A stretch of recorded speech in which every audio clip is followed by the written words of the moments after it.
After 12 days of intense domestic T10 competition here in Austria, it's time for the ECI's international T10 matches featuring the Austrian national team as well as the Czech Republic and the Hungarians. I tell you what, it should be action-packed. I'm Mr. Maximo. This is the fan code ECI Austria, and it starts right now.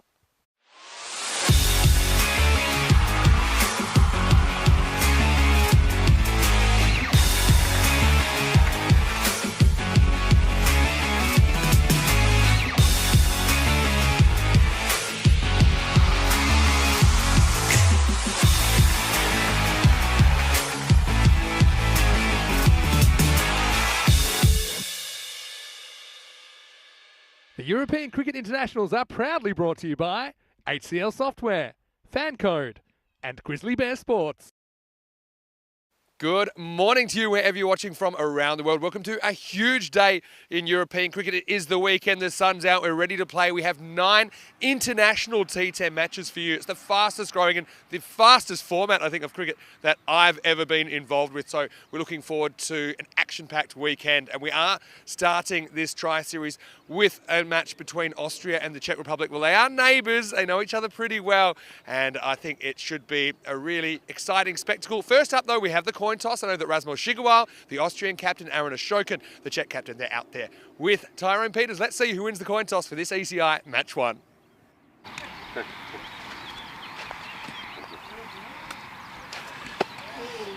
All right, Czech Republic to call. Head. Heads is the call. It's a hit. We'll bowl first. So the news from the toss is that the Czech Republic have won the toss and Aaron Ashokan has decided he wants to bowl first.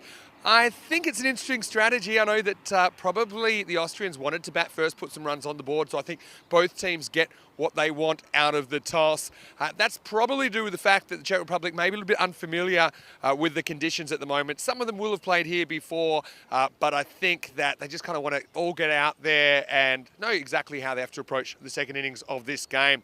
For the Austrians, though, they have a lot of players we've seen over the last couple of weeks, and Rasmus Shigewal, the captain, he's always one to watch. He'll be batting in the number 3 position, I'd imagine. But, you know, the smattering of talent we've got, I know that Joey Sadran had a very, very good end to this series. Got lots of players in form. They've got guys like Iqbal Hussain, who's coming off 100 yesterday. But, I mean, the question is, with Austria playing 4 times today, will the fatigue factor set in? There might be a little bit of the morning after the night before about them. Let's see if they come out firing first up. Czech Republic, though, it's great to see a couple of their big names back that missed the ECC last year. The captain, Aaron Ashokan, back in the lineup. And you've got the beast there, Sudesh Wickramasinghe, as well. I think they're likely to open up with the tank. Riddick Tomar, he'll probably open up with Sabuin Davitsi, who we did see playing for Donnerstadt. He was a winner yesterday in the domestic T10 here in Austria. Plenty of players to watch out for. Satya Sengupta is a bowler that I think is a very, very good bowler at this level. But it's going to be a little bit tougher, I think, for the Czech Republic just to adjust to the conditions and adjust to the pace, because they wouldn't have played a lot of high-level cricket this year so far.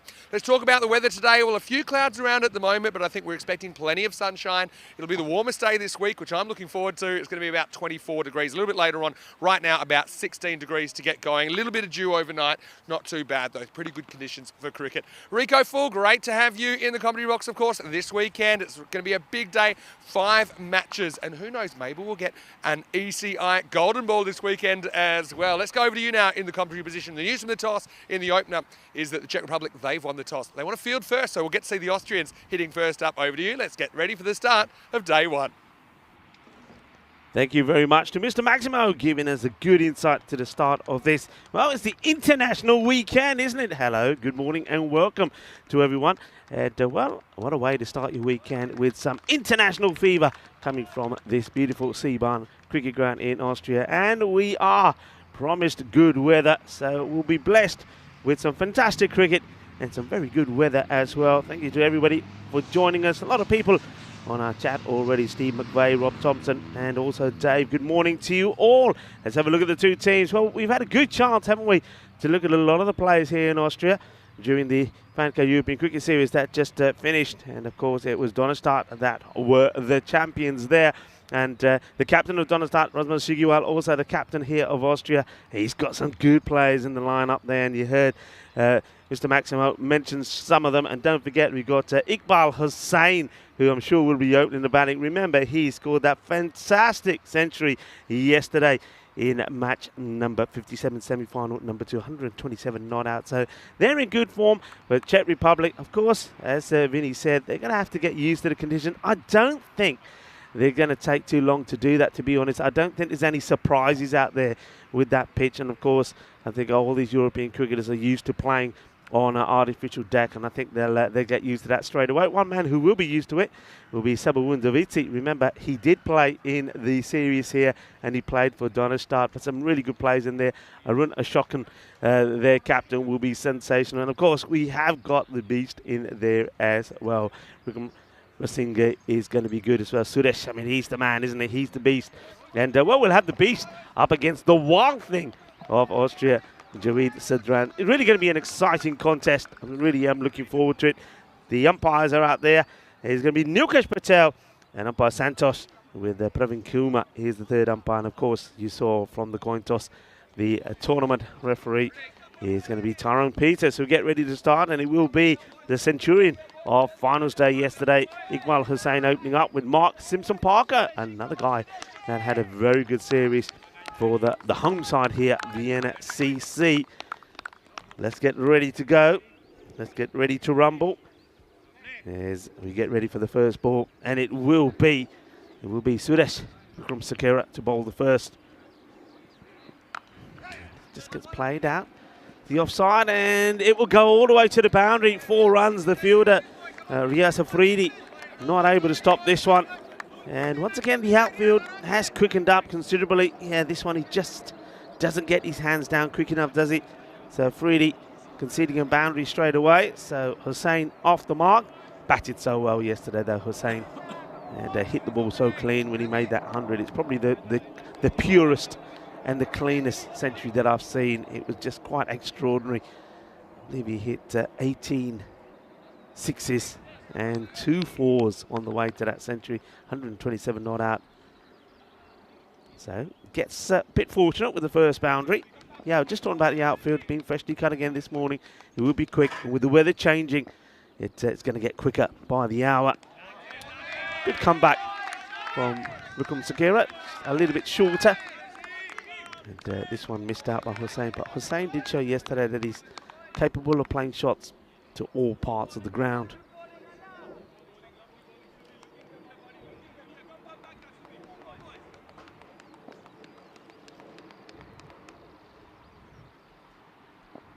Suresh once more. This time, well, it looks like he's angling this in towards the bat Iqbal, and then it sort of cuts away quite sharply. Will be one for the over, I think, signalled by the umpire there. But just see this one, sort of comes in, sort of has the batter in the false pretense that it's going to be a short one down the leg side, but then it just nips away. So the shorter stuff working at the moment against Hussain. It's a nice looking shot, work to be done by the fielder. He does very well, gets a hand onto it, doesn't let it go past him. So Sabawundaviti makes a good stop. Sabu, well done Sabu, they say. Sabu, of course, did play for Donnerstadt, the champions once more here in Austria. So he knows just how this pitch plays. He makes the stop and hands the strike over to Mark Simpson-Parker.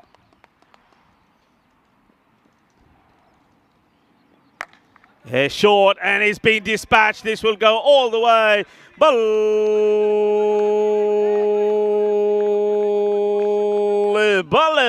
Well, that is the first international Maximo here at the Seabarn Cricket Ground. And, well, I see that we've got a few bodies around the ground. Some ball retrievers. That's going to be quite handy, especially when you see deliveries disappearing into the wheat field there on the leg side. Good hit from MSP. It's a little bit too short, and he dealt with it emphatically. And Grom Segura then comes up with a fuller delivery outside the off. That will be the end of the over. 11 come of it. And welcome to everyone. And you are watching the ECI here. It's an ECI series international between 3 teams. Czech Republic, the home side Austria, and Hungary will join us later. Having a quick look at this, you see that the Czech Republic are 98 to 96 in favour to win this. This is based on all the history of the two sides. I do believe, though, that those scores there. Probably a little bit lower. I'm expecting to see the 110, 115 notched up pretty regularly here. We have seen that in the European Cricket Series, that the average score by the end of the series is around about 110 per innings. So, and Austria, knowing that they're used to this pitch, I'm pretty sure that they'll be looking not just for that, but for that and more, probably looking more 120 plus. But we'll wait and see. Remember, the level and the standard of cricket is going to be much higher as well. As Afridi comes on the ball. Bowling Heath first. And it's a good start, Yorker length delivery. I said the standard will be higher. And, well, that underlines it. Good delivery, pitched up, Yorker length. Drops the bat on it. But does get the single. So Hussain gets another.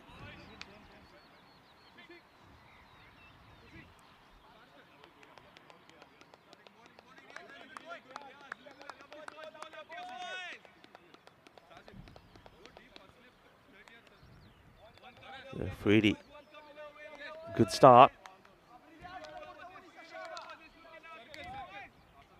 MSB has a look round, checking how the field is.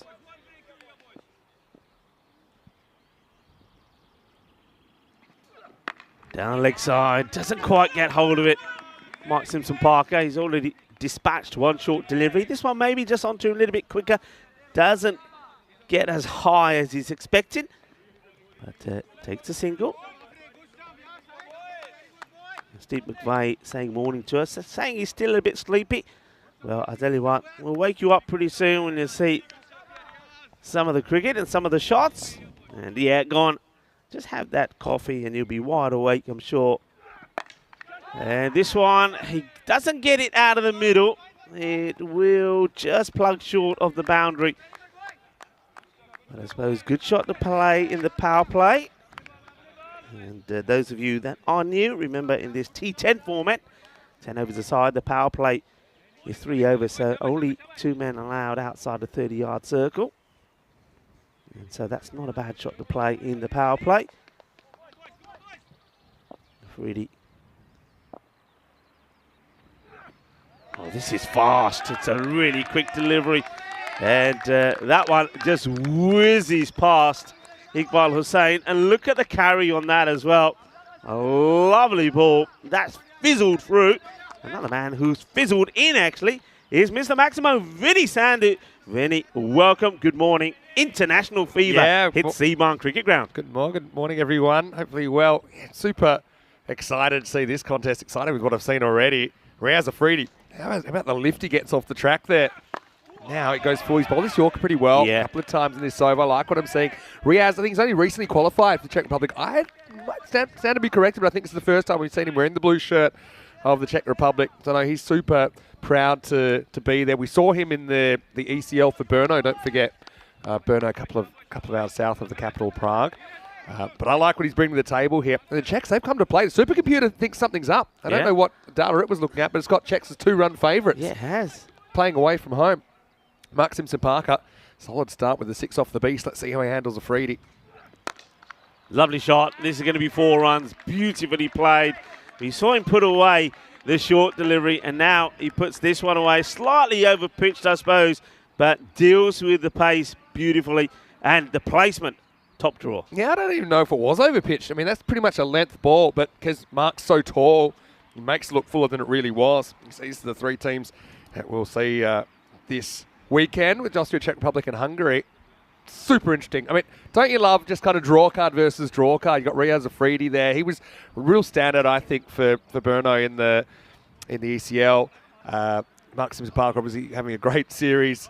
And you've got Iqbal Hussain coming off 100 yesterday. A name that you might not have seen too much in a Czech shirt. Paras Kari is behind the stumps for them, and he also played for Brno. We haven't seen him too much in the T10 game. He's a very accomplished keeper. He's a very talented batter as well.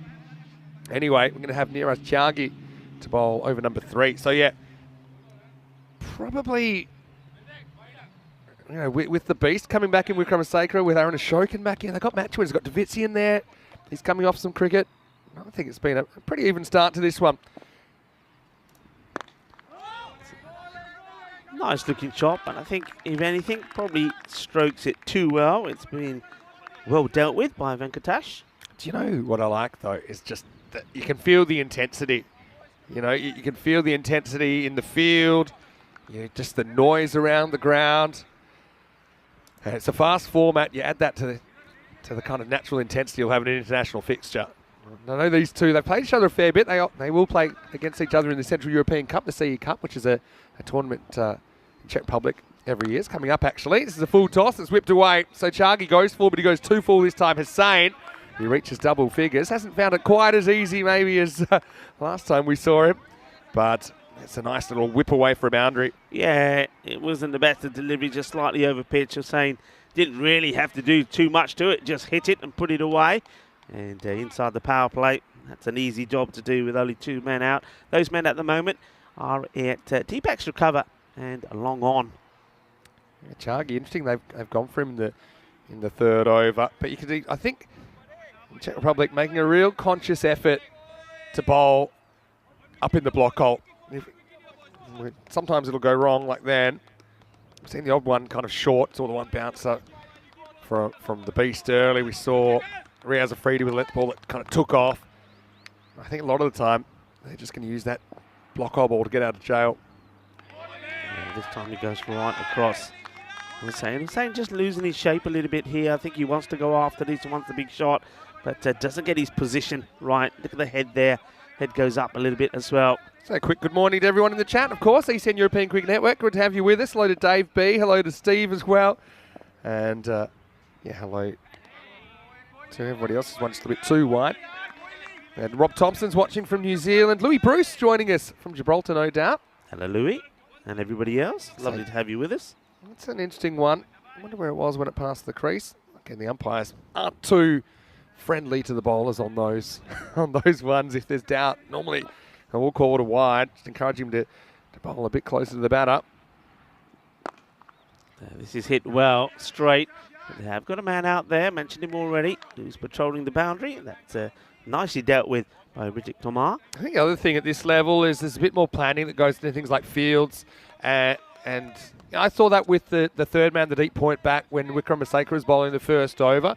And then he was going to kind of bang it in wide of the off stump and kind of protect the boundary. So I just think there's a little bit more thought and care goes into the strategies. It's well pitched up. MSP digs it out. Good bit of fielding there, a bit of rock and tumble. Good running, really good running. They spotted that just kind of plopped into a gap and was partially knocked down in the infield.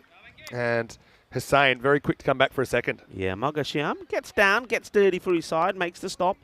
But the batters, good running, still get the 2. We know that MSP, he is very quick in between the wickets. Nice ball to power play coming up from Chagi. And this is a delightful shot. It really is. And the difference between this hit and the 2 attempted ones by Hussain is MSP gets the feet moving, gets the foot across, gets his body in good position. Look at that. Delightful hit. And that goes all the way. Manos arriba on the arbitro. 6 carreras. Good way to end the power play.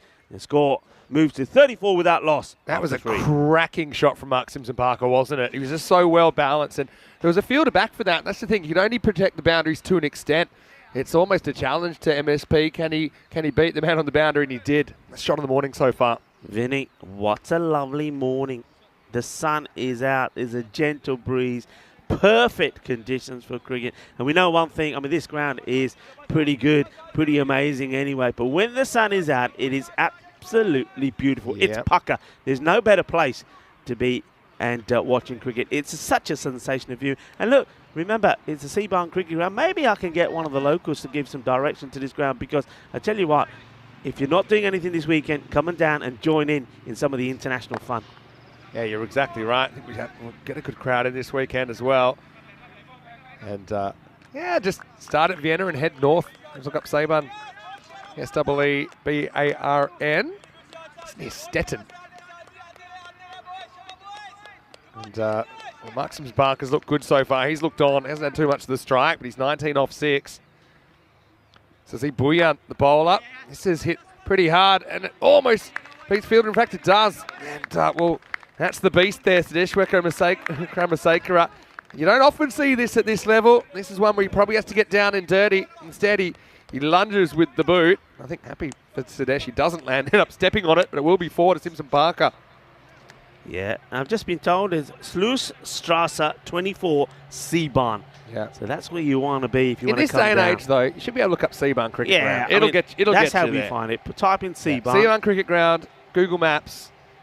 Which even taught my 90-year-old grandfather to use Google Maps, even though he's still confused with the blue dot, what that means and why it keeps moving. So what are you saying? We might see him here. He just carves this one away. Now they have set quite an interesting field. I don't know whether this will be just to MSP, both batters. Let's see if it moves here. But they've basically got backward point and point on the boundary. It doesn't seem to be moving at the moment. So look at this field. Yeah. Quite a unique field on the offside. You've literally got 4 men on the boundary. They're saying, look, we're going to bowl offside, and the field's offside, so we want to dare you to hit across the line. Or take on those offside fielders, and it is difficult to get that power. So he says it's definite strategy. Look at Bhuyan, he's going around the wicket. That's a very difficult ball to hit across the leg side unless you do something drastically proactive, like step across and try and whip it away. So that means, because you've got those guys back, you don't have a long on, and you don't have like a deep mid-wicket, deep square leg, those kind of guys. Yeah, very interesting field. Okay, he goes big, and I think he's going to get this. It goes all the way. Manos arriba, Mitro. Well, we saw this man do this plenty of times yesterday when he made that incredible century, 127 not out of 40 in semi-final number 2 against Indian CT Vienna.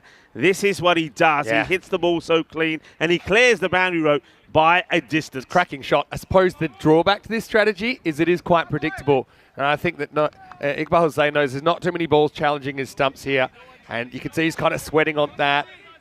And he just hits straight as the day is long. What a shot that is as well. 46 partnership already. Last ball, the over. It gets played out, and it'll just be a single. Into the over. So it's 46 without loss after 4. And I know it's a bit early for food chat. I want to say we had a nice crew dinner last night at an Austrian restaurant that we normally go to every year. I'm still full, put it that way. They certainly know how to handle their portion sizes here. But maybe let us know what you guys got up to on your Friday night. We're super excited to be here. And in 9 matches, there's no finals or anything for the ECI, so it's just a straight top of the table wins the trophy kind of thing. It is one of the most dangerous trophies that we offer because it's heavy, it's dense, and it's the kind of thing that you'd be able to handle a burglar with it. So it's going to be Ritik Toma, the tank, to bowl over number 5. So that's the other thing, kind of going 1 over spells at the moment as well. Just changing things up, searching for that breakthrough. This is a bit over pitch, and he gets put away, and he's starting to get into his rhythm now. Is Iqbal Hussain. It's a bit of a full toss, and he just hits through it. And, well, if you are new to us, we are at the C-Bahn Cricket Ground, and we are surrounded by agriculture.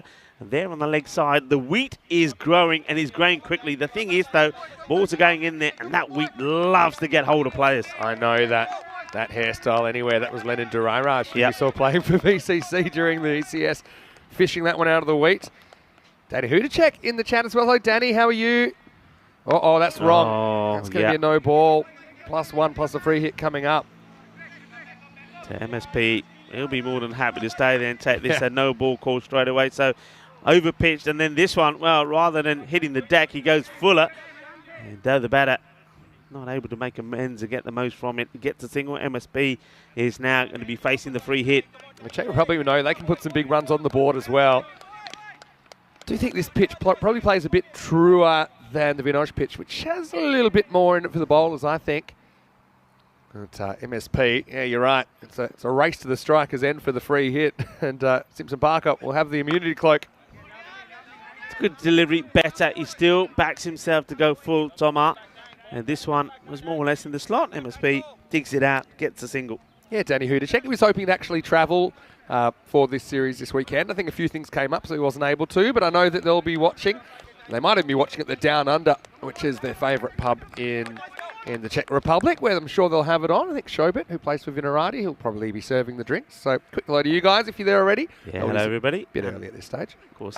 Good morning to Danny. Goes here, we'll go all the way. This is the power of the man. And this one clears the picket fence. 6 more. Iqbal Hussain is now up and running. Yeah, so here's the thing. You can set a field, but unless you're in the car park, you're not going to be able to catch this. And he generates so much power with his hands. Kind of slicing inside out that one. He doesn't move a muscle, does he, after he hits it? He knew that one was out of here. I loving the pose. He goes down and he stays down and he says, come on, take your pictures, everybody. Click, click, click. Smile, please. What a shot. Alarm bell's going off, I think, for the Czech Republic. They've had some good plans. I've liked their intensity, but kind of getting the stuffing knocked out of them at the moment. Slower delivery. And does outfox Iqbal. Iqbal this time ends up on his knees for different reasons. And well, now he's saying, don't take a picture of this one, not this one. This is not the one I want in my album. That's right. I mean, it's clever. You just got to keep fighting. Czech Republic certainly have the batting, I think, to make a big score themselves, like I said. Shot, 6 runs, don't bother. That's going to go all the way. Now he is starting a motor. And the thing is, of course, we know about Austria because we've seen them playing and their players playing the last 2 weeks. They have got plenty of batting to come. So they've made a good start. The foundation is laid. Now both of these batters will open up and be attacking every delivery that comes their way. Yeah, they've been flying through the first half this innings. The Czech Republic, though, the way they got knocked out of the ECC in 21, they actually put 145 on the board against Italy, and then it was a crazy opening partnership that took it away. There's Zain Naqvi and Amir Sharif basically chased it down. It's be a wide +1, and so Tomar's over's gone magical. That was in the plans. And we'll see Ritik, who you see there on your screen. He'll probably open the batting. He had a really good ECC, and they were missing a couple of their key players last year. Wickrama Maseka and Ashoka missing that one, and so it's good to have them back. You know, got a lot of players that I think can swing a game. Last ball of the first half coming up. This one is hit beautifully down the ground. It's going to be 4 more. And what a start this has been. 74 at the halfway point. And both these batters, you got to say, the batters have shown good form all the way through here in Austria. And they're doing the same here again today. The sun is shining and the Austrians are playing some good cricket. Welcome to the global cricket family. Yeah, so it's Vinny Sander here, Mr. Maximo, with Rico Full. Of course, we spent our last couple of weeks in Austria and we've loved it, but I've got to say thank you to the Czech team and Aaron Ashoka, the captain, presented us with these ties. You're already wearing yours. I'm going to put mine on. So we don't want to be biased, but I think it's only polite for us to wear it. I suppose if you go like that, cover the blue bit, it kind of looks like an Austrian, it's more Polish, but it's got to be the Austrian colours as well. But, you know, super excited to see all the teams here this weekend. Hungary, we'll see a little bit later on. Join us for this weekend of international action. It's a really great way to cap off the 2 weeks, isn't it, Rico? Yeah, it really is. And what's most important of all is we're going to see good talent out there. 3 very good, strong teams and playing at this beautiful, picturesque. And they've all got match winners. So, yeah, particularly everyone that's tuning in from the Czech Republic for this game that might not have been with us for the last couple of weeks. Hopefully you guys are well. Hopefully the weather's as nice over there as it is here right now. Anyway, they desperately need a wicket here, Czech Republic. This won't be one, or will it? I mean, it's high. Normally it'll carry the boundary here, and this is no exception. Maximo Hussain to 47 in the blink of an eye, Rico. I'll tell you, how high does this go? You like to give, aerial time to these. Come on, get the clock going on this, because this spends a long time out there. It goes a long way up. And, well, on another day, this would have come down with snow on it. I mean, that was probably a 5 to 6 second hang time. Hussain to 47. You know, when you're hot, you're hot. And this guy's hot right now. Zazeeb's come back. He's gone the journey that time. It's better ball, though. I mean, you always got to have a plan. I have liked the way the Czech Republic, they've kind of strategized and they've had some plans. It hasn't really worked out. They've been outdone just with some good batting so far. And it's the first game of 6, essentially, that each team will play. There's 9 matches total in this series. So, you know, you're going to have sometimes it works, sometimes it doesn't. Full again, and it gets dispatched again. Come on, get into the wheat field. Well, you know what he's there for. Is that Omari? It might be Omari. I think it is, actually. But anyway, that brings up the 50 for Hussain off just 24 balls. And he's continued his good form from finals day yesterday, where you saw him crack 100. And it was, I think it's the 5th highest score we've ever seen on ECN. Hippo was saying 53 off 24. 6 Maximos and 2 4s. He's been super quick to pounce on anything erratic from the bowlers, including that full toss, which disappears into the wheat fields. Buyan goes too wide here, I believe. Yeah, he does. So wants to try and keep the ball out of the swing zone off Iqbal. That's understandable. So, I mean, we talk about Donnerstadt yesterday having a really long, strong batting lineup. So you can imagine at the national level, they've got plenty of batting still to come. You've got Shigawal at 3, probably Mirza at 4, Mirza-san. This one he slightly misses out, but he'll still get 4. And so everything rolling the Austrians' way so far. Yeah, and well, there you see a nice, well, if you want to know where we are, well, you'll see it here now, Seabarn Cricket Ground. Yeah, you see the bowler just getting a little bit excited, thinking that he's going to get through and past the bat of Iqbal, but not to be. Gets enough on it. It's going to be 4 more. So, as I suspected when we saw the computer giving us the prediction, not so much the prediction, but the scores, I suspected there'd be a lot more, and this is why.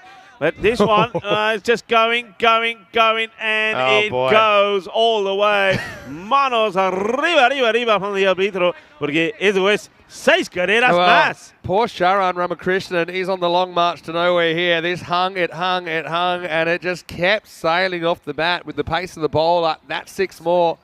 And, well, Andrews had that as an 8-second hang time. I don't know about that, Andrews. Check your watch. I don't even think that's possible. That's poor Sharan. I mean, you just had to fetch that one from over the line. Buyan's been taken to the cleaners here, though. He will get a dot last ball. He'll go for 36, and Austria, they're 97 without loss after 6 overs. Yeah, they're motoring along, aren't they? And they're, just as I did suspect, you know, when we were watching the series here, that it was a superb opportunity for the Austrian players, particularly the batters, to get themselves in good form. And when I look at the names of the players on that list there, that scorecard, I mean, just look at who they've got. I mean, you just pointed there to say, oh, Zadran, you've got Jaweed Zadran there as well. You've got Razman Shigiwa. You've got so many good players. And, of course, Mirza Hashan, who's been in really good form as well. They got a big, strong batting lineup here. You've got Sahel Zadran listed at 10. You've got Jaweed Zadran, who has been in incredible batting form. Batting 3 for his club. He's batting 8. What about Chima? Yeah, Chima. Chima, who's been opening for Indian CC Vienna and batting so well. He's listed at 8. It's a huge batting lineup. That's going to be 5. It's going to be a no ball plus 4 bye. So Freedy goes full, but he goes 2 full. Yeah, MSP, I like his thinking here as well. He goes early. It just seems to know early what he's going to do. And, there you go. It's too high. It's a no ball call straight away by the umpires. And the wicketkeeper, Curry, unable to deal with it. So, 4 byes and a no ball. Yeah, Freedy again. He kind of starts by blaming Kari, but then I think he quickly blames himself. Brings 100 up as well, that. And a free hit. Well, trouble at the old mill. Tough morning, so especially considering Czech Republic won the toss and chose to field. Here's the free hit ball. Plays it out onto the onside. Fielder will make the stop. I mean, they've stuck with this attacking offside field, haven't they? And I don't think there's any issues with that. The hitting that we've seen has been so powerful. I think you could have deployed that field anywhere. It's still clearing them. I've got a question about the ECI record highest total. I know that the highest international T10 total is 200 by the Netherlands against Romania. This one's pretty full as well, you know. I mean, hesitation. No. He could be gone here. Oh, it's a wide throw. Oh. You know what's funny about this is that Iqbal Hussain wasn't quite sure how far it had gone. It'll be just okay for height. But have a look at the running. Yeah. It was a proper stop-start job, wasn't it? And then he realised he's actually running to the end and he sees the ball about 2 metres in the hands of Riddick Tomar. He says, actually, maybe I don't want to go to that end. I'll take my chances going back to the original end. Yeah, I mean, he dives to save himself. Luckily for him, the throw from Tomar wasn't accurate. I think if it was, I think he would have gone. I think the throw would have beat him despite the dive. So, gets lucky, but these two, well done. 100 partnership in this very first international here at Seabarn Cricket Ground. Don't forget Czech Republic, they hold a few records as well, including the joint highest score in a T20 international. So it's got some batting firepower right now. They're going to be chasing a bunch. You can tell that. Good delivery from Afridi, but Neil Kesh Patel is going to have a word with him here. And this is going to be about where his follow-through is. So I'm liking that from Newcastle. A very good umpire. Remember, we've seen him at the ECL and on the ECC. So at a high level, and you just can't be there as a bowler. Yeah, that's right. And hopefully Afridi heeds the warning. Most right-arm bowlers, they're pretty comfortable following through to the left. And that's fine when you're over the wicket, but if you're around the wicket, yeah, certainly getting the umpire's weight. Short, hammered. Will it go all the way? And no. Fielder does well, comes across. It doesn't quite get in the middle of the bat. He's inspecting that bat just now as Iqbal. Yeah, what an opening partnership. What a way to set up the series. The starts are so important, not just to the game, but the whole weekend. Iqbal will say maybe just losing a bit of grip on the bat. He's asking for a few new gloves. These gloves will be well worn in after yesterday. What a knock that was. 127 not out, if I'm not mistaken. It was sensational, and he didn't give a chance. Good delivery here from Afridi. I think he has been the pick of the bowlers for me so far. I know he started with a wayward one in here, but his first over was nice and tidy. He got the York length delivery in. That's one thing, apart from Afridi, you have to say you haven't seen too much of that type of delivery from the Czech Republic bowlers. Yeah, that's the thing with plans. Sometimes they work, sometimes they don't. You kind of need a plan B, plan C. Sometimes even more. Last ball, the 7th coming up. Bangs it in short. Well, the quicker it comes, the further it goes. This one has been mullered. That's a brutal strike. And he just is a sensational striker of the ball. He says, okay, you want to attack me with the short stuff? Well, I'll show you. Well, this time he gets it out of the middle, right out of the middle of the bat, and that goes deep into the wheat field. 111 without loss after 7 overs. Yeah, Afridi just kind of backed that he might be able to beat Iqbal Hussain for pace. But Hussain's in such good form, he was waiting for it. So this is what's coming up. And we've updated this a little bit now because we've got Bulgaria, of course, starting on Monday. Rico, you'll be there. No, Charlie is filling in for me for that series. And Rico's going to take a break in Sweden. And I'll have Andrew Ryan.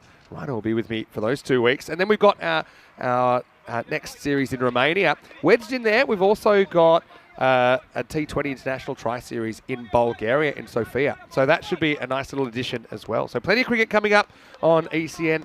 And, of course, we've got our weekend here, which we're going to enjoy. But as you can see, the cricket pretty much never stops here on the European Cricket Network. Yeah, it certainly doesn't. Afridi, well, he goes for 19 of his 2 overs, which is pretty respectable.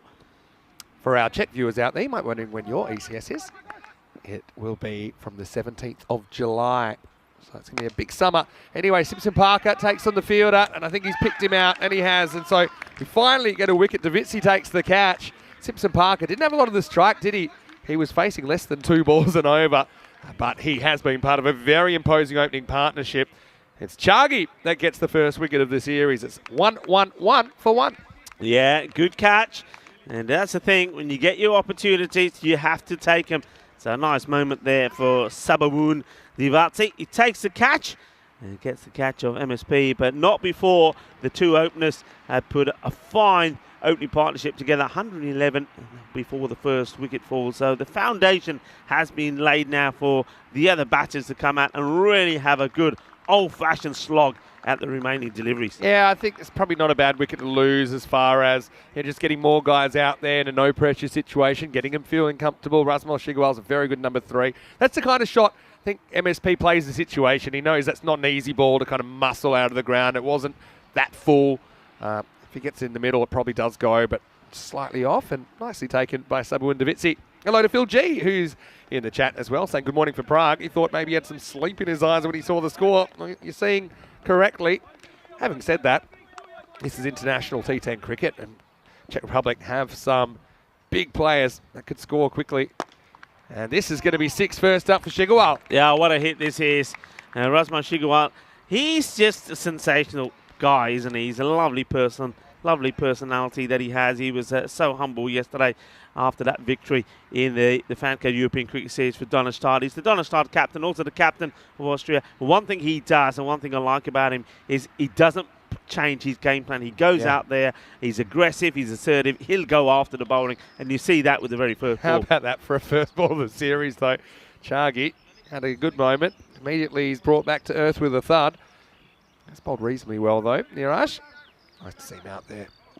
Got to say, I love both the kits of these 2 teams. Now he goes to try and go over the offside, and the fielder, he comes across, and a few people looking at Sudesh Vikram Sugera and thinking, maybe. He's visualising hitting. He's visualising hitting big sixes at the moment. He's happy just to keep that to 1. But yeah, it's the ground that we just saw the highest ever chase completed in an ECN T10 match. We saw a target of 164 chased down. So big chases have happened here. Oh, this one's just pretty close to that off stump. I mean, it's only just occurred to me, you called this yesterday with Iqbal Hussain, but are we on century watch again here? I mean, 70, we still got over 2 overs to go. Yes, he misses out there, but it's been a weird couple of weeks. We had one player, Karanbir Singh, score back-to-back hundreds in the series for the first time anyone's ever done that. Having said that, Chargi does well to get a couple of dots on him here in the 8th. It's very possible. You remember yesterday I called it when he just got to 50, and the reason was he wasn't doing this. Everything that came his way disappeared. He was hitting the ball cleanly, didn't miss Q1. He hit everything big to the boundary. And this time around, he's played and missed at a few, but still, yeah, he's got the time to do it. And up in the air. It's going to be a good catch if he takes it, and he can't get there. Oh, well, that's a bit of luck he needed. Just didn't quite get back far enough, Chargi. He does kind of get the moral victory, goes .1 on Hussain, but Hussain does survive, and it takes us to the end of the 8th over. This was a genuine chance, though. You can see that he just needed to go 1 extra metre over the shoulder, trying out the basket catch. Anyway, it's 8 overs deep, and it's 119 for 1. Yeah, not a bad over, you got to say. He does pick up a wicket, and yeah, I think though it's not an easy chance, there was the opportunity there to remove Iqbal Hussain, who moves to 71. And the score is pretty healthy at the moment here. What do you reckon from here in? They'll be looking, I reckon, to be going around, well, minimum 12 and over, right? 15. I mean, with 9 wickets in hand, they'll be disappointed if they don't get close to 150 here or maybe 150 plus. I mean, they're going at pretty much the 15 right now. They shouldn't be slowing down, should they? Anyway, good match up here. The Beast comes in, forgets how to bowl. But good to see him back. I mean, he's a real entertainer. But don't forget, Iqbal Hussain there. He's on the Hall of Fame for the century he scored just yesterday. Won it out the very next day. Oh, this is gone. Disappears. It's too short. There's nothing on this. I mean, this ball was just crying out to be hit. And somebody who's in form like Iqbal Hussain will oblige. Yes. Kind of angled in at the body. And Hussain's had really quick hands with those. And he's enjoyed that angle into his body. That one went miles. Yeah, so first time you saw Karanbir Singh on that Hall of Fame. Back-to-back centuries. So back-to-back innings and back-to-back matches for his team. Vienna Eagles. First time we saw that. Now, we've been really good with the wheat retrievers. I think that's been a great idea. But I think we might have our first lost one. That went miles from Iqbal. He's walking stick 77. Yeah, well, Omari, he's been successful even when he was playing. Well, he's just got frightened because something just flew out of there, and that shook him up. And I think they might. Well, I suppose is that the vultures that are back? That came from nowhere. Go for another. It's hanging, but he gets enough of it, gets it over the fielder, wants to come back. Of course he does. Really good running by Shigawal. He kind of forced Iqbal to go for the 2 there, getting back on strike. Yeah, poor Kitabi had the look of a guy who'd been given one job and he wasn't able to do it. He's got one job to find the ball in the wheat, and he's still searching over there. They find one, but I don't think it's the ball. That's the thing, we find a ball, but is it the ball? Yeah, you see, he said, nah, this is not it. Who's in there with him? Oh, back to the action for now. Better ball, was it? A little bit more in this one. Thing with the Beast, I just love watching him. And he's this kind of guy, I'll say, okay, 160, hey? No problem. If he gets on a heater, he's unstoppable. And holds the equal fastest T20 International 100.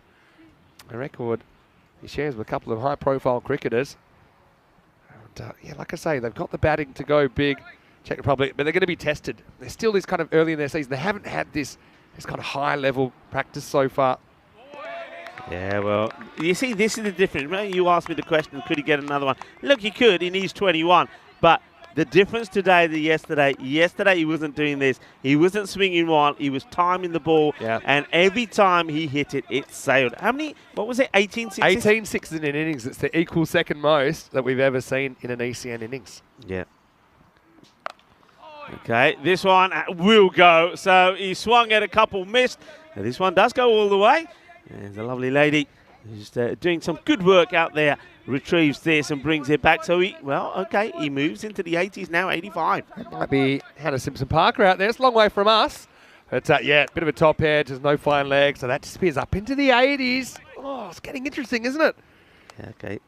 Beast's got to just find a Yorker here. Yeah, I mean, a lot of people were thinking, do you think he'll take a single? Nah, he won't take a single. He'll be looking to get another big boundary here.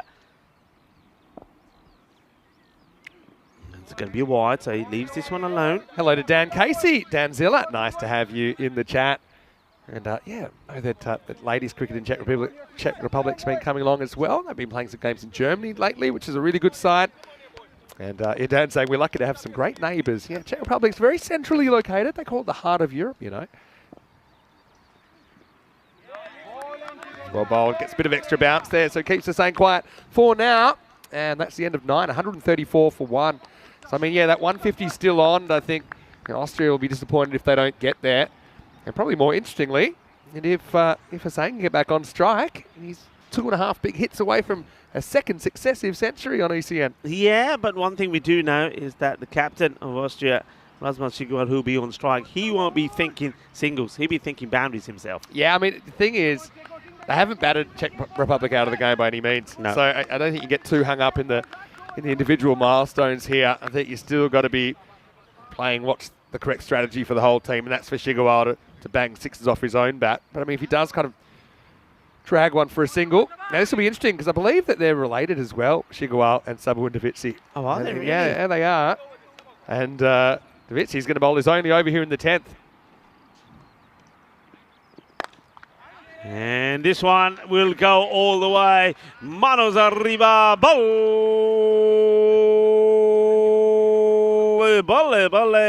Ginnasono. That brings the 140 up. And don't forget that Davisi actually played under Sigurd in that European Cricket Series. They were in the same team, so this is interesting. Exactly. But, I mean, Sabo was a very good death bowling option for the Czech Republic in the last ECC, but he just gets his length wrong there. That was in the slot. Slower delivery. Oh, this one smacks into the fingers. I don't think this is a bump. I think it's I think this is a bump. It's cat. Do you think it's a bump? Yeah, I think he hits into the ground. It's the quick over the wrist slow ball, but I reckon he bangs this straight into the pitch. Let's have a look. Boom. Yep. Yeah, into the ground. But anyway, Saba does make the partial stop. That'll sting. Yeah, it hits him awkwardly. I think it sort of hits him on fingers full out. Hey, we're on. 15 off 4 for Hussain. He's got to deal in boundaries. I think if he gives the strike away, it probably becomes too difficult. So I think he's got to face these 4 balls to have a chance. Davitsi, does he go back to the slower ball again with a busted hand, or does he go back pace on? Let's have a look. Should be interesting. I think he's just still having a look at his fingers. Interesting, isn't it? They were teammates and brothers in arms the other day. Yeah. And today, they're against each other. Hussain, 85. He's taking his time, isn't he? I think that he's just waiting to get the blood flowing again in those fingers. I think he's having trouble. Yeah. I think he's having trouble because when this one was hit, I mean, he puts his hand out to stop it. Watch this. I think his finger's out. End of the fingers. Yeah. Yeah, third, fourth finger there on the right hand. And you can see he's looking, maybe the index finger. But, yeah, they might consider bowling someone else. I'm a little bit surprised we didn't see him get an over in the 8th, just to kind of keep their options open. As far as maybe bowling Davitsi 2 overs, but you can see, I think they're going to replace him here just more or less as a precaution. Now, that's an external injury because I normally call this one you can't fake. That's an external injury. So even if he goes off the field, for example, he'd still be able to open the batting. As it is, he'd probably be off less than 8 minutes anyway. Yeah, but you can see... bit of the magic spray comes out, but the thing is, I mean, that's right on his bowling hand. He's not really... I don't think he's going to be able to control and hold the ball, so... Just watch this again. It is that slow delivery, but watch where it hits the fingers. Ow, yeah, it's the index finger, I think. Yeah, watch the fingers go there, you see. Yeah. So, yeah, he's coming off. That's a wise decision. Let's just hope that is not going to spoil and ruin the remainder of this series for him because he's a key player for them. So I think they're going to go back to the tank. Tomar, he went for 27 off his over, so that's why they went to Davitsi. Anyway, 4 to come. Hopefully it's not too serious because obviously he's a player we love to watch. But we're still on century watch. Iqbal Hussain on 85. This one, is he going to get it through the gap? No, Run. he's not. Will he go back for 2? Well, he wanted to. Come on. He wanted to, but Razmal says no. I mean, you can't get there now unless there's a wide or something crazy or a no ball. Shigawa has run so well, but he gets a bit itchy for the strike now. He said, all right. He's disappointed, isn't he? And he shows his frustration. It's a good slow ball from Tomar. He hasn't had too much to celebrate in this innings. Still, nice little red ink cut for Hussain. Assume he doesn't run himself out of the last ball. 86 not out. Well, 2 boundaries will get them to the 150. 2 balls to go, though. Let's go back to slow ball again. Worked that time. He does, and he's bowled well, hasn't he? He came on, not expecting to come on to bowl these 4 deliveries. Yeah. So I'll get one more chance for a curtain call. Iqbal Hussain, he's just batted so well. 86 plus this. Last ball coming up. Seatbelts on. Gets a full toss, but he skies it. The fielder, it'll be a good catch if he takes it, but he's not able to hold on to it, gets hands to it. They're coming back for 2, and they'll get there. Well, that was never going to be easy. I think that's Ramakrishnan who's underneath it, hits his hands, and falls away. So it's another opportunity that doesn't get taken. Iqbal survives. Yeah, so kind of cheering the not out for Hussain if he wasn't going to get his 100. He does end up getting 2 here. And so where do they end up on? They're not quite the 150, but not far off. They're going to finish 145 for 1. And I just think, coincidentally, I'd have to go back to the archives, but I think this is around the score that Czech Republic hit against Italy in the game that actually saw them eliminated from the ECC a couple of years ago. So Czech Republic is very capable of scoring runs against good bowling. It will be a test, though. But let's just take a minute to appreciate Iqbal Hussain. He was on fire in that innings. He ends up with a pair of snowmen. 88 not out of 42 balls. Let's look back at the highlights. And it was an explosive opening partnership between Iqbal Hussain and Mark Simpson-Parker that set up a huge score for Austria. First up in this European Cricket International. Yeah, it didn't start well because the first boundary was a result of the misfield there from Afridi. And yeah, you're right, the partnership, it was beautiful to watch because you got 2 very contrasting styles. MSP is very correct and plays good shots, though he's not afraid to put the bad ball away, and he pulls and hooks really well. And Iqbal Hussain, he's just brute power, isn't he? And the 2 batters bring up an international 100 partnership for the first wicket for them. They really did bat really well together. It was lovely to see them out there. And of course, 2 players that know each other really well. That partnership was 111. It was a Nelson that got that partnership done and dusted, but it was also the only wicket that they were to lose because we know that this team have plenty of depth, plenty of batting. And MSP, just showing some of his qualities, hitting straight down the ground. Some great shots, and that's exactly summarises what I'm talking about. MSP, very correct, playing some very lovely pucker shots.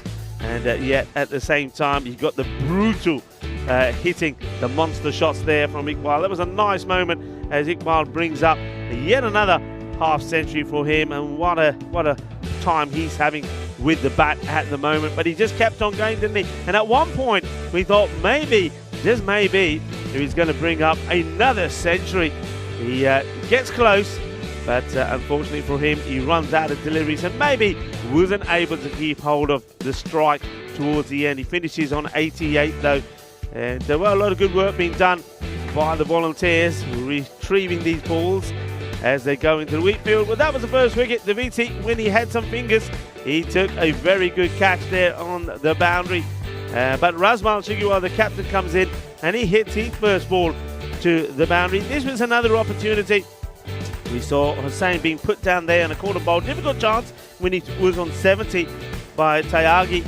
And other than that, the only other chance he gave was later on in the innings when we'll see that probably coming. Ramakrishna just puts it down. Well, there's Somari having a bit of a heart attack as something flew out of the wheat field and scared the life out of him. Well, don't worry about the birds. It's the snakes you want to be worrying about. Don't tell him that, though, because he'll never go back in there again. It was a lovely shot down the ground. And this one, though, was when Sabawun Daviti, unfortunately, in trying to stop that one, clonked it on his fingers. The freeze spray did come out, but I think the right decision made as he was bowling that last over. He comes off, and Tomar, he completes it and finishes off. This was that final chance. Tomar, by the way, I think he finished that over very well. He didn't go for another boundary. And the score finishes at 145 for 1. It was, evenly poised, 119 for 1. It was at the end of the day. I thought there they would want to be going at least at a minimum of around about 12 and over from there on in. Vinny was saying that need to go around about 15, get past the 150 score. In the end, they sort of did go just around 13. So not a bad finish at all. And that is not a bad scorecard. I did think that when we saw the bat versus ball wall and they were saying the two scores in around about the 90s, that wasn't going to be. We're going to see a lot of runs here, folks. Iqbal Hussain, 88 of 42. Batted so well. Remember that 111 partnership, MSP, made 31. And the captain, Rasmus Shiguel, 15 not out of just 6 deliveries. And he, in those 6 deliveries, hits 2 big 4s, 2 big 6s. Have a look at the bowling figures there. So they used plenty of bowlers. I didn't mind that at all.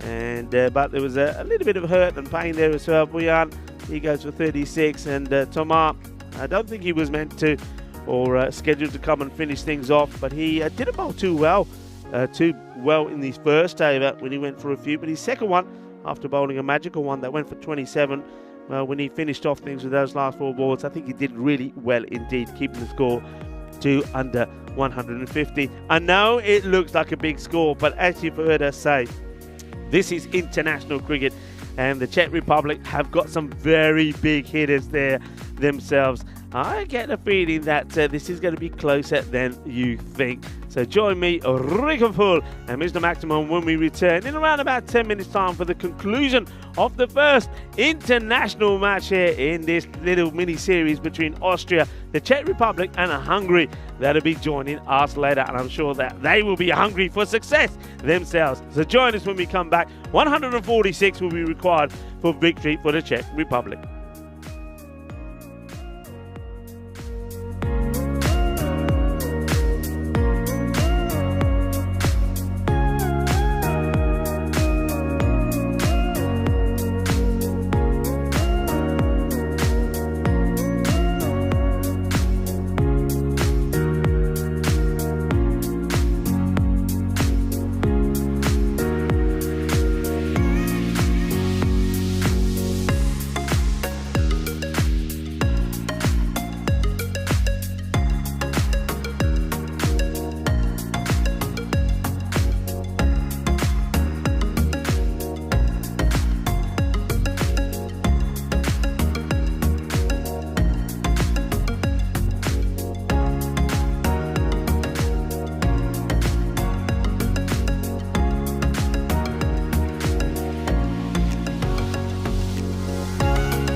The European Cricket Internationals are proudly brought to you by HCL Software, Fan Code, and Grizzly Bear Sports.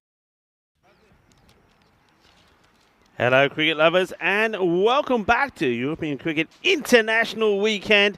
The internationals here in Austria at the Seebahn Cricket Ground. The match we're currently watching is Austria taking on the Czech Republic. Austria have had a bat, and they got a good score on the board thanks to a superb opening partnership between Iqbal Hussain, 88, not out of 42, and Mark Simpson-Parker, who made 31 of 14. And they'll back themselves to get victory number 1 under their hats. But Czech Republic, I think they'll have a say about this as well. We know that if they click, they can be pretty aggressive. And it's nice to see that Sabawun Divasi is okay. But, well, this is an opportunity. We're going to have to look at this. It's Umar Tariq, who has got such safe hands. So this is being blasted. Sabawun, of course, yeah, I mean, he's reaching high up. Then let's see if we got on camera what happens here next. So I think he does okay here. Keep an eye on it. Oh, that foot. Is he in contact with the ball when the foot I think he is. That's going to be 4 runs. I see 4 runs there. And yeah, it has been signalled. So great work there between the match officials. Nilkesh Santosh and Praveen, the third umpire, looking at that again on the camera. But that is a chance. I was in the process of saying that it's good to see Sabawun Divasi out there because he's the one who, bowling over number 10, took a nasty one on his fingers, got a bit of treatment, but he is okay to bat. And he, well, you've got to say, he gets very lucky there. Umar Tariq normally has got very good, safe hands. And Sabawun gets dropped on 0. So just remember that and how important that could be. Momin floats this one right up there and it's hit up in the air. Chase is on and they look to come back for 2 MSP. The fire's in the throat, but the batters get there. It's a bit of a risky start going with the likes of Mamoon because remember, you can't set the field as you would probably like to the slow bowler. But at the same time, I think the thought here from Razmal Chigwell, the captain, is that with so many runs on the board, maybe deploy a spin early. Maybe perhaps not what the batters are expecting. This time he doesn't pitch it up as much, slightly shorter. It's well bowled. So Shahir Mamoon bowling the first. Divisi goes for this one again, but this time he finds the safe hands of the fielder, and Sahil Zadran makes no mistakes, and Austria pick up their first wicket in this ECI, and it will be Momin that takes the wicket. So I guess it works, the surprising plan. They've got a lot of good options in terms of pace bowlers, but Razmal Chigwell just believes that with that score on the board and a 146 chase, that maybe deploy a spinner early. The batters do go after him, and though Sabawun gets lucky early on when he was dropped on 0, he only goes on to make 6 and falls for off ball number 4. So disappointment for him, doesn't quite get this, but Sahil makes no mistakes. There's a nice shot there in the background of the Hungarian boys, just doing some warming ups, and so welcome to them as well to this series, of course, this international series between Hungary, Czech Republic, and of course our host Austria. So Shahil gets the breakthrough, and it's Ramakrishnan who comes in to bowl to bat next at number 3, another left-hander. So a like-for-like swap. This one gets played out again to Sahil Zadran, but this time it's along the deck.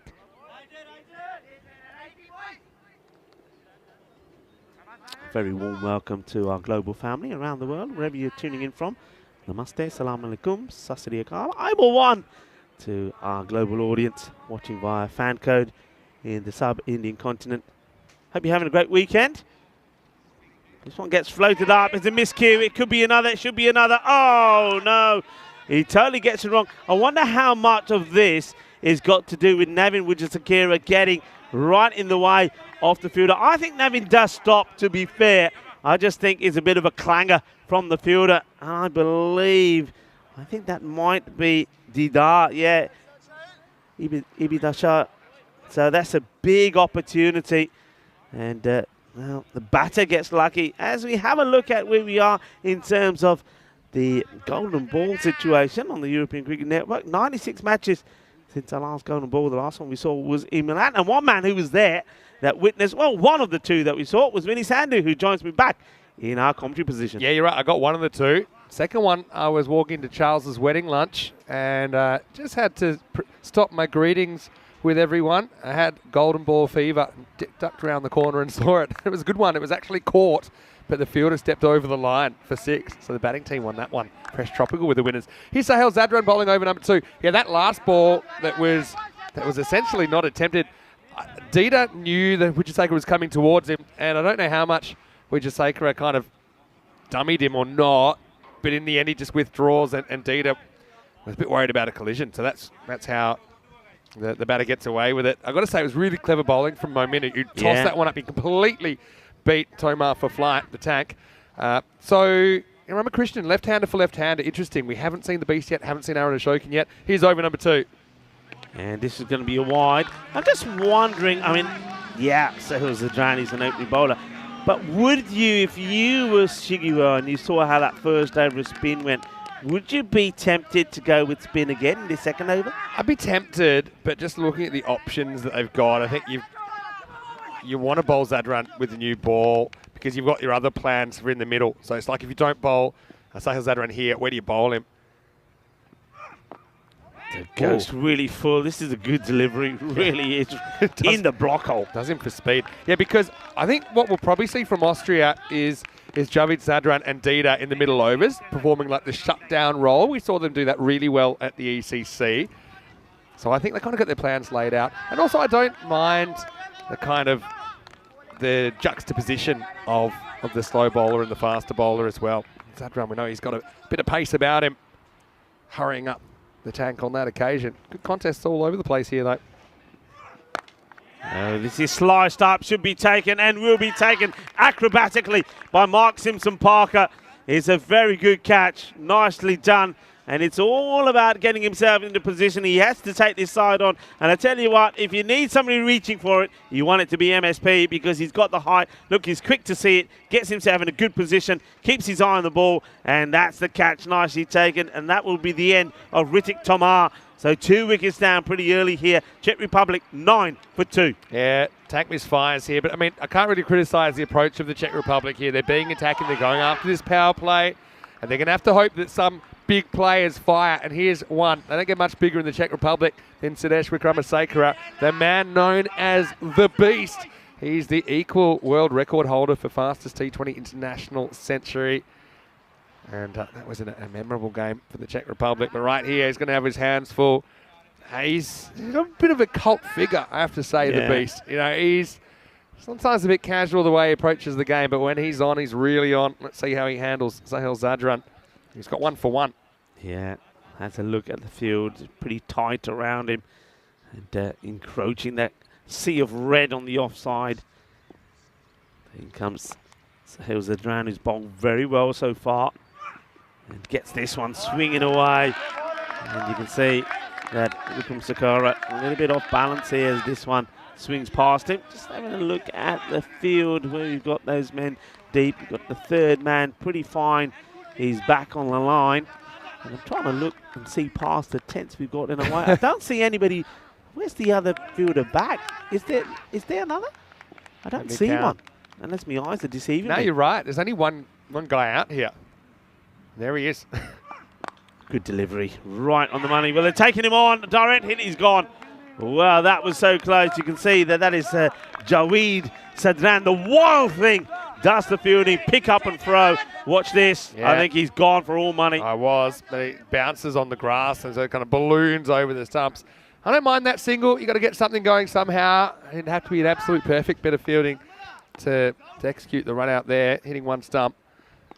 Anyway, left-hander Ramakrishnan, he's a classy performer. Now they do have 2 men back. They've got 1 at deep square and 1 at third man. He gets a bit on this. It will go all the way to the boundary. So the first boundary And it comes up. I don't think it's quite where he was looking for this to go, but it is 4. It is the first. And that just goes to show you the pace that Sehel Zadran is bowling at. I mean, you get a bit of bat onto it, it's going to fly. Yeah, that's right. And the pace kind of working against Zadran. Now they'll make that change. They'll bring the deep square up, put the fine leg back. I'm pretty sure. But, yeah, not a bad ball. To the pace they need to be at. Essentially, they want to be around that 29 after this over. They won't be that much. Let's see if they can pull something out of this second over. Oh, he's running into trouble once more. Oh, no, they crashed into each other. He's going to be out. Oh, no, this is... hang on a minute. Are we seeing the world's best bit of sportsmanship? I think we are. Oh, I love this. I love this. This is why I love the game so much. Just fantastic. Everybody on your feet and applaud. This is fantastic because Chima, he knows what's happened. He knows that the batters collide. He could have taken the bells off, but I think he does really well here. I mean, you saw the collision. I was looking at the batter running and the wicketkeeper there, but hats off to Chima and to Team Austria there because they could have run out the batter, and I like the way that you see Chima saying, you know what, nah, I'm not running out the beast now. He thinks he's out, but he's not out because I think he's coming off because of other reasons. Well, I think there's an injury. Let's watch this. Yeah. Oh, that is so nasty. That is such a nasty wallop, and you can see he's stranded. He's nowhere. He's down. He's out. But Chima here says, you know what? He just dropped the ball. That is fantastic, folks. That is what sportsmanship is all about, and I'm loving that, and I want the world to see it. Yeah, he's definitely done something that most people wouldn't do here. All right, counterpoint. I would have taken him. You know why? He was going to be out anyway. You know what I mean? Yeah. So, like, the thing is... Of course. Like, okay, it's one thing, two things.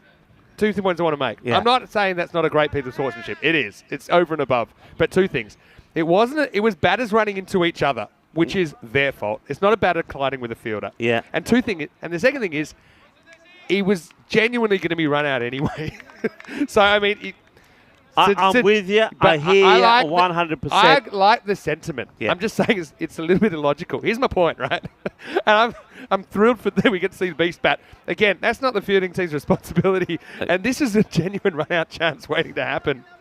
That could have been so nasty, couldn't it? Because you got two big men out there. Well, but, I mean, Chima probably doesn't... I just say that's not why we call him the beast. Yeah.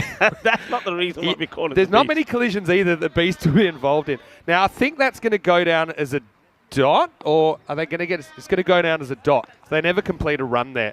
And it's the end of the over 14 for 2, so it means that the beast is up. Yeah. Yeah. I applaud the sentiment. That's all I say. The sportsmanship's well alive. And Chima probably looks up, sees him on the ground and says, look, I'm not too fussed about the run out here. Anyway, let's see how Moman deals with the situation. And he gets drilled. And I think this probably should be cut off. It is. Great fielding by Umar Tariq. Superbly done, Tariq. He had a mishap earlier, didn't he, when he put a catch down. He put the Sababoon down, but it didn't really cost him that much. He only went on and added 5 more. But this is good fielding. Quality. That's why he's there, to do work like that. Gets down, gets dirty for his side, makes the stop. Okay. I'm still a little bit flawed by that. But, hey. If you think you were flawed, you should have seen the Beast and his partner. Well, Ramakrishnan and Wikram Sakira, they were definitely flawed. Because I've had this situation happen before. And this, as a kid, I don't want to sound like someone that's a bad sport, right? But I'm just kind of calling it how it is. Because if the batters run to each other, hey, that's their problem. Do you know what I mean? Like I know it gets a bit messier when a fielder collides with a batter. Yeah. And then I'm kind of a bit more like, I mean, look, it's a messy situation. Yeah. Also, when the collision causes the run-out chance. But really, that was a genuine mix-up. Yeah, it was. That was a genuine running the wrong way I job. also think that Chima saw something nasty. Yeah. I think he saw the beast coming towards him. I think he thought it was going to be nasty, and he does the right thing. I think if it was a gentle touch and the batters had a mix-up in the middle, got in each other's way, that's different. I think he thought, this is nasty, I'm not going to do it, and I applaud him for it. Well, the next one, this one goes for 4, so it's a good shot. It's a fuzzy moment, though. And the thing is, in the Czech Republic, they're already going off. I can already see the chat, and Sharon will be talking about the time that he floored the beast. Sharon's been in the gym lately. It gets hit well, and it will go all the way. So Ramakrishnan, well, he got knocked out, but he got up again, and now he's hitting big. Oh, wow. And now, I mean, the counterattack's on. Again, this is just the cynic in me. It's also very easy to do when you got 145 on the board. Do you know what I mean? And look, Chima, you got to just applaud his sportsmanship. End of the day, he did what he felt was the right thing. And, well, this was going to be a wide, but you can see that Ramakrishnan says, you know what, I could take one or I could take 4. I'll go for 4 when the wheel's set the way it is, the field the way it is. He'll take the 4. It is the end of the power play. So the second over from Women doesn't go as well. This is where I would have said, once again, I said this yesterday, that he bowled a good first over. He got you a breakthrough. I would have benched him for a while, used some of the other bowlers and used him a bit later. I just think sometimes to be able to get 2 good overs in the power play from a spinner, I think, you're being a little bit too hopeful there. But anyway, but then again, for 2. This is the lawyer in you coming out. You were trying to tell me you should have gone spin back-to-back in the second over. And the second over makes sense because of how the first over went. All right, fair enough. I don't know anymore. What's going on? I mean, the beast, I like this comment. Imagine if he now nicks one behind and doesn't walk. It's sad run. This time, the batters managed to avoid each other when they take the single. With the beast going down on the pitch, I mean, maybe that would have been a good time to bring out the heavy roller just to get it flat again. Because here's a weird one. I've had that exact situation when I've run someone out and got abused by the batters, and who I think had concussion. Here it is again. This is what we're talking about. I mean, he was like a charging bull, wasn't he? Look, head down, charging bull, and bats go all over the place. He doesn't even look. He assumes he's gone. That's why I honestly think he starts walking off thinking he's out. This is in the air, but catchable. MSP does not drop him, and he won't drop this one. So Ramakrishnan, well, he ended up staying on his feet somehow when he ran into Vikram Sakira. I mean, he's probably the only man ever to do that. I don't think we'll ever see it again. But though he stands on his feet, he's played some nice shots. But this time around, he finds MSP, who takes his second catch. And that will be the end of the batter, Sharon. Yeah, and just mishits that, doesn't he? And the approach is there. And unfortunately, it doesn't really work out for Ramakrishnan, but he does get a quick fire 19, so at least he kind of scores at the rate required. And now, here's the baby bull, Aaron Ashokan. He's coming to the crease at number 5. These are the 2. I mean, I remember when Czech Republic scored 144 against Italy in the Eliminator in the ECC 21. These were the 2 that did it. You can see simple catch there for MSP, and there was no chance of a collision there because I think Sudesh knew straight away that was going to get caught. And so these 2, I think this is the partnership. It's got to be big. Again, just going at the rate required is important, and they need to be about 56 or so, 57, that kind of score to be up with the rate at the end of this over. Just want to get as close as they can. So Zadran hasn't been good so far, 2 for 7. He's bowled really well. He's bowled with pace. He's bowled with accuracy.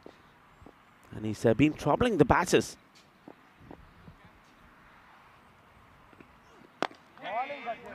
Right in the slot once more.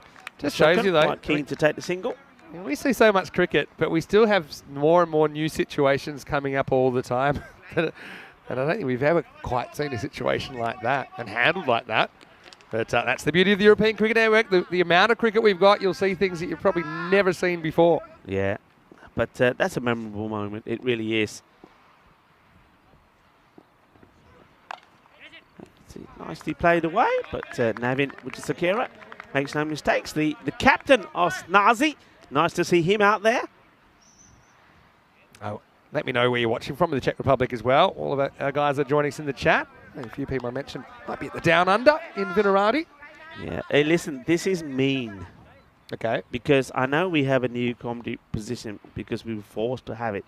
Yeah. But right next to the catering hut. Oh, yeah. I mean, I can smell the food already, and I think it's a bit of Sri Lankan food today, and my stomach is rumbling. This is cruel.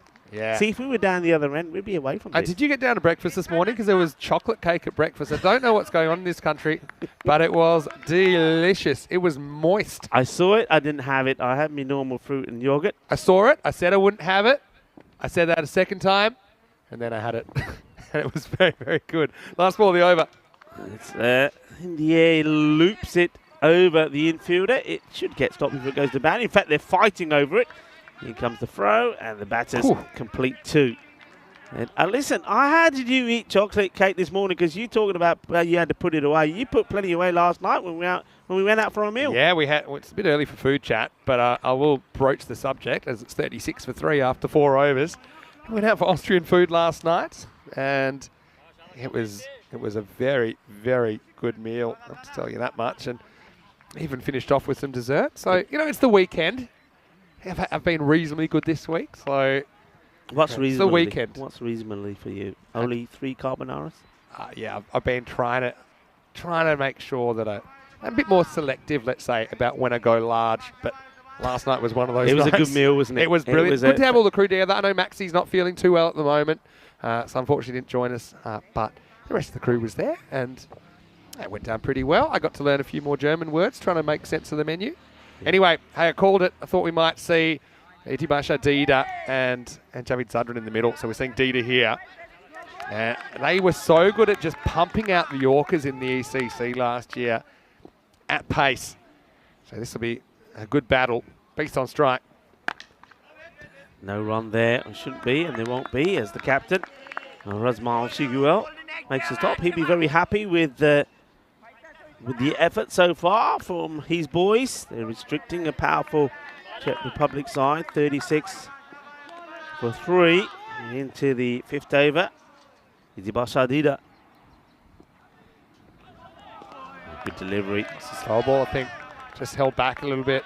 So it's going to be tough, I think, for the touring teams to kind of adjust to the conditions of the pitch, to the bowling as well. Austria, they've been up and they've been playing. And yeah, it was a bit of a question. Is that a good thing or a bad thing? We saw Portugal, for example, in their home ECI earlier in the year. They looked pretty tired, to be honest, when they had to play 4 games on the first day.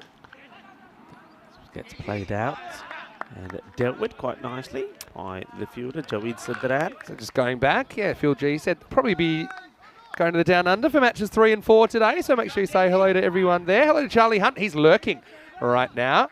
And I think my favourite comment is, who said this? Someone said, Vinny needs to go on a diet. You're probably right. Nicely bowled again, so just keep in. End of the bat. This one would have been a wide, I think, but just have a look. He gets a little scratch on it. Doesn't carry to the keeper. Yeah, well picked up by Chima.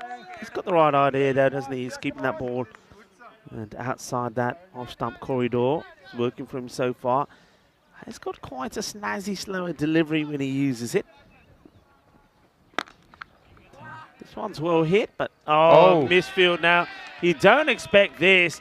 And that's once again, I think that's Uma Tariq, who's, well, we saw him put a catch down earlier, which doesn't cost him really, but this one is glaring really for a man of his ability. Yeah, and he tries to get down. But here's the thing with the Beast. Even that, he hits the ball so hard, this guy. Oh, that's actually Aaron Ashokan that came up with it. But both these guys, they are such good strikers of the ball, and that just kind of skates through a little bit lower on Uma Tariq. Last ball, the over. This one's been hit out onto the onside. You can see the batters, they're trying to get the acceleration going. I mean, at the moment now, they literally need magical overs from here on in. So anyway, 42 for 3 off 5. They have to go at kind of magical pace from here. Vinny Sander here, Mr. Maximo for the European Cricket Network. I'm here with Rico Full. All you guys out there, maybe you haven't seen the draw yet for the ECC, so let's show you that these two teams obviously will be 2 of the 31 taking part, the biggest and best ever ECC we've had. Austria in Group D with Hungary, funnily enough, who are the third team here. Czech Republic, how about that Group A? It's got Spain, Isle of Man, who played a very memorable last match in the T20 format. You've got France in there. I mean, who knows what we'll see from France. Will they get some of those bats in there to complement their bowling? And you've got Greece in there as well. Yeah. So, I mean, that'll be a really interesting start to the tournament, Group A. Zadran does come on as predicted, but he disappears pretty quickly. Aaron's after him. Maximo! A great start. And the Czechs, they need plenty more of that to hit their way back into this contest. Yeah, lovely shot. When we saw Ramakrishnan hit their first 6, well, this is the second, and it's a biggie. Nice hit. So, well, Zadran Javid goes Maximo off his first ball. Works away for 1. So, yeah, the format this year for the ECC, it will mirror what we saw in the ECL, which is instead of a 5-day group stage, it's a compressed 3-day group stage. So one group Monday, Tuesday, Wednesday, finals on Wednesday, and the next group Thursday, Friday, and finals on Saturday. And rest day Sunday, so it should be super exciting. Oh, hit hard. It's going to take some stopping, and there's a good pick up there from Umir Tariq. Makes no mistake this time. Well, the beast got knocked down. He's almost sat down Aaron Ashokan. Look at this. Bang. And Arun, thankfully, doesn't get in the way of that one. And listen, we had a look at Group A, and of course Spain are in there. After this delivery, it's a bit uppish, and Razman won't drop it. It's another wicket, and this time is Arun Ashokan. That will have to go. He tries to get this over the captain, but Razman Shigwell, well, we saw this guy take 2 incredible catches yesterday. He's not going to drop something straightforward as this. He's backpedaling, but he gets himself into position and takes it at a comfortable height. So that's the end of Arun. You can see that he was trying to get things going for his side. He didn't want to hang around. He knew what they needed. They needed magical overs, full stop, one after another.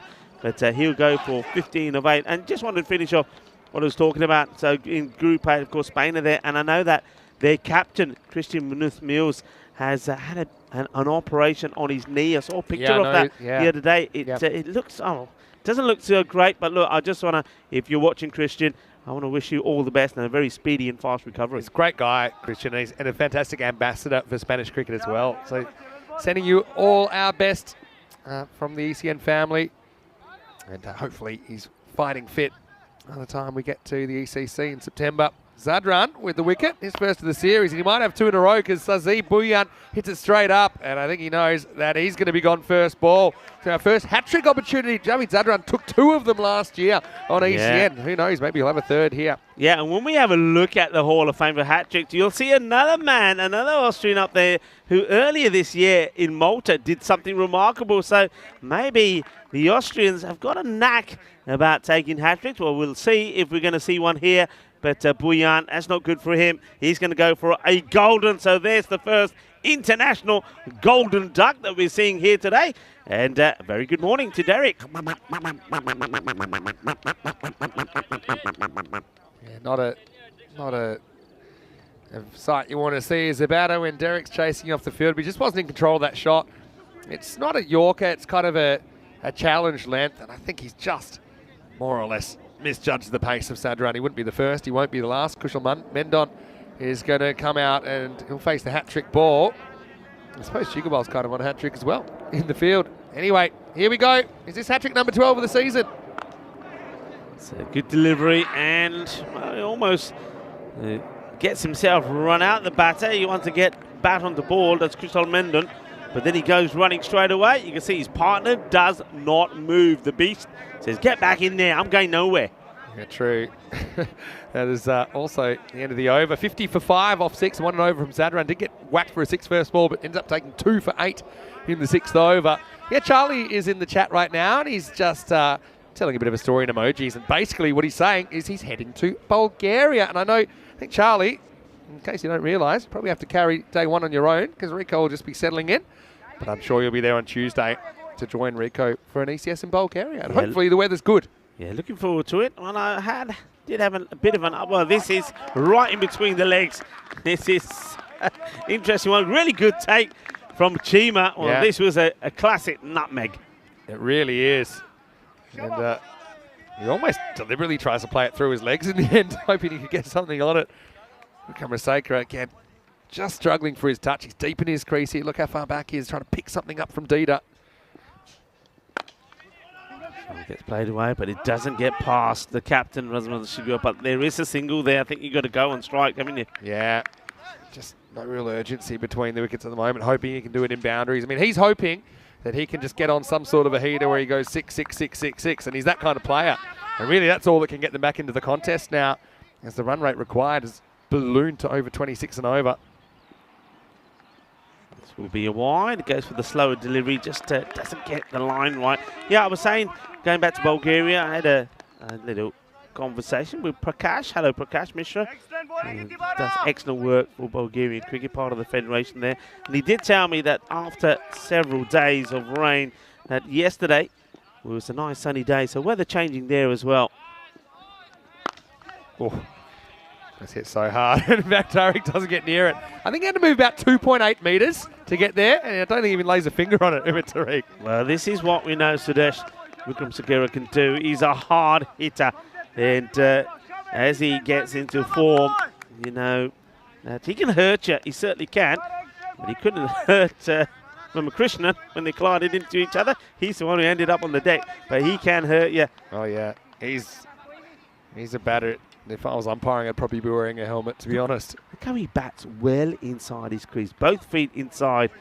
So this one gets worked away for the a single. idea is he knows probably from before, Dina bowls a lot of Yorkers, so he's trying to take that Yorker length and turning into something that still bounces and he can drive under. So that's the theory behind that. Also gives you a bit longer to have a look. But I mean, Dina makes a good adjustment there. He just has to go half a yard fuller, and he does. Yeah. He hasn't given too much away so far. A few questions about Bulgaria. I must say, got a bit of FOMO about Bulgaria. I really enjoy our time there. Won't be missing out this time. Oh, this is another one that's been hit pretty well. And Umar Tariq deals with that well, because this one is bobbling away. Yeah. There's a few bobbles out there. I mean, it's not a bad outfield. It's actually pretty similar to the Vinoj outfield, actually, that we see in the Czech Republic. It's got this kind of spongy type grass, but it's still reasonably fast. It had a cut, I think, yesterday morning. So I'd say it's an average speed kind of an outfield. Not super fast, but not super slow either. And this is high up in the air. Fielder coming across. MSP, oh, outstanding. Absolutely brilliant. What a catch this is. And Mark Simpson-Parker, he sees it early. He gets going. I mean, he does so well even to get here, let alone takes the catch. Diving forward, gets it into the palms of his hands, and he takes another. That's 3 catches in the innings. Yeah, as a bowler, you're so happy about this.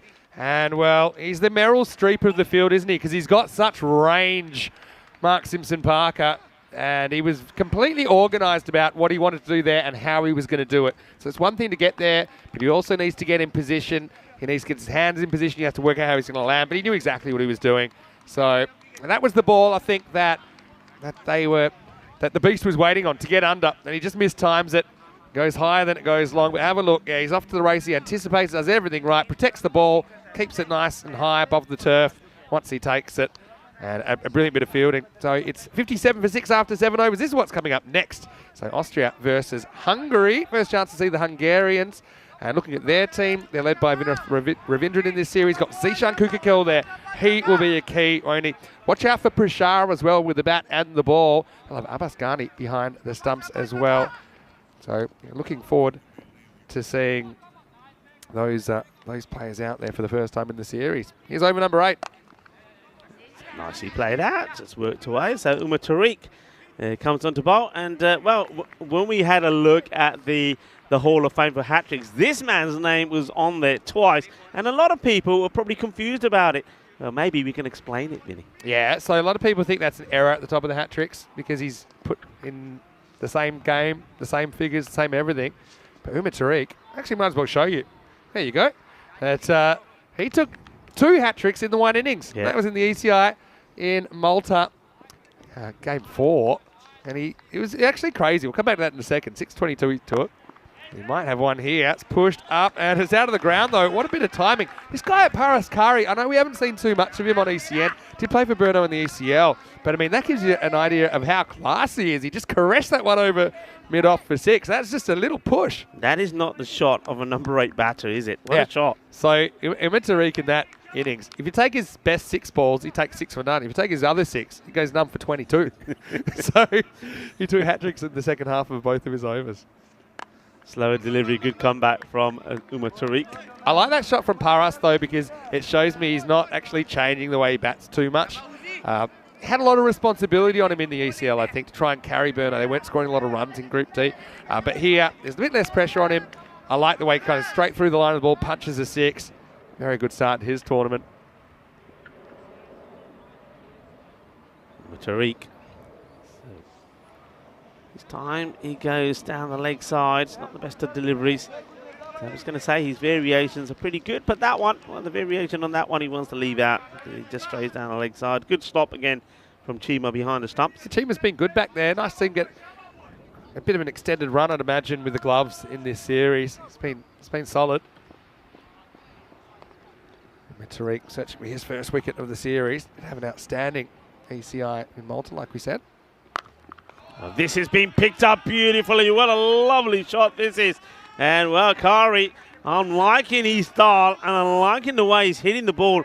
He's hitting it sweet. Well, this one comes out of the bat sweeter than a bowler, Rasmalai. Look, each team does get 6 matches in this series. I think Kari's the kind of guy, he's organised, he's technically proficient. He is showing some aggression as well. He's the kind of guy maybe I'd like to see opening at some point, given an opportunity to kind of set the pace. Because for me, he's got no obvious weaknesses. You can see offside, leg side, looks very organised. Looks a good touch as well. Well, this one is catchable, taken.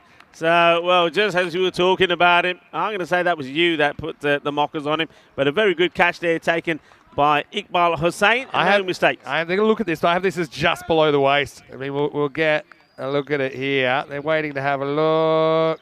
Yeah, nothing wrong with that.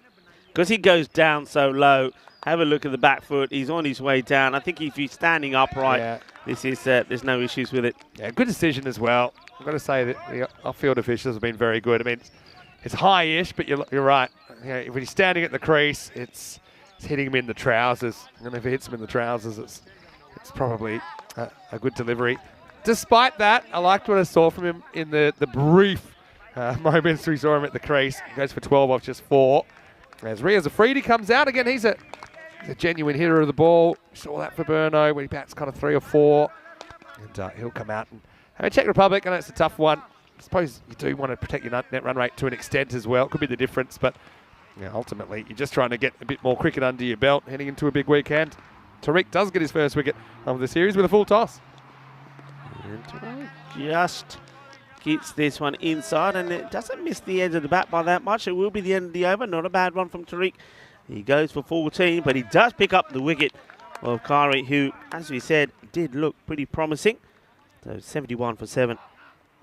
A question from Arnis saying, what's Javi Sadran doing batting down at number 8 for Austria? I mean, he was listed at 8. We don't know where he would have batted. I suppose only lost the 1 wicket along the way, didn't they? So he's listed down there, but I suppose you've always got the option to bring him in whenever you like, based on the situation. But, I mean, it just shows you how strong the batting order is. Sahil Zadran is at 10. Remember, he just kept coming out and hitting 30 off about 8 balls every time we saw him for Donnerstadt. Speaking of Zadran, here he is. Javid, the wild thing, to bowl over number 9. He's got 2 for 8 and he wants more. Yeah, Javid.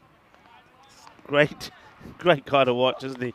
As he fires this one down the leg side. And once again, we see some excellent work from Meher Chima. He's been so good behind the stumps, not just here today, but of course the last 2 weeks as the Fanco European Cricket Series was happening here. And he's done wonderful work for his side, Indian CC Vienna. He does. I think, bit off target first. Better.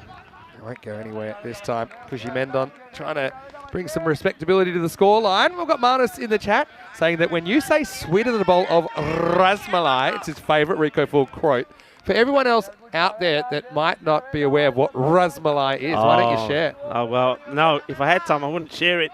It's a lovely Indian dessert. And made of it's a milky dessert, condensed milk. And it's just beautiful with some almonds sprinkled on top of it. Yeah, it's delightful. Look it up, Google it. It's absolutely lovely. And sometimes I say gulab jambu as well. Don't mind a bit of gulab jambu. In fact, we had some nice desserts yesterday as well, last night. And what I had actually worse like gulab jambu. Think about gulab jambu, those of you that know what I'm talking about, and imagine them filled with hot chocolate. That's what I had yesterday. They were delightful. They said it was liquid chocolate pudding. Is that what they said? Something it was? like that. Yeah. It was beautiful. I like the hot. It was a bit of a polarizing dessert.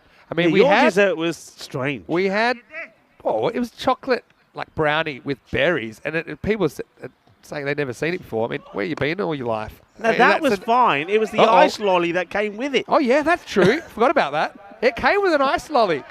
Now that was different, but it was also very, very good. So we had kind of hot, cold, and freezing. Yeah. And who was it? Tyrone that refused to eat his berries. I mean, that guy needs to get his head checked. But he does after he got... Who doesn't eat their berries? He does after he ate the lolly and got brain freeze. Okay, this one will be a single. So A bit early for food chat. It's more of a food rant. Who would not eat the berries, like the raspberries and the strawberries? I mean, I still think that was disqualifying for me. But anyway, does retain his job at the company. Last ball of the over coming up. Saturn run 2 for 12. Doesn't have a wicket this over. Afridi. Let's see what he can do. This one has been angled in. This one gets past Chima. And that'll be biased because it actually goes through the batter. Chima's busted his webbing here. He looked at it straight away. He's wondering why this didn't stick. Well, probably the first idea would be to get it in the middle of the gloves.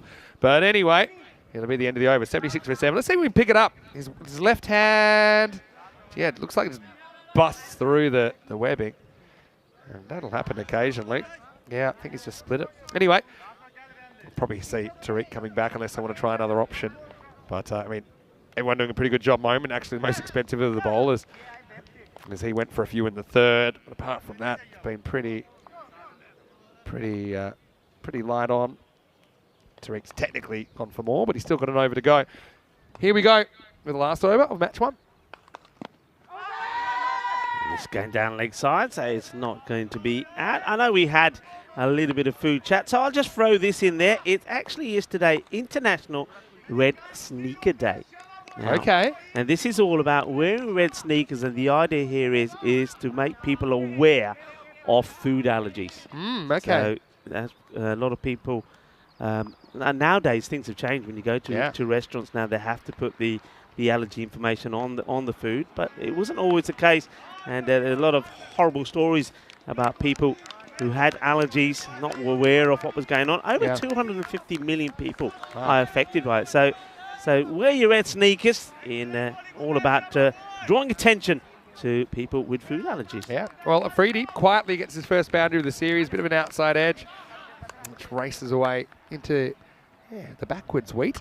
Not the wheat on the leg side. Yeah, it's an important issue, isn't it? Especially in schools and stuff these days, you know. Just to make everyone aware of it. It can be a bit of a pain sometimes, but I think it's quite important. Can you imagine here our fielders who have got a gluten allergy saying, I'm not going to go retrieve the ball. I'm talking about retrieve the ball. This is what I'm talking about as this one gets blasted. Well, there's the wheat field. So can you imagine you're going to come with your doctor's note to the Seabarn cricket ground and say, if it goes in there, I can't go because I've got allergies. Well, Iqbal Hussain worked it out. He was holding his nose every time he went in. We're going to buy him one of those synchronized swimmers nose plugs to save him. Anyway, Himmatreek doesn't quite get it right there. Gives Afridi a bit of length. And you can see Afridi. I mean, he's Afridi by name, Afridi by nature. The way that he loves to go after the bowling. 3 to come. And he'll go again, and this will go all the way as well. Balle, Ginna Sona, Shaka Lagya. Good hitting.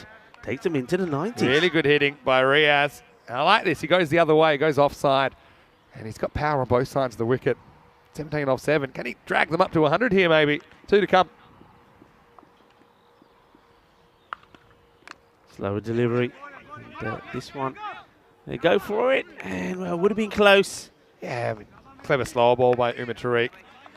He's probably been a bit more expensive than he wanted to be, but still, it's a pretty professional performance from Austria first up. They only lose 1 wicket in their total. They've kind of held back a little bit in sections, but still, they've put big runs on the board. They've defended pretty expertly.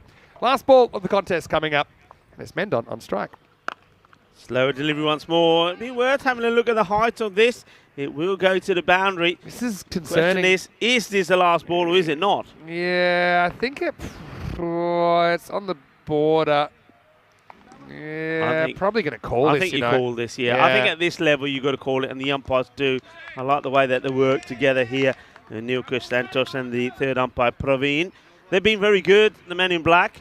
So, an opportunity to bring the 100 up. Yeah, and look, well done to the officials there. Remember, ECN cricket, if it's waist high or above on a full delivery, it will be called. Anyway, free hit to finish the game off. And can they get those triple digits? They need 2 to do it.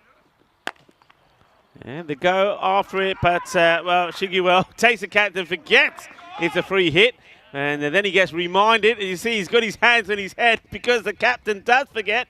But, well, it would have taken a direct hit to get the wicket out. They finish on 99. Yeah, you can still celebrate because it's the end of the game, I suppose. And so I suppose it was a bit of a strange ending, but still, it's an ending.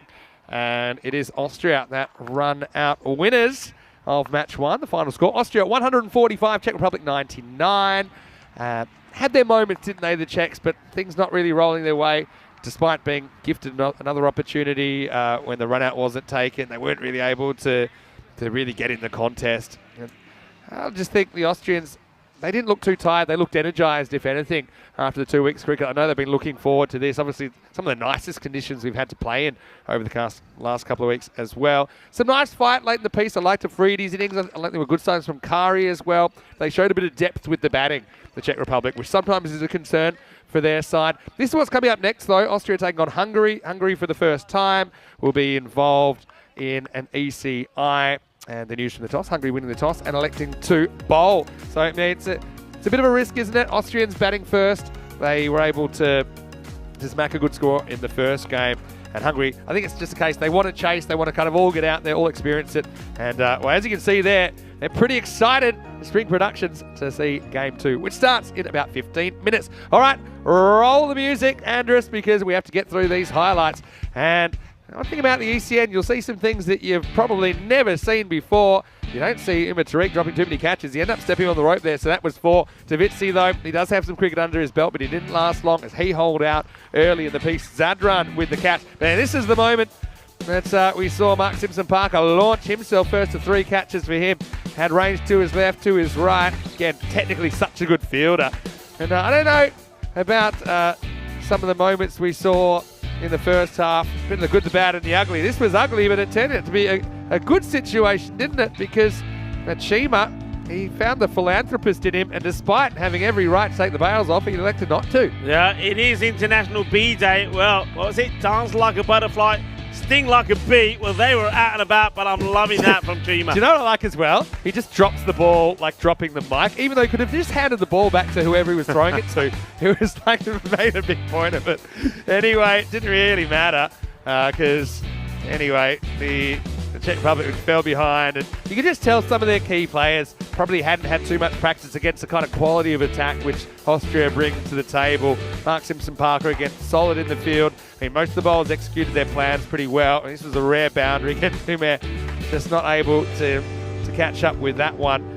Sadran did go in the Maximo first ball, but he fought back with wickets in consecutive deliveries. And by now, you kind of knew that run rate required was out of hand. It was going to be the Austrians holding on in match one. Yeah, I did like the variations. You see that last wicket that was caught by Chigwell once more. There's another catch for him. It was back in the hand staff. The variations were good from the Austrian bowlers. 3 catches from MSP, 3 good catches, and 3 catches from Razmal Chigwell as well. And they've shown that they've had plenty of practice. What a good catch that was. Had a lot of ground to make up.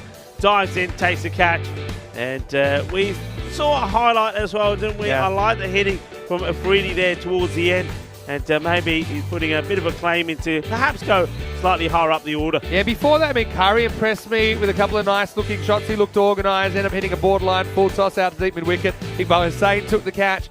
Afridi swung like a rusty gate early, but to be honest, we saw a bit more of what he's capable of late in the piece. That was a nice one over the leg side, and he was also able to generate a lot of power on this. So, I mean, some good signs for Czech Republic there with their middle order clicking a little bit.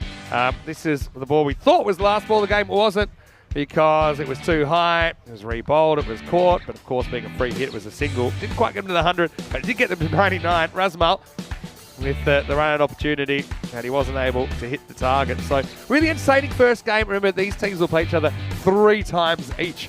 So we'll get to see a couple more contests. And Czech Republic, I think they're better for the run there, but not able to get anywhere close to that target of 146. No one actually reaching 20. Ramakrishna with 19 in pretty quick time.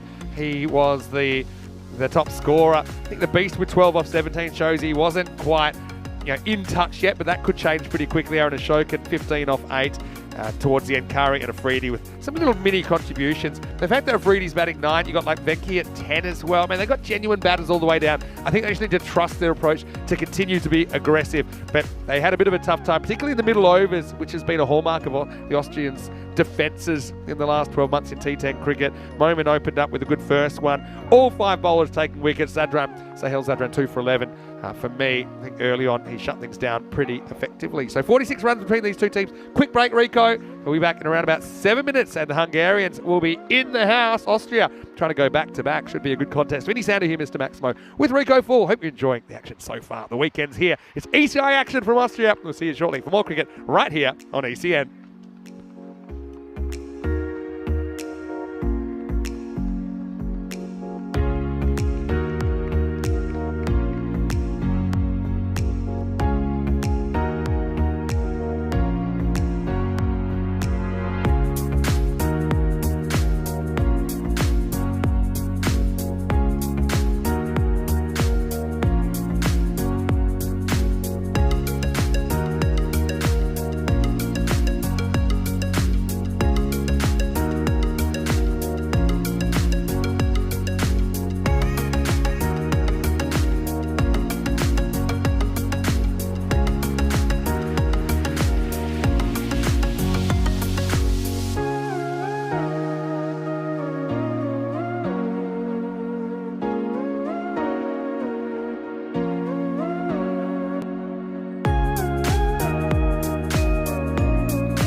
European Cricket Internationals are proudly brought to you by HCL Software, Fancode, and Grizzly Bear Sports.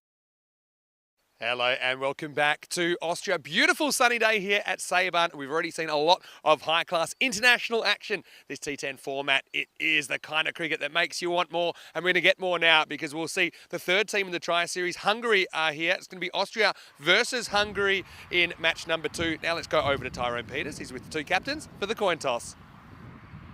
Hungary to call. It's heads. Heads is the call. It's a head. So actually we are bowling first. So the news from the toss is that Vinod Ravindran, the Hungarian skipper, has won the toss and he's elected to bowl first. Again, a bit of a risky strategy, I suppose. I think you know that the Austrians want to bat first, but I think a bit like the Czech Republic, Hungarians probably just want to get out there, kind of experience it as a team to know exactly what they need to do in the second half of this game. So we've seen the Austrians already. Let's talk a little bit about the Hungarians. Zishan Kukukel, I mean, it's always a key for them, and we were missing him in the ECL earlier in the year when he didn't turn out for the Royal Tigers. But I think an interesting injection of youth in the side as well this time around. So it's a bit of a transitional Hungarian team, to be honest, but I think that they do enjoy this format of the game and they will enjoy the opportunity to go out there and play 6 matches this weekend. Let's see if they can challenge their neighbours here in match 2. Let's go to Rico Full. Their news from the toss here in the second match of the day is that Hungary, they've won the toss and they've sent in the Austrians. Over to you. Let's get ready for the first ball. Thank you very much to Vinny Sandu. I don't think Austria are going to be too disappointed about that at all. They've been very good with the bat so far. They showed that in the victory in match number 1 against the Czech Republic, 145 to 99. And of course, Iqbal Hussain was again in good form. Well, we're going to have to wait to see him this time as we have a look at the two sides. It's going to be Shahil Mumin and Razmal Shiguel, the captain, that are going to be opening up in this. I don't mind that at all. I mean, we know as we have a look at that fantasy dashboard, they've got so many good players there. So Razmal just moving the order around slightly, and no real change there on their side. Looking forward to seeing Hungary though, and they're a team that really do excite me. Vinod Ravindran is going to be their captain. He's such a good, exciting batter to watch. Abhitash Prashar, what a player he is, the left-hander, good bowler. He bowls sensationally well, got pace, got Yorkers, and he's a very good batter as well. Mark Desfontaine is going to be good out there as well. And of course, one man that we didn't see at the European Cricket League, Zishan Kukukel. I'm excited to see him in the lineup as well. I've always said, I mean, I went to Hungary for the first time last year, and when I saw the players there and the way they played, I was very excited with the way they play their cricket. Good, strong hitters of the ball in the field. They were very good. I mean, some of the catches that we saw there in Hungary were fantastic. I just feel that as individuals, they're good. As a team, we haven't seen the best of them. I know there's been a bit of change in the management and the coaching staff of the Hungarian setup, and I believe that will start to rub off on the players as well. Sometimes change is good, and let's see if that change is going to spark a better performance from Hungary. I mean, they're a team loaded with good players, but can they perform well as a team? This will be a good test for them. And remember, these two teams will meet in the Euros of cricket later in the year, starting on the 25th of September. So this is going to be a good little contest between the two. Good swing early on there from Mondas. But, just swings this one too much. Shahil Mumin, well, we saw what he could do with the ball. Well, now gets an opportunity, the left-hander, to open up the batting. And he's got his captain, Razmal Shiguel, there with him as the non-striker. So, Sandeep Mondas. Once again, good swing. And, good response from his teammates. Doesn't really fire the ball in, does he? But he's got that teasing sort of drift about him as the ball swings away. Have a quick look at the field set. We've got a sweeper out to the left-hander on the offside, and a long off on the boundary. And that's once again, and he beats him again. Yeah, that's where you want to be going. Mumin keeps going, trying to hit on the onside, but you see there after he gets beaten, he says, what am I doing? I should be going this way.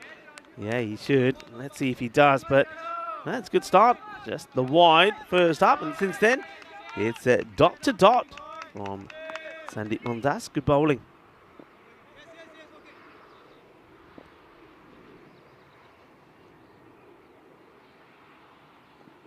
This one may be too wide. It is. So wide signal by the umpire. And the umpires, the men in black for this one.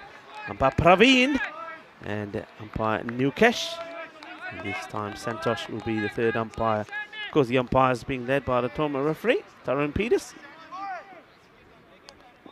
But let's see if there's going to be any adjustments from Momin for this swing. And well, he plays this pretty well. It's a chance. It goes down. I mean, it's a spicy one. Momin does go to it, hits it pretty well. And the chance being put down.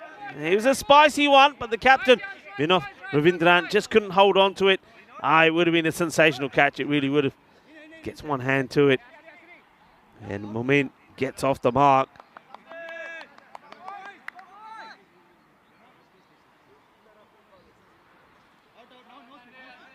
What a start that could have been from Vinod. Okay, let's see how Mondas can adjust and how quickly he can adjust now to Razman Shigwal. Remember, as I said about Shigwal, it doesn't hang around.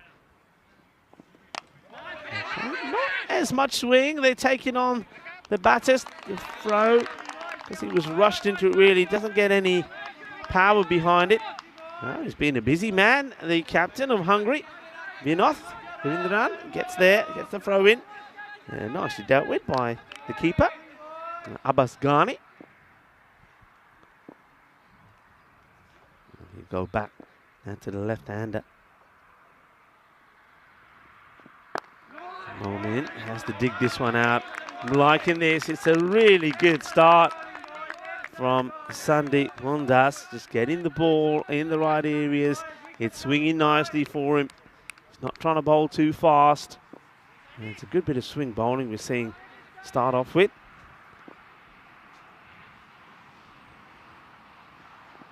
And he beats him again. This is the thing, you know. Momin, he knows where he should be playing these, but he just can't stop himself trying to hoik it on the leg side. And then every time he misses, he then practices the shot out on the off. This is what the bat versus ball wall is saying. It pips Hungary to be victorious. Well, I don't know what it is. The computer doesn't like Team Austria. It had the Czech Republic picking them to beat Austria. And now it's going for Hungary. Well, Austria, what do I want to say about that? Well, Vinny Sandhu, welcome back. I don't know if the Austrians kicked the computer while no one was watching or something, but yeah, the supercomputer not liking him so far. They won't really care. I think Momin has to go to Hoikers Anonymous. Yeah. He just, probably the one where he got dropped was probably the best shot he played to Mohandas. But he's a bowler I really love watching. And you could see he just made a slight adjustment to the right hand. He didn't try and hoop it as much because he didn't want to lose it down the leg side. But one thing about Hungary, they've got a very good variety of their attack. They've got spin options, looking at Ashwith Darapareddy, for example. Now we're going to see one of my favourites to watch, Prashar. He's a prodigious talent. Coming to bowl over number 2. He gets pounded straight to mid-off, and that's Asankuela Gamagay. And didn't he take one of the catches of all time when he actually caught Ramesh Satheesan for a golden duck in the ECC. Yeah, well, Gamagay's class, isn't he? And that's his position. This is hit firmly to him by the captain of Austria, Shigwal. I think it was another catch that he almost broke himself in half, but we'll just consider the good one for now. Shigwal on strike, right-hander. He gets this one slightly away from the fielder who chips on a worm. They come back for 2, but it's a bit of a dodgy one. Throws no good. They get the couple in the end.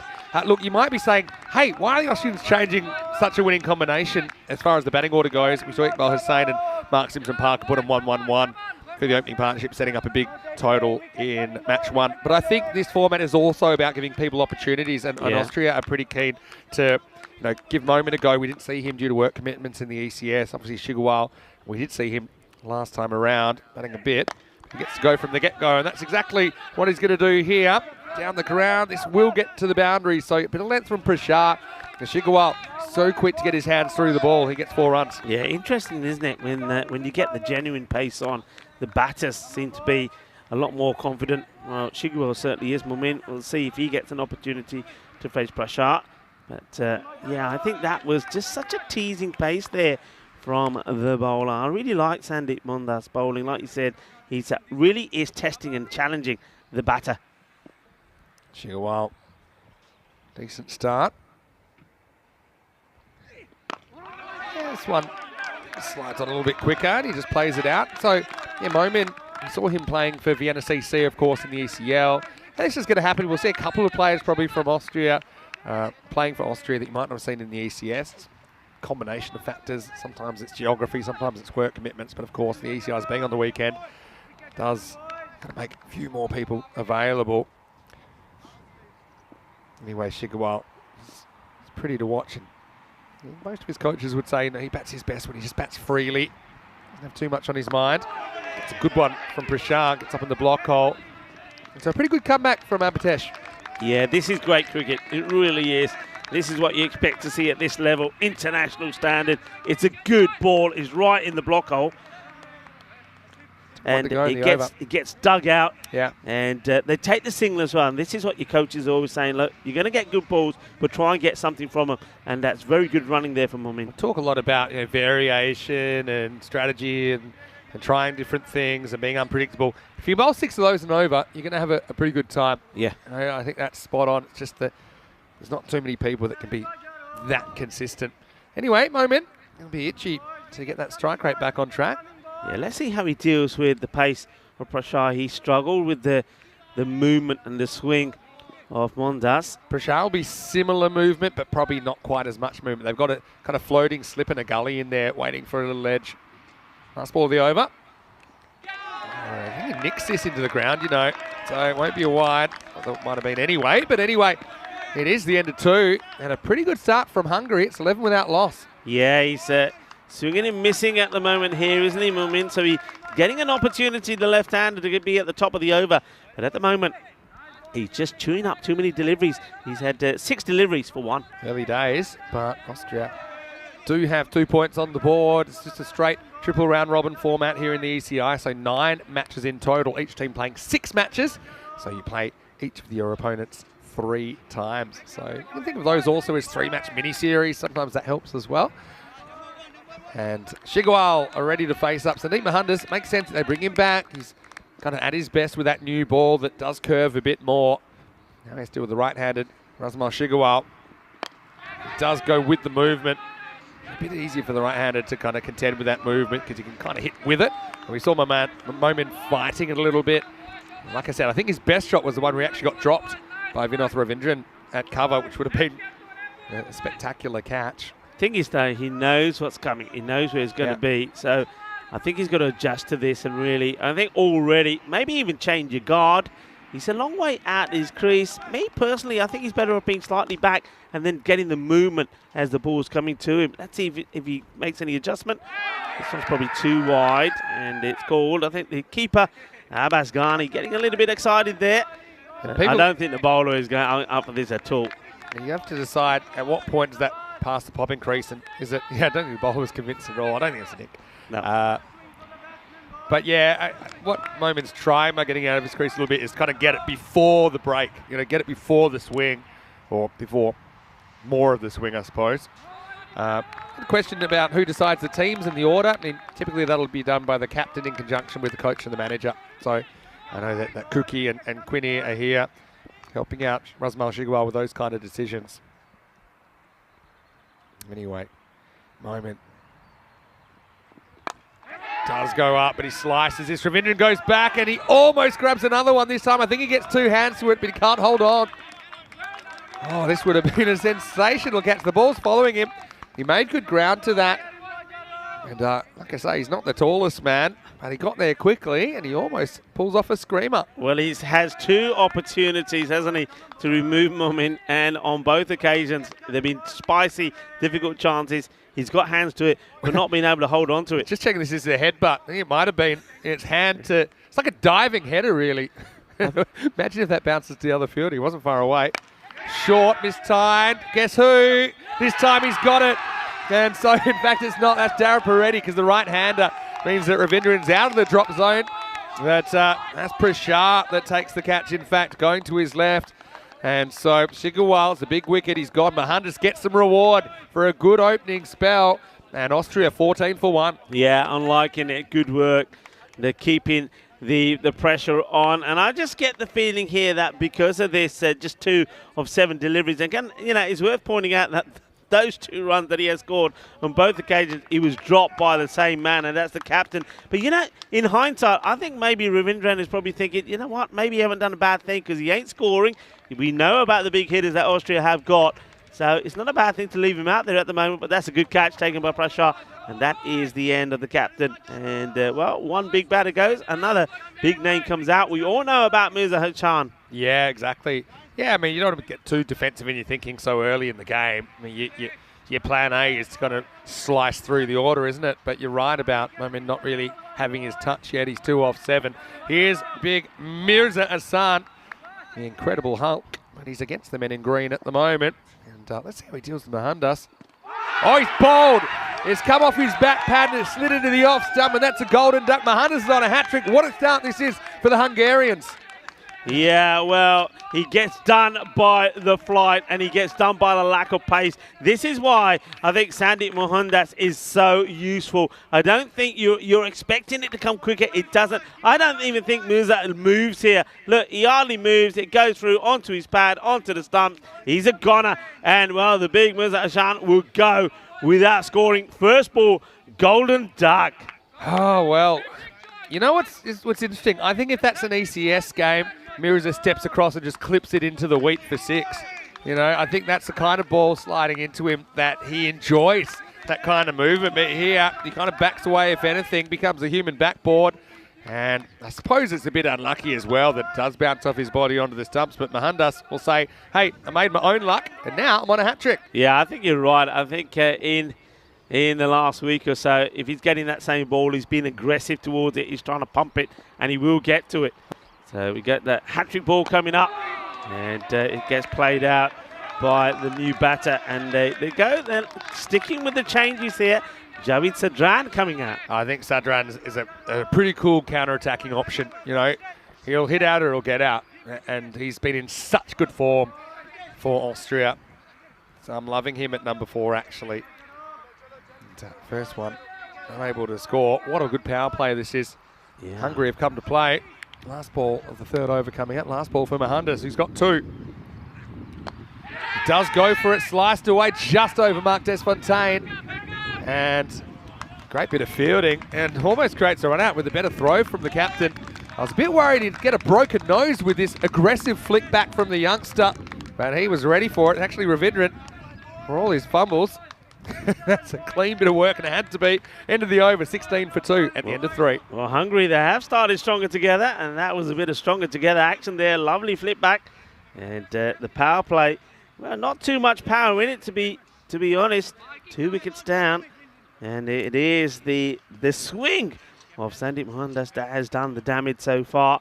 16 for 2 after 3. You can just see that have struggled, but we do know plenty of batters to come. You've got 2 batters still out there. Momin hasn't really got going. Now he's got to make a decision here now, and I think, you know, he's got the likes of still Iqbal Hussain to come out there. You know that Tasehel Zadran is there. There's a lot of good players to come. Got to get going. Also, Mark Simpson-Parker as well. So he either gets going or he makes way for one of those. Yeah, he'll be being aggressive, no doubt about that. Ali Almaz comes into the attack for the first time, into the power play. So from this point forward, you can have up to 5 outfielders out of your 9 available fielders. Here we go. No ball called. The other thing is, Yalmas follows through the wrong way. Let's have a look at the foot here. There's a quick call from Nilkesh Patel. He just gets his stride wrong. Yeah, it's a tight one, but obviously the umpire spotted there was nothing behind the line. Would have been a wide anyway. The difference is this will be a free hit, so a chance for Moment to really go for it. Maybe get his innings going. And he will. He gets a full toss and he puts it out of here. Maximo! Yalmas gets it wrong, and that's the pressure. You know, it's a bit like trust in a long-term relationship. It can take a while to build up, but it can be ruined in an instant, and this one is gone quickly for 6. Yeah, well, he had the license to go the full Monty, didn't he? And Momin finally gets one out the middle of his bat, and it deals with the full toss. Yalmas got the heat on him now. This one doesn't really come back. It's guided away. It'll be 4 more. So this is more like it from Moment. This is what they were hoping. They were hoping he'd come good. He goes 6 and 4. He is hungry for more. He's hungry for runs. And Austria trying to turn things around in this fourth over. Yeah, just like we said, he had to get going, and he does. I think this one would have been called a wide, but he goes for his shot, and he plays it really well. They're going to make a change. They're going to plug that gap. Going to chase the ball from Ravindran, but does leave more gaps on the leg side if Yalmaz gets a bit too close to Moment.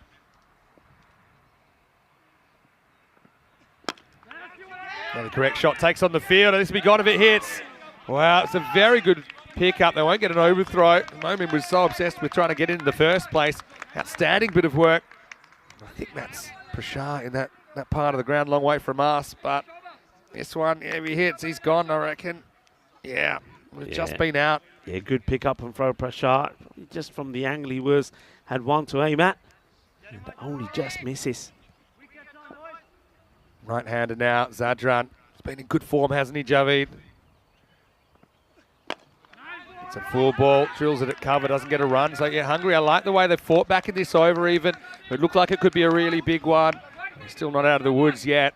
Now, Austria fighting back, as we know they will. I mean, they won't be too bothered about losing wickets. They'll know that they bat all the way down, like I said, to 9, 10, even 11, to be honest. Just making a slight change to the field. That's something we haven't had too many problems with, the time factor so far, but at the international level, sometimes the captain will take a bit more time to get the field right. Don't want to take too long. Yalmaz over the wicket to the right-handed. Javid Zadran. Slow ball, and Javid misses out. Picked the slow ball, but couldn't quite time it up. Yeah, this one really got tossed up by Yalmaz. And Zadran, I think he does pick it, and he doesn't get himself in the right position, and he knows he's missed out on that. And if he gets across there, it'll be a wide. It's a missing leg stump by a fair margin. Anyway, Yalmaz has done well to keep this to 12, considering the start he had. Can he get out of the woods? Last ball, the fourth over. Well, he won't, because it's up and it's out of here. Maximo, stand and deliver from the Wild Thing as he moves to 8. His first Maximo of this ECI, and after 4 overs, Austria are 34 for 2. Yeah, so gets a good shot in there. I think it was important to get that boundary. They're trying to get back onto this sort of 100 sort of score to start off with. That's what their first plan will be the next few overs, just to try and be at 10 and over, and then with wickets in hand and big hitters to come, accelerate. And once again, they've been looking for that 120 plus score for sure. But you can see it took a while, but the acceleration finally comes. And interestingly enough, it comes after 2 wickets have fallen. Yeah, interestingly. But it was also a change of bowler, right? So Yalmaz kind of made his own bed, didn't he? Overstepped the first ball, and that last ball, the over that he shouldn't have had to bowl, it goes for 6. Yeah. Also created a free hit. 18 come off that fourth over. And to give you a bit of perspective, only 16 came off the first 3 combined. So Austria will feel that's a bit of momentum builder. But now we're going to get Ash Daraparetti bowling. And he's a very clever spinner. Let's watch out for him during this series as well. He's going to have to deal with left-hander first up in Moment. Left-arm orthodox. Almost gets a return catch. In fact, he does. But it comes off the end of the fingers. To be fair, I don't think Ashworth could have done a lot more to get there. It'll go down as a tough chance. Moment dropped on 13. Yeah, well, he's given 3 chances on 0, 1 and 13. And every one of them have been difficult ones. Fingertips to it. I really don't know how much he could have done to get more of a hand on that. But anyway, he'll be disappointed. It does create the chance, though, I suppose, in the first place. Something an interesting contest. How will Zadran take on the spin? I'm going to say aggressively. Yep, swings all around it, though.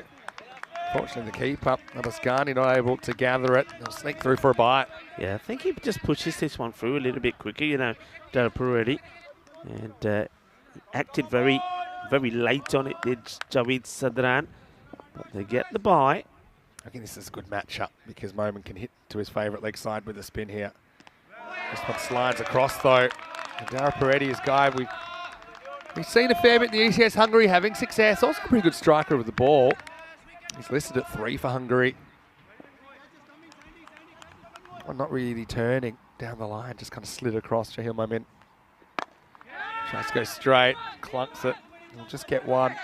Yeah, no power in the shot really. He doesn't get himself in a good position, but he's hitting it into safety, I think, with that shot. So once again, just that one good over, that last one there.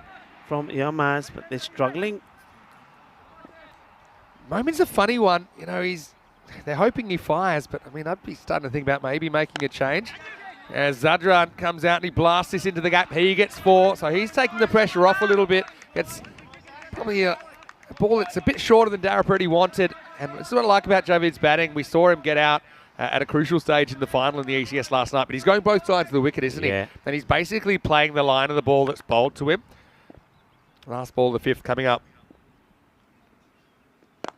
This time he gets it wrong, but he gets a good result in that he's not out.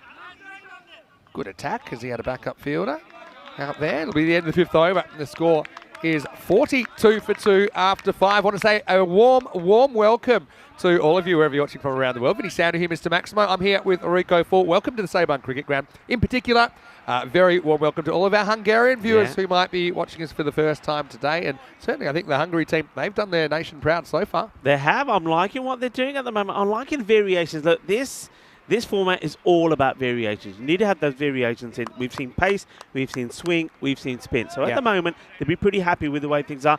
Just haven't had the rub of the green. There could have been a few more wickets there. That's true. A couple of tough ones going down. But I think you're right about changing the rhythm of the game, not letting the Austrians settle. You could argue maybe the Czech Republic attack were a bit one-paced.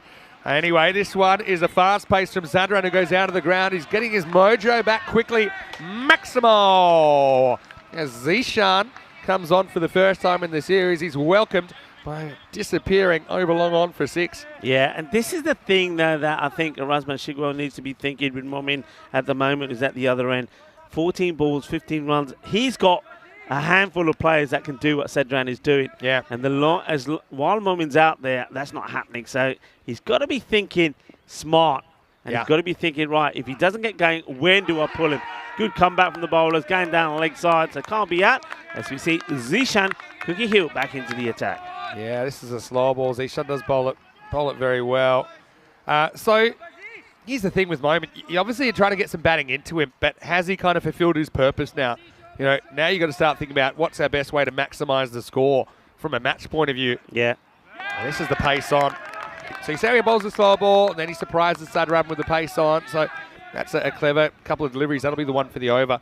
Yeah, so this is where I think you've got so much batting still to come. You never like hooking anyone, but at the moment he is slowing you down. And again, Zadran. He's in trouble if he can't get back there. He will. It wasn't the best off throws from the keeper, but I think he would have made it back anyway. The thing is, Zadran, who's facing, he's actually a similar kind of bowler, and that he'll mix up his pace, won't he? He's got a really good slower ball. Zishan's not the quickest, but because he bowls so many of those slower balls, he will surprise you with pace. Good over this. There's that slower one. He goes for it, he slices it straight up. They're forming an orderly queue. It should be gone, and it is gone. So nicely taken. That's Zahir Safi, who's behind point, and Zishan really works over the wild thing pretty successfully.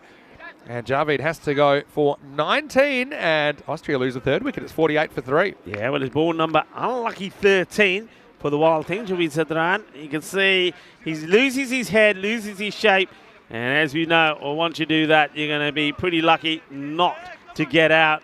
Tries to hit it hard, skies it. Safi, no mistake. Yeah, and he picks the slower ball there, but he just doesn't make the right adjustment. He kind of ends up trying to go leg side.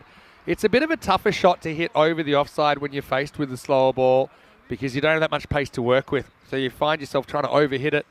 And Javid, again, handy contribution, but he's the third man to go. Here's Umar Tariq coming out at number 5. Yeah, making a lot of changes. I mean, what's your thought on this? With international cricket, you saw a 111 opening partnership between Iqbal and MSP. We haven't even seen them yet. I know you want to give some other players a knock, but is this too drastic? In my opinion, probably yes. You know, I think it's early in the series as well. You can always kind of do that down the stretch a little bit because, number one, Austria have a series to win here. Into the 6th over, score 49 for 3. I suppose it's a vote of confidence in the other guys, but I mean, making your point, just have a look at who's still to bat. Yeah. Mark Simpson Parker, Iqbal Hussain, Hachima. They do bat all the way down, but they've got to get moving. They have to get moving soon. And, yeah, I think you got to still realise there's an international cricket match to win.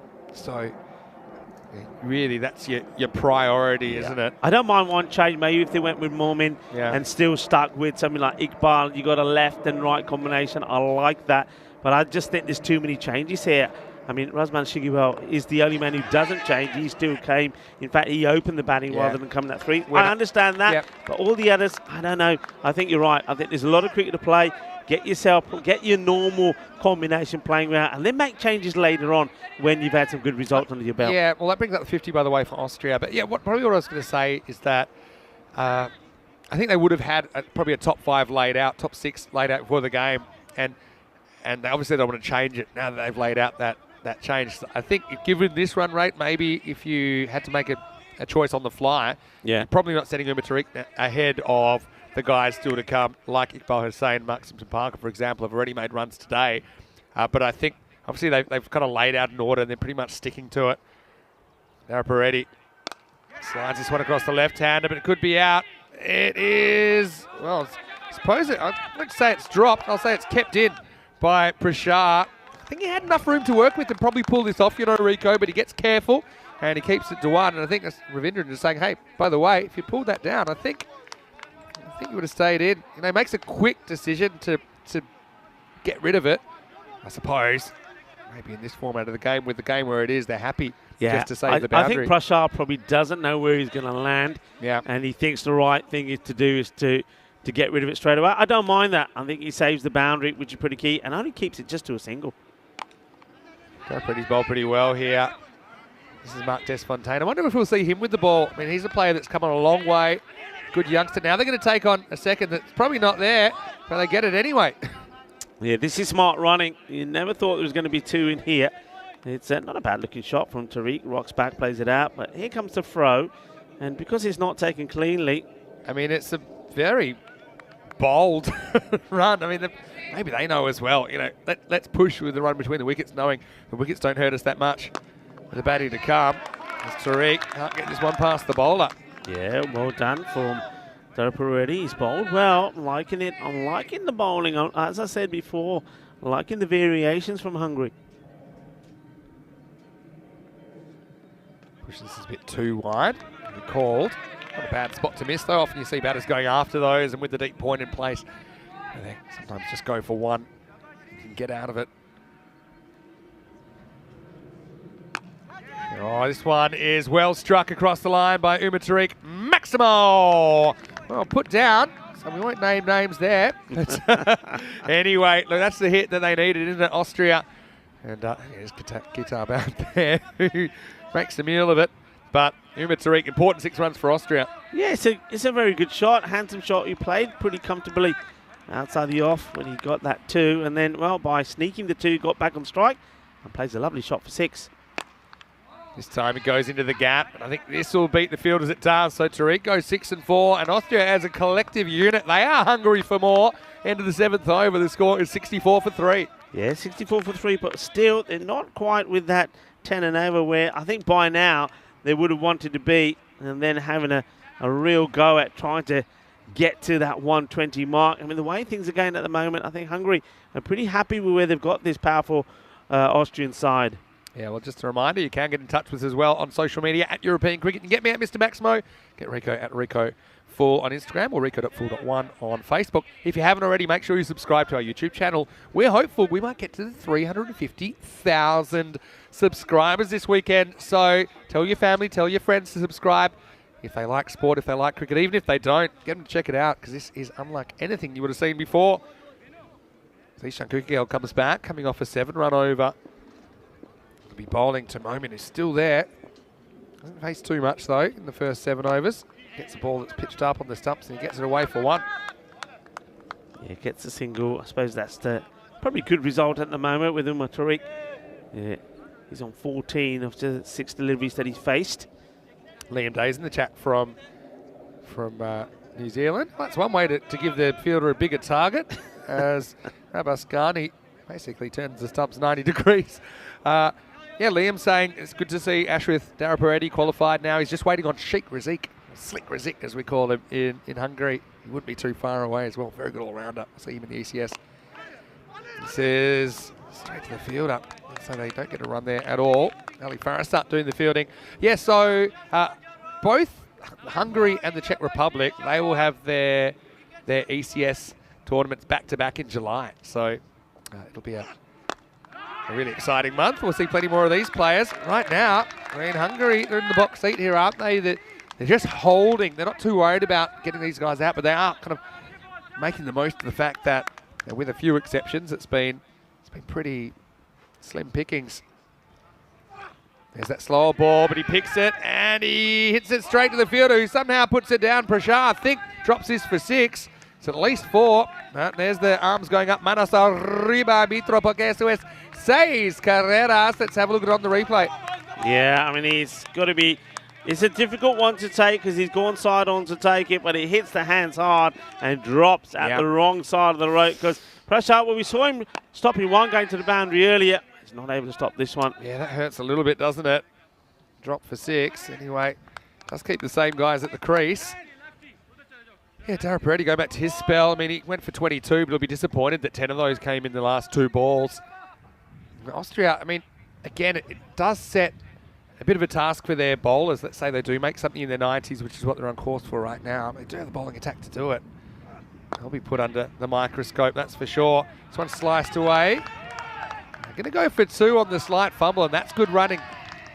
And I think they can afford to do that, like I said, with the wickets in hand. So a couple to finish the over, and the score 74 for 3 after 8.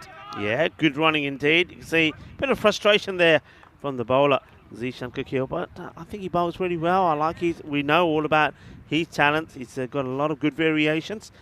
And, so, yeah, at the moment... I wouldn't say it's a stairway to heaven, but a bit of a stairway from the basement to mediocrity, maybe, with the run rate at 9.25, but it is the highest it's been at any point during this first innings.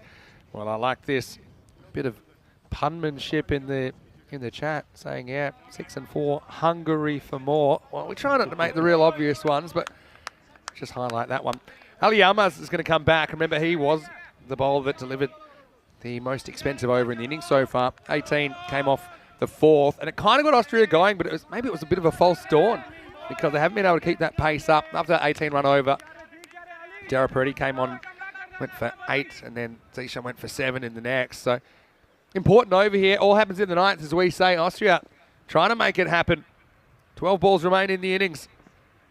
And gets it wrong first up. That's 2 first deliveries where he has gotten it wrong. Even that one that was a no ball that he bowled first up would have been a wide anyway. Yeah. So there's little things, starting overs, finishing overs. These are things coaches talk about, especially at the international level. Yeah, it's a risk. Go with Yilmaz back, but like you say, the same way that Austria have their batting lineup more or less sketched in, probably the same with the bowlers for Hungary. Yeah, goes after it and gets it. That's a really good shot from Tariq. He's not the biggest man, but he times the ball well, and that one is in the wheat. Maximo! Austria trying to make it happen in the 9th. Yeah, this is a really nice shot. He looks really confident, doesn't he, out there? He just thinks, yeah, no pressure, no worries. Well, there's a few worries, though, for Lenin as he's trying to find this one. And it looks like Amari would say, which way? Idhar? Chalo. Nahi, udhar, nahi, idhar. Idhar. He's got the Michelin Man jacket on, doesn't he, Lennon? And he's saying, look, guys. Kuchini love that. Kuchini love that. Well, they're going to have to keep looking to find that one while we use a replacement ball. Trick's been good off his pads. Likes a bit of pace to work with, doesn't he? Yilmaz is the one that has been expensive so far. To be fair to him, he did come back pretty well in that first over. He did sneak a 1 dot in the middle of it, but the start and the end were not according to his plan.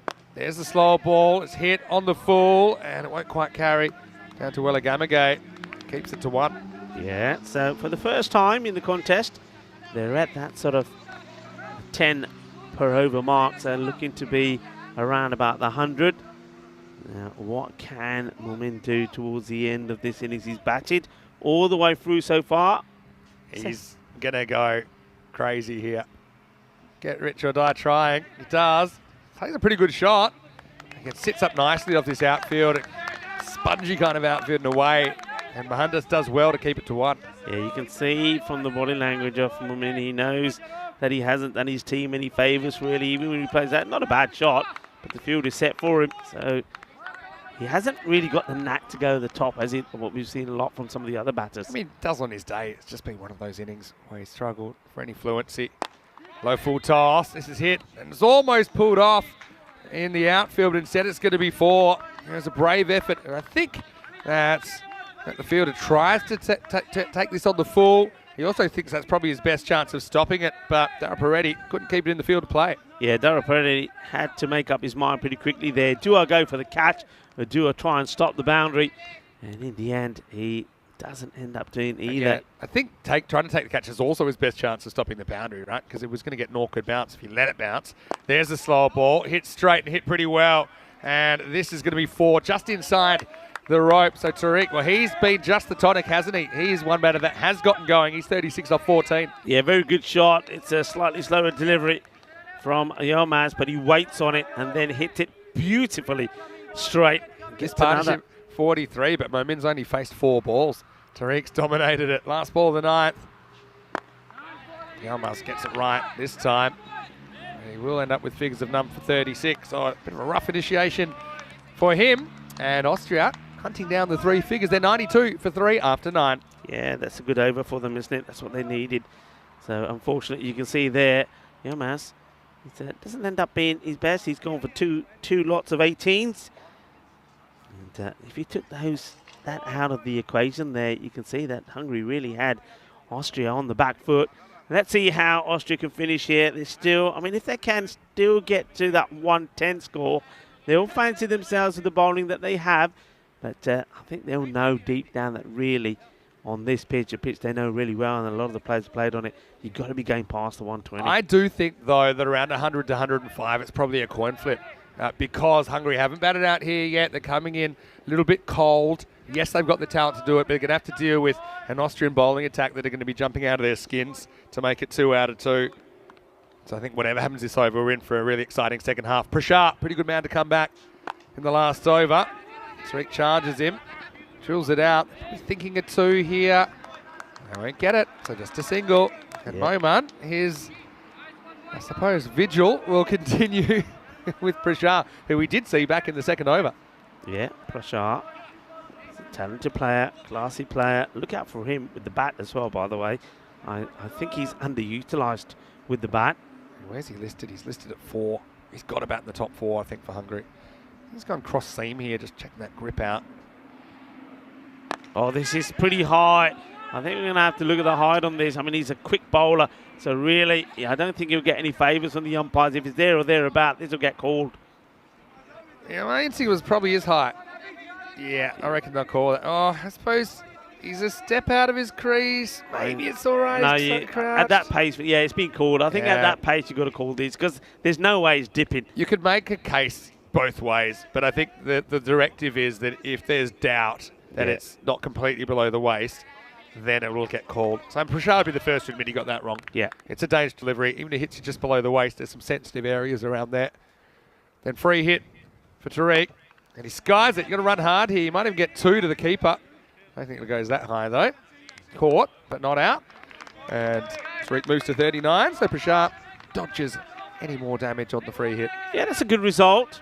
It's a free hit. I mean, you'll take that just a single. And also you'll take it because you change the strike over. Yeah, that's true. All right. I mean, Moment, if he can go bang, bang, bang here, he might end up with around about a 200 strike rate. And he'll be happy with his work, but it's been tough to get going. Prashant, he's dealing in the 10th. Moment goes after it again. Probably finds space here. Don't know if it's going to go. It does. It just plonks over, and that's gone for 4. So Moment does get a boundary, does find a pocket of space. I mean, this is good theory. He doesn't try and drag across. He knows there's no deep cover. He targets that area. Yeah, he does, and he brings 100 up as well with that boundary with a few deliveries still to go. So let's see where they can get to. 100 comes up, 3 balls to go. Tricky chase for Hungary here. First up in the series. Remember, the Czech Republic couldn't quite manage 100 in their first effort. Moment wants to double down. Get 1 here, and I think that's probably it. So 101, 2 to come. And let's see what Tariq's approach is here. I mean, he'd be thinking, okay, I want to flick something away to the leg side. He knows the kind of natural angle of Prashant is into him. I'm bowling a slower delivery here if I'm Prashar. You know Tariq is wanting to go after this. Yeah. He's going to try and make space. I would just keep all the pace off it. Agree. That's another good option. Jams in the Yorker, gets it right. Ravindran almost runs out Tariq. Now they're going to take on the 2. So that's intelligent play. Might as well go for everything possible at the moment. So last ball coming up. Yeah, what do you think about who's ahead in this game right now?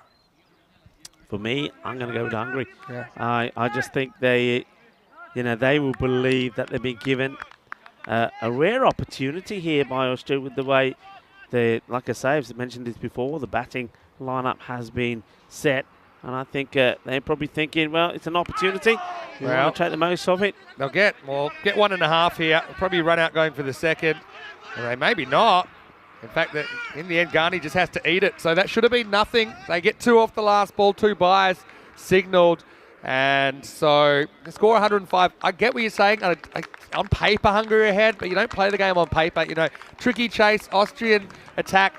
You know, this is a score that's 15 to 20 less. Is the Austrian attack worth those 15 to 20 runs? You know, I think, I agree. Hungary ahead on paper, but it's a game that could very much go either way. Moment bats through the 10. He just couldn't get going, could he? He'd be more frustrated than anyone.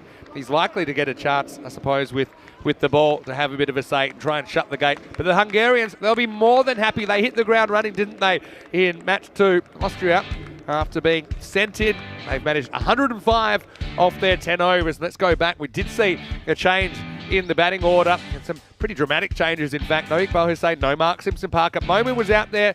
And we had a couple of close calls early. Would end up surviving the whole 10. Shigawa was his opening partner. But this Austrian innings, especially this power play, just never got going, did they, Rico? Never got going at all. And, you saw that the captain from Hungary, he was in the action, Ravindran. He could have had Momin removed a couple of times. It wasn't to be. He stayed and he batted all the way through. The captain, however, Razman Shigawa, didn't. He was caught well by Prashar. And it was, this man here, Sandy Mohandas, who bowled beautifully. And he got the wicket of Mirza Hashan as well, first ball.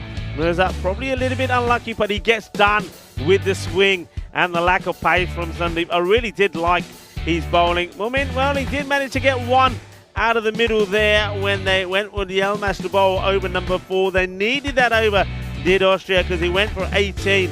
And all of a sudden, it just more than doubled their score. Came from 16 for 2 at the end of 3, and then racing up to 34. But the bowlers kept coming, and intelligent bowling, certainly like the bowling there of Dhruv Pareddi and Zishan Kukhil as well when he came on to bowl. Very clever, was keeping the pace off, and he was rewarded with a wicket, and it was a good wicket as well as Safi took the catch off the wild thing, Javed Zadran. This was a nice looking shot, but the fielder not quite sure how much space he had to work with. Prashar thinks he saves the boundary. The bowler thinks he probably should have taken the catch. Liking the knock, though, I have to say, from Umar Tariq. Once again, surprised to see him coming up as high as he did. But I think he did reward his captain with some fine shots. He made a fine 41 of 19. And while he was out there, hit 3 sixes and 3 fours as well. So he did play some good shots. But once again, I know we're talking about making these changes to batting lineup. I think maybe Razman Shigawa probably went a little bit too drastic. The proof in the pudding will be when they're out there in the field to see if they can contain Hungary from getting to the 106 that they need for victory here. I mean, Hungary, we know they've got some very good batters. Key for me, if I'm honest, is going to be the captain, Vinod Ravindran. I think he's a very good player. We'd probably like to see him at the top of the order, perhaps. And also, I think Zishan Kukhil is he's a classy player, a talented player. And if he gets going, he can certainly turn on the star and win this pretty quickly for Hungary. So Austria, I think, as you heard Vinny say, they had a plan with the batting lineup. I don't think it worked. Shahil Momin, 26 or 21 deliveries, opening up bats all the way through, but he just really couldn't get going at all. The captain didn't quite work for him. Mirza Hashan, well, it didn't go for him at all as he went first ball to a beauty from Sandeep Mohandas. Javed Zadran came out there and hit a few boundaries, 19 of 13 from him. We know he's a powerful hitter. And he hit 2 6s and 1 4 before he departed. And as I said, Umar Tariq, 3 6s and 3 4s on his way to 41 not out of 19. So he does help his team to get past the 100. With the bowling front, I think all bowl really well, apart from Ali Yamaz. He had 2 overs of 18, so he goes for 0 for 36. But all the other bowlers, I think, bowled very well. But pick the bowlers there, I think, stand it behind us. I just think it's because he's different. He is not full on pace. He holds the ball back, but he still gets that ball to move around a lot. And when he puts it on the spot, on the money, he causes trouble and he causes problems for all the batters. So match number 2 of this ECI is very evenly poised. Austria, we know they got a victory first up against the Czech Republic, and it was a comfortable one, winning by 46 runs. But they got the runs on the board that time, 145. The Czech Republic failing to get to the 190 now. Well, that's what they're looking to do again with the ball, trying to restrict Hungary getting anywhere near that 100 score. This is going to be a tight game. I know Vinny Sandu has his thoughts about it. Me, I personally think that Hungary, if they can get a good partnership going, if they get a good power play going, that they could go on here and surprise the Austrians. And maybe Razman Shugarwal may not mess about with the batting order too much after this match. We'll have to wait and see. Is it a great, brave move by Razman Shugarwal, or does he get it wrong and let Hungary come in and snatch a victory the first time of asking? Well, find out. Join me, Rico Full, and Mr. Maximo when we return in around about 10 minutes' time for the conclusion of the international number 2.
The European Cricket Internationals are proudly brought to you by HCL Software, Fan Code, and Grizzly Bear Sports.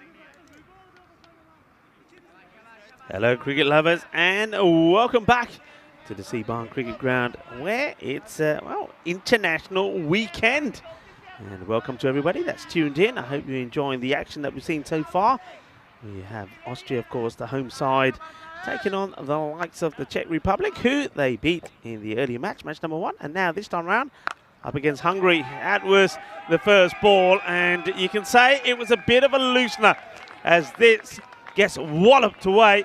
Manos arriba, balle, balle, balle, what a start. And that's what this man does. Zishan, the hard hitter of the ball, the classy player. He goes big straight away. And that one has to be dug out the wheat field. So they go with Momin to start with again. Now this tactic worked against the Czech Republic, where in the first over he was able to pick up a wicket. It's another one that goes all the way. Balle, balle, balle. Well, this is what we were missing in the European Cricket League. Zishan Kukihill goes big, back-to-back boundaries. So Momin, not quite what he was expecting, and well, I would say that Rasmus Shiguel, he as well is probably now thinking perhaps opening with spin in the power play against somebody like Zishan Kukihill was not a good idea. And this one is worked away as well. Where does this go? It's going to be 4. He just gets the little swivel on this as it gets played away. And, not trying to hit it too hard. I like that. So he's not thinking about just going 6, 6, 6 all the time. 2 6s and 4. All we know, 6 and 4. The saying is hungry for more. This guy is hungry for more. He goes for another, and this one will go all the way as well. Manos arriba. Que grande, que guay. And Zishan is in the house, and isn't he looking good? It's a very talented player. We know that about him. And just like that, this over has already gone magical. And Rasmus Shiguel just having a chat with the bowler. And what does he say to him? Probably says, hey, try a quicker one, maybe. Try and push one through wide. Maybe can work on a stumping. And he doesn't really take himself out of the crease as he plays this away to MSP, who does the fielding. Needed to be backed up, and it has been. 23 of the over. And we get a chance to see the Hungarian captain to face his first delivery, Vinod Ravindran. And he's quite happy just to push it back. Of course he is. The 23 has come off the first. And what a magical start. And just like that, well, that the rate required just plummets down to just around 9 a ball. 97 matches without a golden ball. And you have to say, the way this one has started, it probably looked pretty unlikely. What a start. And, well, the gamble to go with spin first up doesn't work. Now they will go to Sahil Zadran. Yep, there he is.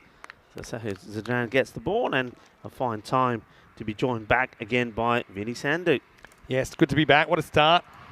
Zishan on. Didn't waste any time, didn't he? Sahil Zadran wants the big wicket. Gets a false shot. Shiguel's going back. No, in fact, that's Zadran, of course, wearing the 4 for Austria in this series. And what a great catch. In fact, this is actually how Zadran got out yesterday in the final. But they needed Zishan, and they get him. And we've seen some tremendous running catches, haven't we, in Austria? And the Wild Thing pulls one off there. Zishan gets them off to a cracking start, but it's only a start. He's the first man to fall. It's 23 for 1. Yeah, well, what a good catch this is. We saw the likes of the East captain, Rasmus Shiguel, take some catches like this in the European Cricket Series in finals day yesterday. This is not easy. And the reason it's not easy as well is you know that it's the key man you're going to try and get. You get this guy, you're back in the game. Really good catch. And look at that from Naveen Wujasakera. He's certainly happy about it because they know that's a big wicket. Yeah, exactly. Yeah. Thought for a second with Shigwal because that's where Shigwal was fielding yesterday, and Shigwal ordinarily wears the number 4 for his club, Donnerstadt. And Zadran wearing the 4 shirt because Shigwal's wearing the number 1 captain's shirt in this series. But yeah, this is the wicket they needed, isn't it? Magical start from Zishan, but he goes no further than 23. Has every run in the innings so far. Ashtrith, Darapu ready to come out. 1 down. Sahel Zadran gets the big breakthrough. Can he continue? Confident looking start. Darapu and Ravindran have actually played some very, very good innings together at the club level. And so they'll be tested here, and that's what you want at the international level. That's why you play. That's why you go up a level. And Sahel, well, he's just having a great time. He feels very happy to see the back of Zishan, who has been a bit of a thorn in the Austrian backside over the last couple of years. Well, look, when you can see just how well he hits the ball, you got to try and remove him early. They do. And now he's bowling a very good line, isn't he, so Dedran? Good direct hit, good pick up and throw. Mark Simpson-Parker saying, well, if you want to take me on, just remember this, because I ain't going to miss. Yeah, exactly. The moment will be feeling a bit better as well. I mean, he almost went for as many in his first over than when he batted 10, you know, so it's not a great feeling. I mean, everyone has those games, I suppose. Good player, I'm sure he'll come back strongly. I wonder if they want to bring him back in the third, or you'd imagine they wouldn't at this stage. And they have removed the man that scored all those runs. Now Peretti forces a fumble, but there is the real Rasmal fielding on the offside to the left-hander. Yeah, Darren Peretti there, you could hear him say, yeah, but it would have been suicidal. And even though the fielder doesn't pick it up straight away, he's got back up behind him. There was no run on there. Yeah, great test, I think, for the Hungarians needing that 10 and over or so. Shot, really good shot, bit of width, and he just caresses it over the offside. His guy can go both ways, and he's very dangerous at number 3. Maximo, what a way to get off the mark. Yeah, what a shot, and don't want to harp on about it, but that's the difference. This is what Mumin couldn't do. He played a lot of shots in that area, but he wasn't able to get the elevation or the power into it. That's a cracking shot. Just a steadier, isn't it? I mean, they're the first runs not to be hit by Zishan in the innings. Darren Peretti, that's got to be such a confidence booster. Zadran, he's there to take wickets in the power play. He gets one more chance in the second. Easy looking drive, but it won't beat the fielder. So a 6, a wicket, and not much else in the second over. It's 29 for 1. Yeah, 29 for 1. But they do get the wicket of the powerful Zishan. So that's something, yeah, interesting here now. Who do you go with? It'd be, for me, very, very risky if they go back to Mumin, and it looks like they are, you know. So whether that's because Zishan's out the way and he wants Mumin to get another one in here, this is a big risk for But him. here's the thing, they've got a really clear plan, I think, to jam up the middle overs with Dida and Javid Zadran. You know, so then the issue is if you don't bowl Mumin out here, then when do you bowl him? Do you even bowl him again? So it's change of batter, change of luck, because he's going to get a wicket first ball of the third, and Ravindran is going to go for a duck. Mark Simpson-Parker has been so good. He gets tripped up by a caterpillar, but the main thing is he holds onto the ball.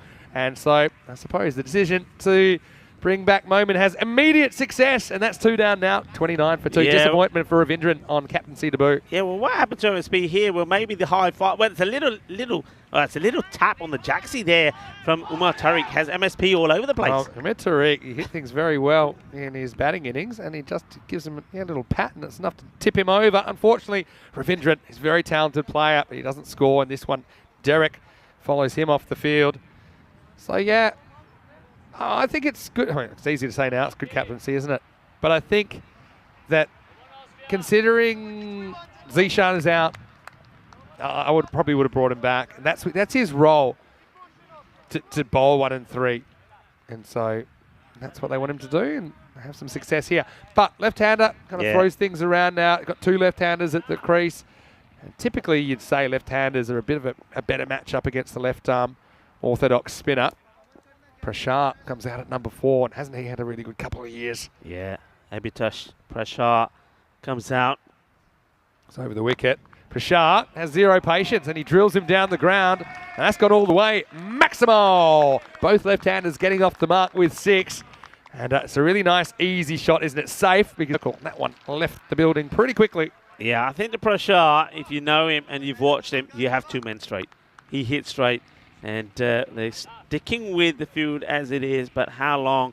I mean, they want to keep mid-wicket where he is as well. Remember, still in the power play. This time, won't beat the fielder. No run.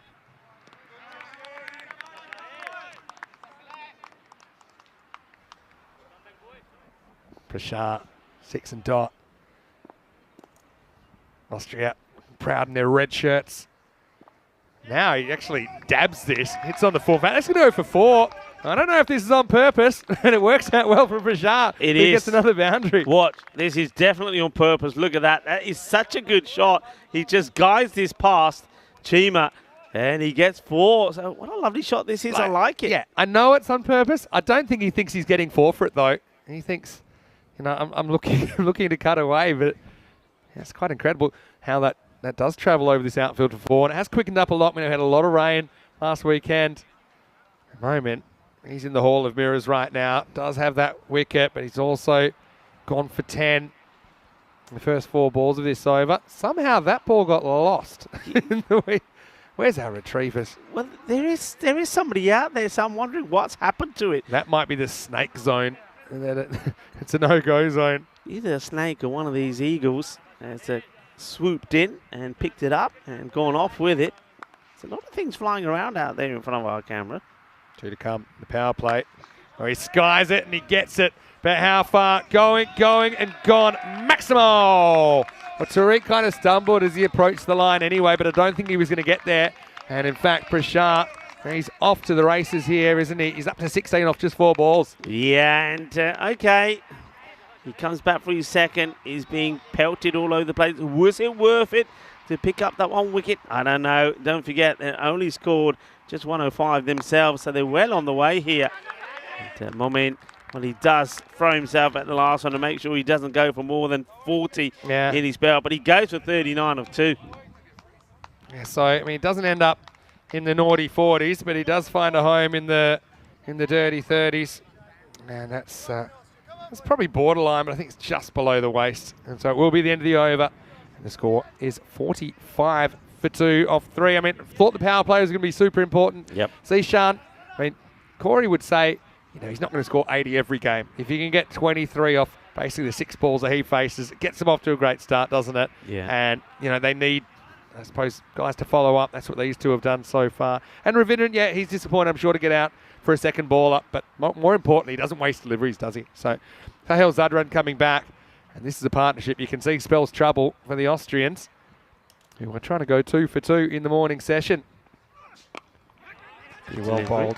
Yeah, gets it online. And he'll probably quite enjoy the prospect of angling across the left-handers, maybe searching for a caught behind. They do have the 3rd man back, which I think is probably a good position as well. They desperately want this 3rd wicket, I should say. So Zadran looking to get another breakthrough. He bowled very well in the first match against the Czech Republic, picking up key wickets. Can he do the same here? Think about who's coming next. You've got Dida and Javid Zadran in the middle overs. They've been very effective at shutting things down. That's well bowled. Oh, White ball call. This is a tight call. Yeah, let's try and track it when it passes the line. Yeah. Well, make up your own mind with that one. Tight call. I think that one, the bowler's going to be very disappointed. I will say, if I'm bowling that, I'm going to be very disappointed. That umpires aren't scared to call wides in general, right? Here ends the conversation. This one's flicked away. Javid Zadran will do the fielding out there eventually. Oh, no, you know, he almost caused a run out here. Wow, he really horned that back in. There was never 2 there. And I don't think Darapreti was that serious about it, but he almost ran himself into trouble. He was serious, you know. He was serious because he starts going. And I just think, I mean, Chima had a bit to do with the throw. If he didn't have to, he would have been in real trouble. Don't know what Darapreti was thinking there. Definitely, I mean, he's having a chat with Prashar, saying, hey, it's 2 there. Prashar quite rightly saying, what are you on? No way.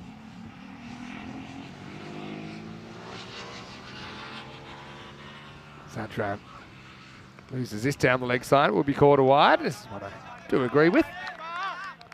Yeah, Chima, good take from him, but not the best of deliveries from Zadran. Would have been a good one to the right-hander, but not to the lefty. Yeah, that's right.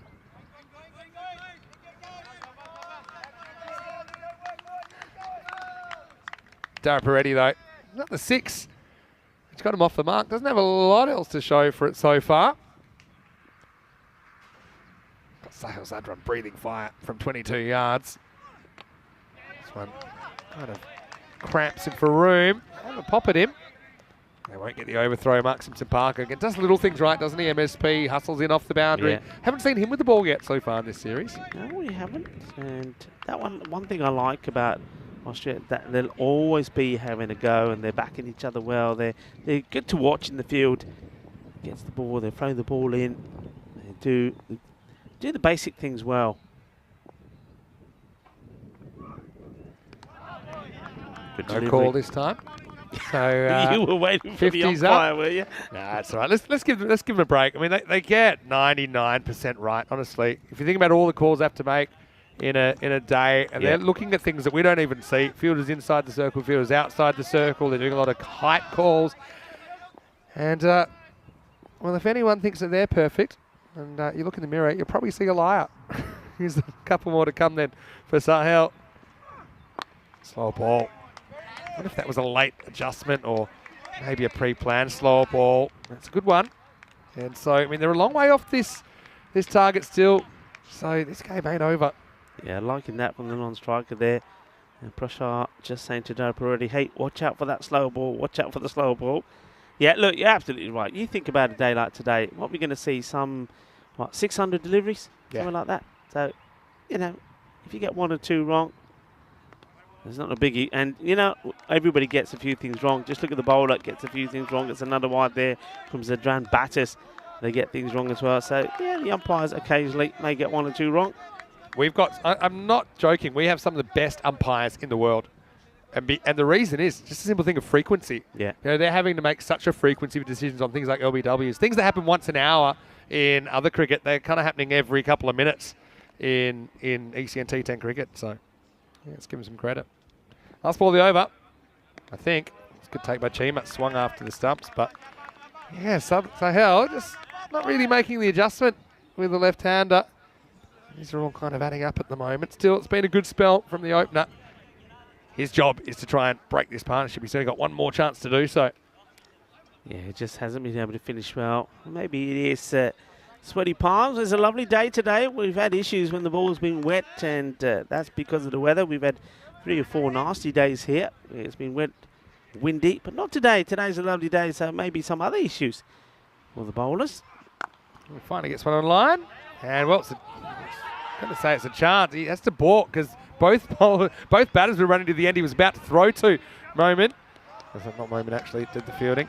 It's a long way from me, so I can't quite pick it out at the moment. Might have been with just say crap back there. But anyway, it's the end of the 4th over. And the score is 53 for 2. Sahil Zadran doing a pretty good job, all things considered. 1 for 14 off his 2 overs. Yeah, so right now you can see that Hungary in front. They've probably got, I would say they've got 1 over in the bag, so to speak. So they keep going to where they're going, they'll win it comfortably. But Austria know that if they can get 1 good over in, you know, over that goes for maybe 3 or 4 runs, pick up a wicket or 2, then they're right back in it. Yeah, okay. Middle over is going to decide this. And this looks like Dita that's going to come on in the 5th. They come around the wicket, jam it in to the lefties. He loses this one down the leg side. The bat hits the pad. There's nothing on the ball. So, yeah, the left-hander's kind of throwing the bowlers through a bit of a loop here in the last few minutes.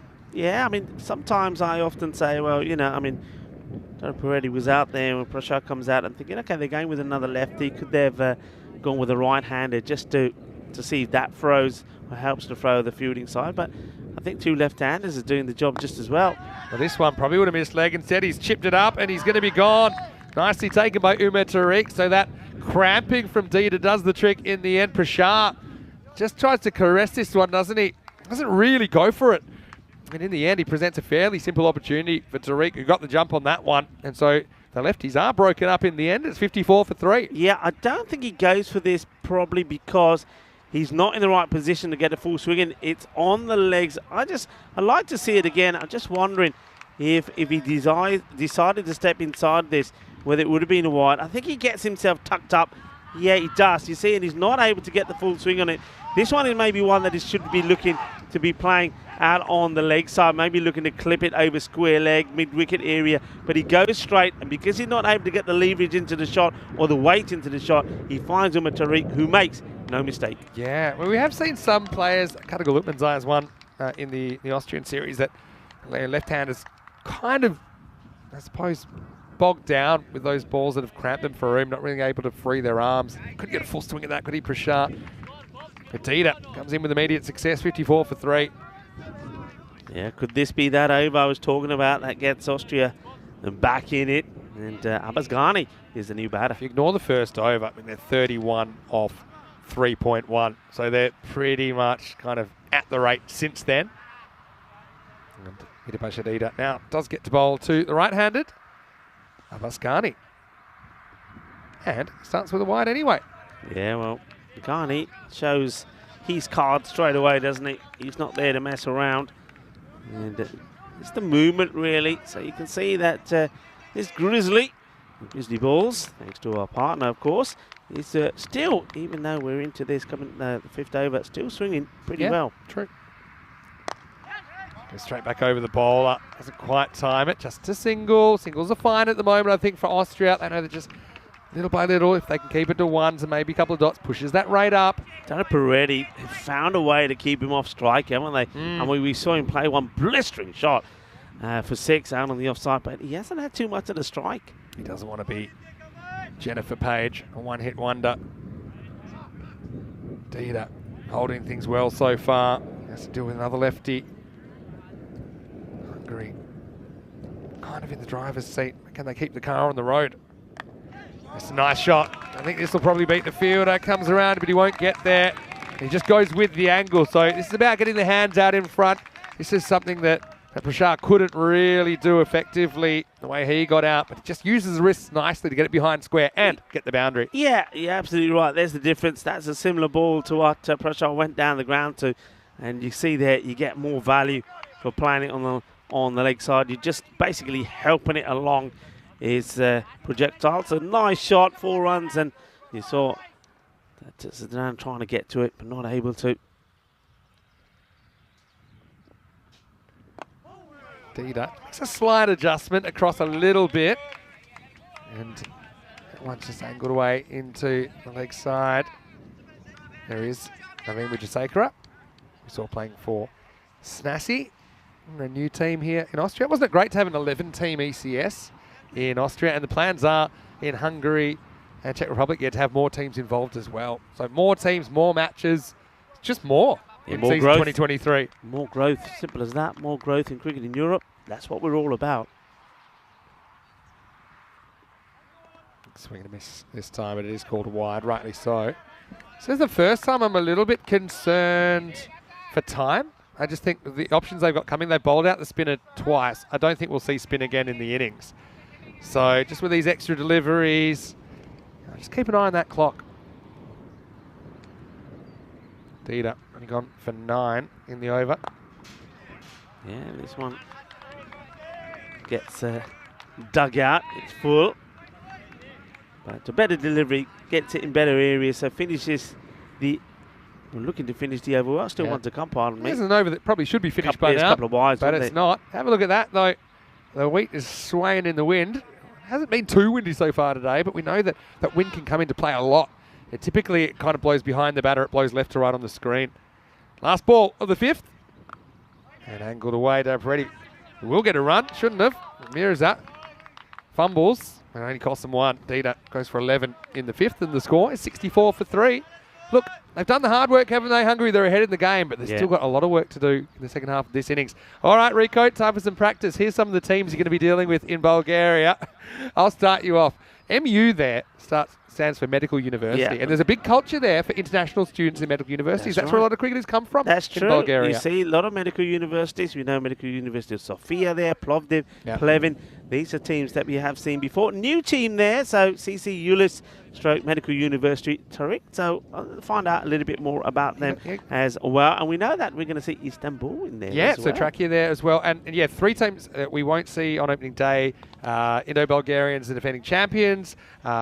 You've got Barbarians, which are, pretty much born and bred Bulgarian cricketers. Yeah. They've got Chris Lakov playing for them as well. So that's certainly a good pickup for them.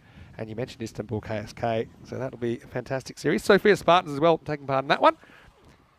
And this will be a big wide from Jamie Zadran, who comes on. They just have had trouble with their radar. It's kind of surprising considering how much cricket they've played that they're struggling with the wide so much. I think it's the left-handers, though. Yeah, the thing is, think about it. How many left-handers did we see? Not that many. That's true, actually. Not that many. So that's a good take, though, from Chima. This time he over pitches and on the offside, but the batter quite happy just to stroke this away. Here's one thing that I'm happy that I'm dodging. What's that? Let me bring that graphic up one more time. Yeah, the start time 2 hours earlier than it has been here in Austria. Partly that's because of the time difference. You will go ahead an hour. Rico, make sure you set your alarm nice and early. 5:30 a.m. GMT, which is 7:30 in the morning in Central Europe, and 11 p.m. 11 a.m. I should say in India. Don't mind that. I'm not afraid of the early starts. Long way up. It will go all the way. Bully, and it's time for Ghani to go big. Well, the right-hander saying, well, you know what? You may be having difficulties getting the line right to the lefty. Well, you've got to deal with me as well. That's a really good shot. Clean through the ball and just using Jawid Zadran's pace against him. Yeah, good shot. Real vote of confidence to have Ghani in this situation. And he gets one that's a little bit shorter. Can't put this one away. So the boundaries have dried up a little bit, haven't they, until that one. And yeah, Hungary, like I said, they've done the hard work here. They did get that 1-4 last over. They were helped by a few wides in the innings. But like I say, won't get in this position that often against an Austrian side that's been playing a lot of this form of the game. There's another wide. So, I mean, that ball has been swinging around. I mean, not a cloud cover or anything like that, but we know these Grizzlies, they do swing. Zadran just not getting it right at the moment. Yeah, 9 wides in the innings, and that's too many really at this level. And a lot of it has been because of the left-handers, but you can see that one is just not in the right area, and we've seen a number of bowlers struggle with that. Ooh, this one goes all the way through and nearly knocks him over. This is a quick delivery. I think that this does actually leave him a bit. Angles in and seams away, goes straight over the middle stump.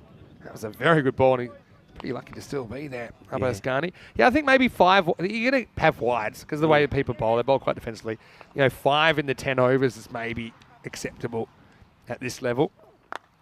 Anyway, this is in the air. I don't think this is travelling all the way. Tariq will take the catch. So Ghani does get 6, but he's out soon after. And Zadran, after being a bit all over the shop, does chip in with the wicket that keeps the line moving. Hungary lose the 4th at 73 for 4. Yeah, I mean, I know you got to play your shots, but you got to be selective and you got to be a little bit smart. I think when you're running in front, and Hungary have been, I mean, the last couple of wickets that they've lost, there hasn't been a need for it. And the reason I say that, look, they've been getting runs freely. And by that I mean they haven't been in trouble. They've been getting a lot of extras as well. You don't need to be taking these chances. You don't need to be throwing your wickets away. You need to be thinking about a partnership. And I think if they end up short in this, they'll go back and say, yeah, look, we lost that because we played the wrong shots at the wrong time. We didn't play smart cricket. You don't need to be playing these big shots. Yeah, I mean, it's easy to say that now. The counterpoint is he did kind of take Javi down the ground for 6, didn't he? Similar ball. That's what I mean. You take that. You got that off the over. This one, and you got a few wides there. Yeah. Just be happy with what you got and say, I'm not saying don't take more runs on the over. I'm saying take them, but don't take the risk. Yeah. I think when you're facing someone like Zadran that's quick, you are kind of playing on instinct. Your brain gives you permission to kind of, to take on those shots. But yeah, you're exactly right. Didn't work out. Maybe it was unnecessary. Safi is a pretty handy number 6 to bring out. And doesn't really catch up to this one. But he's a guy, he's made big runs. We've seen him make a half-century against the Netherlands 11 in the ECC. Again, he provides a fair bit of insurance for Hungary. And he's probably a good man to come in this situation. Last ball of the over, squeezed away for 1. I think it might have been leg by off the last ball. 74 for 4 after 6. So what's the equation here? It means that they need 32 off the last 4 overs. So needing 8 and over. Yeah. They got the players to do it, but it's not going to be easy. Austria will be fighting for the win. Yeah, there will be. I think the set batter, though he hasn't had a lot of strike, Drew Peretti, is going to be pretty key in this, the left-hander. He's batted pretty sensibly up until now. Continue to get it right. That's a ball that I think was probably headed for a wide. Safi drags it away. He's off the mark. Yeah. And going back to Bulgaria, look, yeah, early starts, but, I mean, as you know, and you're going to miss out this year, it's a good place to have those long evenings. That is true, and maybe you'll even see the wild horses. Will they be back? I do have a bit of FOMO about missing Bulgaria. Yeah, it's a good place. It's lovely guys there. We know them really well. We get really well looked after by the Federation as well. It's a very big spider comes to say hello. Look at that There's one. a few It's interesting a ones. biggie, isn't it? You would have been happy. I saw a rare orange ladybug out there. An orange one, eh? Yeah, like an orangey brown colour. Sensible. This is better. This is what I'm talking about. Yeah. Don't need to take the risk. Take the singles. Take the extras that may come. And then if you see a bad ball, put it away. Yeah, I suppose with this schedule, we all have to take a break sometimes. With more matches this year with the 5 matches a day instead of 4 in the ECS. You got 14 match days a fortnight, up from 12. But yeah, I don't think I'll miss Bulgaria again. It's a great place to eat as well. Well, if this one gets played away, it should just be a single I thing. don't know, they might get 2 here. They're quick. Oh, late decision to go back. Being careful. Probably makes sense. You don't want to throw away to run out this stage. Tarator was one of my favourites there. It's like a cold soup. Like a, what's that quite like kind of tzatziki, but more liquidy. Anyway, maybe I'll just have to go find a good Bulgarian Well, a few restaurant. people did say to you in the chat that you need to go on a diet. So maybe going to Bulgaria works out pretty well. Not going to I'll Bulgaria. still be getting a works out steady well diet for of watching ECN. Don't worry about that. I've got my eye on you guys. It'll be great to see some of those players as well. And some of the new teams, of course, in Bulgaria. All right, goes leg side. He gets into the gap. And that's going to be 4. So Dara Peretti, he's kind of been an observer for a lot of the time at the crease. And again, he's been pretty good here, hasn't he? Ball's angled in. He gets quick hands, gets in the gap and gets 4. Yeah, and this is, once again, what I'm talking about. You wait for your shot. And if it's in the slot, you put it away. Otherwise, yeah, you're quite happy just at the single. So that boundary there already means that in this over, for example, they've got what they need. He's down to go crazy. It's a steadier. Now probably get 4 off an edge. And so, yeah, Dita just hasn't quite gotten it right. I mean, the line was better, but the length was all wrong. And with the pace of the bowler, that pretty much races down to the 3rd man boundary. Yeah, 4 runs. And you'll take that. So well in front here. That rate now just goes to just over a run a ball. Yeah, I mean, this is a game you should win. You'd have to really get the staggers to lose from here. I know they're 4 out, but 2 accomplished players at the crease still batting to come. Now, you're just kind of playing the ball on merit. Yeah. This is a bit of work for the fielder. Iqbal does keep it to 1. It is the end of the 7th over. Peter ends up going 1 for 23. 7 overs in. It's 86 for 4. 20 required off the last 3 overs. Speaking of 3, this is match number 3, and for the first time, we'll see the 2 touring teams going head-to-head. Hungary against the Czech Republic. Certainly Hungary have started a bit stronger than the Czechs, but the Czechs have won the toss there, and they've elected to bat. So interesting, they've elevated Paraskari. Well, they've listed him to open it, at least. That's something I thought might be an interesting move. Yeah. You got Sudesh Wickramasekara there at 3. I think a longer batting lineup. I see Murali Vandrasi comes into the side. So, yeah, Czech Republic will be desperate to get their first points on the board. Hungary, I mean, they're looking good at the moment. And so they'll hit that game with a bit of momentum, it's looking like. That's coming up in around about half an hour's time. Back to the action here. Uma Tariq starts with a wide, and this has just been a constant hassle for the Austrians. They've been missing their spots in this 10 overs. Yeah, they'll be disappointed. And the reason they'll be more disappointed, I think, than the other 2 nations is that all of these guys have played a lot of cricket. They've played it at this ground, on this pitch. And really, for me, there's no excuses for a lot of these extras are given away. I mean, 1 or 2, like you said, happens because you got a plan in mind. And you see then this time round, if he steps inside of this could have been one wide down the leg side. Yeah, they just haven't executed their lines well, the bowlers. It's one of the few that Dara Peretti hasn't caught up with that was angled in towards his body. Well, now, if you're Austria, you're just trying to drag it as late as possible and hope you can see some nerves creep in. Hungary, They've been very, very impressive, haven't they, with their attitude. They haven't taken a backward step the whole game. Still got a bit of a fight on their hands. Tariq, he's a specialist closer. But now he gets dragged away and a bit of length. That one's gone miles. Maximo over the fence and out of here. Dara Peretti moves to 31. Yeah, good shot. I mean, again, he gets a width. It's slightly short, and he knows this is in his zone. He puts it away. So just like that, there's 13 required, 16 deliveries. Yeah, I mean, they'd have to fall over to lose now. What a great performance from Hungary. We knew they'd be desperate for the points. They've really shown it. They've worn the shirt with pride so far. And the Austrians, you know, it's just an off game for them, I think, with the bat and the ball. We talked about, yeah, we're going to see changes in the order, but perhaps it was too dramatic. Not perhaps, probably was too dramatic. They didn't make some proactive choices, I think, in the middle innings. I mean, they could have maybe made a tactical switch. You talk about the risks of doing that, but I often talk about the risks of not doing that. And 20 more runs here could completely change the complexion of the game. Yeah, big time. Just gets whipped away. Once again, the bowler just trained down the leg side with Tariq. They'll take the one. They don't want to take any unnecessary gambles here now. Yeah, you're absolutely right. I mean, I'm all for change. I think when you're playing well, you need to be thinking, as a captain, okay, which guys haven't had a chance and could get to a point in a match where you need them to perform and they haven't had match practice. I just think it was too much too soon from Razman Shiguan, and I do believe that's cost him. This is up and away from the fielder as well. That will be a very good stop. And if he has, it looks like he has pulled this off. I think he's kept it to 1. Yeah. Excellent bit of work out there. I like the way he palms it on as well to the other fielder. Let's see this. He gets 1 foot down. Yeah, nicely done. Excellent bit of work. Iqbal Hussain, he hasn't had too much to do in this game. Make sure he stretches things out a bit. So, I mean, we'll get into the 9th. If they get into the 10th, then maybe we'll see the wobbles. No signs of it at the moment. Safi to face the last ball from Umar Tariq in the 8th. And he horns it down to the ground. Well, there you go. Maximo! With Safi at 6, it's a luxury, I think. Now you've got long batting lineups. Oh, it's just what I expected from this series. I think all these teams can beat each other. So you've got Hungary doing a number on Austria here. Who knows? Czech Republic, they're going to come out firing in the next game against the Hungarians. Yeah. I don't know what to believe anymore. I know that Lennon's got his hands full trying to find that Grizzly Bear. Grizzly Bear fireball.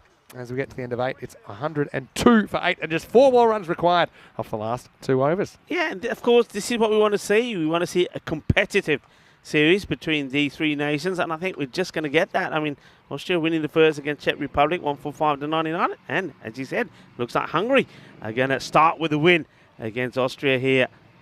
Sadran trying to keep the game alive. 9th over. There's a quarter of the runs they need. Tara Peretti pushes down the ground. So yeah, I know it must be frustrating for the Austrian setup as well.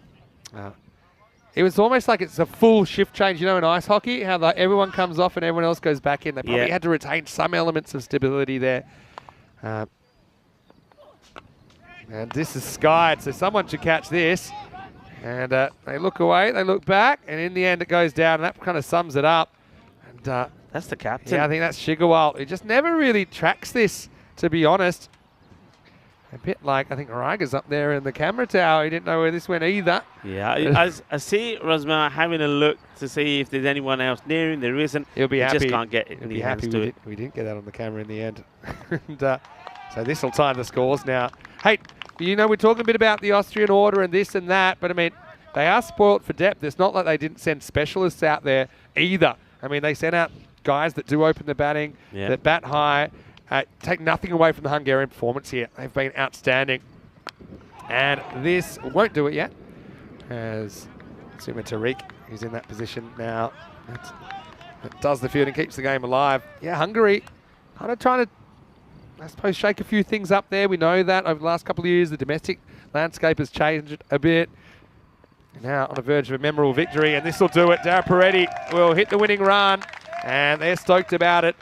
It's the first step in a longer journey, I know, but it's a fantastic start for the Hungarians. And just like that, they're the only team that are undefeated, and we're only 2 matches in.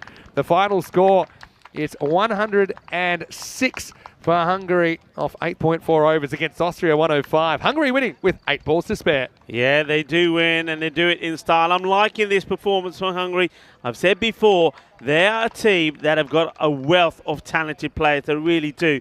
But one thing they need to start to do more of is gel as a team, play well as a team. I'm liking the change in the infrastructure behind the scenes that are happening. You've got good people now trying to get the team to rebuild and perform. And, well, from what we've seen there in that first match, I know it's only the first match, but when you're playing your first match and you're playing a team that just rolled the Czech Republic, I think that is a sign of things to come for Hungary. A very good victory for them. Austria, though, they need to go back to the drawing board, and it'll be interesting to see what we're going to see from them when they play match number 4 later. They'll be playing the Czech Republic one more time, but they will have the opportunity in the final match of the day, match number 5, to try and get their revenge back over Hungary. Hungary, though, a good win from them. This is the next match that is coming up. This will be coming up in about 25 minutes' time. Hungary, they're hungry for some more action. They're hungry for another win, I'm sure. Czech Republic, they're looking to bounce back into some sort of form as well and seeing if they can make this a more competitive game. I believe it will be. I think the Czech Republic, a lot of their key players didn't quite perform in the first one against Austria, so it's going to be an exciting one. Look out for that one, like I say, in about 25 minutes' time. But first, let's have a look at the highlights of this one. When it was Hungary that cruised to victory by 6 wickets, and they did it with, plenty of balls to go in the innings as well. They're doing it with 8 balls to go, and for me, I think the gamble, it worked for you once. He tried to go with spin again in this one, and it goes for 23. And when you only have got 105 on the board, when the first over goes for 23, you're going to be up against it. And though Sahil Zadran, when he came on to bowl, took a wicket of his very first, I mean, they still went for 45 in the power play, 64 at the halfway point. And like I said, Hungary always had that 1 over in the bag, and that's the way it finishes in the end. That 1 over in the bag is why they win with 8 balls to go. Well, this was an interesting one where the power of Umar Tariq knocks over MSP. Well, he was trying to show him a little bit of love. In the end, he put him on the ground. But they stayed down, didn't they? Austria, they just couldn't bounce back. Momin coming back for the second over, still inside the power play. I don't think that was a very wise move. And you think, I mean, when you have a look at the bowling figures and you have a look how many Momin went for, you just get the feeling, I mean, you'd love to be able to make a change in that. He went for 39 of his 2 overs. And remember, 23 of them came off the first. So a good victory, as we see. Some good catching. And Umar Tariq, though he's had 1 or 2 issues with his ground fielding, his hands have been spot on when he's taken some nice catches. But Puredi was really good with the bat. I think for me, I said early on that he held the key to victory. Certainly when that wicket of Zishan went after a scintillating 23 that he hit before he went, and that was to that catch you saw there from Jaweed Zadran. But there you go. There's the winning runs. They do it in style. Austria, though, the other thing we'll say, I don't want to, you could talk about the way they rejigged the batting order, but let's talk about their bowling as well. I just think there was too many extras. I believe that in terms of wides, they bowled 11 wides in those 12 extras. Scorecard there, Zishan Kukhil does exactly what you want one of your openers to do, go big in the power play. 23 of just 6 balls gave them the start that they wanted. The captain, Vinith Ravindran, he wasn't able to get going. But look, I think as a captain, if you fail and your team win, you'll take that. So he's not going to be too disappointed. Remember, plenty of games they've got to get going as well. And then also 35 from Durapuredi. What a good knock it was from him as well. The bowlers, as I said, too many runs conceded by Momin. I just think it was a mistake. I like the idea of trying with the 1 over in the power play. It didn't work. I think coming on for the second is probably not a decision that I would have made. And even though he did pick up a wicket, I don't think it was worth the gamble. Good bowling from Sahil Zadran. I think he was the pick of the bowlers, bowled really well. Jaweed Zadran himself didn't bowl too badly. Wasn't able to complete the last over, but of the 10 balls he bowled, he only went for 13.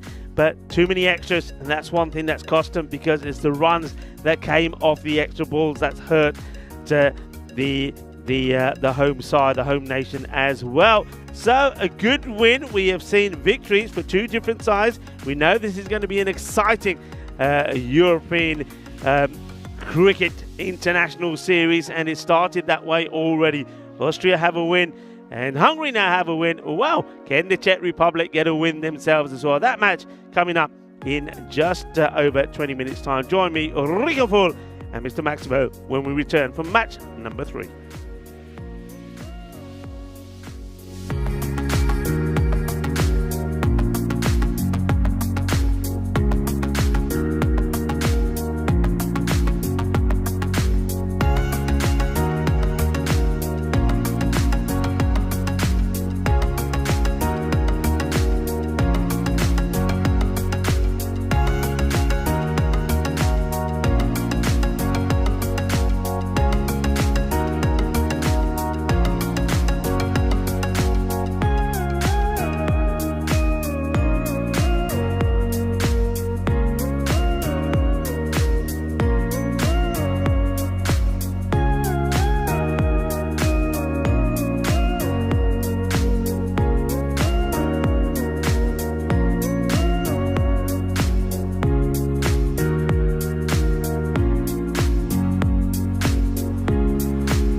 European Cricket Internationals are proudly brought to you by HCL Software, Fancode, and Grizzly Bear Sports. Hello, welcome back to Austria, and we're loving the ECI action so far. Now it's time for match number 3. So for the first time, we'll see the two touring teams locking horns in the middle match of today. Hungary versus the Czech Republic. I've got the Czech Republic guys behind me right now. How are you guys enjoying things so far? They're happy, but they could be happier because they don't have a win yet. They'll be hoping they can get on the board this time. Now, I heard that you guys want to win the toss and bat, so let's see what happens. Let's go out to the middle where Tyrone Peters has the 2 captains for the coin toss for the ECI match 3.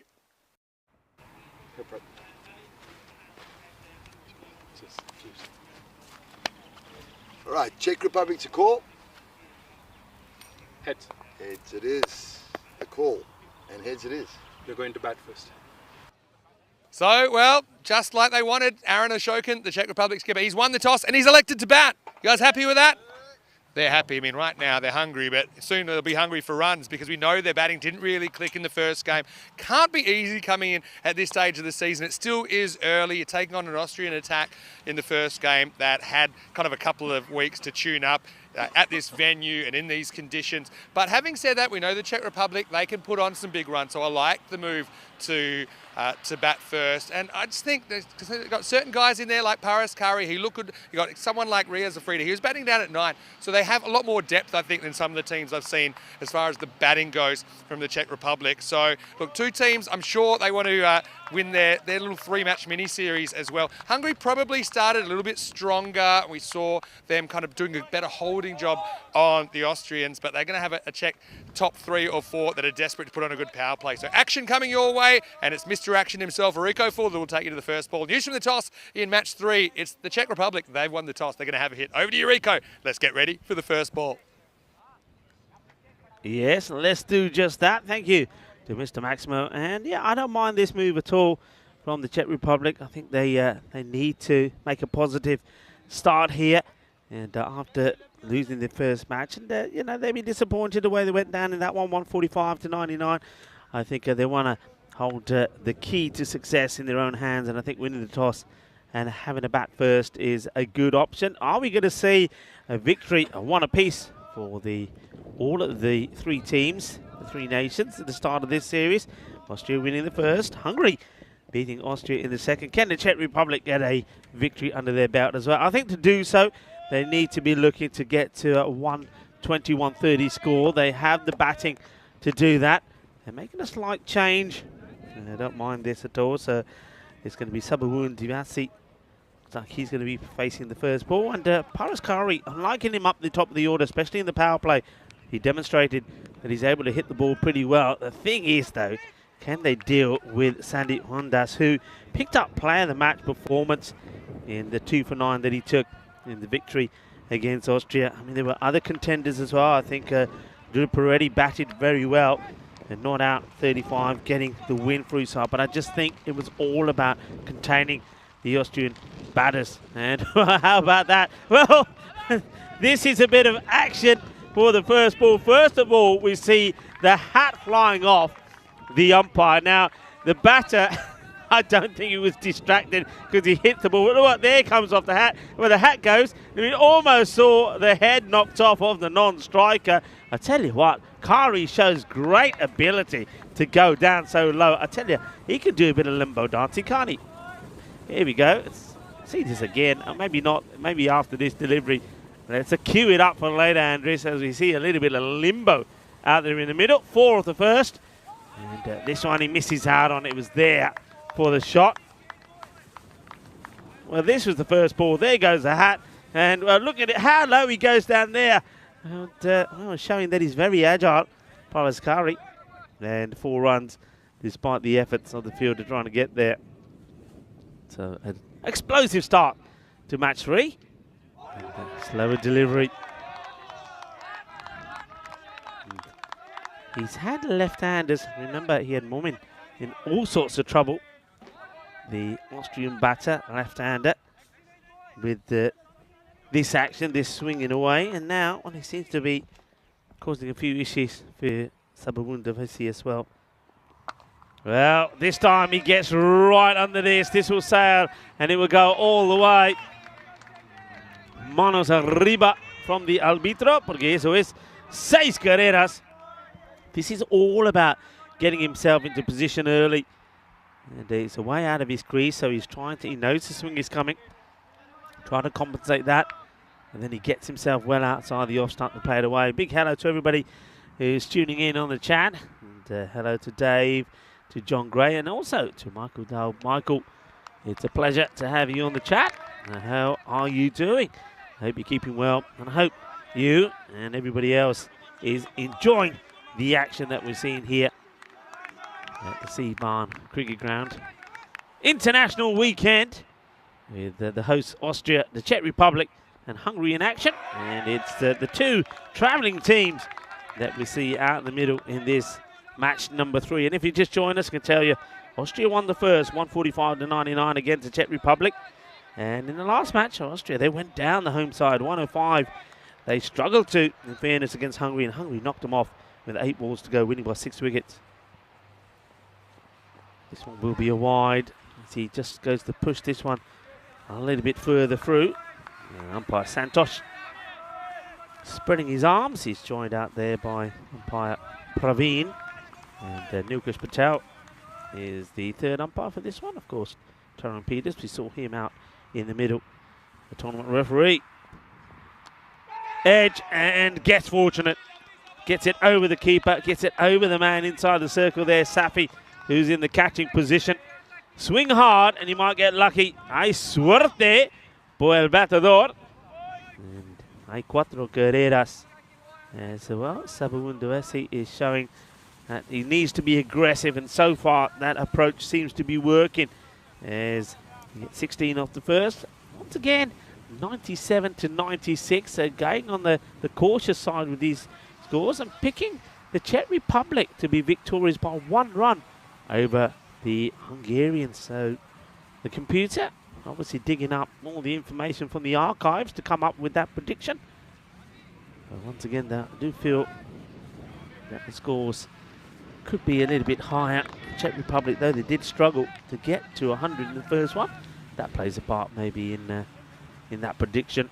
But they made a good start here, 16 off the first.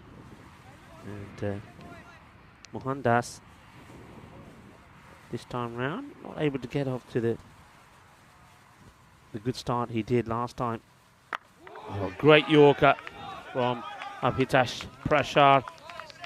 Gets that one darting in. He goes pretty wide, and just watch the swing on this as well.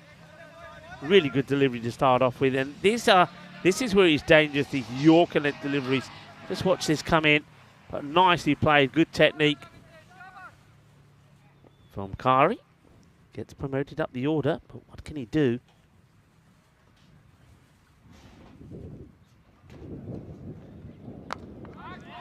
Plays this one out, wants to take on the field, and he does. Gets there, goes on the strike, doesn't he?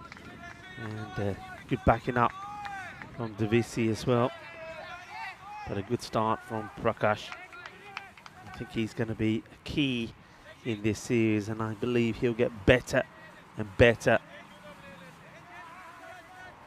with the bat and with the ball. So Davisi back on strike. He's made a positive start. Prashar will be looking to get this right across him. Now he looks to go for the Yorker, doesn't get it right down the leg side. Good take from the keeper. Abbas Ghani makes no mistake.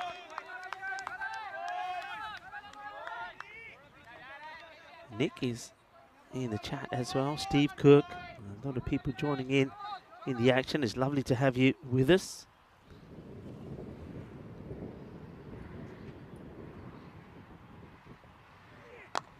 This time it's wide outside the off, and this is beautifully put away by Davitsi. Really nice shot.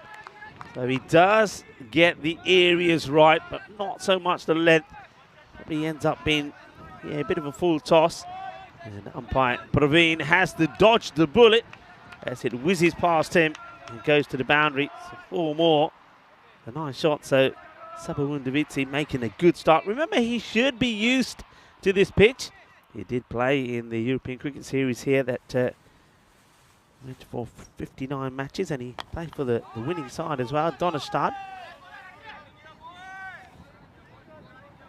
This time misses out on the slightly shorter one. He's a little bit disappointed he doesn't make more of that. But still, bat on ball, gets the run. Passes on the strike now to Paraskari.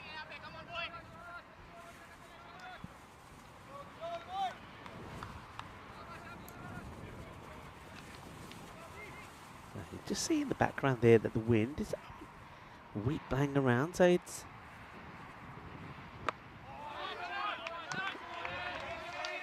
Davitsi keen, but Kari says, nah, stay where you are. Yeah, so the wind is playing around. It's not too strong, being out there for a stroll, so it's not blowing anywhere like we saw it, say, a week ago here when it was very strong and it was really assisting a lot of shots from the right-handers into that mid-wicket long-on area. But it does.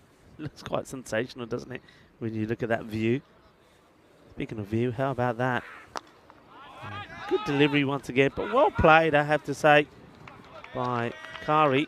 So he's getting some good deliveries here. He's being attacked, but at the moment, he's managing to get bat on the ball. Hasn't really had one that he's been able to hit out the slots yet.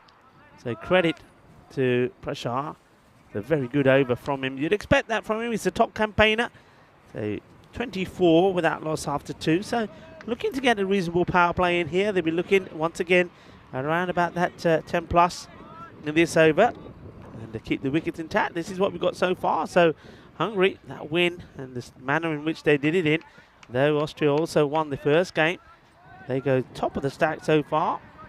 With 2 points, the same as the home side, but a better net run rate as we go back to Mohandas to bowl over number 3.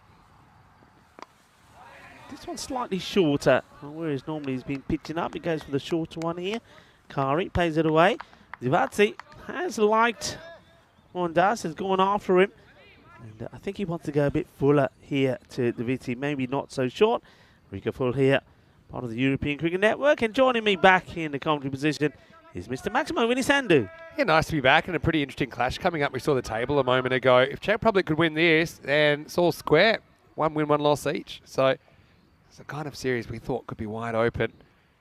It's Mohandas to left-handed. Davitsi just pushes this. They're going to take one, but Davitsi forgets to run, and he's gone. It's lazy cricket. I've got to say it. It's not the first time I've seen it. Davitsi pushes and never really takes it on.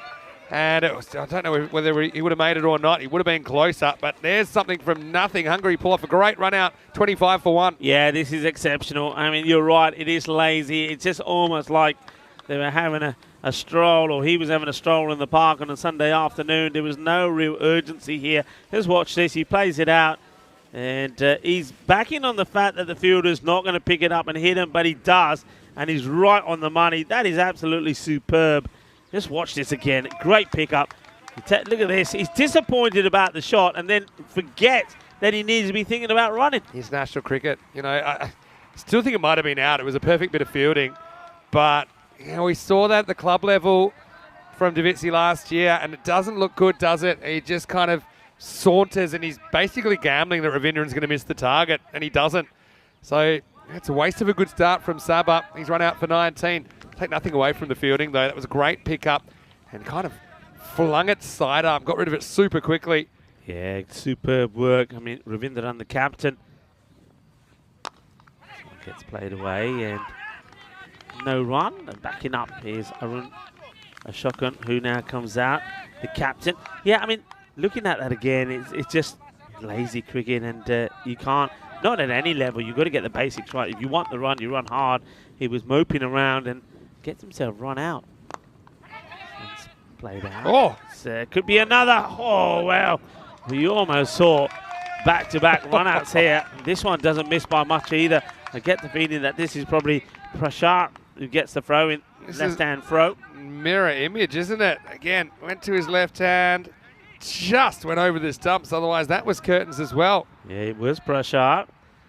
And, well, we saw Ravindran almost pick up a couple of highlights in the first match. This is beautifully played, and he gets the width, and he says, wide, what wide? I'll take the 4. And Arun off the mark. This is absolutely laced. Look how quick that's gone to the boundary. Ashokan is class. Yeah, they've shuffled the deck a bit, haven't they, the Czechs in this one? They've left the tank out of the side. He was opening the first game. Got to say, I still feel like he's probably in their top 11, considering the ECC that he had. Chance and gone. Well, he gets a 4, which was a beautiful shot. And then, well, he puts one straight into the hands of Prashar, who's not going to make any mistakes at all. So the second wicket goes. And, well, you got to say, that's disappointing from Arun Ashokan. Yeah, it is. And it's just kind of inside half of the bat. Prashar prowling. That's a big wicket because you can see how dangerous Ashokan is. It just absolutely smashed a cover drive to the boundary, but he doesn't last a lot longer. He's the second wicket to fall. 4 and out for the skipper. And it's also the end of the power play. 30 for 2. Mohandas breaks through with his last delivery. And yeah, a few comments here in the chat about Davitsi sometimes taking it easy between the wickets. I mean, that's the thing. Yeah. Things rub off. It's a habit. You know, Yeah. he's disappointed. I don't think there's anything wrong with the call. I think if you go on contact there, look, he may have still been run out. That's the thing. But we'll never know. He just really was on the treadmill. And, okay, Ashokan comes out. He goes soon after. Wickramasekarup, the beast, coming out now at number 4. Paras Curry, I like the fact they moved him to the top of the order. I think technically he can handle himself. Probably a little bit bogged down at the moment. But he's got an important role to play. I just think he provides a bit of stability up there for the hitters to kind of work around him. Not that he can't hit himself. We saw him crack a couple of very good shots this morning. But now we'll have a change of pace as well as Ashrith Darapareddy is going to bowl some left-arm spin and over number 4. Yeah, Darapareddy, I liked his game in the last one. He bowled well, batted very well. Stayed there and got the win for his side. Get hungry, make it 2 out of 2. This one is high, but out of the reach of the fielder, and will get stopped. And well done from the youngster who patrols the boundary so well there, Mark Desfontaine. Yeah, excellent fielding. You know, you can see you got one team going flat stick, and you know that kind of shows up Davitsi's effort as well. That you know, Mark was willing to kind of run and put it all on the line, save a couple of runs. And yeah, it's a fair criticism, I think. So you don't like to be critical, and normally we're not. This should be gone, and it is gone. So there you go. Spin does the trick, and Kari goes for just 6. And Hungary continuing their dream start to this ECI. Yeah, straight into the fielder's hands. And he got away with the one before when he went wide of the fielder, but this time it's straight into him. You don't get an easier chance than that. So that is the end of Kari. And disappointing for him as well. He'll go just for 6 of ball number 9. And, well, they're falling like flies here. Yeah, I mean, he's not trying to keep it down. It's about the placement. You mentioned the last one was pretty close to that fielder. And this time, it's pretty much straight to him. So, I mean, it doesn't look great, does it? Almost like catching practice. But, yeah, the thing there is the placement. And once he got it right, once he didn't, Zahid Safi gleefully accepts the opportunity. But still, you know, the Czech Republic, I talked about the fact in the introduction, they do have a longer batting lineup than I'm used to seeing for them. I think they've got more batters that can compete at this level. So no excuses to go slow here. Got the left-hand, right-hand combination now. Sharon Ramakrishnan comes out at number 5. And the beast, will we see the best of the beast here in match number 3? Yeah, for me, this is a big partnership. I think Ramakrishnan was good in pockets when we saw him last time. And Sudesh Wickramasekarup, we know all about him. So big partnership up here. But a good start from Ashrith Darapareddy. Bit short, to be honest, but got away with it. Got the result.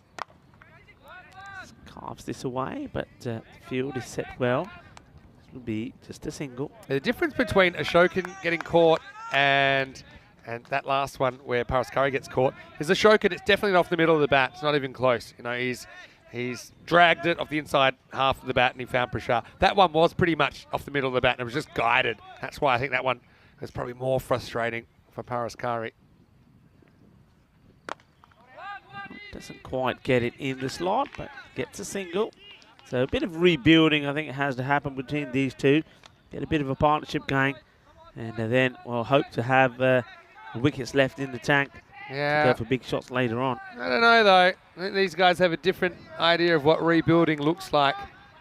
I don't think you see them wasting too much time. Oh, well, asking the question I wonder if he does drag that foot out. He's pretty confident he doesn't. Let's have a look. Let's have a look. Just kind of went on with the arm, didn't it? Does come out for a second, but he's pretty quick to get that toe back. And, Does he have the ball? Maybe. But it doesn't matter now because he was home anyway. I think the ball gets out of his hands. The ball does hit the stumps, but does his glove hit the stumps as well? I think the glove does it first, but he was in anyway. He was in. Short. Doesn't quite get the timing on the shot. Right shot to play, but doesn't execute it well, so it'll just be a single. Sharon's a good batter. Probably, I'd say, prefers pace to spin normally. Likes the ball coming on. He's pretty adept against the faster guys. Anyway, right now, Hungary, pretty strong start to this one. 35 for 3 after 4 overs. Yeah, hey, how about quickly, let's talk about how good lunch was. Sri Lankan lunch. It was good. I don't know if they had enough to feed the beast. I don't know if he's had his lunch yet, but, well, I've got to say, big shout out to the caterers here. They've done a number on themselves, and I did go for some of the little red chilies, which is risky. Yeah. Chili flakes? Yeah, no, well, the proper little red chilies. Oh, okay. They're the most dangerous type. It's just explosive format, you know. So we might see you disappear a few times. Is that what you're trying to tell me? Hopefully not. Okay, look, you're going to like this. Yeah, because I like it. Yeah, it's Marc Desfontaine to bowl over number 5. And yeah, what I've been hearing is he's bowling better than ever. There's another year of development for him. And always have enjoyed watching him at the domestic level. And, you know, he's getting more and more of a prominent role in this national team. We have seen him playing in the ECC before, but he's going to have his hands full with 2 pretty experienced campaigners for the Czech Republic at the crease. He's about to bowl the 5th over. It's a chance straight away. It's up in the air. Will he take it himself? Yes, he will. Incredible. What a start to this international competition for him. Absolutely brilliant. Marc Desfontaine, well, he's a little bit short, and Sharon Ramakrishnan goes for it but gets it wrong. But this is such a good catch. It really is. He has to find it first, and he knows he's got to make it his. And he takes a brilliant catch. And can I just say that Aqib Iqbal also has some competition with the hair. Yeah, well, that hair ain't moving. I don't care how strong the wind gets today. But what a start for Marc. And I even like the way he does a little bit of a ninja dive to make sure that ball's not going to get away. Perfect start, especially, we didn't see him with the ball. So he's probably auditioning to get some more overs in this series. He gets a very good player there. Ramakrishnan just gets it wrong. Tries to fight the angle a little bit. Maybe could have gone straighter. Maybe could have gone over cover.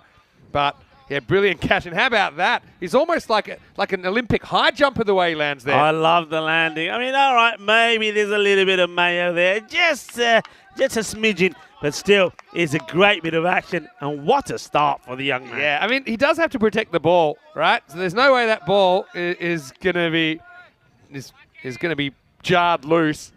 But yeah, maybe just a drizzling of mayonnaise. I think the catch was there. It's just there's more of the landing. But we've seen some great landings in the last couple of days, haven't we? Bouillon, the new batter. Bouillon plays this pretty well. Goes to the man at deep square, gets a single. Had a few questions about Marc Desfontaine already, including how old is he? Well, he's still a teenager, you know. He's 17 years old. He does turn 18 later this year. We've seen him playing for United Chalad, or UCB, in Budapest. Hit pretty hard straight down the ground, and I think this goes all the way it does. Manos Ariba, this is a big, hard, flat hit. Whack. And that one stays hit. Well, Beast could go beast mode at any time, so and that isn't a bad ball, really, from Marc Desfontaine. But the Beast is a proper wild card here. If he can get on a heater, this ground won't be able to contain him. I think it's some really nice batting conditions. Him deep in his crease. Couldn't get going in the first innings. See if he can do it this time around. Good comeback from MDF. Keeps him back in his crease, but he does take a single. Well, Steve Cook has come up with one of the most useless facts I've ever seen. He said, do you know that Czechoslovakia, so the former nation of Czechoslovakia, was the first country to issue a stamp commemorating an anniversary of their rugby football union? That has to be amongst the most useless facts I've ever heard. Congratulations, Steve Cook. You win the prize. Okay, he's up in the air, and just a couple of bounces before it gets dealt with. Got a bit excited there. Everybody seemed to go up in the air. Just the umpire just having a Was he? Is he signaling a no ball here? Was he just pointing at something? No, I think he's just pointing. Probably telling him he's running in front of him here. Yeah. He's Yeah. just saying, just don't end up in front of me. So you can see there, umpire Santos just having a chat there with the bowler. I'm going to put the challenge out there for our viewers. If anyone has a more useless fact, I don't want to do hear that. it in the chat. Come Don't on. do that, Because because it's hard to beat. Don't do that. Oh, well, where's this one gone? Straight up in the air. It could be, it should be number 2. And Oh. it won't be. It gets put down. Ali Yalmaz couldn't hold on. I mean, originally the keeper thought he might be able to get there, but it was always drifting away from Abbas Ghani. So just remember that. The beast is dropped on 8. And yeah, it's the case of whose was it? The beast thinks he's a goner. That's a couple of lucky breaks he's had today. You see, Ghani Abbas was in tow, but Yalmaz drops the catch, and it's the end of the 5th over, 45 for 4. Vinny Sounder here, Mr. Maximo, on a beautiful sunny day in Austria. Rico forward with me. Hopefully you're having a great weekend. Fantastic addition to the schedule, the ECIs this year. Provides more international cricket in this newest format, the fast-paced T10 format. And all of these teams, obviously they want to win here. There's also great preparation for the ECC, which will be in September and October later Yeah, in it the is season. great preparation. And of course, we've got 2 teams here that will actually be going head-to-head Yeah. in the same group as well. That's Austria and Hungary. So Yeah. what a good bit of preparation this is for them both. And first points to Hungary as well in that battle. Dara Peretti, it was pretty important. Mike, another wicket he does. It's almost a carbon copy. The Beast gets lucky once, but lightning doesn't strike twice. Dara Peretti with the big breakthrough. And the Czech batting lineup, they are in tatters at the moment. It's 45 for 5. Well, the Beast, I'll tell you who's really happy about it is the man who put the catch down before, because the Beast doesn't hurt you. Otherwise, the Beast would have been coming and appearing in his nightmares. Well, it's not to be, because it's another, you got to say, it's another soft delivery. They're just not getting the time right. The question for me here is, and what I'm seeing maybe here from the Czech Republic is maybe not too much match practice. Yeah. You see a lot of these balls they're hitting, they're not hitting right out of the middle. That's another very comfortable catch for the field of Safi. The thing is, you could make the same argument for Hungary, right? Yeah. You know, I think they're in similar situations. Even the kind of nature of their club competitions, it's not that dissimilar, even though I think there's probably more teams now in the Czech Republic than Hungary. But just as far as things like, you know, the proportion of these national team players that belong to some of the bigger clubs, and you wonder how often they're getting really tested at the club level. I know things are changing, but right now they need someone to step up. Murali van Drassi comes into the side and he's straight into the furnace here, batting 7. He's quite happy just to play this back to Drew Peretti. Well, what a start Drew Peretti has made. His bowling was good in the first match. He scored that fantastic 35 of 23, and now he's picked up a couple here already. And look at the economy rate as well. This one's good effort from the infielder. Should be swept up there, and it has been. So nicely done. Meligamage is a really good fielder, though. He was on that pretty quickly. Yeah, so Mark Desfontaine almost got the beast, didn't he? And he'd probably personally be a little bit upset he doesn't get a second wicket, but like I said, only cost him 1 run. Still need to kind of fight your way out of a corner here. They've got batting to come. They've got Riaz Afridi up their sleeve, for example. This played away nicely. Probably will it get past the fielder? Yeah, it does. Only just. It's a tremendous effort from Sandip Mohandas. He gets the dive in, but he's not able to flick this back in play. Yeah, it's the boundary they needed. Yeah, got to fight your way out of a corner. Can't really kind of throw the towel in at this stage. 50's up for Czech Republic in the 6th over. Look, the run rate's not terrible. On 88 pace. If they can get that 100 plus, take a few early wickets, it'll be game on. And this one has been hit pretty well, and it gets past the fielder. In fact, it goes all the way. Bolle. Well, they want to get the acceleration up. This will help. Just saw a 4. Now this one goes all the way to the boundary. 6 runs. Balas arriba from the Albitro. 6 carreras. Great shot. Buyan is another guy. You know, he stood up, and they were missing a couple of big players in the ECC last year. That's a nice shot for him. Doubles his score to 12. This one doesn't quite carry to Mark Desfontaine. And, well, he'll be looking to get right back in the action again. Very good over from him. 1 for 10 quite easily, and probably should have been 1 or 2 for 9. And the over. So let's see if Mark comes back to bowl the next one, because he's eligible to. The score, 57 for 5 after 6. Hey, I'm still waiting for a more useless bit of trivia than Steve gave us. So please let us know if you got anything more useless than that. I mean, that is amongst, I don't even know why I would think of that. You know, Czech Republic in its modern form, was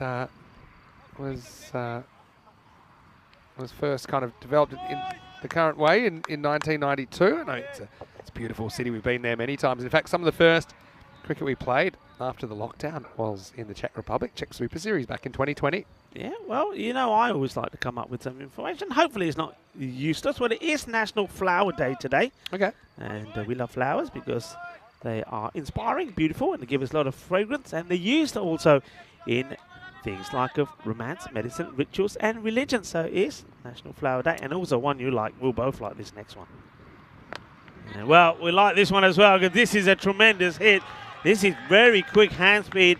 And Buyan goes booyaka as he goes big and gets a 6. What a lovely shot this is. Got to say, I'm a little bit curious. They didn't go back to Mark Desfontaine, who had 1 for 10. He probably should have had 2 wickets. But they go to Ali Yilmaz, who hasn't had a great time at the bowling crease so far. His first ball disappears for 6. Well, okay, what's the other one? Yilmaz has gone for 18 and 18. Well, the other one, well, it's International Whiskey Day. Hold on a second. The water of life. Hold on. Yeah. Wait. What? Well, I'm coming back to that in a second. Oh, dear. Okay, opportunity goes a long way up. The bowler leaves it for the captain, who makes no mistakes.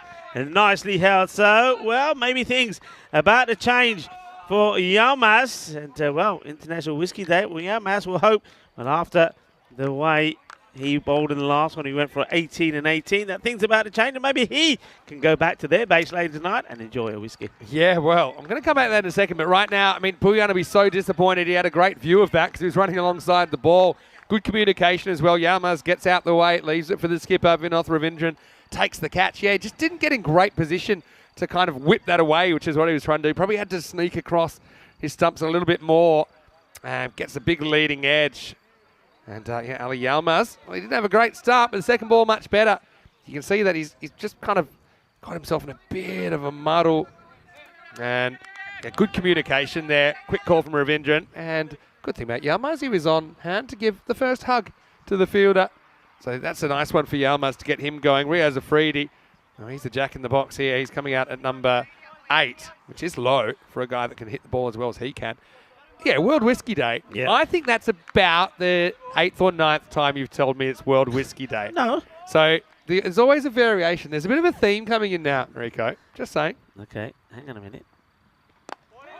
So, I'll take one here. It's a bit of a dodgy one. It's one of the all-time great throws from Yilmaz. Well, look, I know our people in the chat know everything, so they will back me up on this. You can go check it out yourself. I believe you, but I think someone is making it up every so often. You reckon they just keep creeping more and more There's International Drinks and Whiskey Day. There's International Irish Whiskey Day. There's International Whiskey Day. International, drink a whiskey upside down today. Yeah, this is any whiskey. Yeah, okay. It seems to be a bit of a theme, that's all I'm saying. Good delivery outside the off. So Yilmaz seems to be inspired now after getting a wicket under his belt. Also, we mentioned earlier, it is International Bee Day. You know how important bees are, how important they are to pollination. And we know that in some parts of the world, they are endangered. So we have to help the bees thrive. Goes down the ground. There is a fielder out there, and he'll take the catch. Nicely done. And Welagame, he doesn't miss those, does he? Asanka says thank you very much. Another wicket goes. And it's the turn for Vendrashi to go. It just not getting any partnerships going. Every time they seem to hit it, going for the boundary. And like this one seems to be more of a chip up than a hit, doesn't it? I mean, it's the kind of length that if you middle it, you can get it for 6. But you can see he's a little bit inside out there. It's probably not in a kind of power position to drive that up and out of the ground. And so Czech Republic finding runs hard to come by here on day one. They're 64 for 7. Yeah. Ali Yilmaz, I mean, it's been a masterstroke. He went for 6 first ball, but he's got 2 wickets now. Yeah, well, what a comeback for him. This is why I'm not captain, see? Never let me be captain. It's not a bad thing with the captain as well, because the captain's got to be wanting to keep all of these guys confident. That confidence may have been running low in the Yilmaz. So he thinks, well, with the game the way it was, he could have gone back to Mark Desfontaine, but he says, you know what? I know a guy who needs a bit of confidence. Give him a bowl here now. And if he gets a few wickets, well, that is really going to inspire and encourage him further. And that's exactly what happens. Finally, I've got a challenger on the useless trivia. But wait for this ball. Sengupta, the new batter. He's into the side. No ball. So I think this is a foot fault. And they'll also take the single. Repeat offender, isn't he? Yalmaz, he started the day with a front foot, no ball. Check it out here on the replay. It's that last stride because he's in front of the stumps. It's, it's pretty hard to kind of shorten that front stride and be behind the line. So bit of a lifeline. I think they've got the right guy on strike as well with Riaz Afridi catching the free hit. Gets a wide and he'll get another chance. Here it is. The inventor of Pringles is apparently buried in a Pringles can. Now we're talking. Now, do you know that Pringles, technically, they're not allowed to be called crisp or potato chips because they don't have enough potato in them? That's probably more useful trivia because you can use that. Yeah, that's actually useful. I assume that he's cremated. I assume it's not just a giant Pringles can. Yeah. So, wonder what flavour he is now then. Oh, morbid. Okay. I suppose I went there in the first place. Thanks, Nick, for that. Now he sneaks across a bit with that front foot. Well, you can make a case there. I think if in doubt, it's going to be a wide. Yalmaz trying to get out of the over here. Still a free hit. And he hits it pretty well. It will go all the way. Manos arriba, árbitro. Que guay, que genial. Ese golpe es muy dulce, más dulce de tarta de chocolate. Big hit. And that's what they're going to do from here on in. Look, at the end of 7 overs, they're on 74, but they have lost 7 wickets. You just feel, though, if somebody like Afridi can stay there to the end, keep hitting like that, you can still get to a reasonable score. Yeah, get to the 100 and field and bowl out of your skin. That's the plan for the Czechs from here.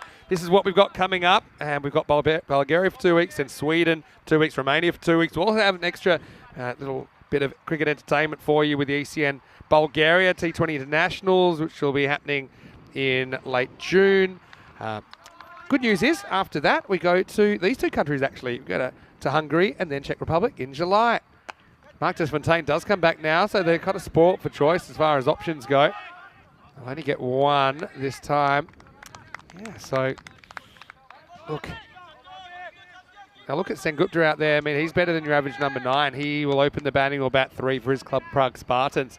And I rate his batting. But it's a tough gig, though. I mean, obviously, you're going up a notch here when you get to international competition. Oh, he sports a wide, doesn't he? I think it's a clever delivery. I mean, all right, never mind about the location of it, but I like the way he takes the pace right off it. And I think that's what draws the batter to play the shot. Yeah, he's undone by his own reach, isn't he, Riaz? Has another go. High up in the air is an opportunity. He's not going to take it again, is he? Well, I tell you what, this one was even harder than that. Now they all frame themselves at it. And, well, I think Zishan almost wipes out the bowler mark here. It's a good effort. I mean, the difference is the wind normally goes a little bit left to right here. So this is actually drifting away from him rather than towards him. So yeah, Mark throws himself down around like a rag doll. And then he sees something to his left. Give way to your left here in Europe. Lucky Mark does. Gets out the way. Okay, here comes. What does that Fontaine once more? And, this one is looking to try and get it in the gap, and he will. So he hits this well enough, and once it hits the deck, it just keeps on motoring. And well, you can see Prashad getting there, but not able to stop it. Yeah, it's just a placement, whether it's by luck or design. Sengupta gets 4. Hungarians still throw themselves around. I like the way they're still taking the game on. Czech Republic, I feel like you need to get triple digits at this level to be competitive to come in this over. And this one is just going to drop short of the fielder who comes running in. Well, Agame can't get there, so a little bit of luck here for Sengupta. Well, Agame, he'll dive at everything that he thinks he can reach, and even some things that he probably can't. So that's a sign that it was never carrying. It was a good miss hit. Slice of luck for the Czechs. But Desfontaine, last ball of his spell coming up. It's high in the air, and it will go all the way. Yes, it does. Volley, volley, volley. Good shot. I like the way he gets that early initial movement, and he sort of tricks the bowler, and then he rocks back and holds his shape and whips it away. A whippy shot. But he goes all the way, and when he's got 6 on his back, and he gets 6 with that one as well. Yeah, that's probably an error from Mark to say last ball. He'd been so good up to then. just look at those wickets falling. We've seen 7 wickets fall through overs 3 to 7, so just constantly changing personnel, no one really able to settle. That's a good shot though from Riaz, and they just have to get a kind of ugly 100 to 110 on the board here.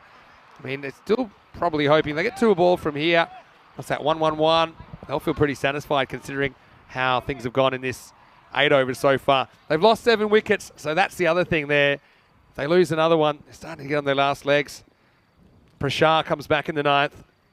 And he doesn't start with a good one. It's a little bit short, but the batter not able to handle it. Probably done by the pace of it, but he just loses his line, which is not like Prashar. But I think what Sengupta does, he probably does get the more aggressive and the more informed batter on strike. So this is going to be an interesting competition between these two. As Prashar will be firing in to Afridi. Yeah, he will. All good contests here. And Afridi in the mood to double down. Has to dig this up and now running hard, and the batter will get there. Had a choice of ends, did Ravindran, the captain, to go for. He opted to go with the keeper's head, a little bit high with the throw. I wonder if a better throw would have had him in more trouble. Probably. Watch out for the plug here as well, but he just gets in, doesn't he? And in the end, yeah, don't think the keeper got the ball down on the stumps anyway.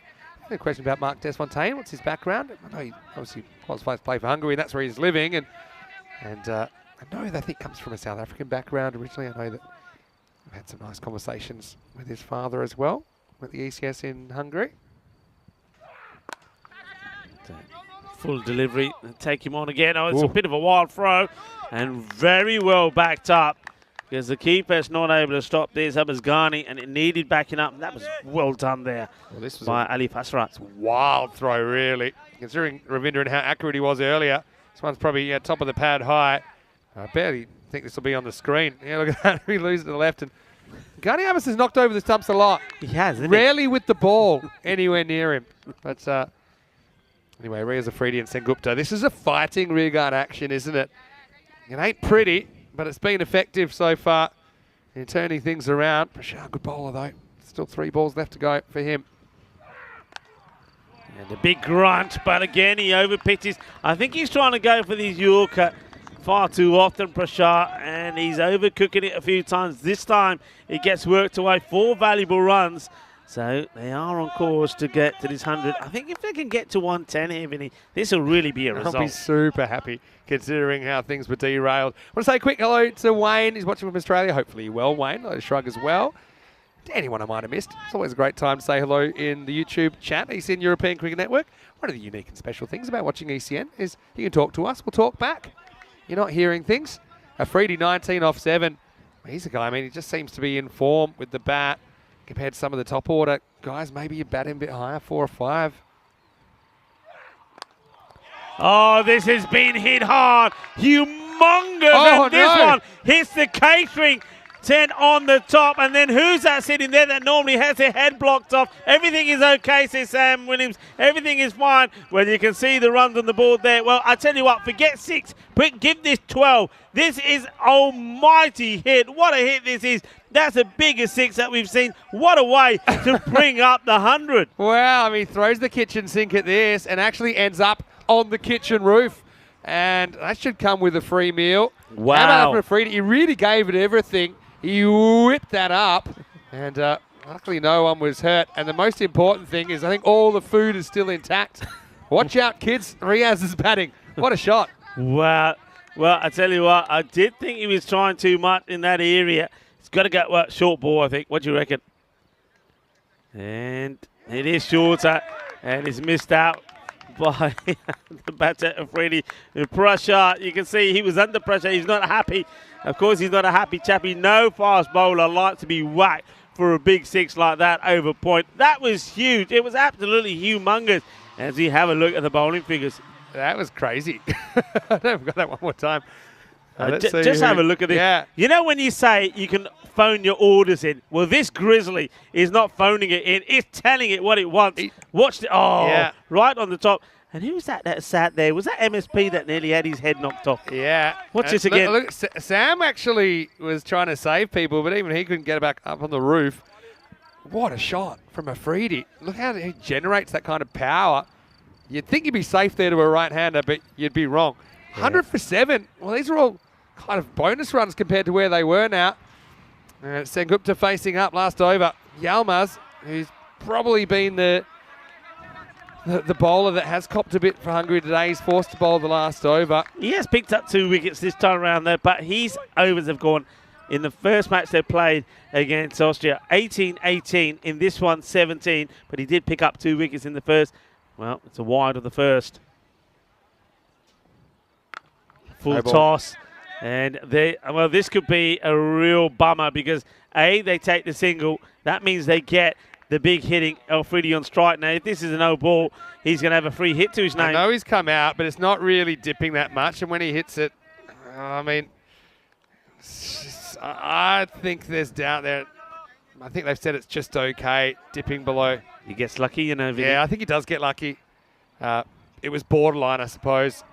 Yeah, Czechs could use the break. I think at that pace, I call it, even though he's a long way out. It's another wide. I've got Danny Hudacek. He's messaged me with another bit of useless trivia. Again, this isn't that useless because it's interesting to me. Tell me. He said that sugar cubes are a Czech invention. Okay. Sugar cubes. Okay. That's not I that don't think useless. it's quite as useless as what we heard from Steve Cook about the rugby stamp. Anyway, Riaz gets knocked over.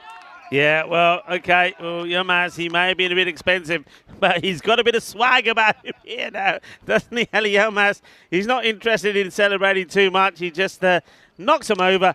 As you see, Afridi just tries to give himself a little bit of space. And it's a better delivery, though, isn't it? It's pitched up. That's the difference, I think, between that one from Yilmaz to the ones that Prashar was trying to do. Prashar was giving him some width and was giving him room to maneuver. Yilmaz doesn't, but it brings to an end what was a very, very important innings from Afridi. 25 of just 10 deliveries. Yeah, great innings. Yeah, okay, had a bit of luck. Maybe the top order was saying, hey, we could have used some of that luck ourselves. But also, he played some cracking strokes, didn't he? And I said Riaz plays his cricket for Burno, which isn't actually too far from here. But also obviously had an important role with the ball, trying to provide a holding role. And I suppose if I had to compare him to like a player we've seen in the Austrian setup in the last couple of weeks, he's kind of like Sahel Zadran. You know, like he provides lower order hitting. He'll bowl probably over number 2, search for early wickets. He's got a bit of pace about him, got a bit of lift about him. And now we'll go to... It's going to be Venki, actually. Venkatesh Magashayam, who's coming out at number 10. Again, he's a specialist bat for his club, Vinarati. We actually saw Venki in the chat asking a few questions during the week. So good to see him out there. Probably didn't want to have a bat if he was batting 10, if everything went according to plan. But he's got 4 balls left in this 10 overs. He plays that away really well. Yeah, I think at this point, if you're not a recognised batter, yeah, you don't mind coming in. You know there's only a few balls. You know you're not going to get criticised if you swing and miss and you're out first ball. You've got to try out there and get batted ball. So they'll relish the opportunity here. I don't think he'll be upset that he has to bat, but he probably was hoping that the team wouldn't lose 8 wickets in the innings. Yeah. That's all I was going to say. He would have liked to come in with a score of about 120 plus. He's going to go for it here. Run hard. With 8 out, you can't really take on a dodgy 2, can you, to try and manipulate the strike, because otherwise you're down to your last legs. I'm happy Venki gets another go. Yeah, Vinarati is a very proud club in Prague. It's also a really nice district with a lot of cafes and restaurants, that kind of thing, a lot of culture, breweries as well. Pivovar, as they call them. Hungary is another place that has a fantastic scene of food, culture, and Prague and Budapest. Again, not much between them. If you want to think about places that you might not think of to visit in Europe, if you're going to come and visit, they'd be right up there on mine. And also fairly reasonably priced. Anyway, last ball, 106, Czech Republic. Have one more chance to advance the score. Hits it pretty well. Is he going to get it in the gap? And, oh, this is outstanding. What a lovely stop this is. And saves 2 runs there right at the end. Brilliantly done. Well, I tell you, it is not a jalebi catch. It's a jalebi stop. Have a look at this. 1 hand, 1 bounce in the backyard. I think this is out. So just remember that, because that looked like it was headed for 4. But Dara Peretti pulls that back. And so instead of 4, they get 2. In Czech Republic, well, they do recover in the end. They lose 8 wickets, but they do put 108 on the board. And so the target for Hungary will be 109. So not that dissimilar to the 106 they had to chase down to win match number 2. It's game on here. I think 2 teams fighting for the points. First time they met in their series and provided a lot of entertainment. Well, the hats were blowing away. There was boundaries. There's a bit of everything early. Davitsi, we know that he's such a talent, but he's also slightly, I suppose, enigmatic. You know, that it's a kind of laconic nature to his batting that sometimes he looks a bit lazy. I don't know about that with his stroke play. I mean, that looked very nice. But I suppose, you know, when he gets run out like this, barely getting out of second gear, it wasn't a great look. In fact, it put his team under pressure early on. Yeah, I mean, at this level, at this standard, you can't make bloopers like that. And you can see it just gives the opposition the upper hand, because don't forget they started well. They were on 24 of 2 overs, and then, well, you just allowed that run out, and then Mohandas, he picks up a wicket there as well in the same over. So it just puts them on the back foot straight away, when really they should have been ending the power play on a high. Hungry though, I like what they're doing. They are hungry for success. They're hungry to win, and they're playing some very good cricket at the moment. Well, that was good and sexy cricket there for Mark Desfontaine. I really like that from the young man. I was a little bit disappointed that he didn't come on to bowl straight away, that they did go for Yilmaz. Okay, Yilmaz, he did pick up a wicket, but at the same time, he did go for 17. In fact, he picked up 2 wickets in that over.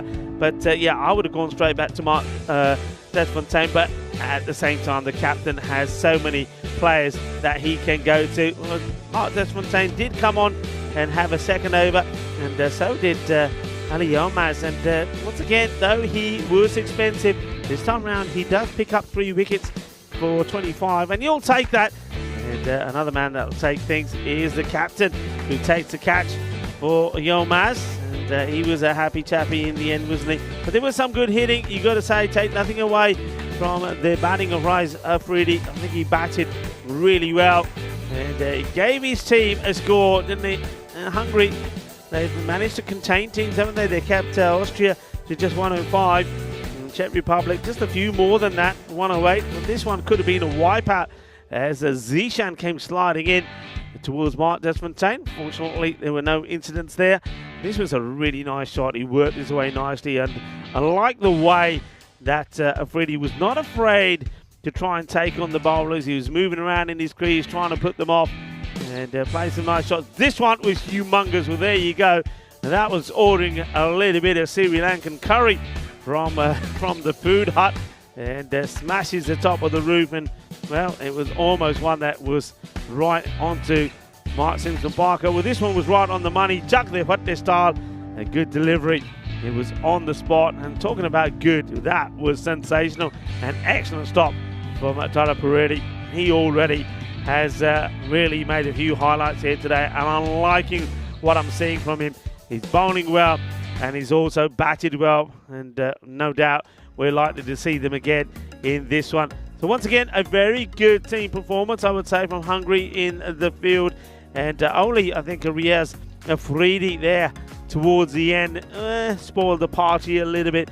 Good start from Subawin, you have to say, but again, he's got to get with it. You know, it's almost like the coaches have got to get hold of him and give him a little shake and say, hey, come on, you got to get all the basics right as well, because well, if he doesn't get run out there, things could have been so different. How about the bowling? Ali Yilmaz, okay, yeah, he was expensive, but he does pick up 3 very important wickets for his side. But Ashrith Daraparedi, I really am liking this guy. He's showing me everything, and not only just in the field, but with the ball and with the bat as well. And he picked up 2 wickets as well. So good performance, but you got to say, even though it's not probably quite the 120 that I think you need to be looking to get on this ground, they've still got something to bowl at, and what they'll be hoping is that they can pick up those early wickets against Hungary. Hungary, though, they're a team that they will always score big in their power play. That's what they'll be looking to do. I just think if Czech Republic can pick up 2 or maybe 3 wickets in the first 3 overs, keep them into a score around about 20-25, then they give themselves a chance. It's there for the taking. Are we going to see 3 matches and 3 different winners here, or are Hungary going to make it 2 on the spin? Join me, Rico Full, and Mr. Maximo when we return for the conclusion of match number 3 at this international style Saturday. Join us in around 10 minutes time.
The European Cricket Internationals are proudly brought to you by HCL Software, Fancode, and Grizzly Bear Sports.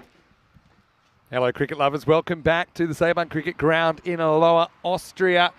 It's ECI action this weekend and about 2-week adventure in Austria, and it's great to have your company wherever you're watching from around the world, whether you're watching it on our YouTube channel, ECN European Cricket Network, or of course on Fancode, the platform in the subcontinent. Got a good game on our hands here. Czech Republic were tested in that first 10 overs. I wouldn't say it went to plan for the men in blue, but they did manage 108 for 8 off their 10 overs, led by a rearguard 25 off just 10 balls from Riaz Afridi. Some support from Buyan, 19 off 7. Davitsi 19 opening up. Sengupta with an unbeaten 13 towards the end. So it was kind of beg, borrow or steal the runs. But they do have them on the board. Hungary are chasing a very similar target that they chased down against the host nation, Austria, in match 2. On that occasion, they made 106 off 8.4 to win that match with 8 balls to spare. Hungary, the only team undefeated now in this series. And I think this has all the hallmarks of a close one. I think about Czech being desperate to kind of work their way back into the series. If they could defend this 108, then each team would be 1-1 after 2 matches played. It shows you it's very, very even. Having said that, Zishan Kukakel is out there. He's opening up. He took 23 off the opening over last time, got them off to a cracking start. And if he bats for any length of time and gets going, then I think this 108 won't be enough. He's going to have some support at the other end in his captain, Ravindran. Here we go, 109 to win for Hungary to make it 2-0. And it starts with a wide. Here's a man who's looking fighting fit as usual in his tangerine and gold vest number. I'm liking it. Welcome, Rico Full. What a game we've got in our hands here. Yeah, what a game indeed. And, well, Sudesh Wickremesinghe, can he make the difference this time? The beast. So hasn't really been able to get going with the bat. But can he prove his worth with the ball? Well, at the moment, no. He's just going a little bit too far wide. Just not getting his body shape in the right place. He's very much side on. So he needs to really angle this ball into the batter. I've just stumbled upon a few more messages that people have sent me with useless trivia, but I'll save them up after this ball from the beast. Third consecutive wide. I nearly got put off by the tights that Meher Chima is wearing. What do you reckon on those tights? Man tights? I don't think we can show them on TV. No. Put it that way. There's small children around. Hey, how about this from Phil G? He said, Dr. Seuss invented the word nerd. Useless trivia. And he's also got another nerd-related one coming up next. That's better than the beast, who just angles this one in a bit more. Zishan swings around it. He also said a blob of toothpaste is called a nurdle. And it doesn't surprise me that Phil G came up with those, because I don't mind saying this to you, Phil. You are a card-carrying nerd, if ever I saw one. Hello to all the nerds out there. I know you're watching. I know you're lurking in the background. Yeah, hello, Right. Phil. This is the contest.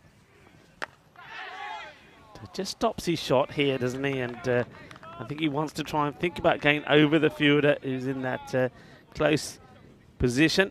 Sengupta decides against it. So no runs off the bat as yet. All right, Phil's watching from the down under. They're all there. They said they'd be there game 3. They're there. Have a raven for me there. The supporters. All right, and this is more like it. It's in the zone. He gets a swivel on it, and he hits it big, goes all the way. And 6 runs to Zishan. Goes and fetches it, doesn't he? There's a third man, but there's no deep mid-wicket. And he times that one up nicely. The Zishan factor can't be underestimated, I think. His performance so often a barometer of their batting success. There's another wide. Both extra bowling out of there, both wide. Ball swing ho rahi hai, but line nahi achhi. He's moving the ball, isn't he? I mean, that's the thing. That's a positive. The tip I would probably say here, he needs to start his run up a bit wider. Keep that body angle, get a bit more side on for longer, and he'll probably get it angling in at the stumps and then moving away rather than pushing it too wide. Well, that's a pretty good one. Yeah. Minor adjustment, beats the bat for the second time. Yeah, that's where he needs to be. You can see that Zishan, he's just keeping an eye on the length of it. If it's slightly short, he'll go for the same shot once more. But yeah, that's better. That's where you want to be. And I think he's sticking to this line because he's expecting Zishan to have a go. He's got the third man right back on the boundary waiting as well.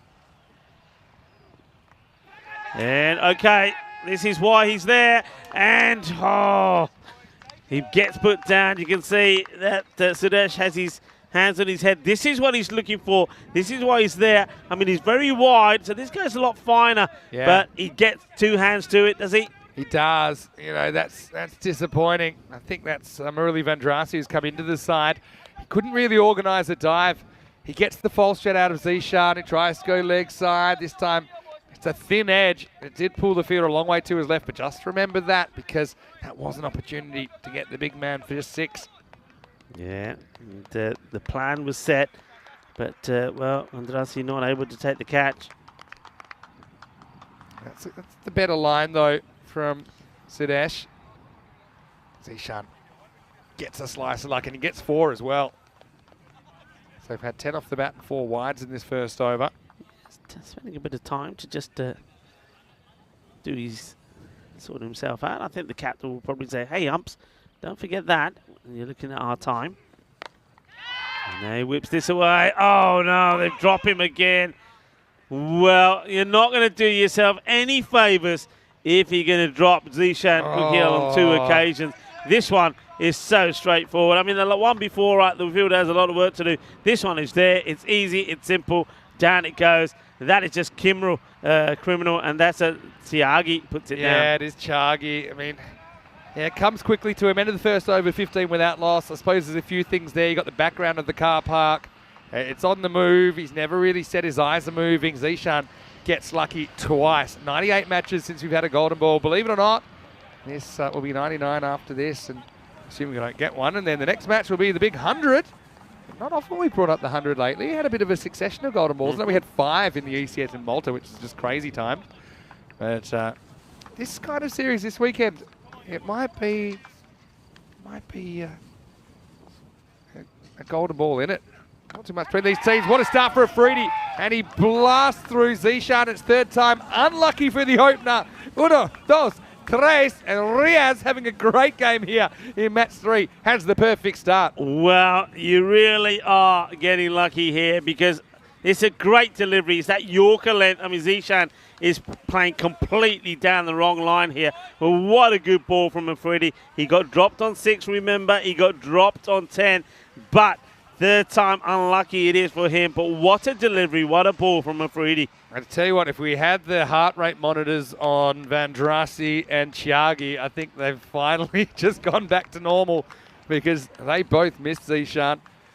But Riaz doesn't miss. His Yorkers have been good so far. I think he can go to this one a bit more. Sometimes we saw him kind of try and muscle some short balls, and it wasn't a very successful strategy. But Zishan, he just gets a parting word from Riaz. Maybe it was well batted. I think it was probably your luck's run out, buddy. Off you go, because that's a great ball. But I'm not sure where Zishan was looking to play this, really. I mean, it might have been a friendly word. But normally when the bowler's initiating the conversation, it's not always the case. These 2 teams wear the shirt with pride. Darren Peretti was very good in the first game for Hungary. He gets another full one first up, and he works away for a single. So Ravindran's going to face up for the first time. Don't forget, he's coming off a duck as well, Rico. Yeah, well, Vinoth Ravindran, remember the first match, nothing really went his way. He had 2 difficult catch chances which he put down. He was out without scoring. But in this match, he has a highlight, the run out. It was super duper from him. And maybe that is the change in his fortunes. We'll have to wait and see, but you do know what's coming. It's going to be another spicy Yorker, I reckon, from Afridi. I think so. Afridi's just got that X factor, doesn't he? It's bringing the boom boom. Vinoth leading Hungary for the first time today. Has to deal with him. Spicy delivery. I think this wraps him on the pad. It's good heat, though, isn't it? I mean, that certainly comes through. It kind of beats Ravindran for pace. We'll get a leg by. So what else have we got? Shug was asking how many ECN innings start with a wide. I've lost count. So, I mean, you can understand it. New ball swinging around. First ball of an over is probably the most likely to go for a wide statistically. And asking how many games have finished with a wide. A fair few of those as well. Probably the most unusual finish we ever had was the penalty runs for time. Remember, then Fossum getting knocked out, Norwegian champions.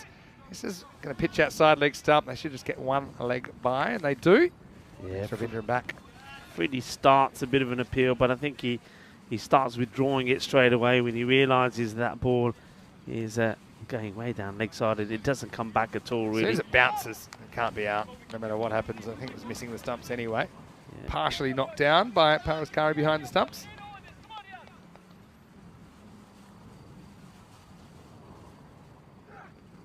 Oh, wow. Good delivery, good areas. And Afridi gets another one through. And Vivandran not off the mark just yet. He's got that really good kind of snap of the wrist, Riaz Afridi. Generates that extra pace. Ravindran yet to score, but he's a very, very good player as well.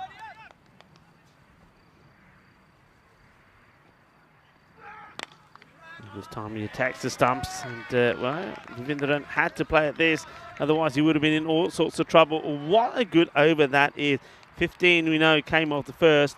Well, only 3 runs come off that. There was the leg buys as well, but only 1 off the bat. Really well bowled, 1 for 1. Superb bit of bowling. 18 for 1 after 2. Afridi's having such a good game. Top scorer in the first innings, don't forget as well. So if Czech Republic could defend this, it does throw things wide open. Each of the teams will have a 1-1 record. Depending on how much they win, they could even be top of the table, Czech Republic. Okay, that doesn't look great with the net run rate, but when we've only just started. So that's a 46-run loss they copped first up. If they could really do a number on Hungary, they could possibly make that up. So Buyan to bowl over number 3. And I've got a question for you in a second, Rico. First, let's watch Dara Peretti.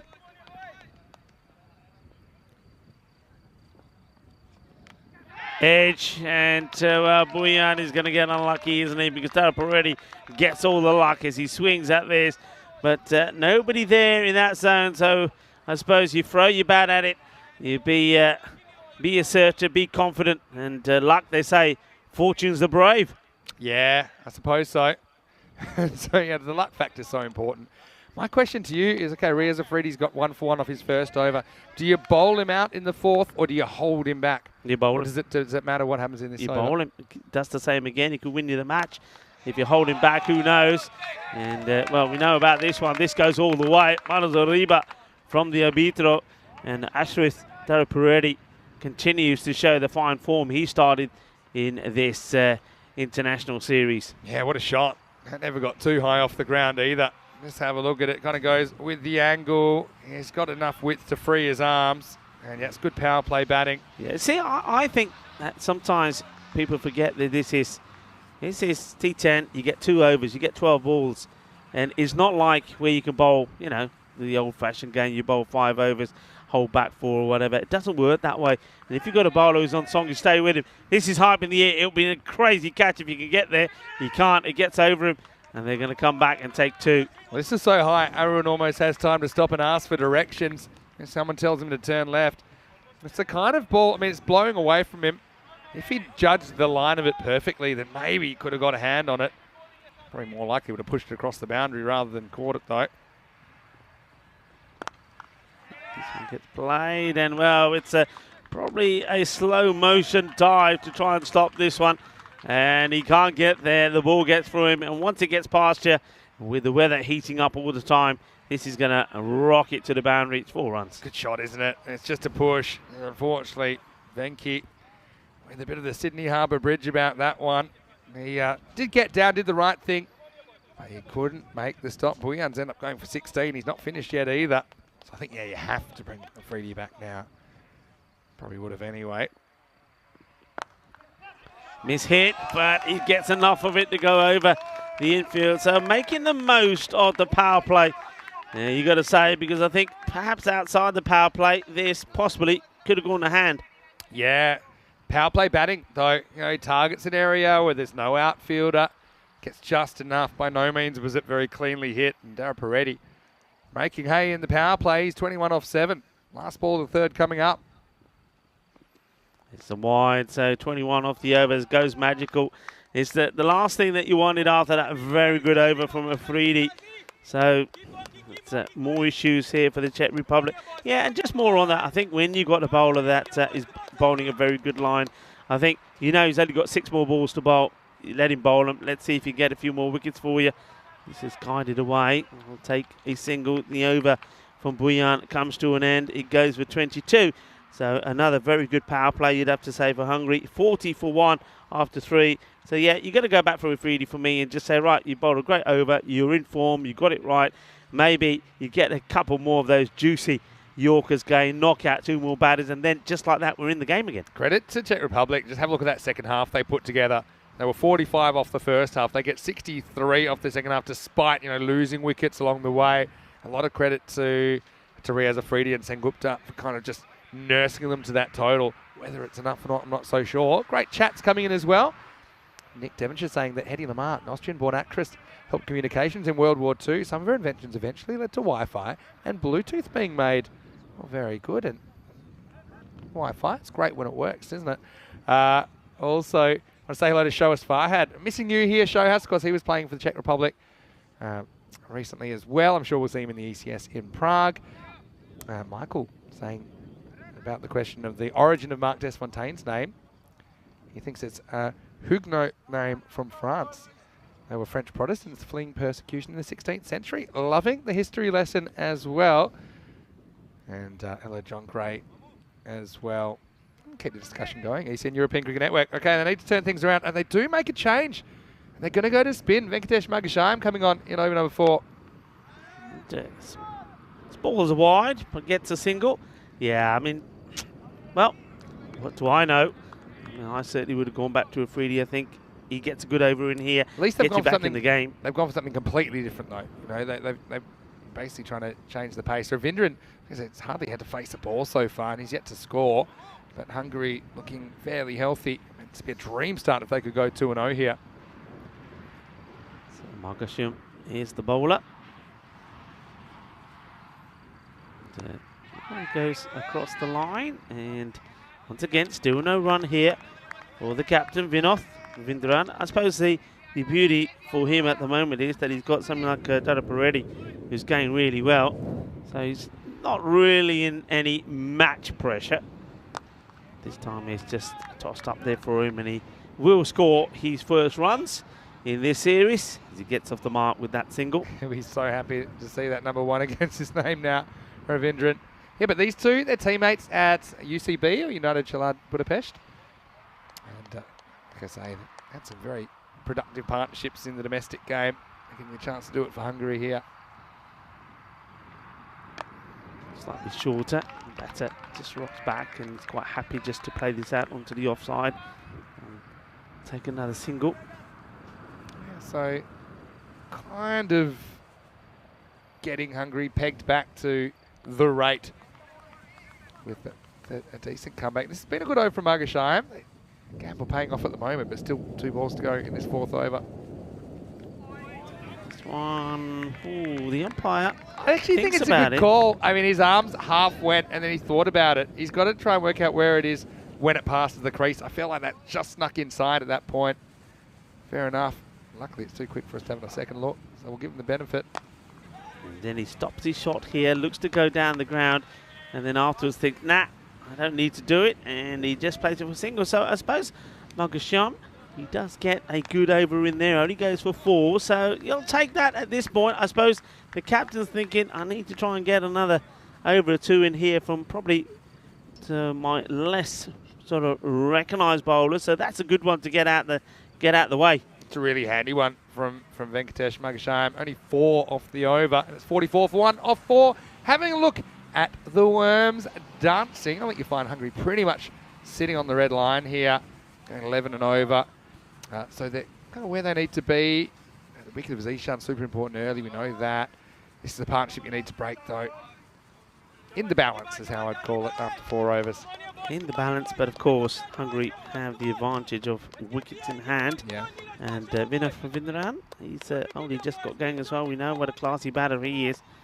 And at the moment, he knows he doesn't really have to do anything too special. And he's back on strike again. He's Chargi, keeper up the stumps.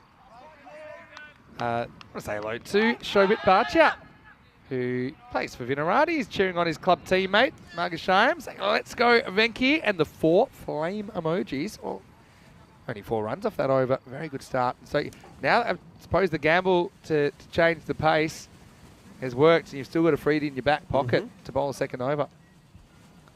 Yeah, Taiki now will come change the angle to the left-hander. So, and this is hit pretty well, and well, it goes right to Lennon there. He knows exactly where that one is because it literally hits him. And good work from Lennon and the other sort of ball savers that we have around the ground. But what a lovely shot this is. He gets the whiff that he wants and basically just helps us on its way. Wind's back though, left to right. You can see the wheat blowing in the wind. That'll certainly favour that side of the field. I think the right-handers that like to whip across the ball, they've had a really fun time here with that cross breeze. Interesting that Tiagi decides he wanted to come over the wicket. So he's got this thing about when it's around the wicket to the right-handers because he really wants the ball to go across here. See here, that's what he's trying to do, get it to gain that cross area. This is in the air, it's catchable, and it's another one that goes down. Good effort. Diving forward, here's Davizzi, but all he's done is he palms it forward. And really, you got to say, Vinny, that if you want to win matches, especially matches where you don't put too many runs on the board, you got to take your catches. That's catch number 3 that goes down. Yeah, it is. Look, it's not an easy one, but he does get 2 hands to it. You know, at least I like that he tries to make something out of it, Davizzi. It just doesn't stick to the palms in the end. And what's worse, he kind of palms it away, ends up giving away 2. Don't forget he had that slight finger injury and it stopped him from completing his over earlier on in the day. So that one probably wouldn't have helped either. Well, this is hit firmly. Doesn't get it in the gap. He'll take a single. So Ravindran, like I say, he probably didn't have too much luck in the first match. And even though they won it, this time seems to have the luck on his side. As he moves to 6, hands the strike back to Peretti, who is batting beautifully at the moment. 31 off 12 balls. Yeah, certainly making the running, isn't he? Last ball of the 5th over. And what a good shot this is. Oh, this is just class, isn't it? He puts his foot down and he basically fetches this from outside the off and he puts it into the square leg fielding position. Lovely shot, beautifully executed. You see this shot normally played if the ball is being pitched to the leg, the sweep. Well, this is one he fetches from outside the off, gets 4 runs, and you can see once again the same way that they did against Austria-Hungary, just staying that 1 over in front of where they need to be. Yeah, that's right. So halfway through this second innings, let's have a look at some of the groups. Well, all the groups, in fact, for the ECC. It's the Euros of cricket. And you can see Czech Republic are in Group A, so you can see them up front. 3-day group phase. Austria and Hungary, who are also in this series, they're going to meet in Group D. So, I mean, Hungarians with the early wood on Austria in this season. But, of course, it's the biggest, it's the best ever, I think, with 31 nations to be represented in that tournament. Starting on the 25th of September and finishing with the big final. It's one of the 2 biggest games of the year, I suppose. You've got the ECL final, you've got the ECC final on the 20th of October. This one looks high to me because Ravindran is only knee-high to a grasshopper. That's gone for 6, but let's wait for the call. Yeah, I mean, it's not a good delivery. It's a bit of a full toss. And, well, it gets plummeted away. So Margasham comes to bowl his second, and he gets whacked. And just keeping an eye on this, just check this in the height. I just think when you see it hit that way behind square, it's probably high. I don't know if we've got the right angle on it. Maybe it was blocked. I would say it's a no based on that, but I think he might have been saved by the camera there, Venki. So Czech's going to break. This is in a similar area. Oh, well, it gets a little bit of a Tortuga, no bounce as it skids through, but the fielder keeps his eye on it. Yeah, and I think they get lucky there. They get lucky that obviously the angle couldn't be accessed, and so I think it would have been a no ball, would have been extra delivery. Still, they don't dodge the boundary. Ravindran gets up above run a ball for the first time. Well, it goes down to sort of sweep again. They're keeping that area pretty vacant, and that's why he's going for these shots, I think. And at the moment, he's executing it quite well. He's had a boundary there. This time he takes a single. So that's something that I think the captain, Arun, will keep an eye on.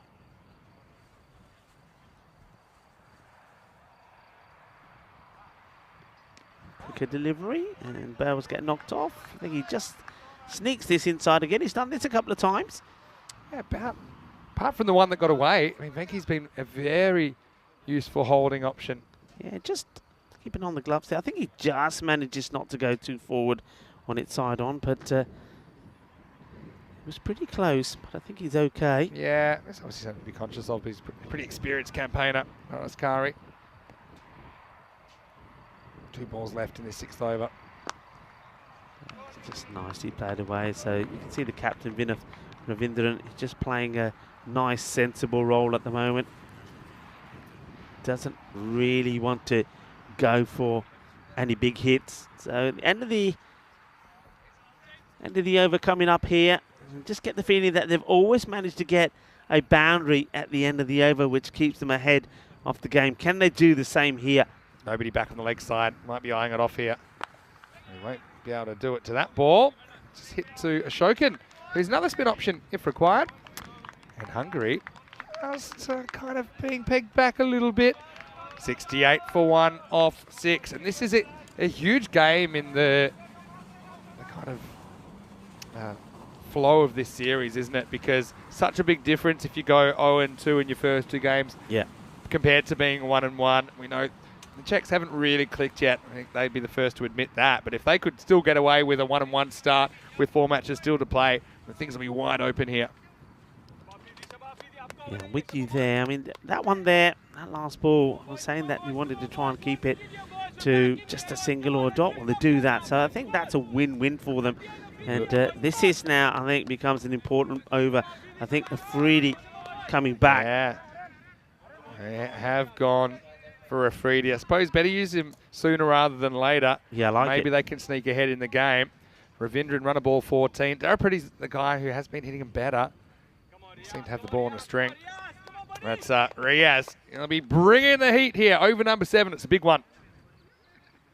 He just strays down the legs. Ooh. And Speaking of legs, Sharan decides to use his legs, but he gets away with it. Just a single. yeah, goes for that Yorker. Doesn't get it right all the time, but just a single, so that won't hurt them so much. Big over this. I think they're wanting the captain, Arun, has gone to Afridi because he believes that Afridi, if he could get a wicket or 2 here, another tied over, it just helps to bring them back. And the question for Darapreti, I mean, how much do you attack Riaz Afridi, who I think's been probably the best and most threatening bowler so far in this innings? So I think he'll just kind of play what's given to him. You can use the pace of Afridi as well and still pick up runs, pick up boundary opportunities without taking any outward risks. But it should be a good contest.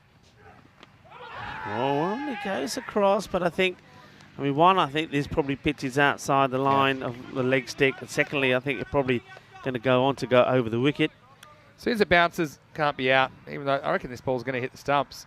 But you can see it pitches well outside the leg stump. The bat is safe.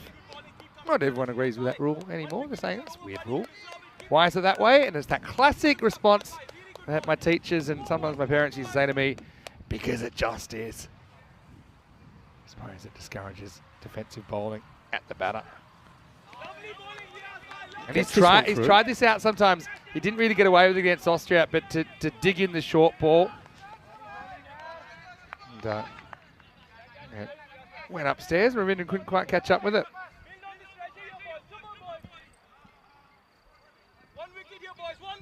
You can hear 1 wicket, 1 wicket.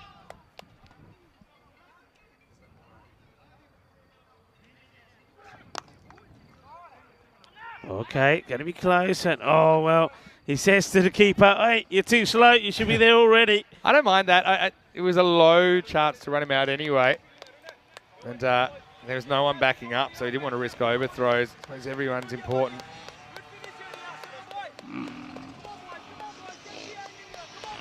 He licks his fingers. He never actually puts on the ball there. It's just a habit. Well, one day we'd love to live in a bodily fluid-free game anyway. Here we go, cover to come. I think it's weird that we're like, okay, no saliva on the ball. Hey, but you can sweat all you like. You can put... You just think it's... What a weird game cricket is. Anyway, he's dribbling that Harlem Globetrotter style. Yeah. I mean, he's licking his fingers and wiping them on his trousers. I don't know. I think he's just It's something he probably, if you said to him he's doing it, I bet he doesn't even Yeah, realise. it's just a habit. Yeah, You know, it is. What we're talking about is the fact that there's a recent law change saying that you can't use saliva to polish the ball. Again, you're not even really trying to polish the ball in a 10-over game. The ball you probably lose in about 30 seconds. We go through so many of them. It's just a cricketer's habit. I used to love the shining on the pants or the trousers, right? That's easy to disappear. Not as easy with the white ball. Yeah, I used to love those red stains on the white trousers. Last ball for a freebie. Asking the question, not out, says the umpire. The thing is, though, why? Because, you know, when you have the red ball, you're shining it, and you're playing with whites, you always got the red mark. Yeah. But this is the white ball. They've got blue trousers. Why aren't we seeing any white marks? They don't show up. It's unstainable. Yeah, I mean, there's no law against shining your trousers, I suppose, when it comes down to it. It's 7 overs down, 71 for 1, and I think for the first time in a long time, you've got Czech Republic ahead on the run rate comparison. Anyway, let's have a look at what's coming up. Match 4. Still 4 matches to go after this. Austria and Czech Republic back on deck. Austria a bit disappointing in their second game. They went down to Hungary. They did change things. I have a feeling they might go back to what worked against Czech Republic with Iqbal Hussain and Maxim Tapaka top of the order. Yeah. Just looking at changes. Akbarjan comes in for the first time for Austria. And apart from that, similar looking lineup. Now, we've got 3 overs to go here. I should mention as well in the match 4, it will be Czech Republic batting first after winning the toss. So they win the toss again against Austria, but this time they are going to bat instead of bowling. This morning they struggled on the chase, only making 99. I think here, if you're hungry, I mean, when you mentioned it, that over from Refrid, you expected them to fall slightly behind, but if you're hungry here, you go after Arun. You do, because what you're basically saying is, okay, we want this to be our over. We want to get back in front here, and you don't want to go right down to the wire. And just on that note, it's one which is a little bit short. It's into the body. It's a good shot. It's not that bad a delivery, but once again, you see into the body, and I think Ravindran, well, he swings on it pretty quickly. So a battle here of the 2 captains, and it's the batting team captain, Vinath Ravindran, who gets the first points, gets 4 runs. Yeah, I don't think it was a great ball. I mean, just gave him the length to work with. Has to get full up. Now, I suppose when you bowl that quick, no problem. And it's like a spinner's bouncer from Ashokan this time. Yeah, that's better areas. But you can see there that Ravindran, he's throwing the bat at it. He knows he's got wickets in hand. He's got to go for it in this over. Yeah, he's kind of dispensable now, Vinoth, isn't he? Hasn't really ever gotten going in this innings. This one is on the leg side. It's in the air. Won't carry to the fielder. So it's another one that sort of goes not where it's planned to go and drops safely. So Hungary, maybe in this match, they've had a bit of luck that's gone their way. I'm curious that we've seen 6 bowlers, but we haven't seen Satya Sengupta with the ball, who we saw opening the bowling in Khartoum for the Czech Republic, and he's normally a very, very reliable pace bowler, but obviously Aaron, he wants to keep the pace off, and he saw that was reasonably effective with Margashayam.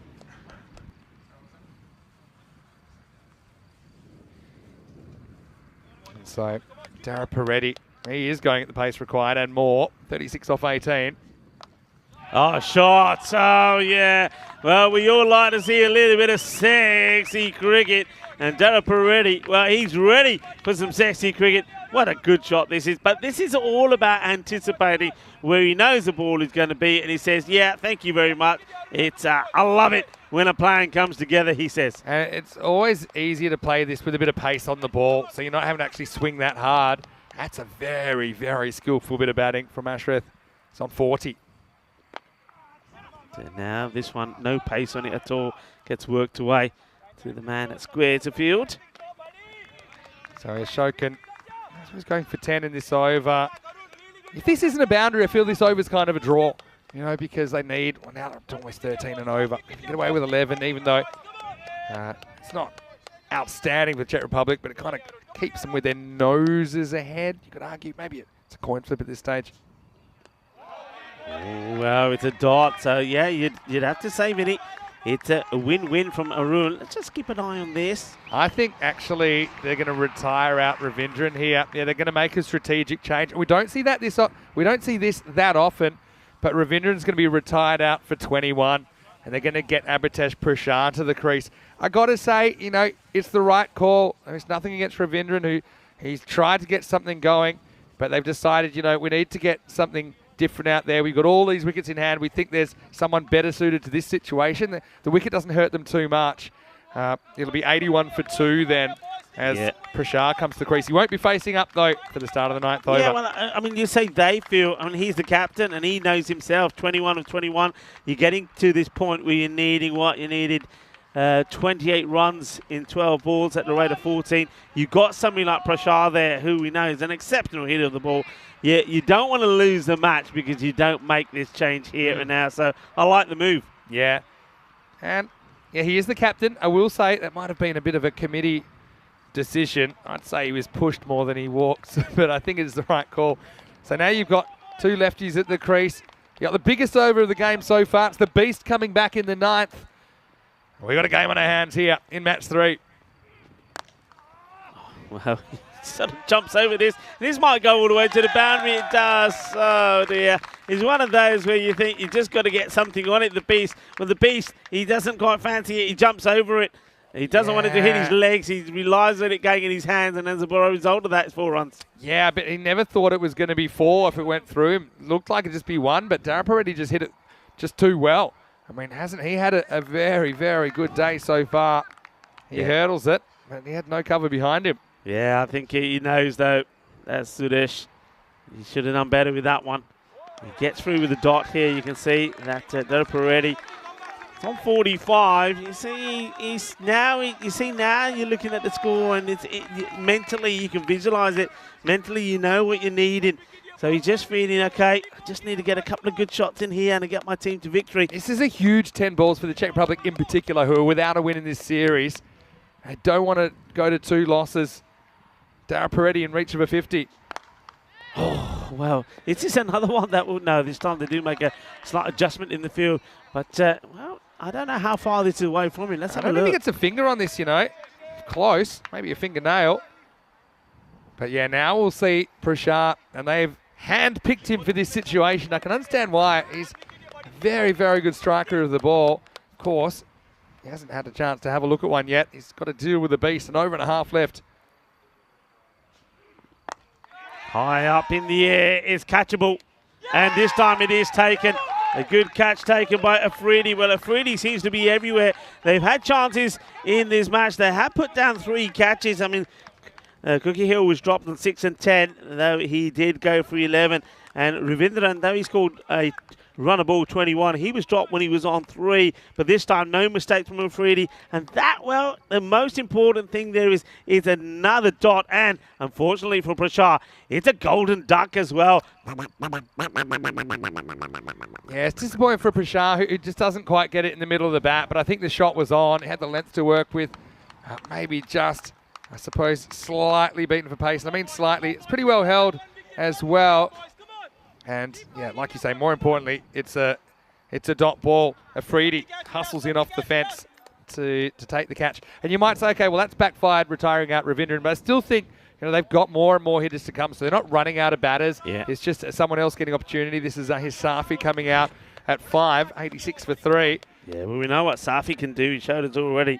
He'll go out there and he'll look to whack the first one for 6. A hard hitter at the ball, we know that. But the Czechs, they had to box their way out of a corner, didn't they, in the first innings to even get the 108 on the board. Now Hungary have the fight on their hands. Vikram Masakura with his first wicket of the contest. Safi on strike. He'll probably swing from ball 1. Let's see. He hits it pretty well. Where's it going? It will go all the way. Manos arriba. But it gets away 6 carreras. What an important hit this is. 6 runs with the ball to go in the 9th. And it takes the equation down to, what, 17?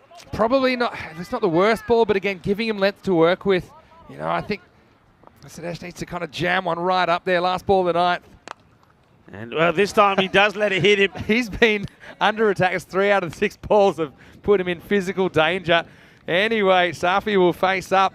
And what a game we've got at the moment. It's 93 for 3 after 9. It means 16 are required off the last over. Yeah, well, I tell you what, we've been waiting a long time. We were saying, would it go past 100 in terms of the number of matches into Golden Ball? Well, I tell you what, Vinny, could this be it? I know I was getting a lot of low-key abuse for suggesting we'll hit the 100 matches without a Golden Ball today. This is the 99th.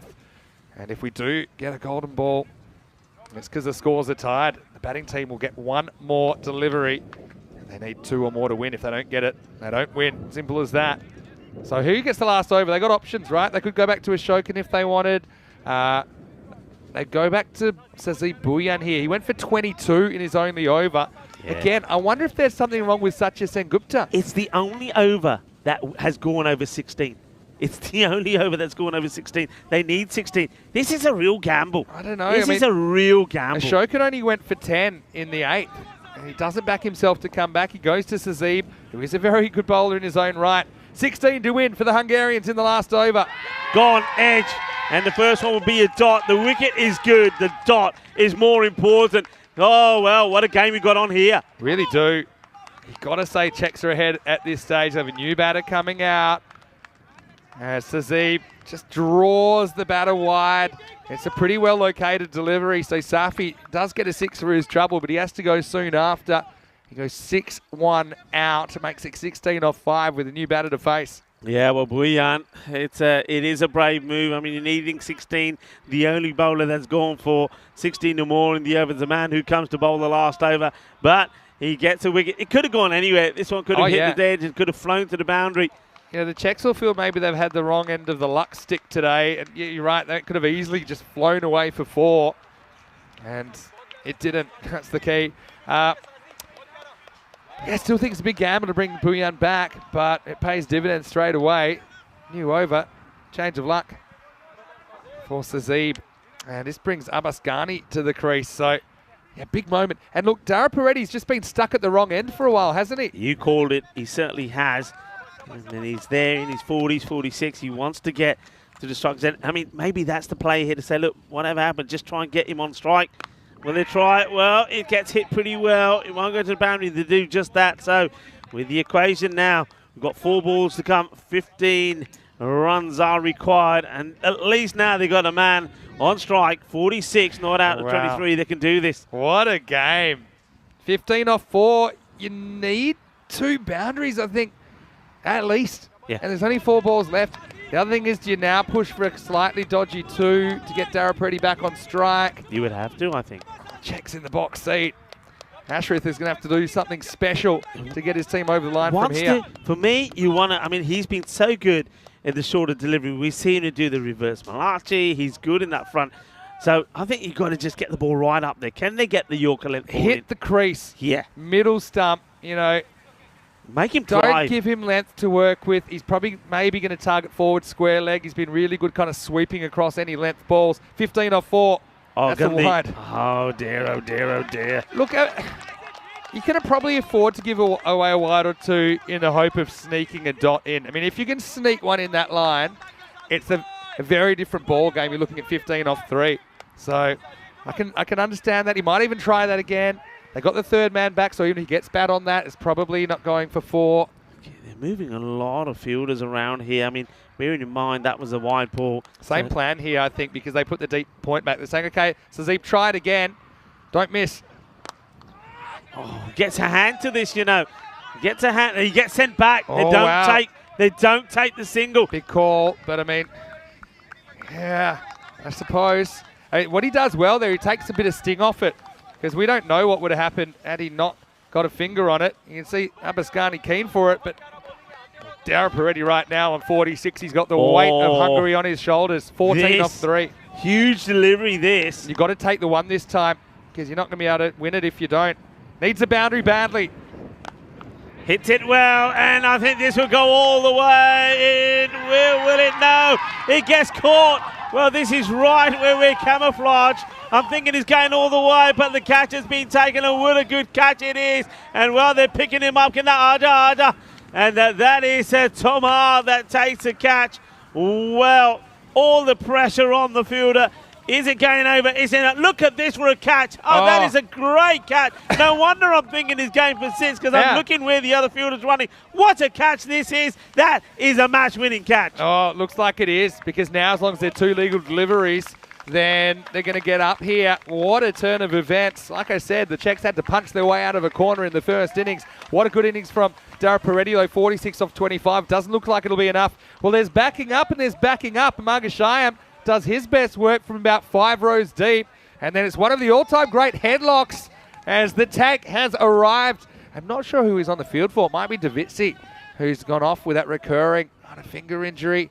But, I mean, come the moment, come the man. The tank is brought out of the shed at a very good time. Well, now, just bowl straight, Sazib. Doesn't matter if there's 2 sixes, you've got enough. No extras. Ali Farasat is coming out, and again, he's got to go for it. The only way back into this is either some sort of extra, even a wide, then you can Maximo to tie it. And he sneaked this one in. There's another dot. So the Czech Republic. I mean, you look at this and you think, well, Hungary, all the time they were in the game. And I said they had one over in the bag. And they used that when Afridi came back. And then that over number 7 from Afridi, though he doesn't get a wicket, only went, I believe, just for 3 runs. And that gets him in the game. This one, he swings hard. It will be taken on the boundary.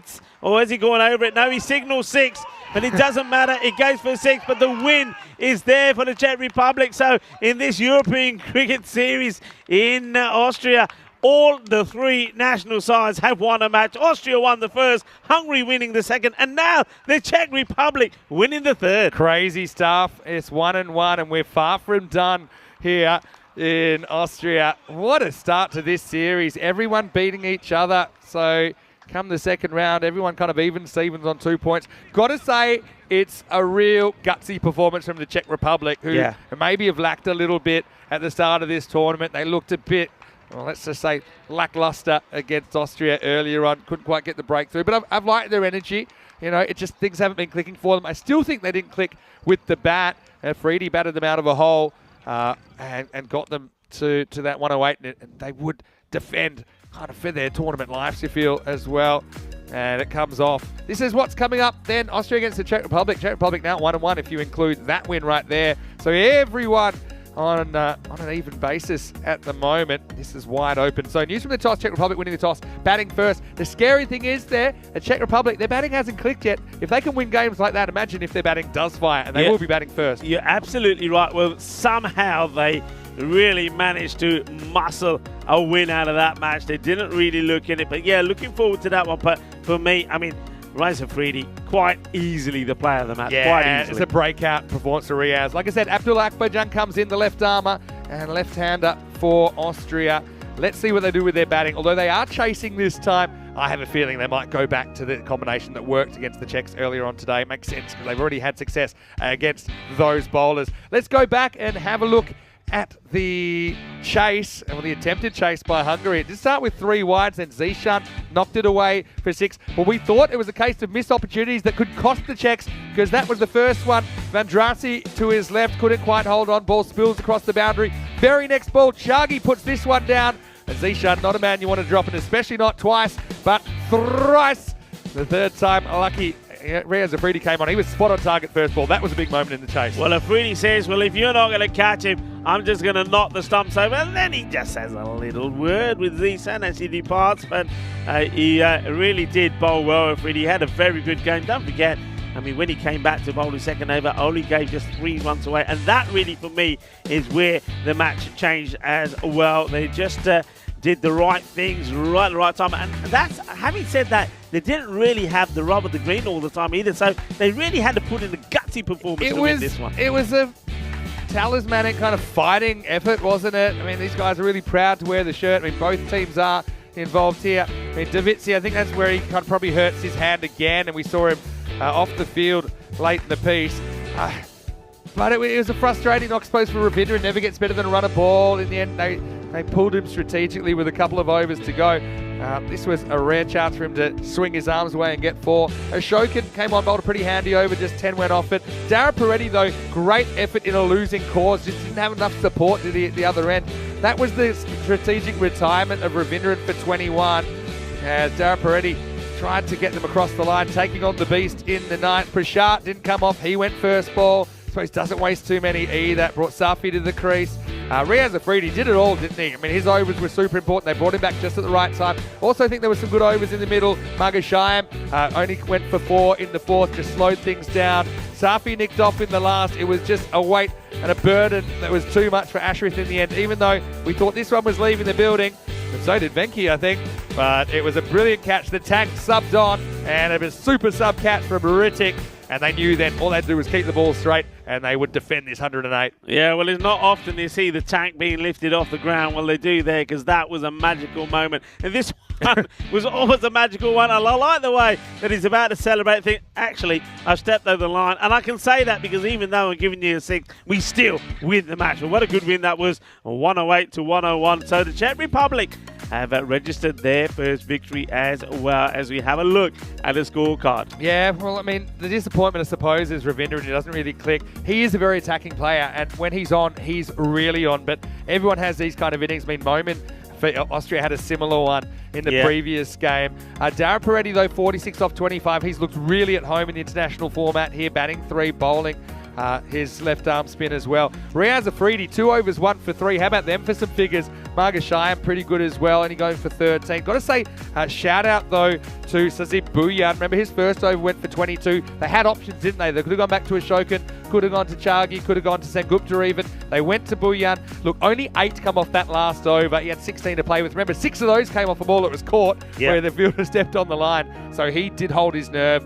And look, a vote of confidence is supposed to go back to Sazib, who always tries his heart out. And the Czechs, they pull one out of the fire, don't they? 108 to 101. Brilliant game. And the thing about these games, they keep coming around, Rico. We're going to have a quick break because we're back in only a few minutes to take you into match number 4. Czech Republic will be batting first against Austria. It's a rematch of the first match this morning. Anything's possible in this tournament, so stay with us. Vinny Sandu here, Mr. Maximo, with Rico Full. Back shortly with more. Fan code ECI Austria.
The European Cricket Internationals are proudly brought to you by HCL Software, Fancode, and Grizzly Bear Sports.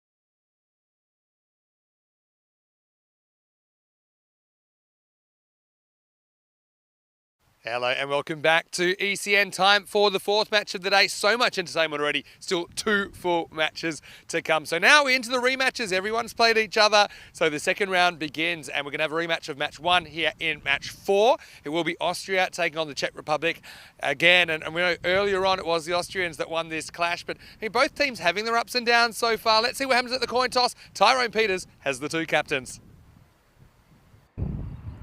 Austria to call. Heads is the call. It's tails.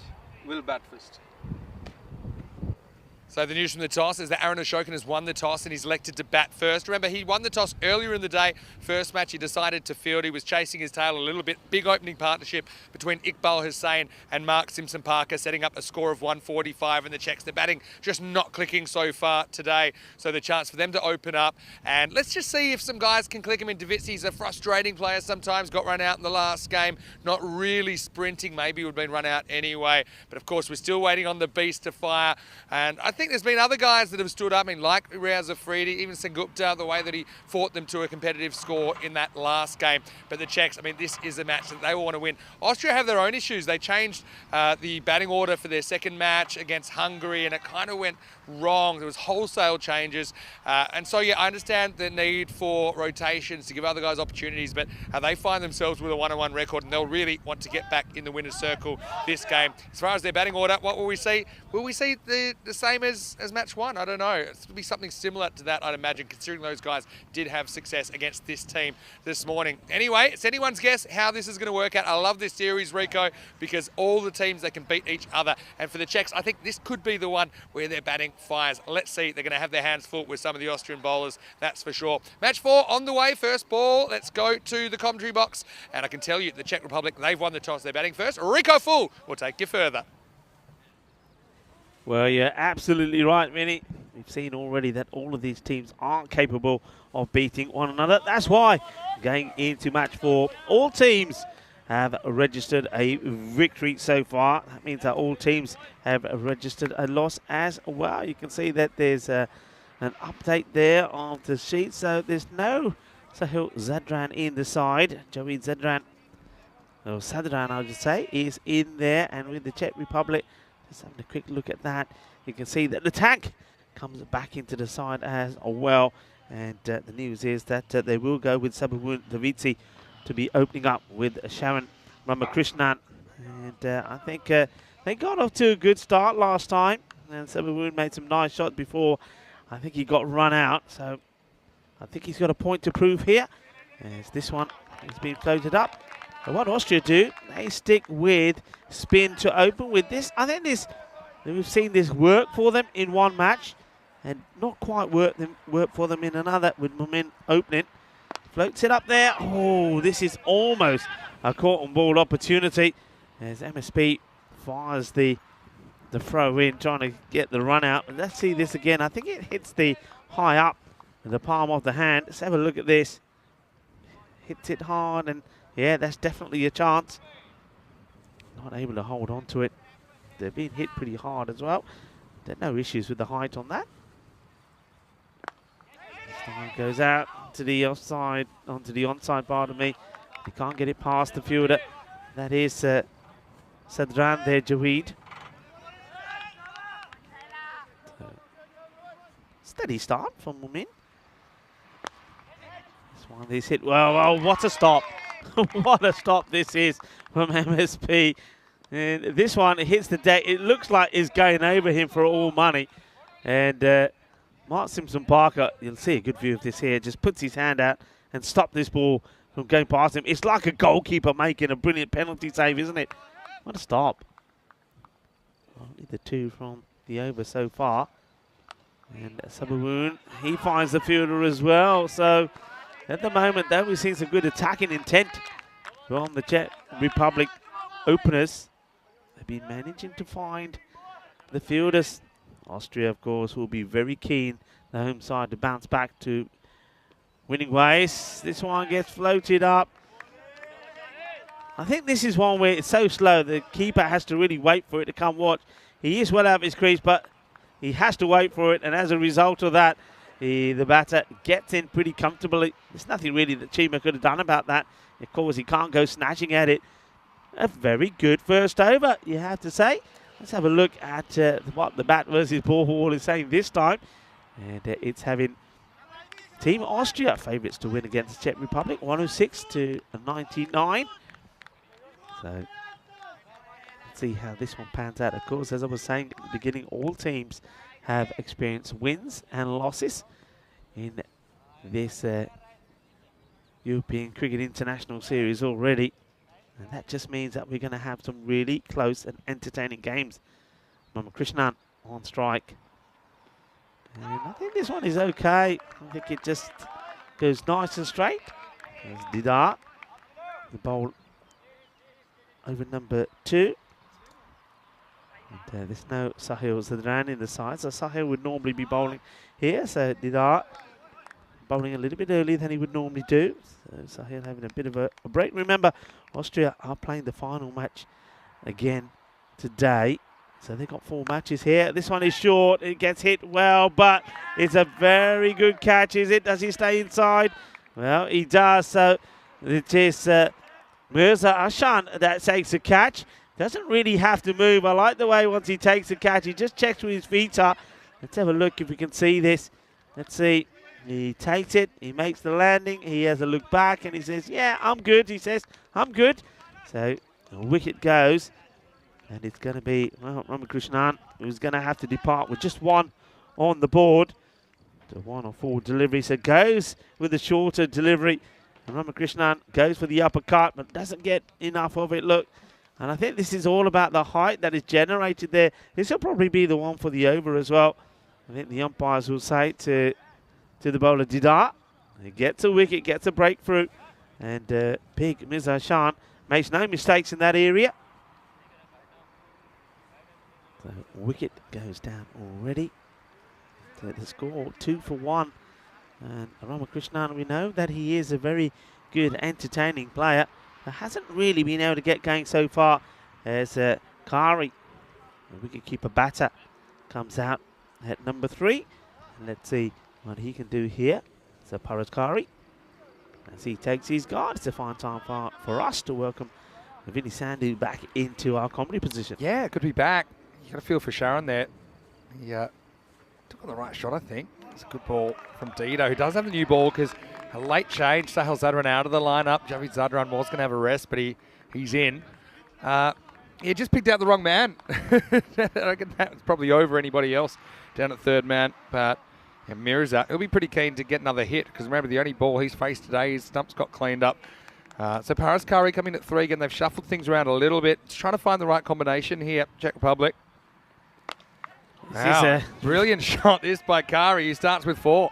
This is an incredible hit because I'm thinking, yeah, not a bad delivery. He's on middle stump. And, well, the batter has other ideas as Kari puts that away. What a good shot that is. Trusts his hands there and trusts his eye. There's not a lot of foot movement in that, but you know, he's a naturally attacking player, I think. He's technical, but doesn't mean he's conservative. That's a brilliant shot against a good bowler. Dido, like I said, gets the new ball with no Sahil Zadran in the lineup. Changes his role slightly. This time he steps away and misses. Davitsi 1 of 4. I mean, again, he's probably always going to be an important cog in this batting lineup. We talked about the fact that the way he got out last time, you know, not really making an effort to get to the crease. The way he got run out, that's probably going to annoy some of the Czech supporters out there. You can repay them with some runs here, though, as they try and get some revenge on Austria. And this time he sweeps. And he's going to get 6, I think. Gets plenty of it. Dido gets a little bit too close to Kari and makes the ball disappear. End of the second over, 12 for 1. Yeah, good shot. He's not the best at deliveries. He's just had some control issues, hasn't he, Dido? We've seen it. When he gets it right, he can be very dangerous. But already in this over, we've seen him stray a few times wide outside off, and this time down the leg side. And the batter once again opts to go for the shot, and he gets a 6. And this is interesting, isn't it? All teams have suffered a win and a loss. That is a thing of beauty, I think. To see an ECI where you got all teams square after the first 3 matches, and you just know it's the kind of tournament anyone can beat anyone. So Austria did win fairly comfortably over the Czechs first up this morning, but I think the Czechs have come a long way since then.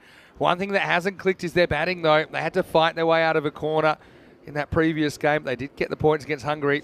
Moment comes back in the third, and he gets smacked away. Davizia like this. He stays pretty still, and he gets his hands through the ball, and he starts the third over with a boundary. Yeah, what a delightful shot that is. And nice to see that the Hungarian players with some of their supporters sat watching this one. But yeah, once again though, like we saw what Kahari did earlier, takes it right off the stumps. That's right. I mean, only went for 2 in the first. He's already gone for more in the second. Really tosses this some. Davizia takes the bait, but in the power play, there's nobody back here. And I think that's got all the way. Maximo! 4 and 6, pick up 6, and it's Saba on the charge for the Czechs. Yeah, this is a good shot. It gets floated up there. I think this is Momin really trying to encourage the batter to come out of his crease. And he says, nah, I don't want to take it on the full toss. I can allow this to bounce and go right underneath it. He has the whip to do it, and he does. Pushes this one off, and it's just held round the corner. This is more runs, 1 bounce, 4. So Saba just 1 step ahead. This is the kind of player he is. He's unpredictable. I think, you can expect the unexpected when he's out there. This is a good shot selection, pretty safe as well. Yeah, there's nobody there, so all he knows, he's just got to work this around. And he knows, one thing you're going to get good bounce from the spinners, so you can play off the back foot and play there with confidence. You're not going to get a naughty one that stays low. And Saba, well, we said a number of knocks already out there. He knows how this wicket plays. And now he goes down the ground and he's going to get 4 more. So this is turning out to be a very expensive over. Only 2 came from Momin's first over. And you can see here now he's going for plenty and he could go magical here. Fantastic power play batting. And it's probably later in the innings that might be out because it doesn't quite make it to the rope on the full. But Davizia cashing in on Moment. And you seem to have the touch about when to bring the spinners on and when not to. You thought it might have been a risk, and it's proving to be that way, although it might work out. Oh, Tariq's dropped his hitter. Oh, I would have been so happy at least to take something out of this over. Tariq's had a bit of an off day. There's no real excuses now. It's pretty good fielding conditions. Davizia gets this wrong, picks out the fielder, and gets a life. Oh, well, this is a real dolly of a drop, isn't it? And look at Momin, he can't believe it. And I can't because Tariq has caught everything that's come his way. But, yeah, Momin, he could have had and, well, definitely should have had one. And now you know what's going to happen here. Kari's probably going to cart him to the boundary. Yeah, what's this over on for 19 now? So on the verge of going magical. Last ball, the power play. I reckon that just sneaks in, Yeah, it does. So it's the end of the over. And it's 31 for 1. That had a bit of everything, didn't it? Davizia went big. Upon further review, maybe he's a bit lucky to get away with that anyway. Close call. 31 for 1, Czech Republic. Yeah, I think it's a very brave move if you use a spinner in the power play. But if you do, it's for tactical reasons. And if you get success, and I think the first over was success, only 2 from it, I think you just say, you know what, I got what I wanted. And don't want to get too greedy. But then having said that, would you give away another 19 runs to take another wicket? Yeah, you would. And that's what should have happened. Yeah, probably. Still meat of the order to come. And there's a fair bit of meat in there with Aaron Ashokan and the Beast still yet to grace us with their presence in match number 4. But anyway, here's a player we haven't seen yet today, Abdul Akbarjan. He's going to bowl over number 4, left armour. He's kind of like a hybrid. He's slow medium at a pinch. Well, Davizia, he basically almost creates a run-out opportunity where there shouldn't have been one. Well, look at this from Abdullah Akbarjan as well, the bowler. So we've seen wicket keepers do this, but yeah, I mean, this is just. When is he going to learn? When is he going to learn? I'm telling you, if I'm his coach, you know what I'm doing tonight? I'm making him run around this field, and I'm running after him with a bit of plank of wood, something from that fence in my hand. He's up in the air. Wicketkeeper has no idea where it is. Yeah. I don't think he would have got to it anyway, but still, he has no idea. Yeah, I'm running after him with a plank of wood, and every time he slows down, I'm whipping him one. Say, run, boy, run. Well, I'll tell you this. If Davizia gets run out walking again today, he might as well run straight to the nearest train station and get the first train back to Prague, because I tell you, that's what my coach should be doing. If you don't learn from your mistakes, he's so important to the health of this innings at the moment because he has got the start. And this time he hits it straight to Mark Simpson-Parker, who takes the catch. Well, you don't mind him getting out that way. He's trying to take the game on. Akbarjan gets a wicket in his first over of the series. Mark Simpson-Parker had to stay strong. This could have easily burst through the hands. And Davitsi knew he was in trouble, didn't quite get the elevation. And another tall fielder on the boundary brings about another dismissal. And Davitsi has to go. He's the second wicket to fall. It's 33 for 2. Yeah, Davitsi will go for 21. So once again, Umer Tariq will go because he put him down not long ago when he was on 19. And it was a bit of a setup. But if there's one man you can rely on in the field, is Mark Simpson-Parker. What a good catcher of the ball he is. You've got to have a mixture of soft hands and hard hands, I think, with these cricket balls being so hard, because they're always fairly new. I mean, even at their oldest, they're 10 overs old, and that's still pretty new for a cricket ball. So you want to absorb the impact, but you also you can't have it burst through your fingers. It'll end up being 6. Anyway, Moment, bit of discussion about his role. Don't forget, though, he did have a very good first over that only went for 2. So give him credit where it's due. So you look at his figures in the end. What did he end up with? He had none for 21 off 2 overs. Hey, they're not bad figures at all. So you can't just cherry pick the stats, I think. Akbarjan, though, immediate success as Bhuyan comes out and he gets rock and rolled first ball. Well, I mean, Bhuyan gets on with it. You can understand that. And Akbarjan is kind of tempting, isn't he? Shazib falls for the temptation and he gets done for a golden duck. And just like that, Akbarjan into the series. He's on a hat-trick. Yeah, he certainly is. And Akbarjan, we know he's a top player. He hasn't quite clicked with the bat when he was playing in the European Cricket Series, but with the ball, he was good. And, well, he's too good for Bhuyan. He'll go for a golden.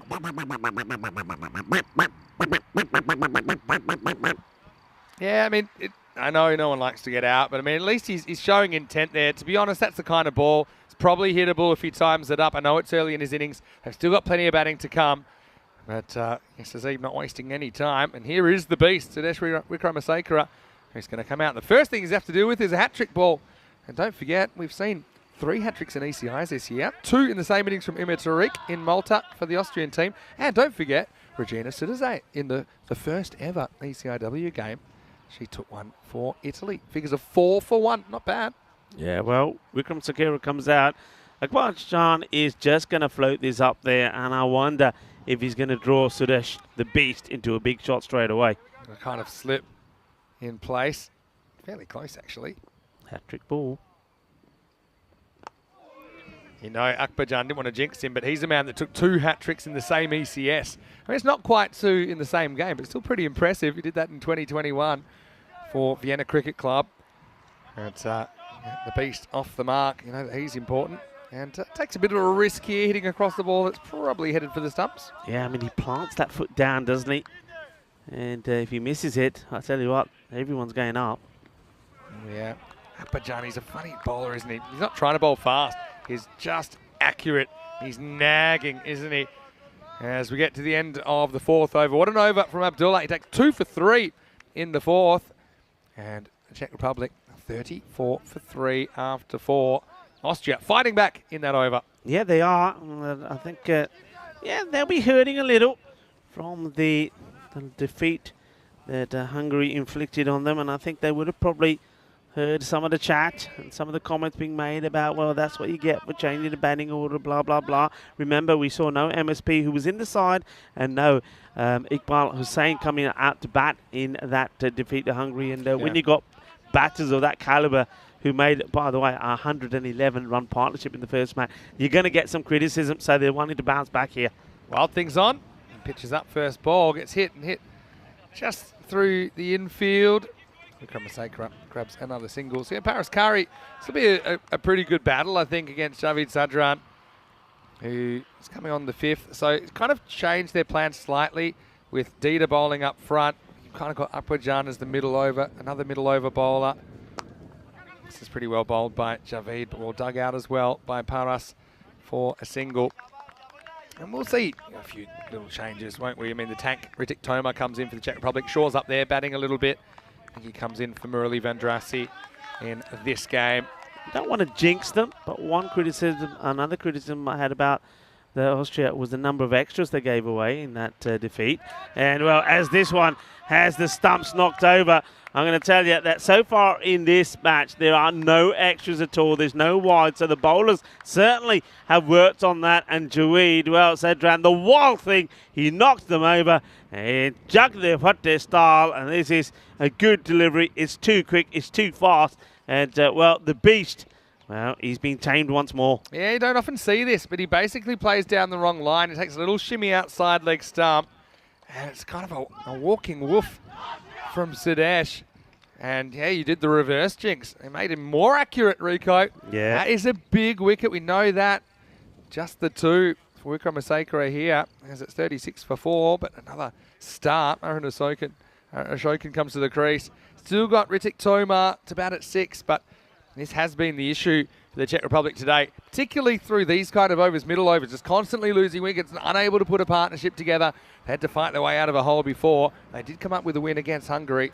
Yeah, but the captain will be hoping to turn things around. what does Afridi have to do to try and get himself up the batting order? I mean, what does he have to do? Has he not proved himself enough already? Yeah, it's true. I mean, they've got recognised batters here. That's the thing. And even Tomar, and put him in that boat as well.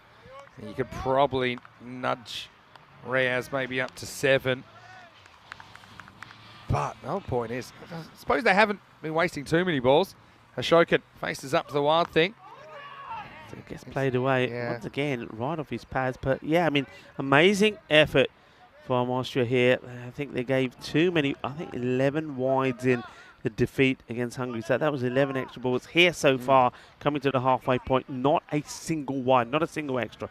It was the left-handers that seemed to throw them, wasn't it, in that previous game? They've had to deal with Ramakrishnan. He's already out. He's left-handed. Wow, this is a really good shot by Paraskari. Well, that's the X factor, and that's 6 on any ground, Rico. Maximo! Czech Republic trying to turn it around, and that's a class act from Paraskari. Yeah, what a lovely shot that is. They're beautifully played, hits right through the ball. And, well, that one, I tell you what, you know when we started here 2 weeks ago, coming up 2 weeks ago, well, we know where that ball went was just sheer mud. Yeah. And well, with the rain that we've had and the sun, the crops are going pretty healthy then at the moment. Yeah, you're not wrong there. This one springs off the bat of Kari as well, but he'll just get a single, and it takes us to the end of the 5th over. So the score now is all the 4s. It's 44 for 4. Gives us a chance to welcome you into the commentary box. Vinny Sandu here, Mr. Maximo. Rico Full with me. We're bright, we're breezy, and we're taking it easy here. We did the hard yards during the rain, the wind, and seen it all, but perfect conditions with the CCI. And even more perfect, everyone with a win, everyone with a loss. This series is wide open at the moment. It's wide open at the moment. I'm loving it. This is all about, you don't want to see a one-sided affair, do you? You don't want to because it's too predictable. And let's face it, it gets a little bit boring. We ain't got that here. We're going to have excitement all the way to the end of this day and also into Sunday tomorrow as well. What a weekend. International fever. Yeah, we're loving it. The Czech Republic, I mean, their batting hasn't clicked yet. We've seen more issues with them losing wickets constantly and losing some big players. But I think this is where you saw it in the last game. They do have a longer batting lineup than I can remember for them. You know, batting right down 8, 9, seeing Riaz Afridi at 9, for example. You got Magashaim at 10. And so they've been having a good time out there as far as getting more guys out there that can still attack and punch back. Abdul Akbarjan comes on. It's a nice bit of keeping from Chima, even though he doesn't glove it, but he stops it going for extras. Had to get behind the batter there. Akbarjan, don't forget, he took wickets in consecutive balls in his first over. And yeah, he's somewhere between a spinner and a fast bowler, Abdul Akbarjan. You see, he just rocks in and he's not really spinning the ball, but he just tends to be able to land the ball in a 20-cent piece. That kind of a bowler. Ashokan probably take him on. Does he beat the fielder? He does not. Straight down the throat of the deep mid-wicket. That's Iqbal Hussain that takes the catch. And so, unfortunately, the baby bull is walking before too long. He goes for just the single, and it's 46 for 5. Yeah, Akbarjan gets another. And it's just all about keeping the pace off it. And you can see that that Arun Ashokan, the captain, is going to go for this. But the pace, there's no pace in the ball, and it ends up being a comfortable, straightforward catch there for Iqbal Hussain. And, well, disappointment for the captain, who takes a long, slow walk off. And the thing is, I mean, you're still disappointed when you get out in these circumstances. You do get three chances, I suppose, to bat potentially if you're in the Czech Republic lineup or the Hungary lineup. I suppose 4 if you're in the Austrian lineup today. They'll play 4 times.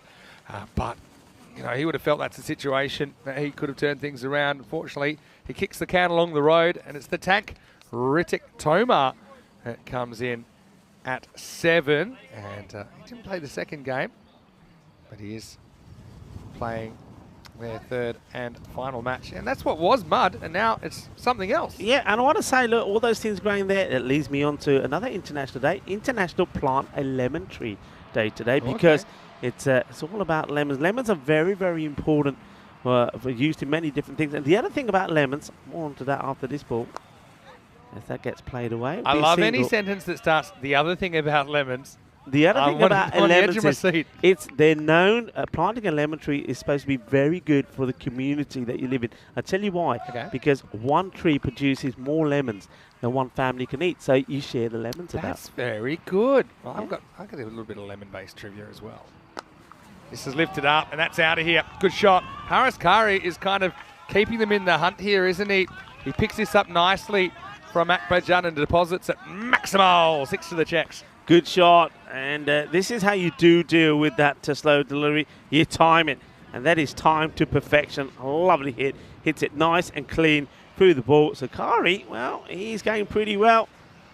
We had a lemon tree. Can I tell you what you can use lemons for? When you run out of cricket balls, when you've hit them all over the fence, lemons are the perfect size. Anyway, Paras, he does get this pretty much straight at Wijasekara on the bounce. I could see that when you're a young person, but when you are aged now, I think a lemon tree just gives us a good excuse to have a few gin and tonics on a day like today. That's true as well, but I was just going to say, I mean, the lemon will give you a little bit off the surface, a little bit of sideways, because it's not perfectly round either. And we used to have a great time as we get to the end of the 6th over. The score is 54 for 5. Yeah, I grew up with 3 little brothers, so there was a fair few. There's always a crisis when the ball went over the fence. We had.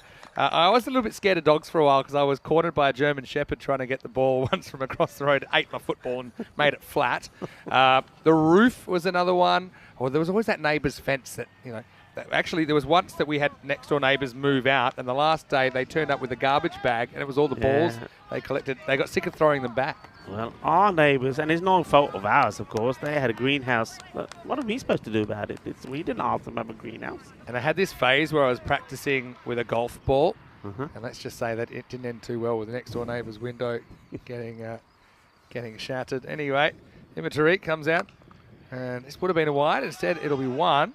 Yeah, so lemons are pretty handy substitutes for cricket balls in the backyard. The other thing is, you know, some people can eat lemons. You can eat them like an orange. How about you? Could you eat a lemon? I can eat a lemon. Yeah, I like it. I find it quite refreshing. Yeah, I can. You know? Just don't get it in your eyes. That's the thing. Do not get that citric acid in your eyes. I just love lemons. Surprise. Lemon meringue. Yeah. Yeah, just love it. And I like all the desserts where you have the peel of the lemon as well. Oh. On this one, it's going to be, is it 4 buys? Yep, it is. Well, Chima will be so disappointed here because, it seams and it swings, but Chima, he should have stopped that. He'll know that. It's one thing to concede boundaries off the bat, even off an edge, but when they're missed completely, I think you've got to be disappointed if you're an Austrian fan there. Czech Republic get 4 bonus runs.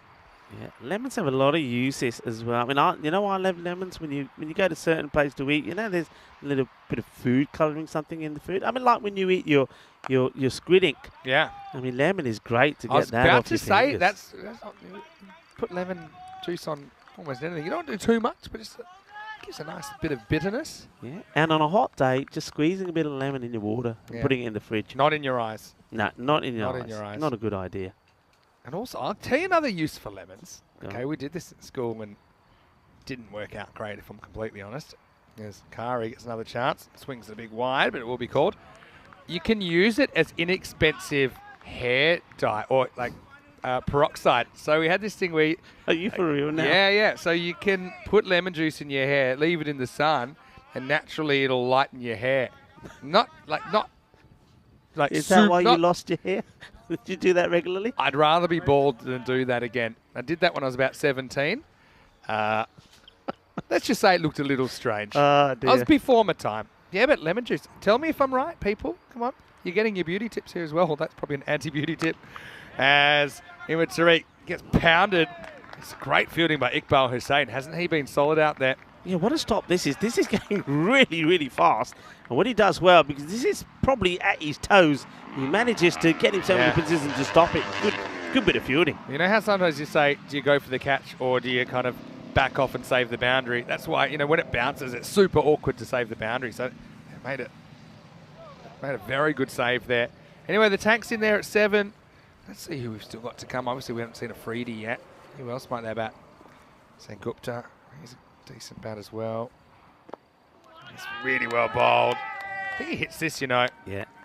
It's a good delivery, though. You're right. Change of pace, but he gets it right in the block hole. And the batter, yeah, you're right, just digs this out. What a good delivery that is from Umar Tariq. Umar's appealing, but he's not quite sure why. But still, good over.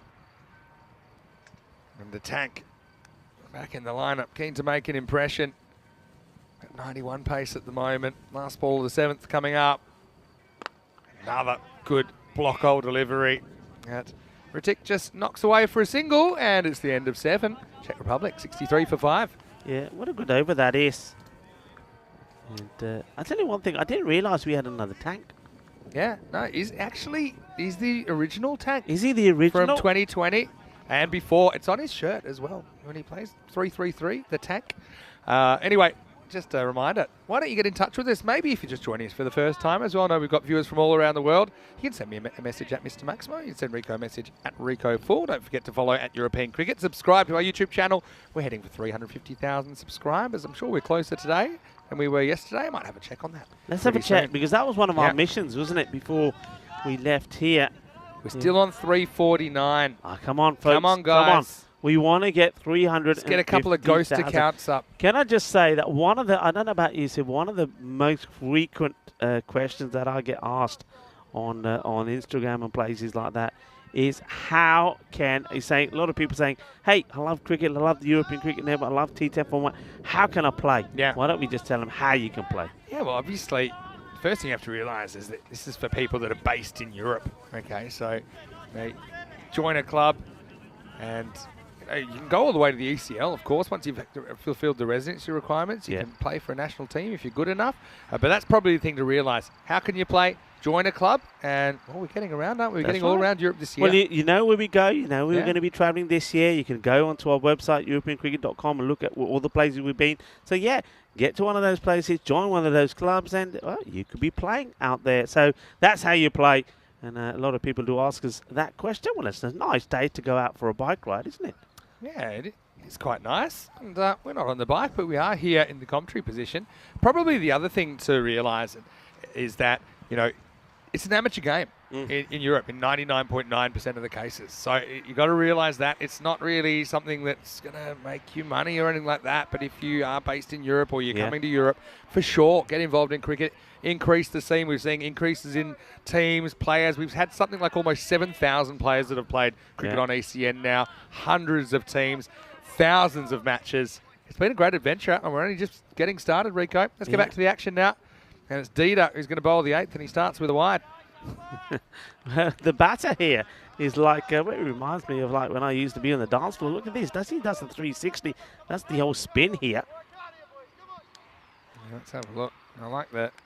I like the form we've seen from time to time. Yeah, just watch this. He does a quick dance move. Keep your eyes on the ball, they say.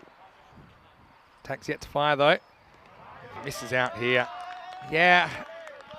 Form's a funny thing. I mean, the Tank was brilliant, to be honest, with the stick in Carter, but that seems like ancient history now, doesn't it? We're talking kind of 8 months ago, 7 to 8 months ago. So, yeah, I mean, for me, he deserves his spot there. But he's having a rough time getting going. 3 off 7 now. Make that 3 off 8. And I think sometimes I'm a big believer in, you know, get guys up that are hitting it well now. And I think, you know, this is why, Freedy still, in fact, he's batting kind of 8 at best here when they need a bit of it. They kick up the backside in the innings. He's probably a guy I would have liked to have seen out there. Yeah, 25 off 10 in the last game. He hit the ball pretty well the first time we saw him as well. and also picked up 1 for 3 in his 2 overs. That's why he's the player of the match. And you can see sometimes things just not going your way. And they say have a go because there's backing up there. I was worried for Ritik here because if this ball went where I thought it was going to go, it wasn't going to be an easy retrieval. And I reckon he's concerned as well. Kind of has to run. Just watch Dita triangulate this one. Anyway, sneaks in. Yeah, not the way to do it for all our younger viewers watching. When you're running, just look where you're going and run hard. He's looking behind his shoulder, so he's slowing himself down. And I think if this one hits, I think we would have looked at it again. I think he may have been out, Yeah, I think I was more worried about what it might hit that wasn't the stumps. Yeah, well, a few people noticed. Well, Dave B's definitely noticed. I've dropped the jacket for now. Yeah, I have. Eagle-eyed viewers. It's a sign that we're getting the afternoon sun on us a little bit. So, yeah, beautiful conditions. 24 degrees right now. Long way from last weekend, that's for sure, Rico. Yeah, long way from last weekend. I made the mistake of still wearing my thermal underneath my top yesterday. That is not the case today. It's nice and warm, and it's going to be even warmer tomorrow, I believe. Do you want me to give you my strategy? Tell me. Saw this one coming. I've gone for still one extra layer of thermal under the trousers on the bottom half. It's just like a nice little blanket. That's instead of 2 that I've been doing as my standard. And I've lost the singlet under the shirt. So I've got a nice summery short sleeve shirt. I've ditched the jacket for now. It's not going too far. Anyway, Dita bowled a good spell, couple to calm, and jinxed him pretty good, haven't I? Came out 3 off 9. I'll stay 3 off 9 after watching that wide go past. But he has bowled well. I like, again, his variations. That's why he's so good. I think all of the bowlers on the Austrian side, that's one thing that they do from the slower bowlers to the pace, medium paces. The variations are good. That's something, obviously, that they've been working on a lot. We've seen it for the European Cricket Series as well. Big swipe and a miss. So 3 off 10. It's an awful place to be honest, because what's he trying to do? He's trying to hit his way out of trouble, right? But then if you're going for a broke, it also increases the chances you're swinging and missing. It's also good bowling from Dita, who does hit his spot that time. His innings has just stalled, hasn't it? Listen, for me, is the ball to come in the innings, this over. If he doesn't hit it, doesn't get a boundary, I'm going to pull him. No, you might not have to. Because, well, he must have nicked this. Well, if he hasn't, I'm telling you.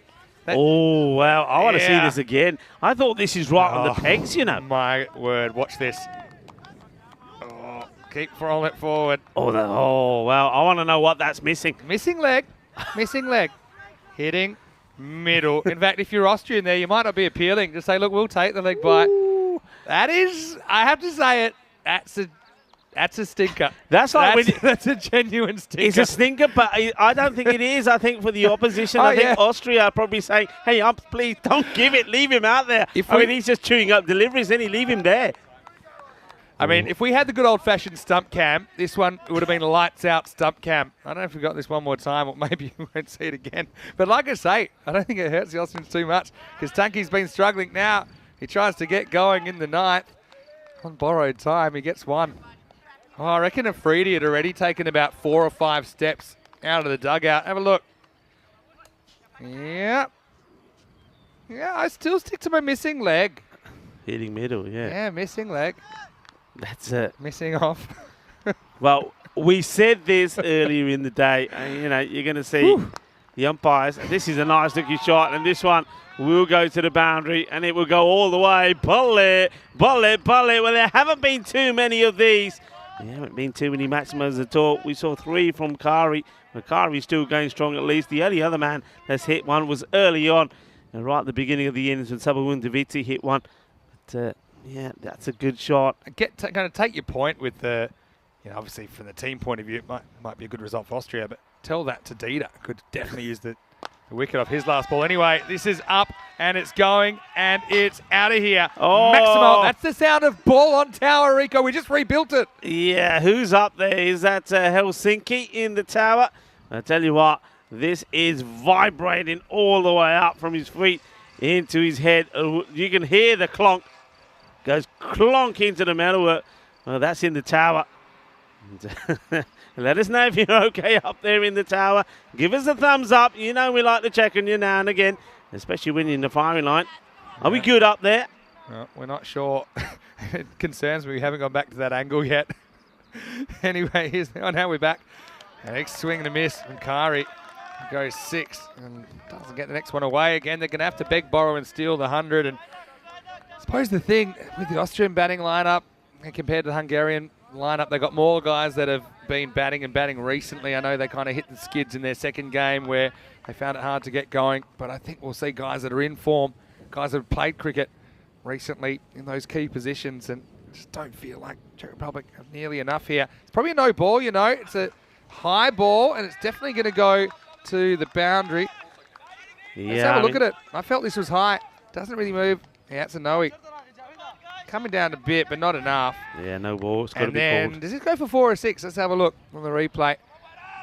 So, I mean, Czech Republic going to catch a break here. And I think that's got all the way. Yeah, that's 6 for me. Yeah, wait for it. No ball plus 6. So it's a 7 up and a free hit to come. So it's just what the doctor ordered for the Czechs as they search for that 100. Kari is the right man on strike as well to face the free hit. Yeah, Tariq, well, lets himself down towards the end of his spell, doesn't he? Gives 7 away. And this will be the free hit to Kari, looking to bring up a half century. And he's got the immunity cloak on, and he does really well here. He lifts it up, and he gets his first 50 on ECN. Maximo! Paras Kari, I've really been impressed with his batting. I like that he's been promoted to the top of the order. He has had wickets falling around him. He's taken the responsibility on. I'm sure that's a proud moment for him as he gets a little bat tap from the tank, and you can see that he scored runs all over the ground. Yeah, board Badanya, Paras Kari nu apni half century puri kali. Felicidades to Kari. What a good knock it's been, and you're right, it's been a difficult one because he's had partners going all the time, but he's stuck to his task. Last ball of the over. Oh, he had one probably to hit as well. Again, I love Tanky, but I'm dragging him here. You know, you might as well. Maybe you don't drag him until he's on strike, because then if he gets run out, it's not a big deal. You can still you can bring in a Freedy, but I think you've got to use all your resources. You have to be smart, and I think it's a perfect time. They're not going to get bowled out now. They're 95 for 5 off 9, but yeah, Kari, he's kind of held this innings together. Yeah, I mean, he gets brought back into the side here, doesn't he? And he's brought back into the side to produce with the bat. He hasn't done. I mean, look at the strike rate for him. I mean, that's not good at all. He's only scored 12 deliveries. I mean, you're saying you would yank him now. I would have yanked him. I think I mentioned it about, I don't know, what was it, 10 balls ago? Yeah, I mean, yeah, I would have as well. But I'm saying right now, I'd probably keep him there. He's the non-striker's end. Because there's always a chance, you know, there might be a run out or something, or you might strategically run him out to get Kari back on strike. So I think that in fact, they're going to do it now. They've done it. So, I mean, I agree with it. I was just thinking, probably thinking that yeah, Tomas, I like your thinking as well, actually. Yeah, it makes sense. Because what if he gets run out and you think, well, you could have got... If he gets run out going back for the second, for example. Yeah. Anyway, 10th overtime, here's the wild thing. Oh, it is wild. Well, that's another 7. So... It's no ball plus 6. Maximo as Kari swings his way into the 60s. And once again, he'll get another free hit. Well, this is just crazy. The 2 7-ups, 2-man news. This is a no ball call straight away. Also brings the 100 up. And just like that, I mean, we thought they were going to struggle to get to the 100. Well, Kari, he's been going well. Well, I don't know. And I think, what are the bowlers doing here? Tempted Yorker. Yorker. They're committing Kari. Tempted Yorker gone wrong. Yeah, Paras. Just has that touch of class, doesn't he? He's got the power, but he's also got the kind of technique to back it up. All right, goes for pace. Now Riaz wants to run. Yeah, I don't mind that. I mean, you take every run on offer now. I mean, Riaz has been in good form as well. And he'll have his hands full. Javid bringing the heat. Gets that one more or less where he wants it. First one got away from him. Okay, Afridi. It's not going to have too much time out there. But he'll be looking to get one out the middle. Well, there we go. They'll be running here as well. Again. So let me just run you through this one. This late in the innings, and these situations come up a lot. I mean, as soon as you miss the ball or leave the ball, if you're Riaz, you've got to be watching it on striker. Don't watch the ball for too long. And I think there's a run there. You know, I think that you've got to trust it on striker. As it is, doesn't matter. But what a catch this is by Shigawa. I mean, that was faster than a speeding bullet. And Riaz Afridi's laced it, and Razmal has taken it clean as a whistle. A golden duck. But this is probably one of the best golden ducks I've ever seen because that was smashed. What a catch. Well, I tell you what a catch. And I've got to say, haven't our production partner, Spring Productions, done well to even see that one, Andres Carriolis. and Rives, because this was absolutely traveling like a rocket. What a catch that is. That is sensational. I don't think you can hit the ball any harder than that. And Afridi, well, he's a unlucky man to go for a golden duck. And what a catch it is. Look at the golden duck. The golden duck is going pretty crazy. Watch this. This is a crazy catch. I don't think you can actually hit it better than No. Afridi just hit that ball. And that is international cricket for you. That's why this is a level up from playing domestically, even though there's some very good players that play, obviously, in the domestic competition, including all these players. But that is an international standard catch if ever I saw one. Sengupta comes in. And yeah, I don't know if he's carrying a slight injury or something. I'm super surprised we haven't seen him bowling yet. I mean, he was opening the bowling for them in the ECC before and doing a pretty good job. He's on strike. And he gets a fair piece on this. It's a charging effort from Momin. I think one's a good result. It gets Curry back on strike. 105 now with 3 to come. Yeah, it's been that sort of score, hasn't it? I mean, just have a look at the 3 matches that we had, and the scores 105 to 106, 108 to 101. Yeah. So once again, it's going to be, you'd think, that sort of score. All credit to the Czechs, and in particular Paras Curry. They've had to fight for all of these runs. And now he picks it up off the length and goes bang, Maximo. That one's in the wheat. What an innings, gets them up to the 1-1-1. And Lennon, well, he has to go and find that. Brilliant batting again. Zadran, I think, gets it slightly wrong to the established batter, and he disappears. A supersonic strike, isn't it? Look at the speed of the hands. And, well, he's seeing the ball so well at the moment. And Kari, well, he's been absolutely superb. Paras Kari for his side. Just look at how many he's got of that score. Slow ball, maybe. Seems to have lost confidence in that slow ball. Now you've got to go for 2. They'll probably try and run him out of the keeper's end. Oh, I think you got to go for that. I think they would have got it, and they may have not, but I think strategically it was the smart play. 112 though for the Czech Republic. Considering so much went off script in this innings, they'll certainly take it. But it's a whole other proposition whether they'll be able to defend it. Sengupta gets one more chance to advance the score. And he digs out a Yorker. And I don't even think they'll even try for a second here. It's not going to be on. So, well, Czech Republic 113 for 7. Seems kind of a roundabout a par score based on what we've seen today. Austrians, though, we know that in the earlier fixture against the Czechs, they put them to the sword, whacking 145. But for me, that innings is all about the contribution of Paras Kari. He finishes 68 not out, and he was brilliant. He batted at 3, don't forget. 9 sixes and a 4. So for a guy that you might say he's not an out-and-out 6-hitter because he looks so technical, he's shown that he can extend those strokes, he can clear the ropes, and he's just what the Czechs needed to keep this innings alive. As he was losing partners all around him. Go back to the start. Ramakrishnan got a chance to open the batting. He tried to go over the man, Mountain Mirza Hassan. He was caught on the uppercut. It didn't get much better for there because Buyan, you see him soon. But Vitsi, he stuck around for a while, had a handy 20 to his name. As I like it when he stays still and just bats. I think he was pretty good in the power play moment, copped a bit of a beating, didn't he, in the 3rd over. They brought him back. That was a nice one as well. But, things were kind of tracking. They were happy at this stage. But then, Tavitsi, he was able to get away with it for a while. But he was dropped an absolute sit-up from Umer Tariq. But he wouldn't last a lot longer, would he, Saba? As he picked out Mark Simpson-Parker. So this was the 2nd wicket to fall, and then they sent out Buyan at 4. Unfortunately for him, he only lasted the 1 ball as he went for broke, came up empty-handed.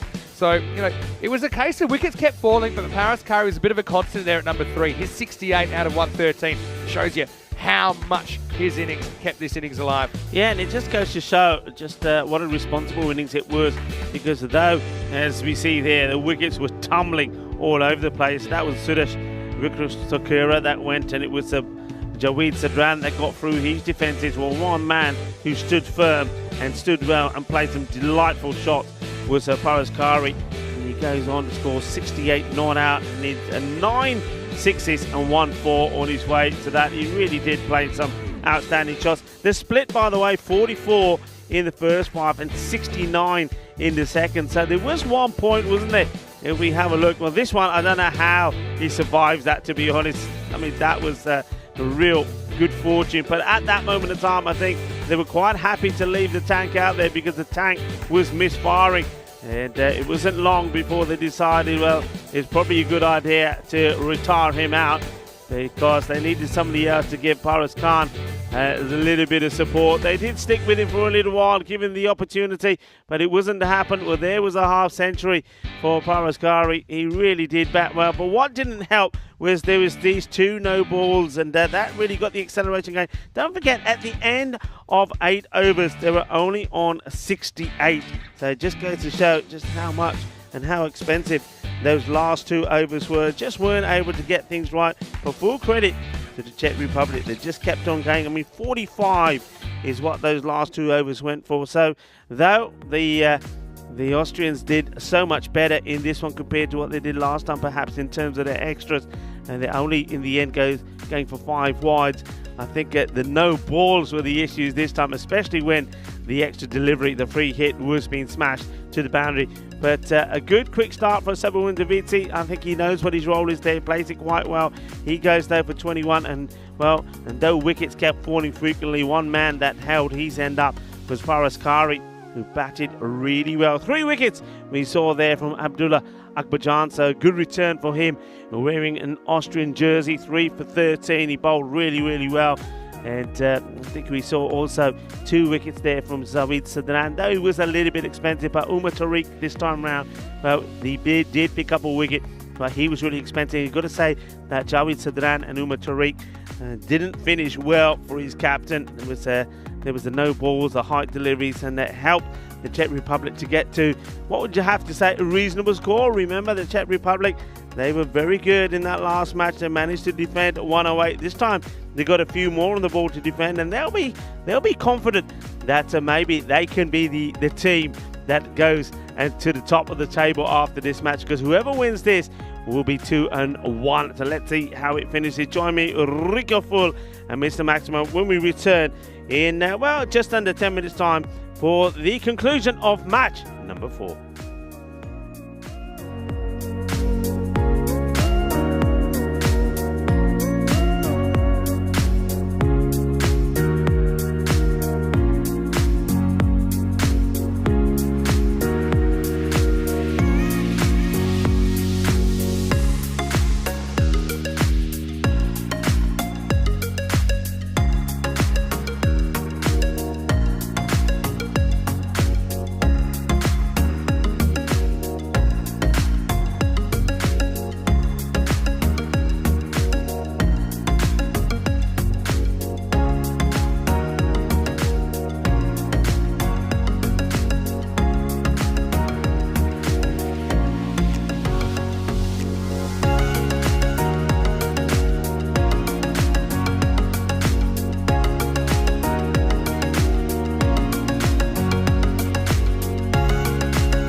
European Cricket Internationals are proudly brought to you by HCL Software, Fan Code, and Grizzly Bear Sports.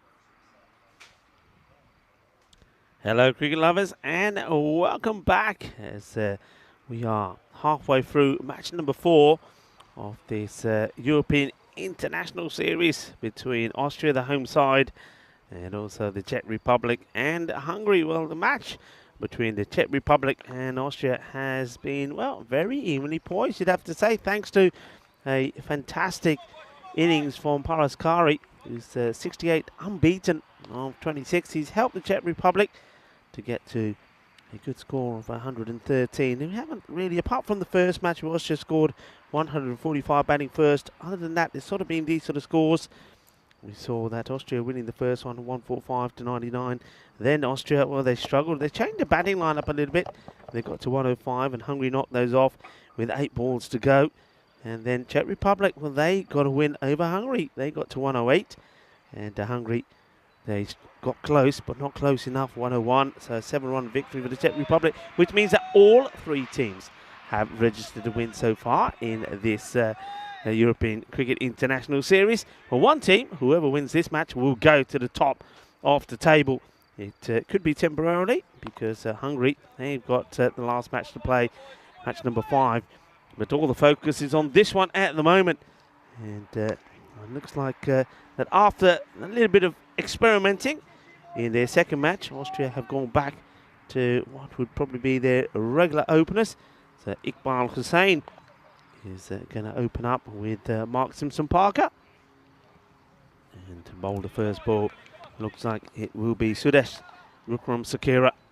So here's the first in the reply.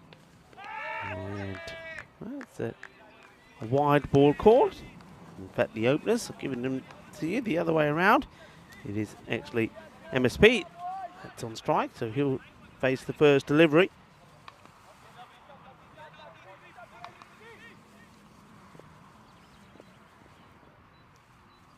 A wide ball to start off with.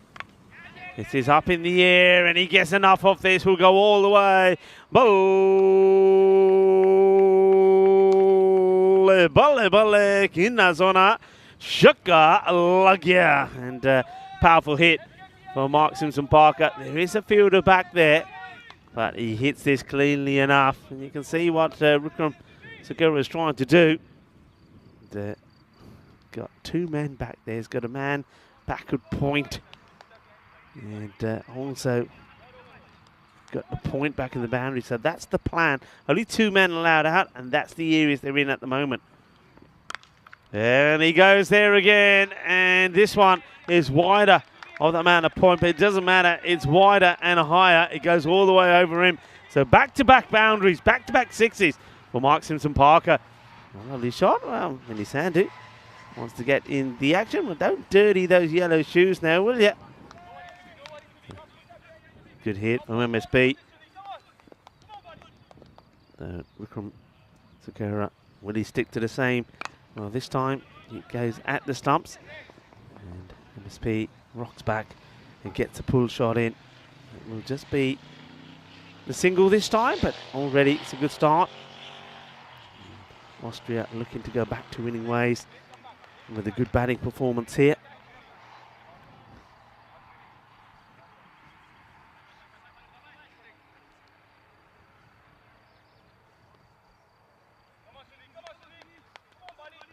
Come on, Sudith. That's what you can hear the Czech Republic guys saying, trying to get the bowler to get one right up there. And he has come back with a good one. Nicely bowled. So 2 to go in the over. You see that big signal there by umpire Nikush Patel.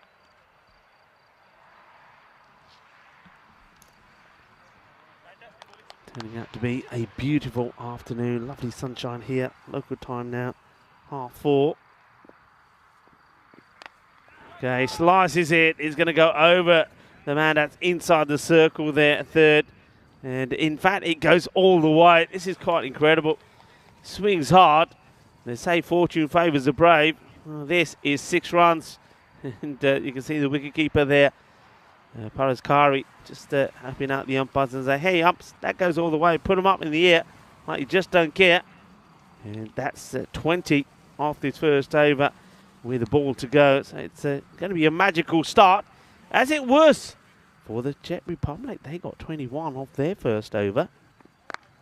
And this one is going to drop short of the fielder. So well, there you go, like for like. If they can get 21, well, we can get 21 as well. The thing is, though, it's all about the momentum. Which team can keep the momentum going? That's the thing here. So, Sabawun Duvati. Good start. And 99 matches since a golden ball. So, are we going to hit the 100? We'll have to wait and see. So 21 off the over. It goes magical. A good start. And this man has been on fire today. Afridi has bowled brilliantly. He's bowled with pace. Let's see how he fares. He goes for the Yorker straight away, and it hasn't been hit well, and it's going to be caught. So Iqbal Hussain doesn't get this right. It's a bit of a more of a full toss, I would say, than a Yorker, but it's full, it's straight. And Iqbal Hussain slices at this, doesn't he? Doesn't hit it clean straight.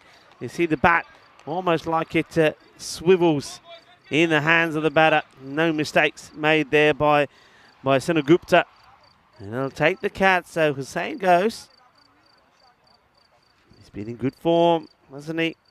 You know that he was a centurion in the European Cricket Series here. We scored 88 not out of 42 deliveries in the player match performance in the victory in match 1 in this international series. But he's going to go. And he goes early as he doesn't get that one away. So he'll go for 7 or 4. Picking up wickets, that's what it's all about. And you've got to take those chances when you get them. And Senagupta makes no mistake. So Afridi once again gets the breakthrough. And that brings that Razmal Shigwal to the crease, the captain of Austria. And it gets one on the leg side. It's another full delivery. Well, this one was on the legs. It gets worked away. 4 runs to the captain. And it just clips it away. Thank you very much. So Afridi wants to go for those Yorkers, but of course that's always the danger if you get it wrong. And it ends up being a full toss, and good batters will put them away. Razmal Shigwal, the captain of Austria, he is a good batter. Would like to get back in the runs, I'm sure. We saw some blistering innings from him early on in that European Cricket Series that came to an end here yesterday with his side, Donnerstad, the winners. This one defensively played and very good running between the two batters. And Mark Simpson-Parker, well, he's tall, isn't he? He's like a giraffe. He gets there pretty quickly. And Razmal Shigwal's pretty quick himself. And they want to keep this good start going.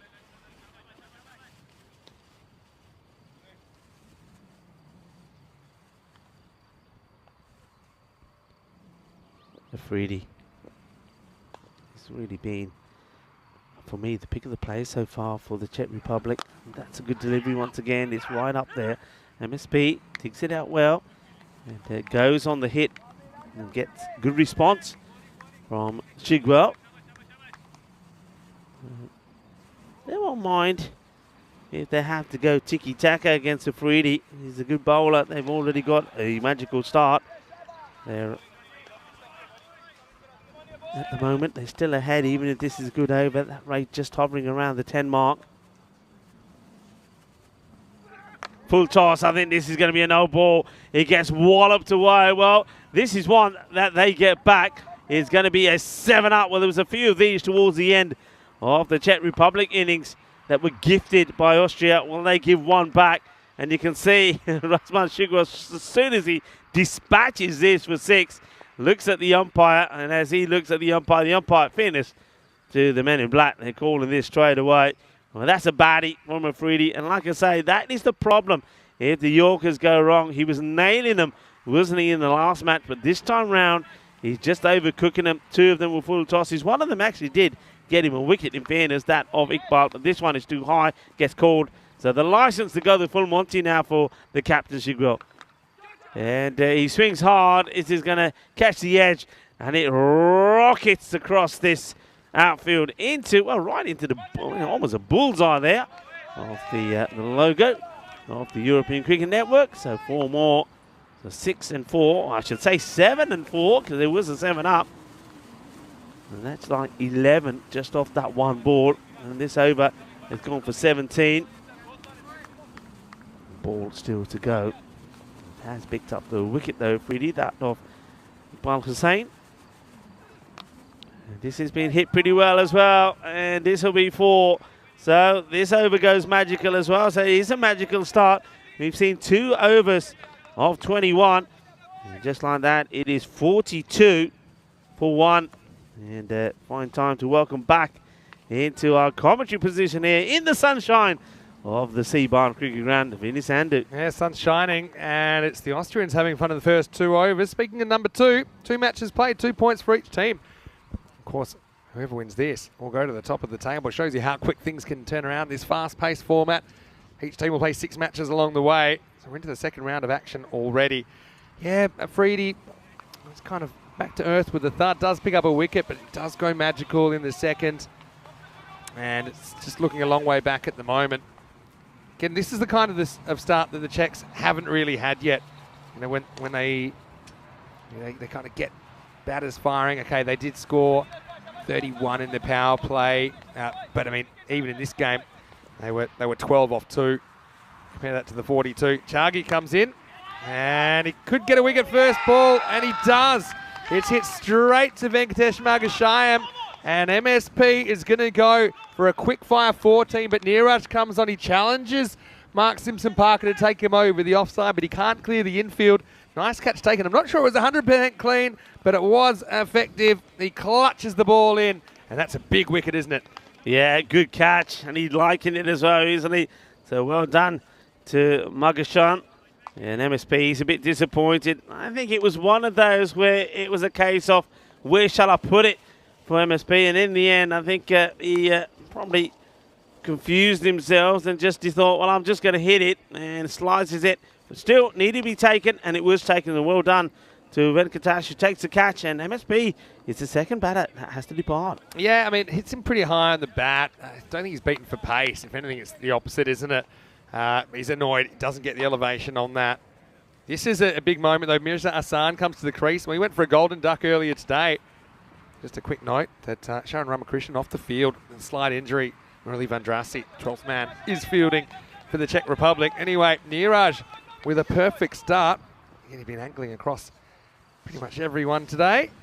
Mirza doesn't care. He gets a bit of this, but how much? Well, that's a miss hit 6, and that's the Hulk at work. Maximo Mirza is back.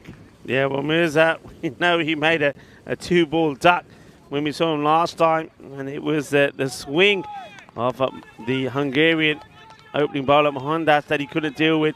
Well, now it's his own swing that comes into play as he smashes that for 6. Wins back as well. Wants to go again and does, but this time he might have found the fielder, and he has. So 6 and out for Mirza Hassan, and it's number 6, Riaz Afridi with the important catch. I mentioned the wins back, so it's assisting balls in that direction, and that actually helps the fielder because it wasn't hit well at all, but the wind blew it straight to Afridi, and that's another big wicket. Czech Republic need to keep going through the order as Mirza goes 6 and done, 48 for 3. Yeah, it's very much the case of 6 and out, isn't it? 48 now for 3. I mean, it was there for the shot, you have to say, but he doesn't get the elevation in this. It doesn't go the distance. It's a bit of a surprise, really, because these are the sort of shots that he whacks out of the ground. As you know, he's disappointed.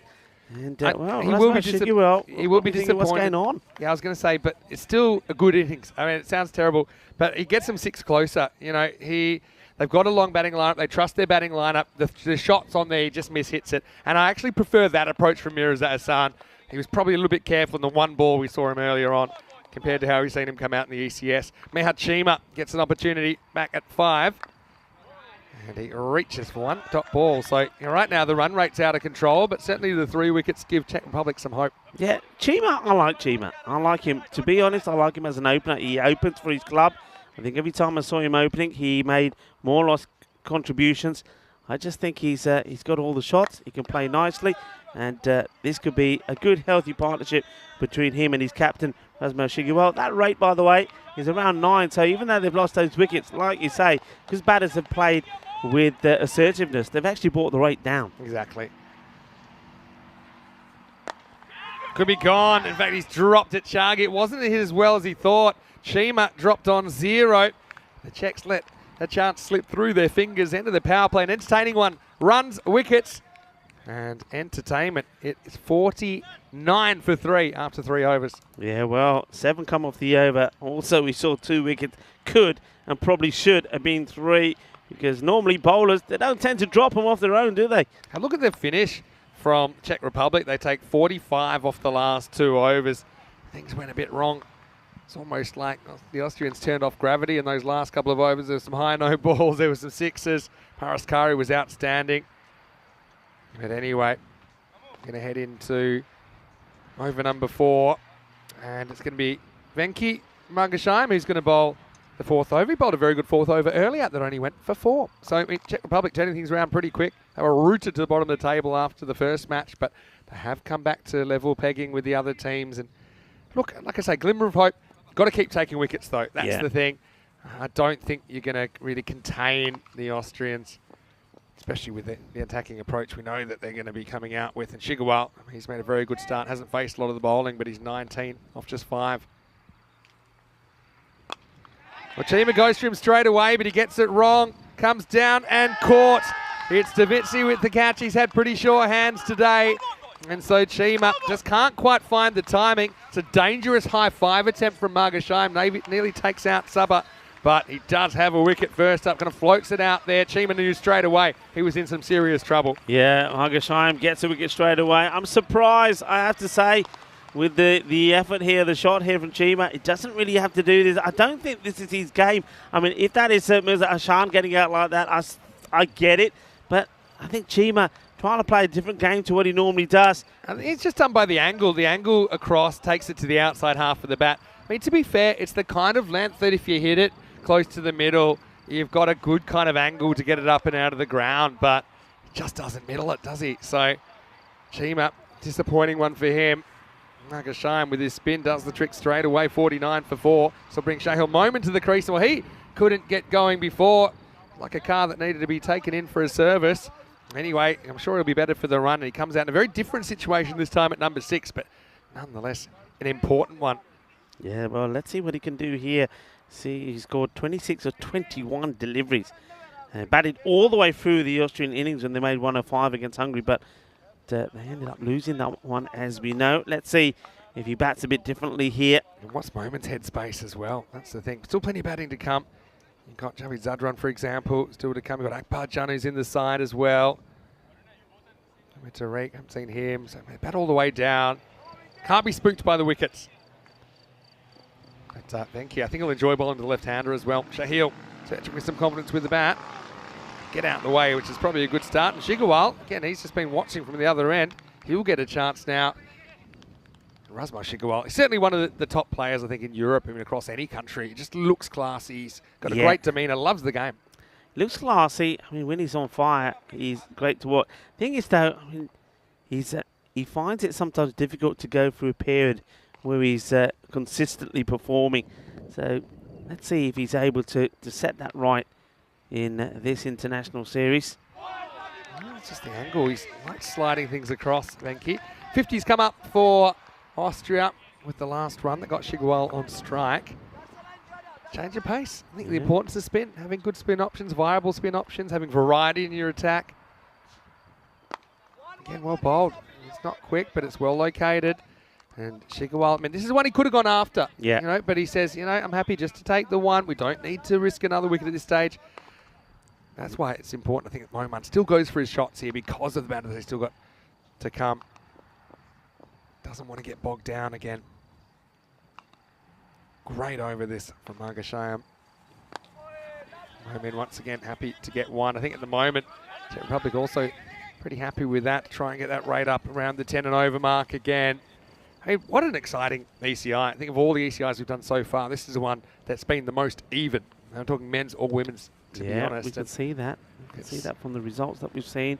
A very even platform for all the sides. And right now, I get the feeling that they're searching for just a boundary here so they don't fall too far behind. And hits this pretty well. The bowler gets down. I think if he's able to get to it, that certainly is a catching opportunity, but it's been hit well. It gets past him before he gets down, but very good over. Just the 4 runs from it, Vinny. Yeah, not sure this was able. He may have just bounced in front of him, and he was trying to make the stop at least. So 4 overs down, and the score 53 for 4. So yeah, the Worm, it's ahead of where it needs to be, but it's heading back towards that red line for a bigger issue for Austria. They lost 4 wickets in the last 3 overs. Yeah, The wickets have been lost, but I think like we keep saying, when you still look at who they got to come, Akbajan is still there. We know what he can do. And even the likes of Naveen Wijayasekara, don't forget about him. Yeah. I mean, he's also very good. But also, he's a left-hander, so he can be very valuable. You got Umar Tariq still in there now. Umar Tariq, look at the knock that he had last time around. He was the only batter to get going in the loss that they had against Austria. He scored 41 for 19. I don't think they're going to be worried. The only thing they're going to make sure they don't do is that they don't go into a shell. Yeah, that's true. They've got 11 guys that can hit sixes. Let's be honest, the Austrians. Niraj comes back and he gets popped. Leg side, gone and out of here. Maximo Shigwal, he likes this angle. He knows he's got immunity from LBW for anything pitching outside the leg stump. So he just basically plays this on length and lifts it up and out of the ground. Good batting. Yeah, good batting, good shot. That's his shot, isn't it? I mean, when we saw him make that fine 70-plus score a few days ago in the European Cricket Series, that was the sort of ball that he was destroying. He makes the adjustment, Chargi. Still set a task with the fielder. They're looking at 2, but they decide not to take it on. It's probably a wise decision at this stage. You don't want to risk Shigwal to run out. Yeah, Momin was the man who was quite happy to try and get back to the non-striker's end. But you see Razman Shigwal said, nah, just hit a 6. We've got the 7 off this over already. So Chargi's got an across strategy. So he's going to go over the wicket now and try and slide the ball across the left-hander. In a moment. Let's see if he can find that one, maybe over point. There's a bit of a gap there in the outfield. Goes down, but does get past the fielder. And I'm not sure this will be caught. Well, it's not. So 4 runs. Good shot selection as well, Moment. Not trying too hard, but he's still trying. And Niraj kind of bowled to the shot, and Momin was ready for it. Yeah, the thing is this for me, if you knew, I mean, you said straight away that's what he's going to do, and I think that is what he's going to do. That's his ball. If you're bowling that, you need that fielder out there. You probably don't, and that's what they're doing here now. So I was going to say, you probably don't need the square leg on the boundary if that's your line. So they make that change here now, but it cost them 4 runs. You want to encourage Moment to try and hit across the ball. So by leaving the gap in the outfield like they have now to left of screen, they're encouraging a risky shot. Gets this a bit straight. Get away with it, just 1 run. So, yeah, a bit of a holding pattern this at the moment, with Austria just kind of working their way back into the ascendant position. But anyone that's watching out there, how are you enjoying this ECI so far? I know I have a lot of viewers watching from across the Czech Republic, in Prague, in Brno, in Plzeň, and some of the other places around there. Let us know how you're enjoying it, ECN European Cricket Network. This will be a wide.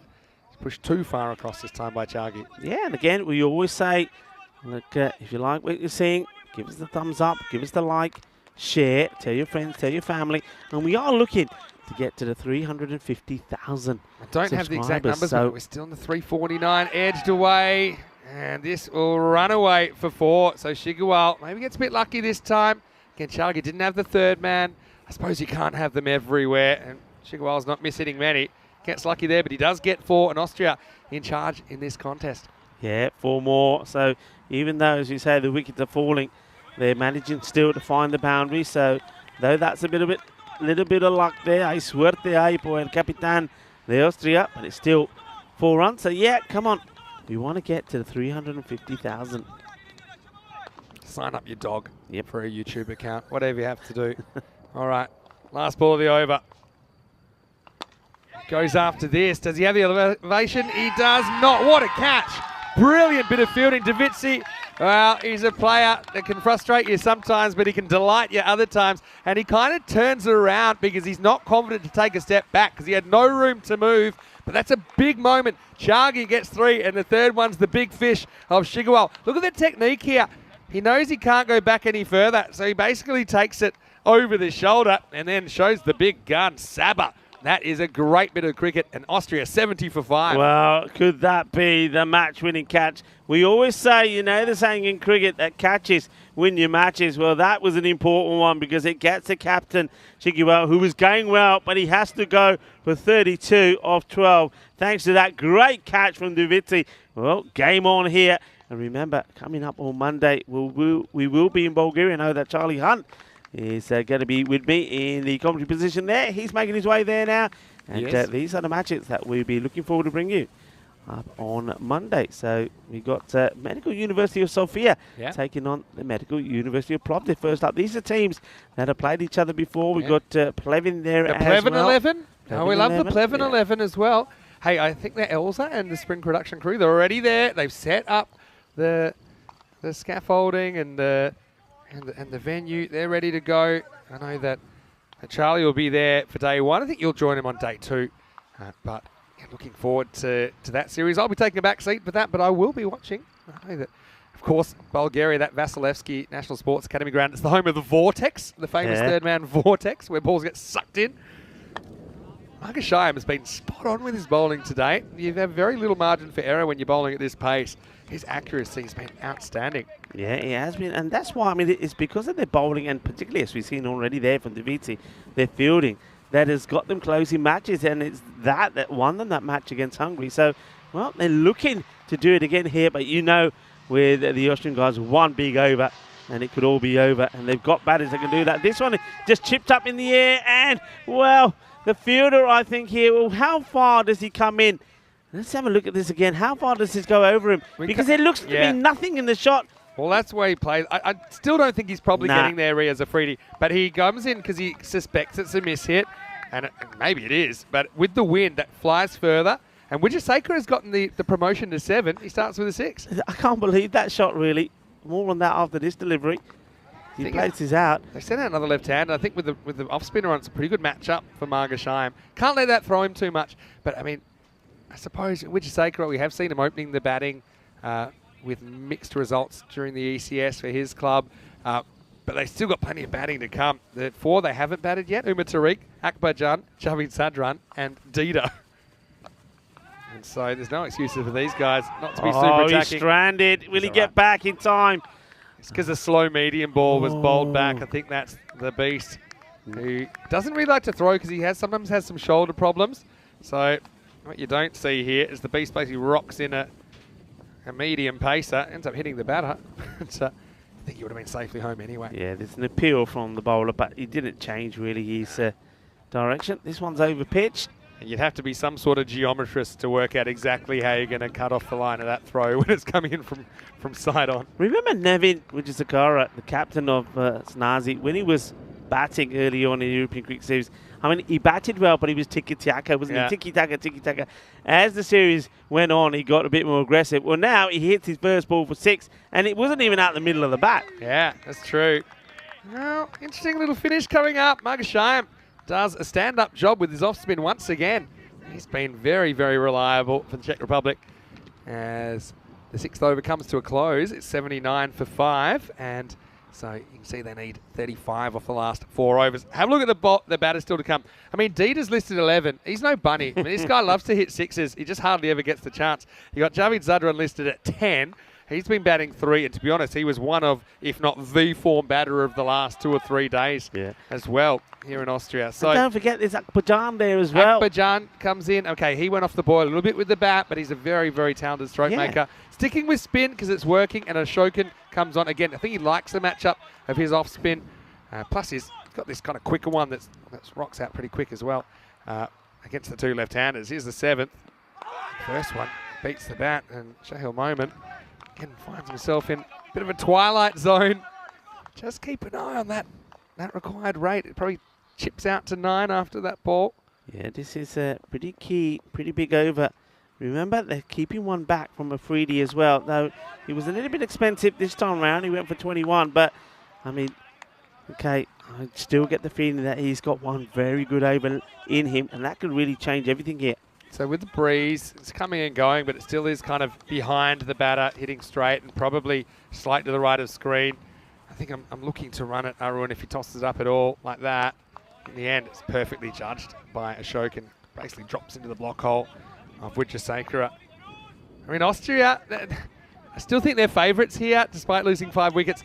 But, I mean, if they lose this, they go 1-2. And anyone that thought after game 1 that this is going to be a shoo-in for the home nation, I think, shame that's not the case. This is gone, I think. Little Nick, and the bat's under the arm, and Moment's gone.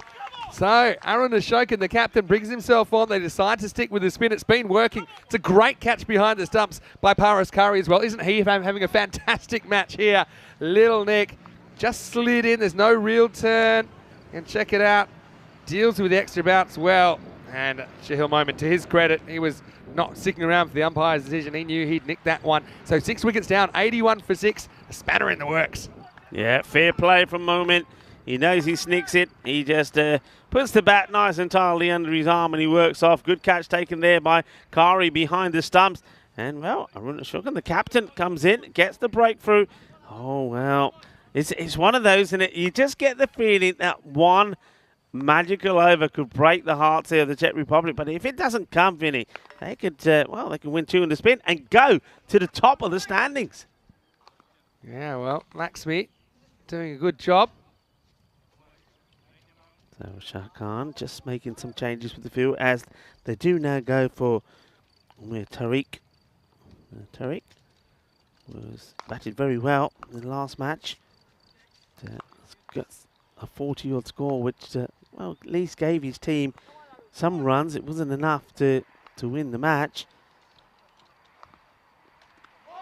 It's another very good delivery. It's the bounce that he gets as well, isn't it? What to say? I mean, Tariq, again, I know he's made some runs today. I would have thrown maybe someone uber attacking out there just to have a crack at this, and maybe they can win you the game quickly.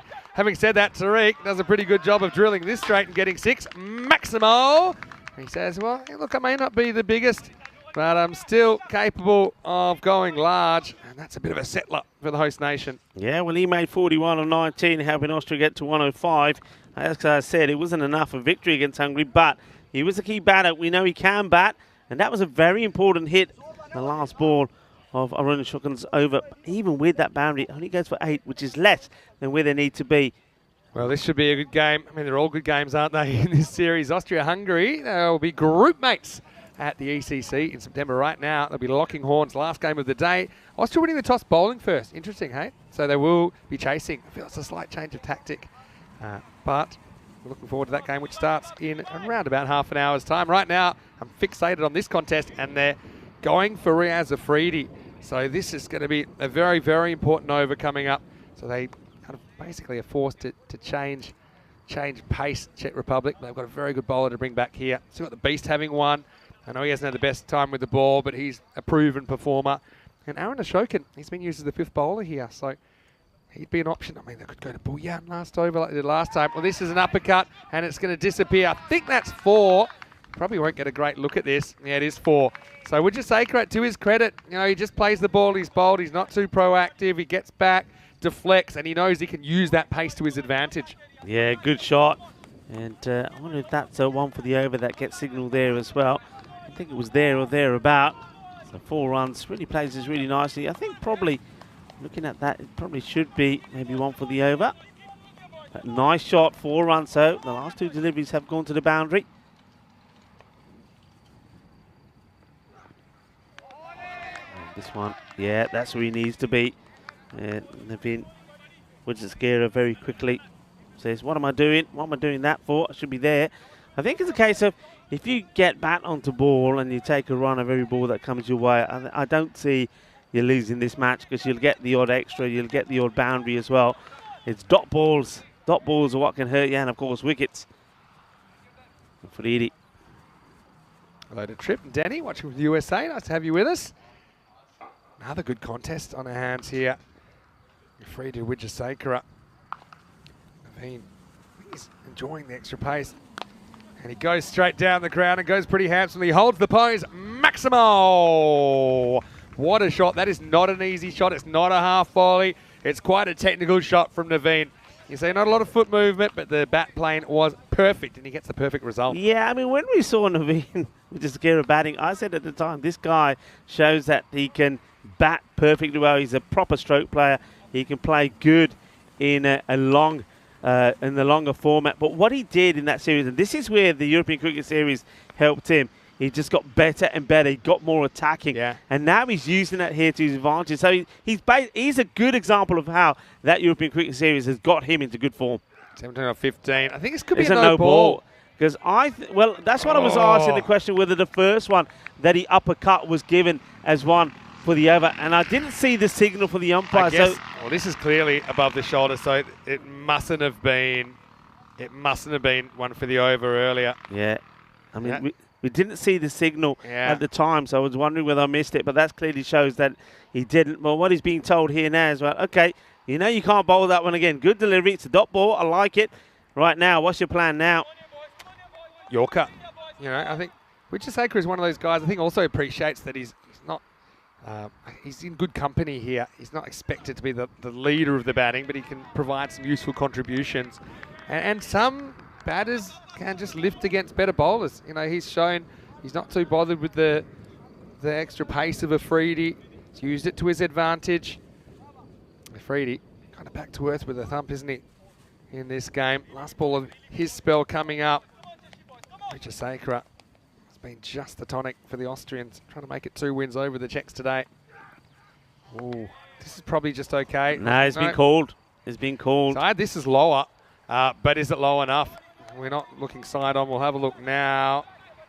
And yeah, well, that's actually clearly too high. So, Riaz, I probably listened to his captain and might have gone in one ear and out the other.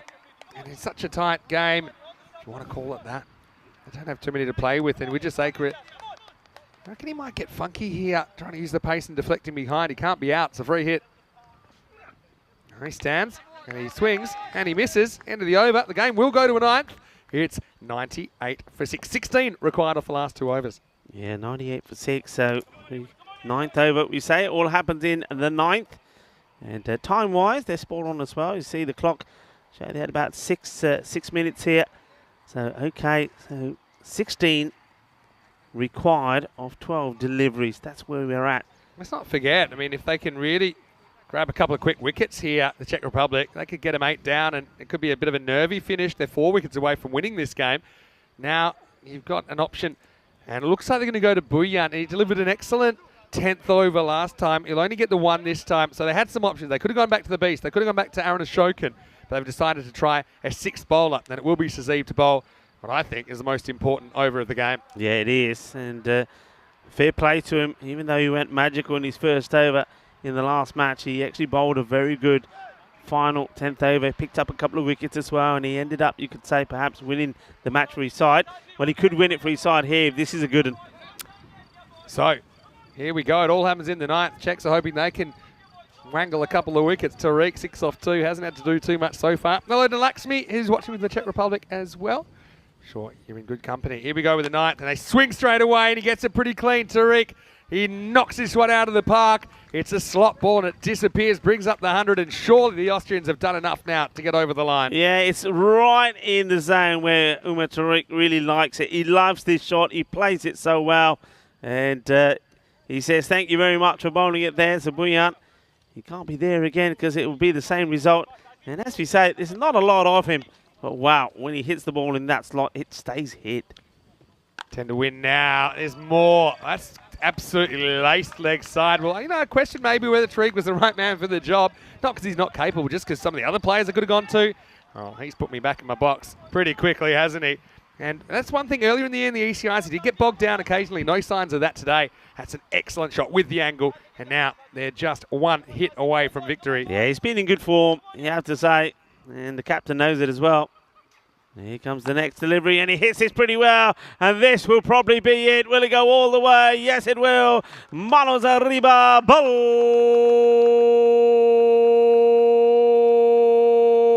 Balle, balle. Brrrr. Shaka Lagya, and that is the match. Bolo, Shaba, Shaba. And Umar Tariq, well, he didn't want to hang around, did he? And he finishes it in style. So Austria, they do go back to winning ways, and they do it with 9 balls to go.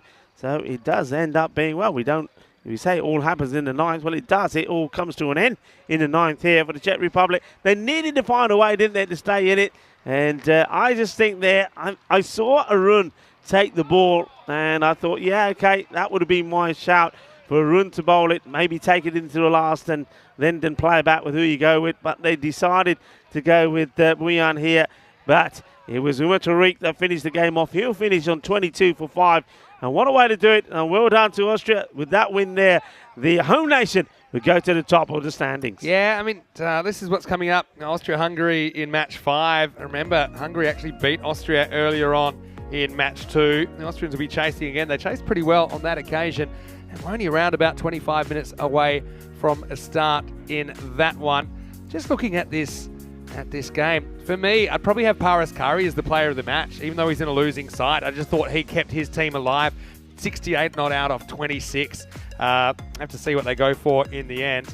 I think they might have gone for Akbarjan, who took 3 for 13. I suppose that was pretty important as well in wrecking the first half. Anyway, so this game, like I said, it's coming up to the last game of the day. Make sure you join us. And Austria, well, they're out for some revenge, and they'll want to go 3-1. It's very different feeling 3-1 at the end of the day compared to 2-2. Remember, it's their 4th game of the day, so maybe they'll be feeling a little bit of the fatigue creeping in. But anyway, let's see if that adrenaline can get them over the line. Let's go to the highlights of the chase, and we know that Austria, they needed 114. We know the way they play. They're going to be aggressive, and they were. They went back to their regular combination of Iqbal Hussain and Mark Simpson-Parker at the top of the order. That one was cracked away, but he wouldn't last too much longer.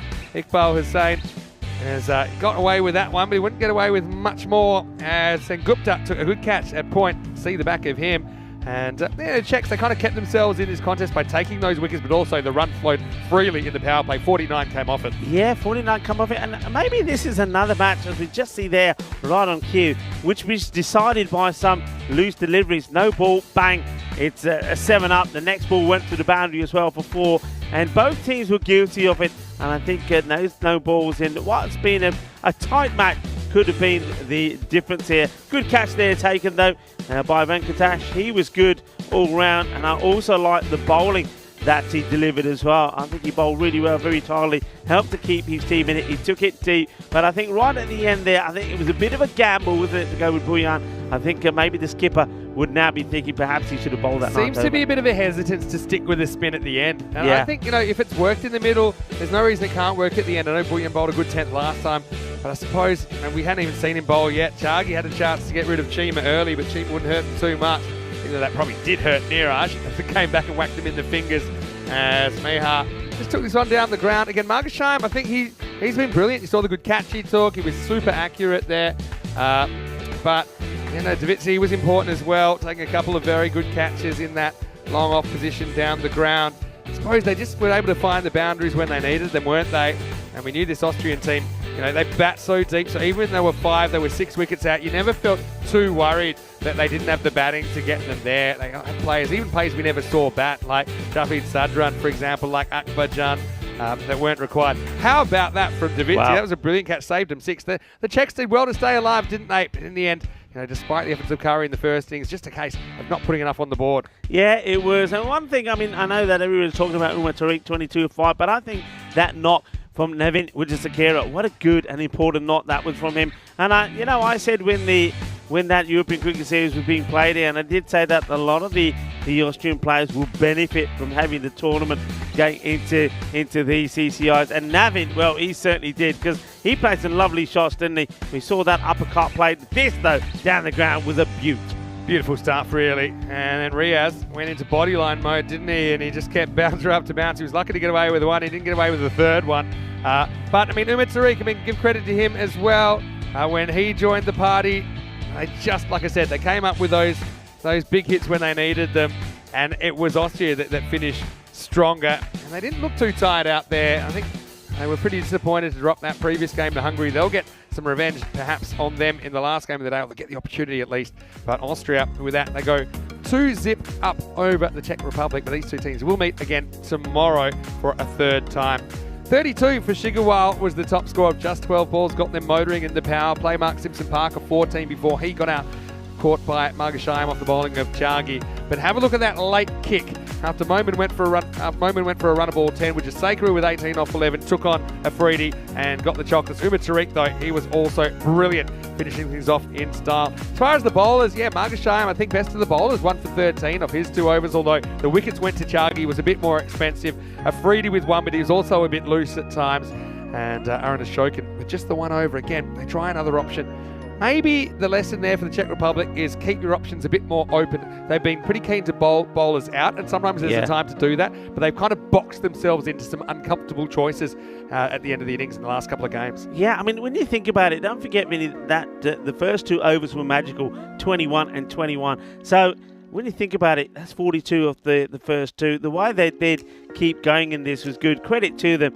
But I think in the end, one thing that we do know about the Austrian batting is that no matter how many wickets they lose, somebody can just come in there and just do exactly what Umar Tariq did and take the match away from them. So they're a strong unit, and they're looking to show that. And the thing is, I don't know how he won race out to the middle, because I reckon Zadran had his pads on. I reckon Akbarjan had his pads on. They were probably keen to get out there as well. So depth not really a problem for these 3 sides at this ECI. We'll take a quick break. We'll be back in about 15 minutes. Last game of the day on the way. Might be random question time, might be food chat time, might be time for some more entertainment. Can Hungary get the sweep over Austria on day 1? Find out very, very shortly. Vinny Sandu, Mr. Maximo with Rico Full. Back soon with more fan code ECI Austria.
European Cricket Internationals are proudly brought to you by HCL Software, Fancode, and Grizzly Bear Sports.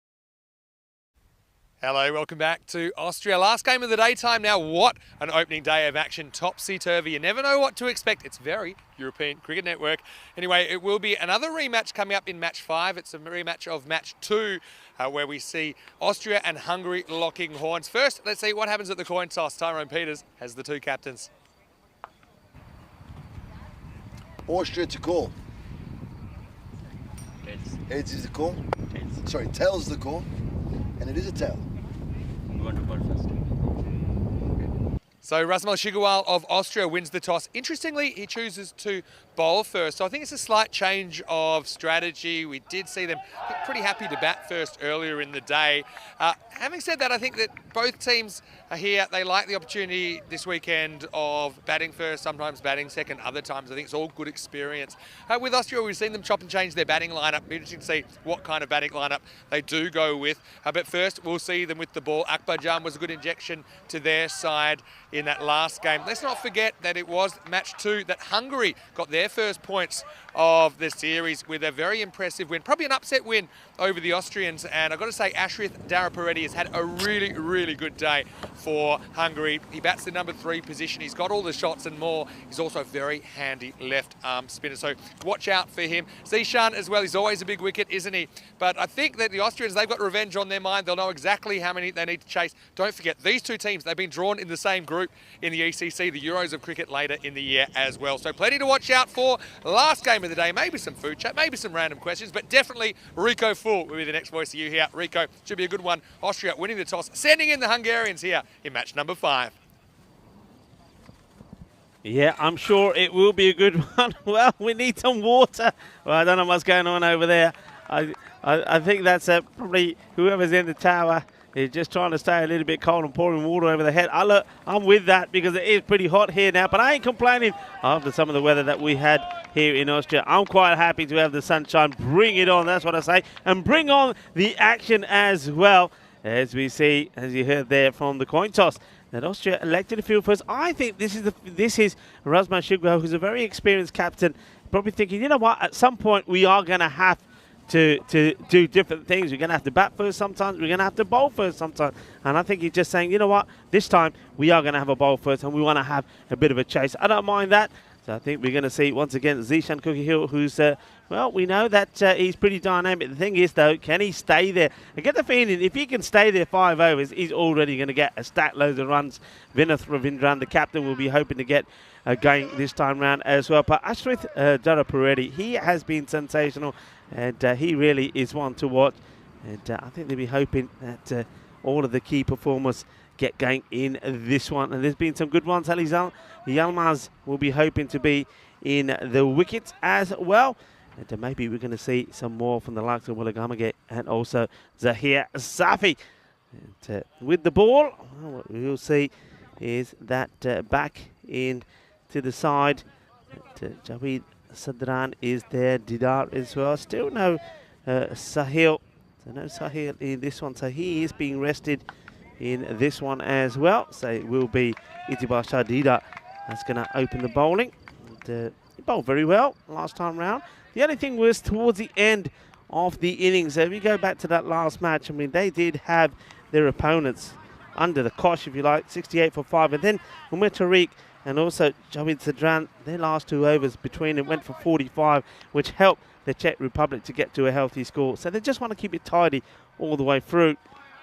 And so we're going to miss to start off with. As local time here, we get past the half past 5. The sun starting to come down. It's sort of baking us now. It's really in that area where the shelter that we have, the sun is becoming lower than that. And this one, well, it would have been a wide. He puts it up into the air and the catch has been taken. Well, that is such an unfortunate dismissal. Zishan Cookie, we know what a key batter he is. This is a wide and you just got to let it go. And like I say, you only go for these if you think you're going to put it away. He gets the back of the bat on it, and what a good catch this is from Hussain. Iqbal Hussain comes across, takes the catch, And it's going to be a wicket straight away. It's going to be a duck, and that's not good. And you see a key batter who disparts. And there he goes. Well, there's Derek quacking away.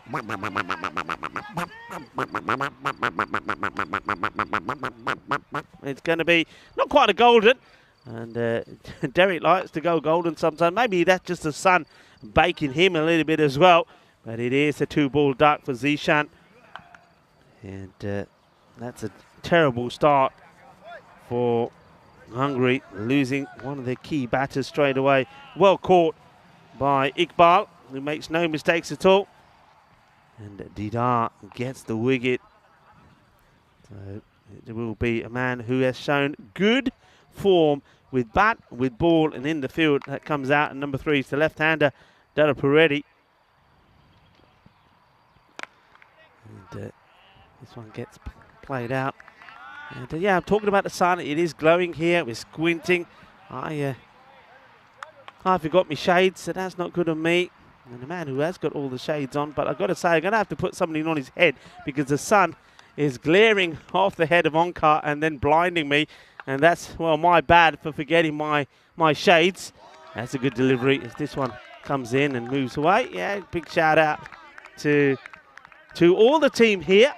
The European Cricket Network, Sam Williams and Onkar and Mehel who are doing the scoring. We also have Nilkesh Patel, of course, been doing a little bit of umpiring today as well. And Diana Horos and Tyrone Peters, the European Cricket team. And of course, to our production partners, Spring Productions, Andres Carriolis and Raibis have been absolutely brilliant. This one, well, gets away from Chima. And I mentioned Tyrone Peters. Of course, he is our tournament referee. But right now, he's out there in the middle, doing a little bit of umpiring. There he is. And we know Tyrone Peters, he likes to go horns. So if anything does go all the way, we have to remember to give a bit of the horns. Nice to see Tyrone out there. You normally see him at the coin toss. We're seeing him doing a little bit of officiating in this last one as well. He's out there with umpire Praveen. And umpire Santosh is the third umpire, who the umpiring has been done at a very good standard as well. This is another good delivery. It's played away. The moment does the fielding.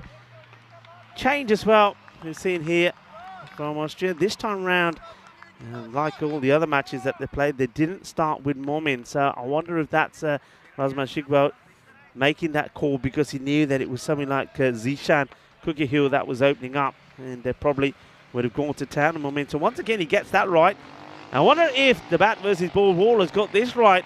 109 to 108 in favour of Hungary. So a close one, close encounter. Once again, the key thing for both the teams here is that the runs for are better than the runs that are being scored against them as well. And Austria, remember, they're looking to come back here.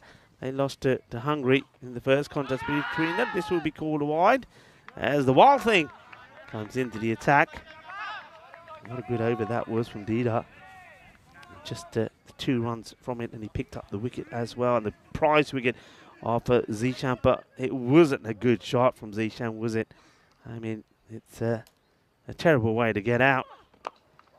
Gets back onto ball here. A very tight field out on the offside. Of course, big hello to everybody that's been tuning in. And Marnus, Dave, and been a very busy and active chat on this Saturday.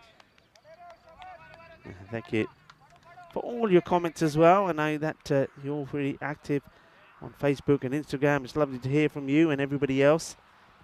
And we always like to say we use this platform to thank you all for your comments and also for your support for the European Cricket Network. As Sadran just once again struggling with his line. I mean, I wonder if he just somebody just needs to say to Sadran, hey, just calm down a little bit. By that I mean, you know, yeah, walk back to your mark, take a breath.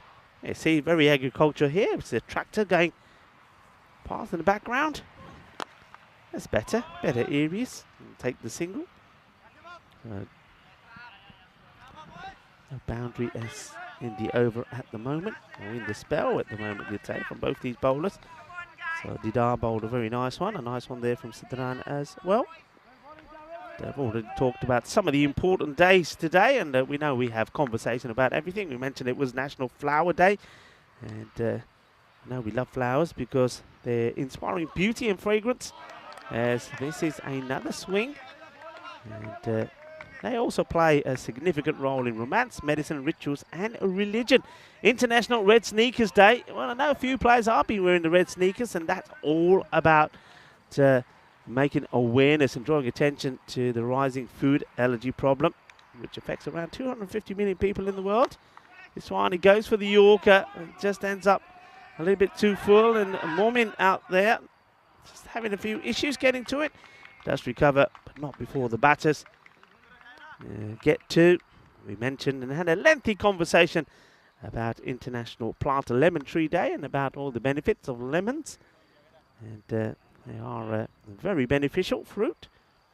And International Bee Day. We like our bees. And one thing I like about here, the Seabarn Cricket Ground, is out on the outskirts of the boundary, there are plenty of bees. I know when we were in our previous home, this one is gloves on it. Makes a very good partial stop here. Does the keeper, Chima. And leg byes are being signalled. So this one could have gone all the way down to the boundary. So Chima does well. Yeah, a lot of bees around here, which is good. We like bees. Bees are good. So not only do they provide us with honey, I like your honey. It's good for pollination. Of course, if you want to plant your lemon trees, you need the bees there as well. And then later on, certainly I think myself and a lot of other people, maybe the Blue Crew, I know Vinny Sandu will be celebrating a very important day, which is International Whiskey Day. I think back at camp, we certainly will have a little nightcap to finish off what has been a tremendous day. But this is the way it looks at the moment. Austria with that win over the Czech Republic. Well, they're 2-1, and they are looking to get away from the likes of Hungary and Czech if they can get a victory here. Hungary, though, are looking to do the double over their local rivals, if you like. Remember that they were beaten by Hungary, Austria, 105-106, the victory with 8 balls to go. So let's see how this one goes.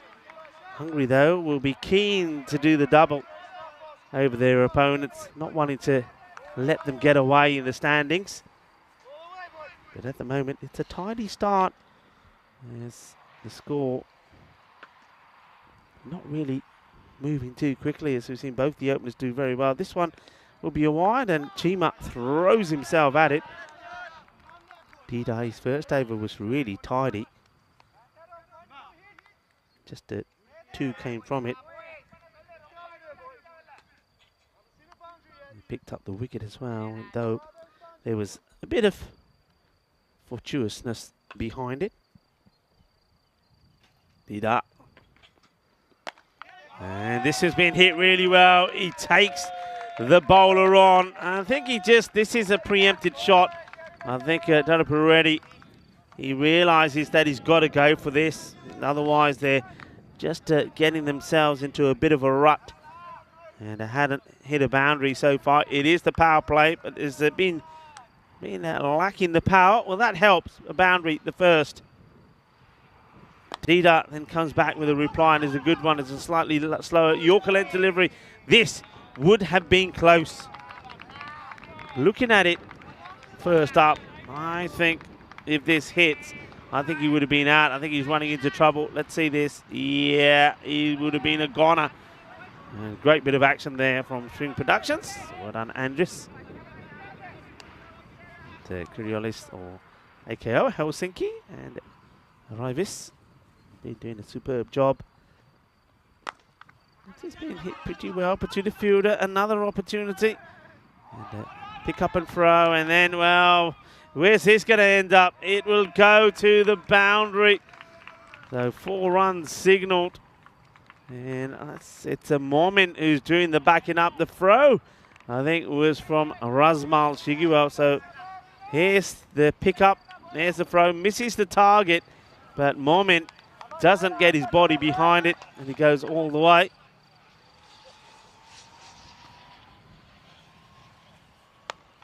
Well bowled.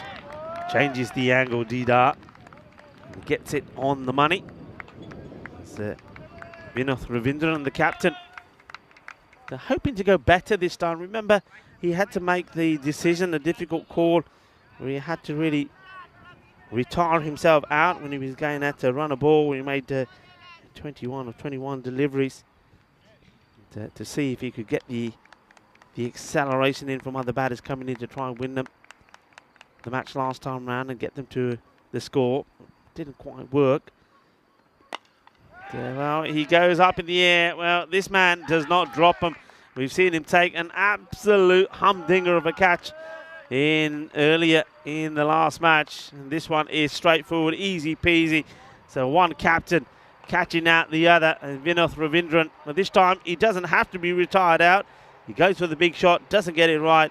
So he'll go for a run of ball 8.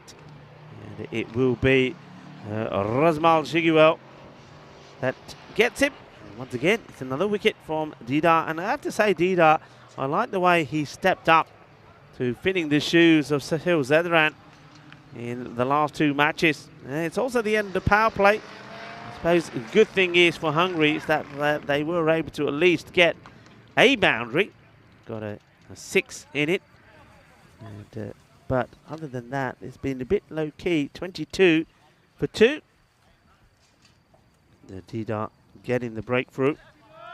And looks like they're going to go to Akbarjan, who was player of the match in the victory against the Czech Republic for his bowling. 3 for 13.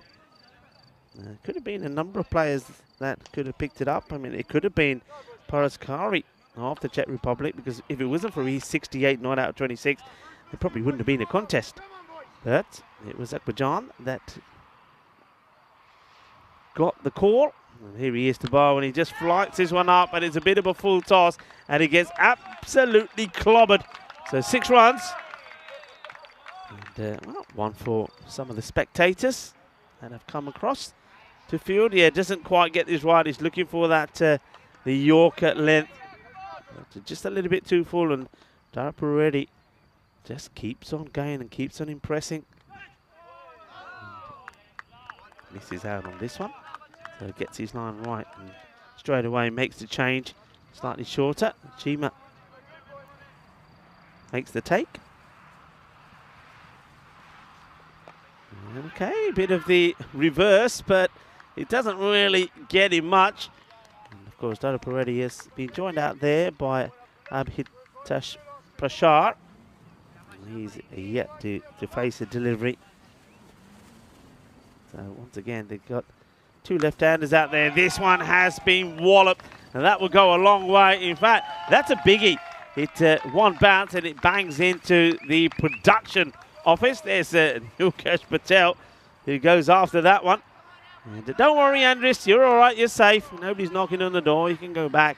Go back. Here we go. Watch one bounce and banging in to where the production guys are. So good hit. So Darapureddy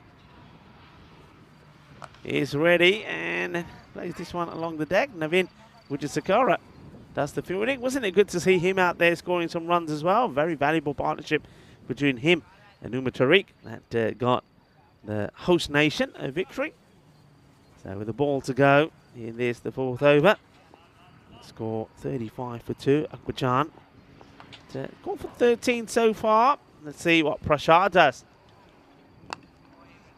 Hits this pretty nicely. Looking probably to whereas he came in last time, when remember he came in after Vinoth, the captain, basically retired himself out to get some acceleration in. He was out first ball, but now he's got time to bat, and I think he's going to try and make the most of it. Rico Full here and bringing you the action of this European International Series. And alongside me, as ever, as he has been in Austria all the way through, it's Mr. Maximo Vinisandu. Welcome back. Nice to be back. Nice little gradient there for Hungary, although I wouldn't say it's off the charts yet. 9 and over through the first 4. Hello to everyone. Hello to everyone that's been with us all day. And of course, those who might be joining us for the first time. Saturday night fever and Hungary. Bit of a 2-bit start, really. Decent enough, but it could have been better. I know that the Austrians are keen for some revenge against their neighbours. Darapureddy, though, I mean, he's just gained in confidence. He's going the reverse. He's playing all the shots in the book and some that aren't. Akbarjan is a tough one for him to take on the the reverse against Akbarjan, I think, because even though it's with the angle, it's hard to catch up with. Anyway, time for some spin. They've held Momin back. He's going to bowl the 5th. And, well, I think he's going to go the distance as well, as this is a lovely shot. And, well, Prashar says no pressure. It's all right, boys. I can sort it out. And just a beautiful hit. I mean, this is when you're hitting the ball clean and sweet. No pressure. It's all timing. And you're not worried about trying to hit the ball too hard. Yeah, outfielders, no worries, says Prashar. And next one he drags across and gets 1. So I want to say hello to everyone, to Marnus as well. Fuhad saying, thanks for an amazing weekend. T10 is too good to watch. Well, it is. Too much is never enough. 68 games across this 2 weeks, in Austria. Good leave as well. Good keeping from Chima. Chima had the look of a keeper that had one too many throws that bounced a metre in front of him about 2 minutes ago. He was shooting daggers at everyone. And that was a smart bit of work down the leg side.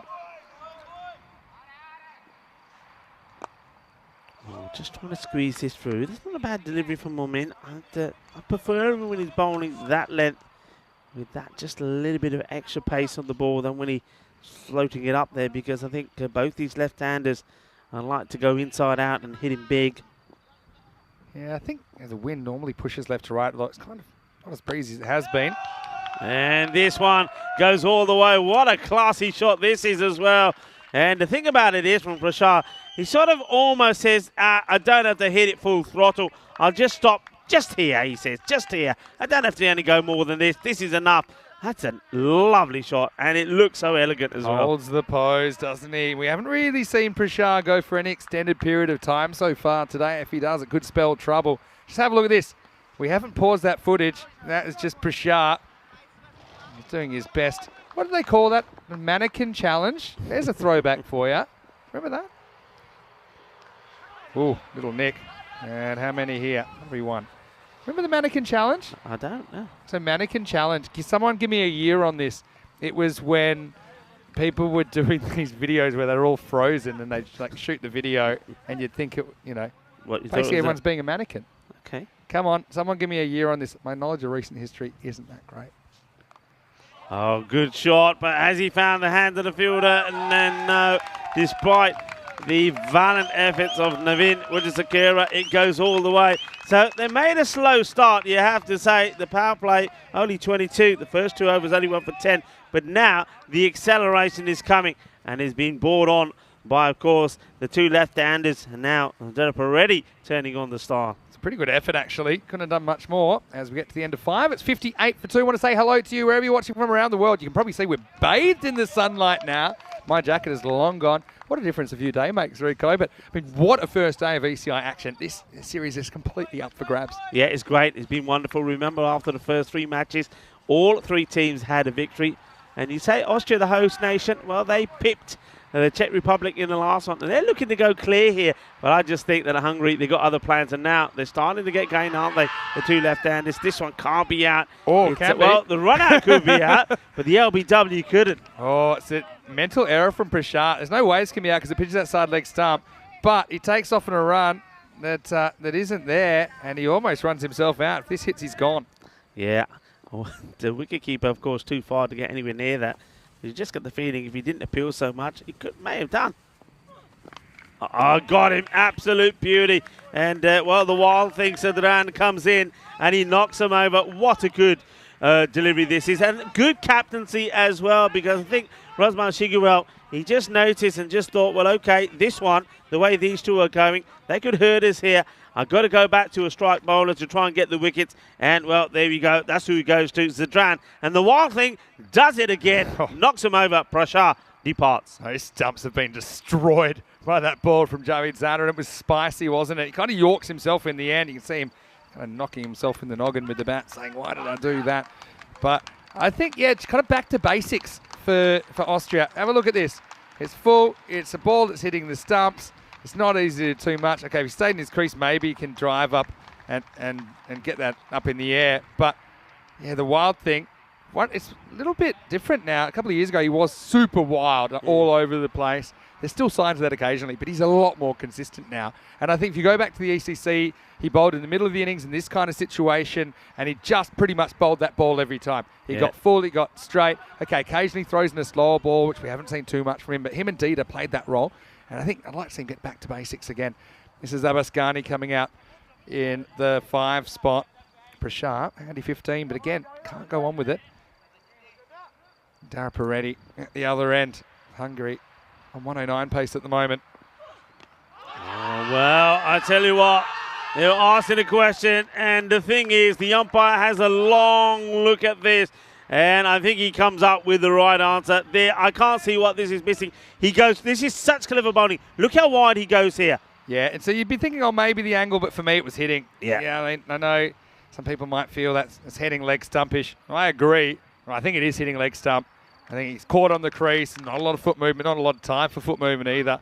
So disappointment for Abbas Ghani. I think it's a good decision, if I'm honest, even with him being wide of the crease and kind of jagging it back in. But for me, I think that would have sent the stumps cartwheeling once again. Disappointment for Ghani. It's 58 for 4. Yeah, that one is what we call a boogie grizzly fly ball, and it is. I mean, that is going to shatter the stump. I think that, for me, it's going on the hit middle of the leg without fail. It hits him in line with middle stump, I think, even though you get a good look at off stump, which is always a bit of an indicator about where the impact is, but I find it pretty hard to believe that's not crashing into them. Anyway, one thing we haven't had in Austria is a hat-trick so far in the 12 and almost 13 days we've had here.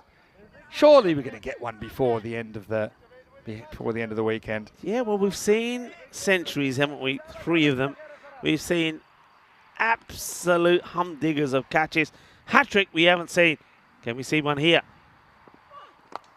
It's in the air, and, well, it's a dugout. And I was going to say, we've seen 5 wickets, though, haven't we? MSP has given us a 5-er, but not a hat-trick. Not a bad ball, though. I'd say it was in the air. That's because the sun was right in the Thought he eyes. might have chopped it down and up. Maybe it might have gone back onto the stumps, but it went forwards. It's always a good sign. Safi batting at 6 is a pretty good insurance policy. He's a guy that could easily be batting in the top 3. Couple to come for Sadran. His re-entrance has been a good idea. And, well, with an entrance comes an exit. And this one's exiting pretty fast. Safi off the mark. Maximo. What a shot. The counter-attack comes quickly from the Hungarians. Not a bad delivery, I mean, that's a delivery that's got him wickets and loads of wickets. He does the same thing. He goes wide. He angles it in. But Safi holds his shape and doesn't go walkabout, does he? He stays firm, stays rooted, and goes bang. Thatch it. What a shot. So thank you, for the information in the chat. I'll probably come back to that after Sadran's last ball, which is coming up right now. And this one is high and mighty. Goes all the way. Balle, balle, balle. Well, this one is sweet out of the middle of that bat. Sweeter than a bowler. Rasmalai. 6 more. Wow, what a difference a couple of balls makes. I told you, Safi, he's a pretty handy insurance policy. He goes bang, bang. I don't even know what to make of that. 70 for 4 after 6. I just love that, when in doubt, attack. I think all the teams live and die by that mantra. So Marnus told me, and I tell you what, our chatters, they are better than Googling stuff, because if I ask them questions, they give me answers. And Marnus is saying that the mannequin challenge was around about 2016, 2017. Wasn't it a different world back then? As that moment comes back in. First one's hit to cover, no run. Yeah, so 2016, 2017, you might as well say that's 100 years ago now. I mean, it seems so. It's pre-ECN, of course. Pre-COVID. What were you doing back in 2016, 2017, Rico? Working hard somewhere, I'm sure. Yes, of course. And also playing a lot of cricket, actually. Yeah, probably. This one has been hit pretty well, and it's going to be 4 runs. What a good shot this is. And Dara Peretti, he's been ready for the challenges, and he's played a really nice shot here. Once again, I have to say, I'm surprised Momin gets a second over. I mean, he got blasted for 22 in his first. And now, well, this is probably going to be a wide, and the batter says, you know what, I'm going to get funky. It's a bit of showtime here at the Z-Barn Cricket Ground as he does the reverse, and he puts it away. And where does it go? Does it go all the way here? I think it has. I think this is a reversimo. As it was up and it's out of here. So Dara Peretti He goes both ways, doesn't he? And effectively, 6 runs. Yeah, well, yeah, it does. And well, now this one is hammered. It's a 6 more. Joe Peretti turning on the style and moves to 46. And Mormin, yeah, I've been saying this all day. Nobody's listening to me. When he has one, leave him at 1. And there's another one. This is as clean as you can get. What a hit. Well, that is a monster strike. Here's the thing. Okay, did go magical on the first over 22. I'll come back to that in a second. He probably wants more. He might get more. As this one is down the ground, it's out of here. Well, the umpire, he signalled the 6 before the ball even bounces. Maximo, and Darryl Peretti brings up his 50 in style. Yeah, congratulations to Darryl Peretti. Clearly, quite simply, the player of the day for Hungary so far. And maybe also, perhaps, the player of this series so far. He has just done everything right, and he moves to 52, and he does it in really quick time as well. Just 20 deliveries, Vinny. Reserve my judgment until after this ball. There's no judgment. He could go for 50. Yeah, he could bring up his half century as well. I wasn't going to bring it up, but he might. Well, he won't. Has he caught that? Well, I think he has. That's a brilliant bit of fielding by Mark Simpson-Parker. And yeah, I think the decision's been made. So Darryl Peretti, he laces a worm burner down to long off, and MSP takes a magnificent catch coming forward. You'll get a good look at it here, thanks to Spring Productions. He gets in and gets the big hands around the ball. I mean, that is potentially match-changing, isn't it? Because Darryl Peretti was on, and now he's gone. It's 92 for 5 after 7. Incredible. Great catch. I mean, he's given the decision from there. I mean, it's the thing about that catch that makes it so difficult. I mean, gravity is taking the ball down. Yeah. He is scooped up, and he's taking the ball up just using his fingertips. What a good catch that is. I mean, piece together all of his catches today. Piece together his catches today. They're all sensational. It's world class is what it is. And if you want more international action, join us tomorrow because we have day 2, the final day of our Austrian adventure. And we'll have matches 6 through 9. Just the 4 matches to wrap up this series. Czech Republic play 3 times. We'll see Hungary playing 3 times. Austria, they've already played 4 matches. They just play the 2 middle matches tomorrow. Same starting time, 7:30 a.m. GMT, which is 9:30 in Central Europe, 1 p.m. in India. So at the moment, he finishes with a wicket, but it's expensive, 1 for 44. So the point I was going to make is, again, we've seen a captain bringing back a bowler for a second over before going to a 5th bowler. You know, so I just think it might have been an idea to try someone else out first and kind of keep your options open. So, you know, once you bowl someone out, you're kind of boxing your choices towards the end. I suppose they're always planning to bowl Umar Tariq as the 5th bowler. But, you know, maybe it's time to give someone else a go. Just look at options they've got. I mean, Mark Simpson-Parker hasn't bowled today, for example. Yeah. But they wanted to stick with a spinner moment. They get the wicket, but it's an expensive one. Safi has been good so far, facing up. Plays this pretty well. I'm liking this from Tariq. Now, remember that Austria, they didn't finish well with the ball against Czech Republic. I mean, you mentioned it as well at the time. The last 2 overs went for 45. So they've got to try and reverse that this time around because otherwise Hungary could get to a pretty decent score here. Yeah, true. Pace is good here, isn't it? 127 pace. A few people liking that Tyrone signaled 6 before it even gets close to landing. Still on the way up when he signaled 6. Swings too much for Umar. So Ali Farasat's out there, and he's a guy I really enjoy watching him play his cricket. I haven't seen too much of him today so far with the stick, but he plays his cricket for the Budapest Blinders in Hungary.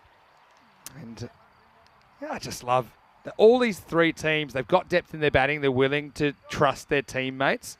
And so even when, for example, they're 5 down here, they're not going to take the foot off at all, Hungary. It's going to be another wide. You can see where Tariq is trying to squeeze this in, but he can't. I'm just looking at what Darryl Peretti has done here today already. I mean, remember in the first match, I think he was just sensational with all-round performance. He bowled well, but he scored 35 of 23. And then against the Czech, he scored 46 in 25, and he also bowled well in that one as well. And now here, he's just gone up, and he's, well, what a great knock that was from him. So it really has been in good form. Player of the day, probably, from any side, never mind Hungary. MSP overruns this, but he's got support. The rugby league about that, actually. They will scramble back for 2. Yeah, I think you're right. I think he quite easily can be player of the day. Some really good performances from him. And that's without talking about what he's done in the field.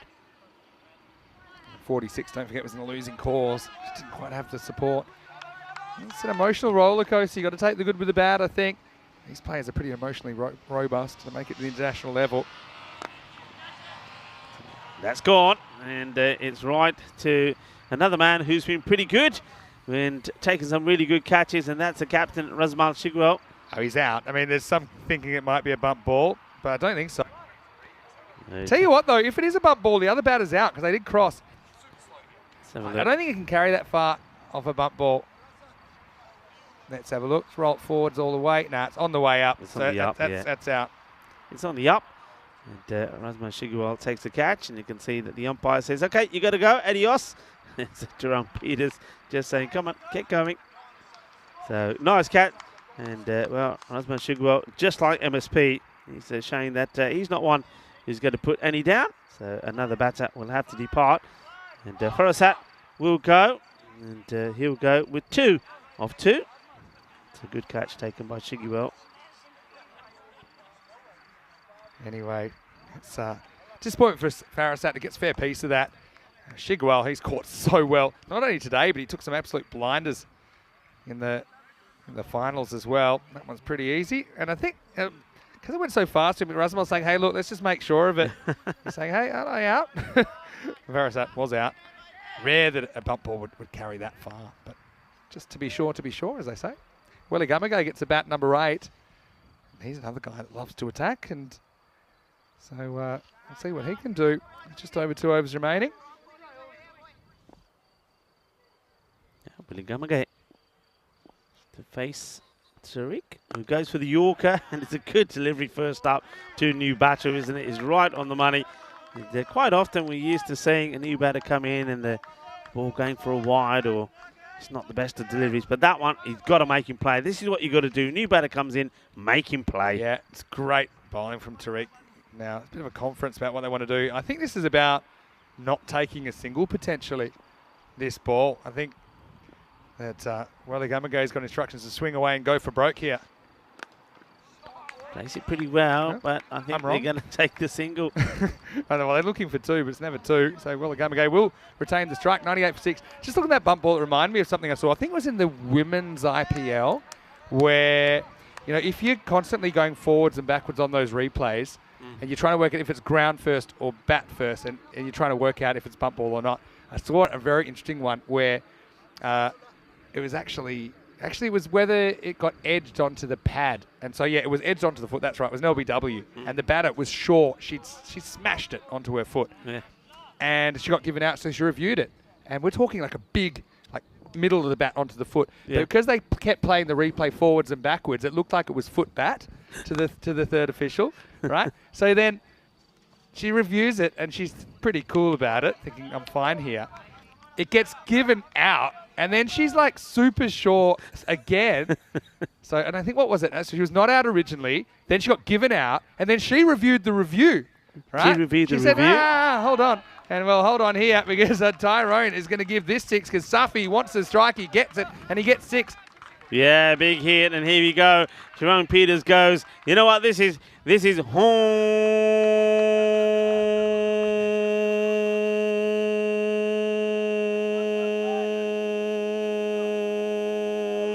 6 runs. Don't adjust your sets. Rico did that on purpose, just so you know. It all happens in the 9th, Hungary. They got the 100 up now. Once more, gets fresh air. Don't think he gets an edge on this. Yeah, so, okay, now I've worked out what happened with my anecdote. She was given not out LBW correctly. The fielding team reviewed it, thinking, did it go, was it out? Yeah. And it wasn't. So the original was correct. And then the batter says, I'm not happy with that review. Look at it again. So they looked at it again. They played it the right way, not backwards. And then she got given not out again correctly. So it went from not out to not out. I'm going to try and find a link. Well, this one is out, so we don't need to review this. It's another catch that's taken by Hassan Mirza. Look, I have to say with Hungary, I mean, I don't know, you weren't in the comedy position when we saw the wicket of Zishan. Did you see Zishan get out? So you know what an important batter he is for them. He goes without scoring.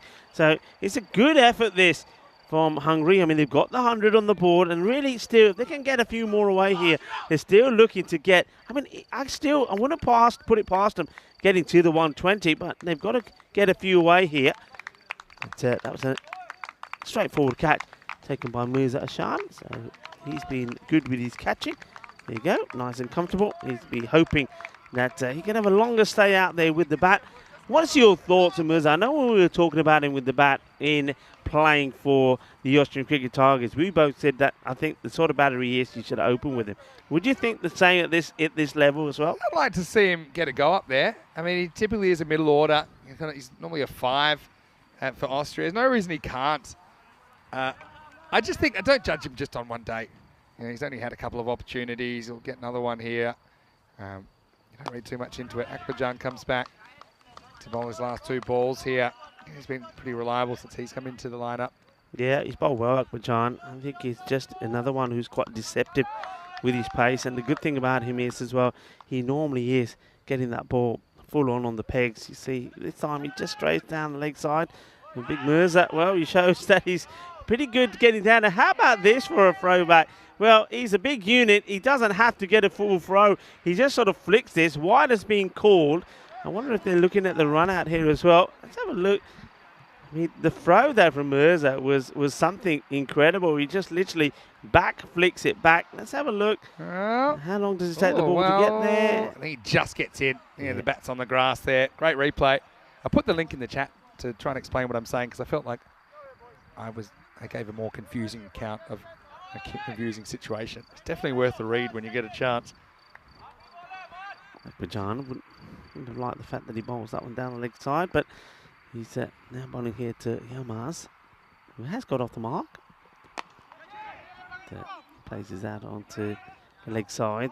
Batter's pretty keen to try and get 2, but the throw comes in. It will just be a single, and that is the end of the 9th over. So 109 now on the board. They're 7 wickets down. Can they have a good flurry here and get to the 120? Yeah, all the scores yesterday, I mean today in this series, you can pretty much throw a blanket over them. A couple of outliers, probably the first game, 145 to 99, had a highish one and a lowish one.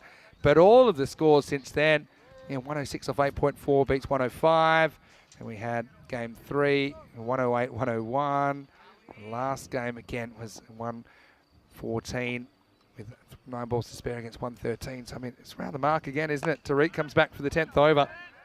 Yeah, Umar Tariq, he'll be just looking to get full and straight here.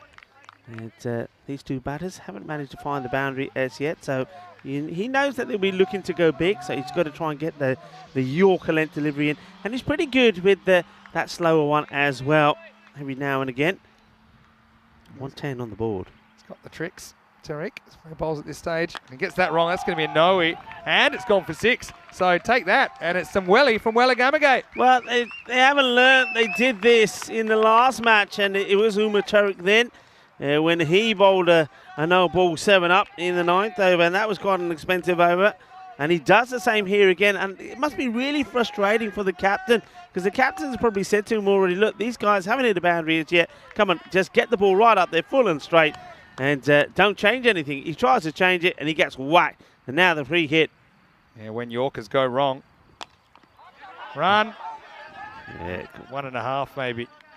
Shikhawal just doesn't drop catches, does he? I mean, I think we might have seen him drop 1, but everyone drops them sometimes.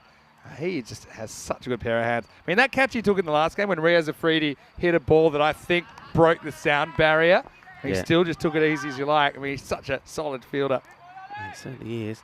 Okay, 118. So I said 120's on. It certainly is, and maybe a few more as well. This is hit pretty well. MSP can't get anywhere near it. It will go all the way. Manos arriba, arriba, arriba, arbitro. Porque eso es 6 carreras. No para, sube, sube.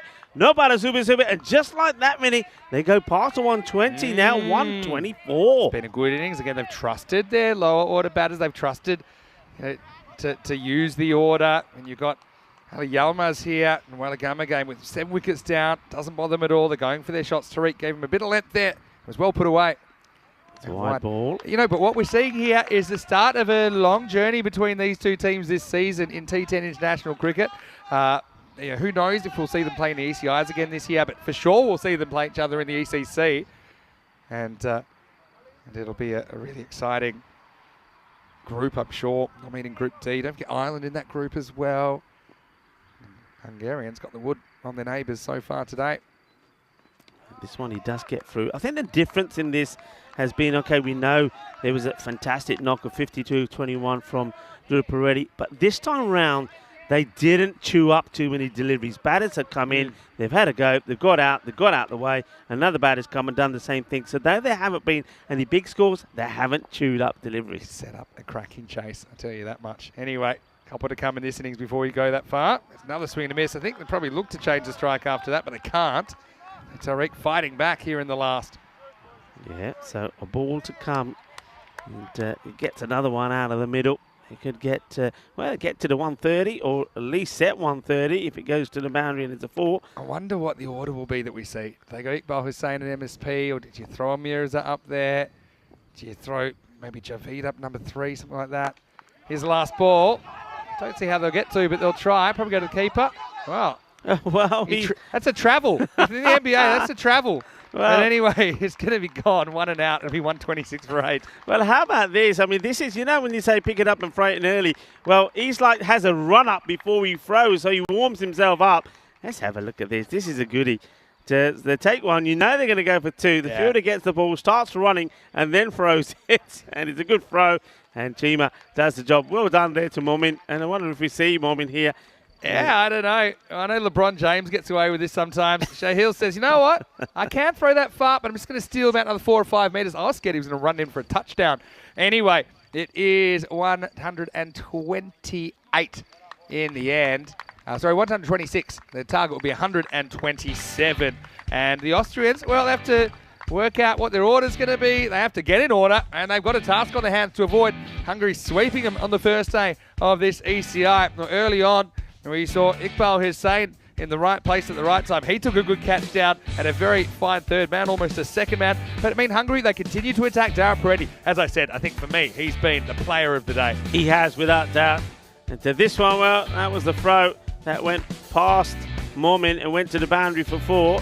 And that's what got them going. Here we go. Here's the throw. Yeah, and full power. Momin couldn't stop it, and that ended up being 4 runs. So they needed things to go their way, and that just started a bit of a fight back there from the Hungarian players. Such a great series because, like I said, all these teams, they have long, strong batting lineup, so they take the attacking option. Momin got taken to the cleaners, and I hope he got a receipt. Ended up going for 44, and so many sixes were huge. And Dara Peretti, I mean, he went right-handed, went left-handed. Prashar, again, we saw him, probably not for long enough. But again, you don't mind guys getting out, trying to attack and trying to take the game on. And that's been the case. And more often than not, they have carried the fielders with Jasakra with a brave effort. This was a really good one from the Wild Thing, wasn't it? Absolutely made a mess of the stumps.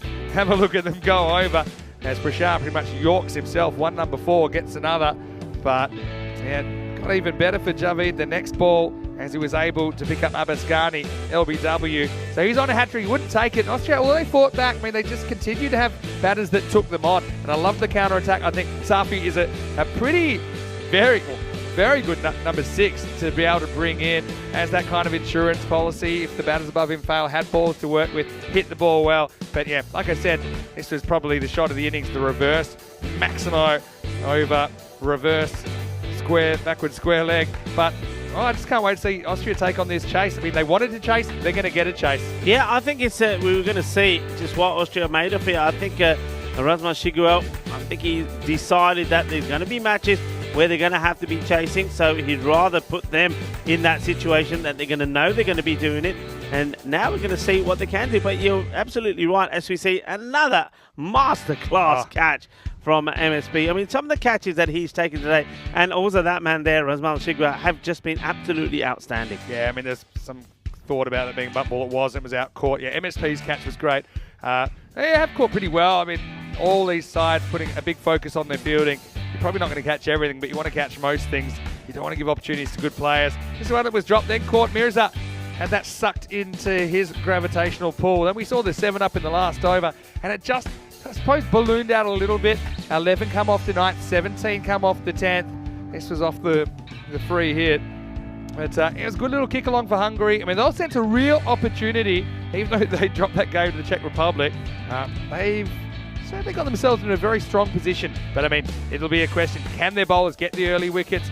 Can Austria get cracking? That was an interesting decision by Mo Min, who had a little bit of the road runner there as he took a few extra steps to cheat a few yards and then find in the throw. So it was a run out, but it was a single completed before that off the last ball. 1-2-6. Looking at that, Dara Peretti, 52 off 21. Hasn't he been just the player of the day, not only for his batting, for his bowling as well? He's been solid as a rock in that number 3 position. They've always lost an early wicket as well. That's the thing, Hungary today. So he's been out there pretty early. Safi with a rebounding 19. That was after Prashar had a quick fire 15. And then Willie Gummergan, Yalmaz put the finishing touches on. They get a bit of a kick in the 10th. 17 come off at 126. Interesting chase coming up, Rico. I think it certainly is, and I think the key for me there was the balls used up, and that's why you got batters going in there. They got the runs on the board. I think it's a better start from Australia, so I think the captain will probably be looking at that and say, right, okay, my pace is up front work, and I think there was good bowling there from Didar and from Sadran. There were good figures there. Akbarjan once again very tidy, but a bit expensive there. Once again, you see that some of those bowlers just not working out towards the end. And Umar Tariq, okay, 1 for 23. He's been okay, but I think Momin once again. I mean, he's almost like he's part of the family. Maybe he keeps giving him that second over. I mean, you got to be brave to give a man a second over who went for 22. Well, when he got his second, he went for even more. That's true. I mean, they just don't really have that other spin option to throw in, and they didn't go to someone like a Mark Simpson Parker, for example, with the ball today, or a Naveen Wijasekar, or maybe with some left armers. The captain himself. Yeah, true. And the other thing is they've got Osman Khan on the bench. Okay, he won't give you too much with the bat, but he will provide some quality leg spin, and I'm sure he'll be getting an opportunity at some point tomorrow. We'll have a quick break, and we'll be back in just a couple of minutes. Last innings of the day should be a doozy. The host side trying to get over Hungary for the first time. They'll need 127 to do so. Or can Hungary get another one on their neighbours? Vinny Sander here, Mr. Maximo, with Rico Full, back very shortly with the final innings of the day. This is the Fan Code ECI Austria.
European Cricket Internationals are proudly brought to you by HCL Software, Fancode, and Grizzly Bear Sports. Hello and welcome back to the final innings of this European Cricket International Series here at the Seaborn Cricket Ground in Austria. And it's a clash between the host nation Austria taking on Hungary. Hungary have already got one over Austria when they beat them in the match number 2, 105 to 106. Hungary chasing down the score with 8 balls to go. Well, this time round they were put into bat and they've done pretty well, even though they lost some of the key batters early on. We saw a fine half century from Dada Peredi, 52-21. Gets them to a good score. And now it's down to Mark Simpson-Parker and Iqbal Hussain to give them a good start.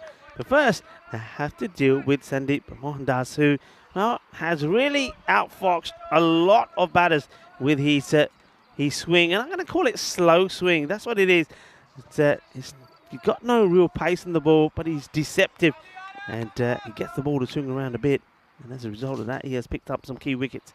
Iqbal Hussain started the day well. And he goes big, and this one will go all the way. It's in the wheelhouse, isn't it? And that's a biggie. And that goes into the wheat field. And good luck finding that. What a humongous hit this is. And he plays for the swing, doesn't he? And he gets that right out in the middle. Yeah, Iqbal Hussain scored 88 of 42 in a player match performance in a 111 partnership between him and Mark Simpson-Parker. And this time, well, he says, hey, I thought I didn't have to go in here. And Dada Peredi, well, he does have to go in there because I don't know where Omari went. Well, he's come back now, Omari. Maybe he was on a bit of a break. But we have had guys that have done a wonderful job, guys and girls that have done a wonderful job out there at retrieving and finding these balls. You see that? Oh, what's going on there? Wow. Well, what's this tournament referees? What's he up to here? What's going on? Wow, there we go. He knows we're talking about him. Yeah. He's a saucy one, isn't he? What's he doing here? Is he shining? I've never seen an umpire saying, hey, give it here, Sandeep. I'll shine it for you. I'll do a little bit of work on it for you and get it to swing.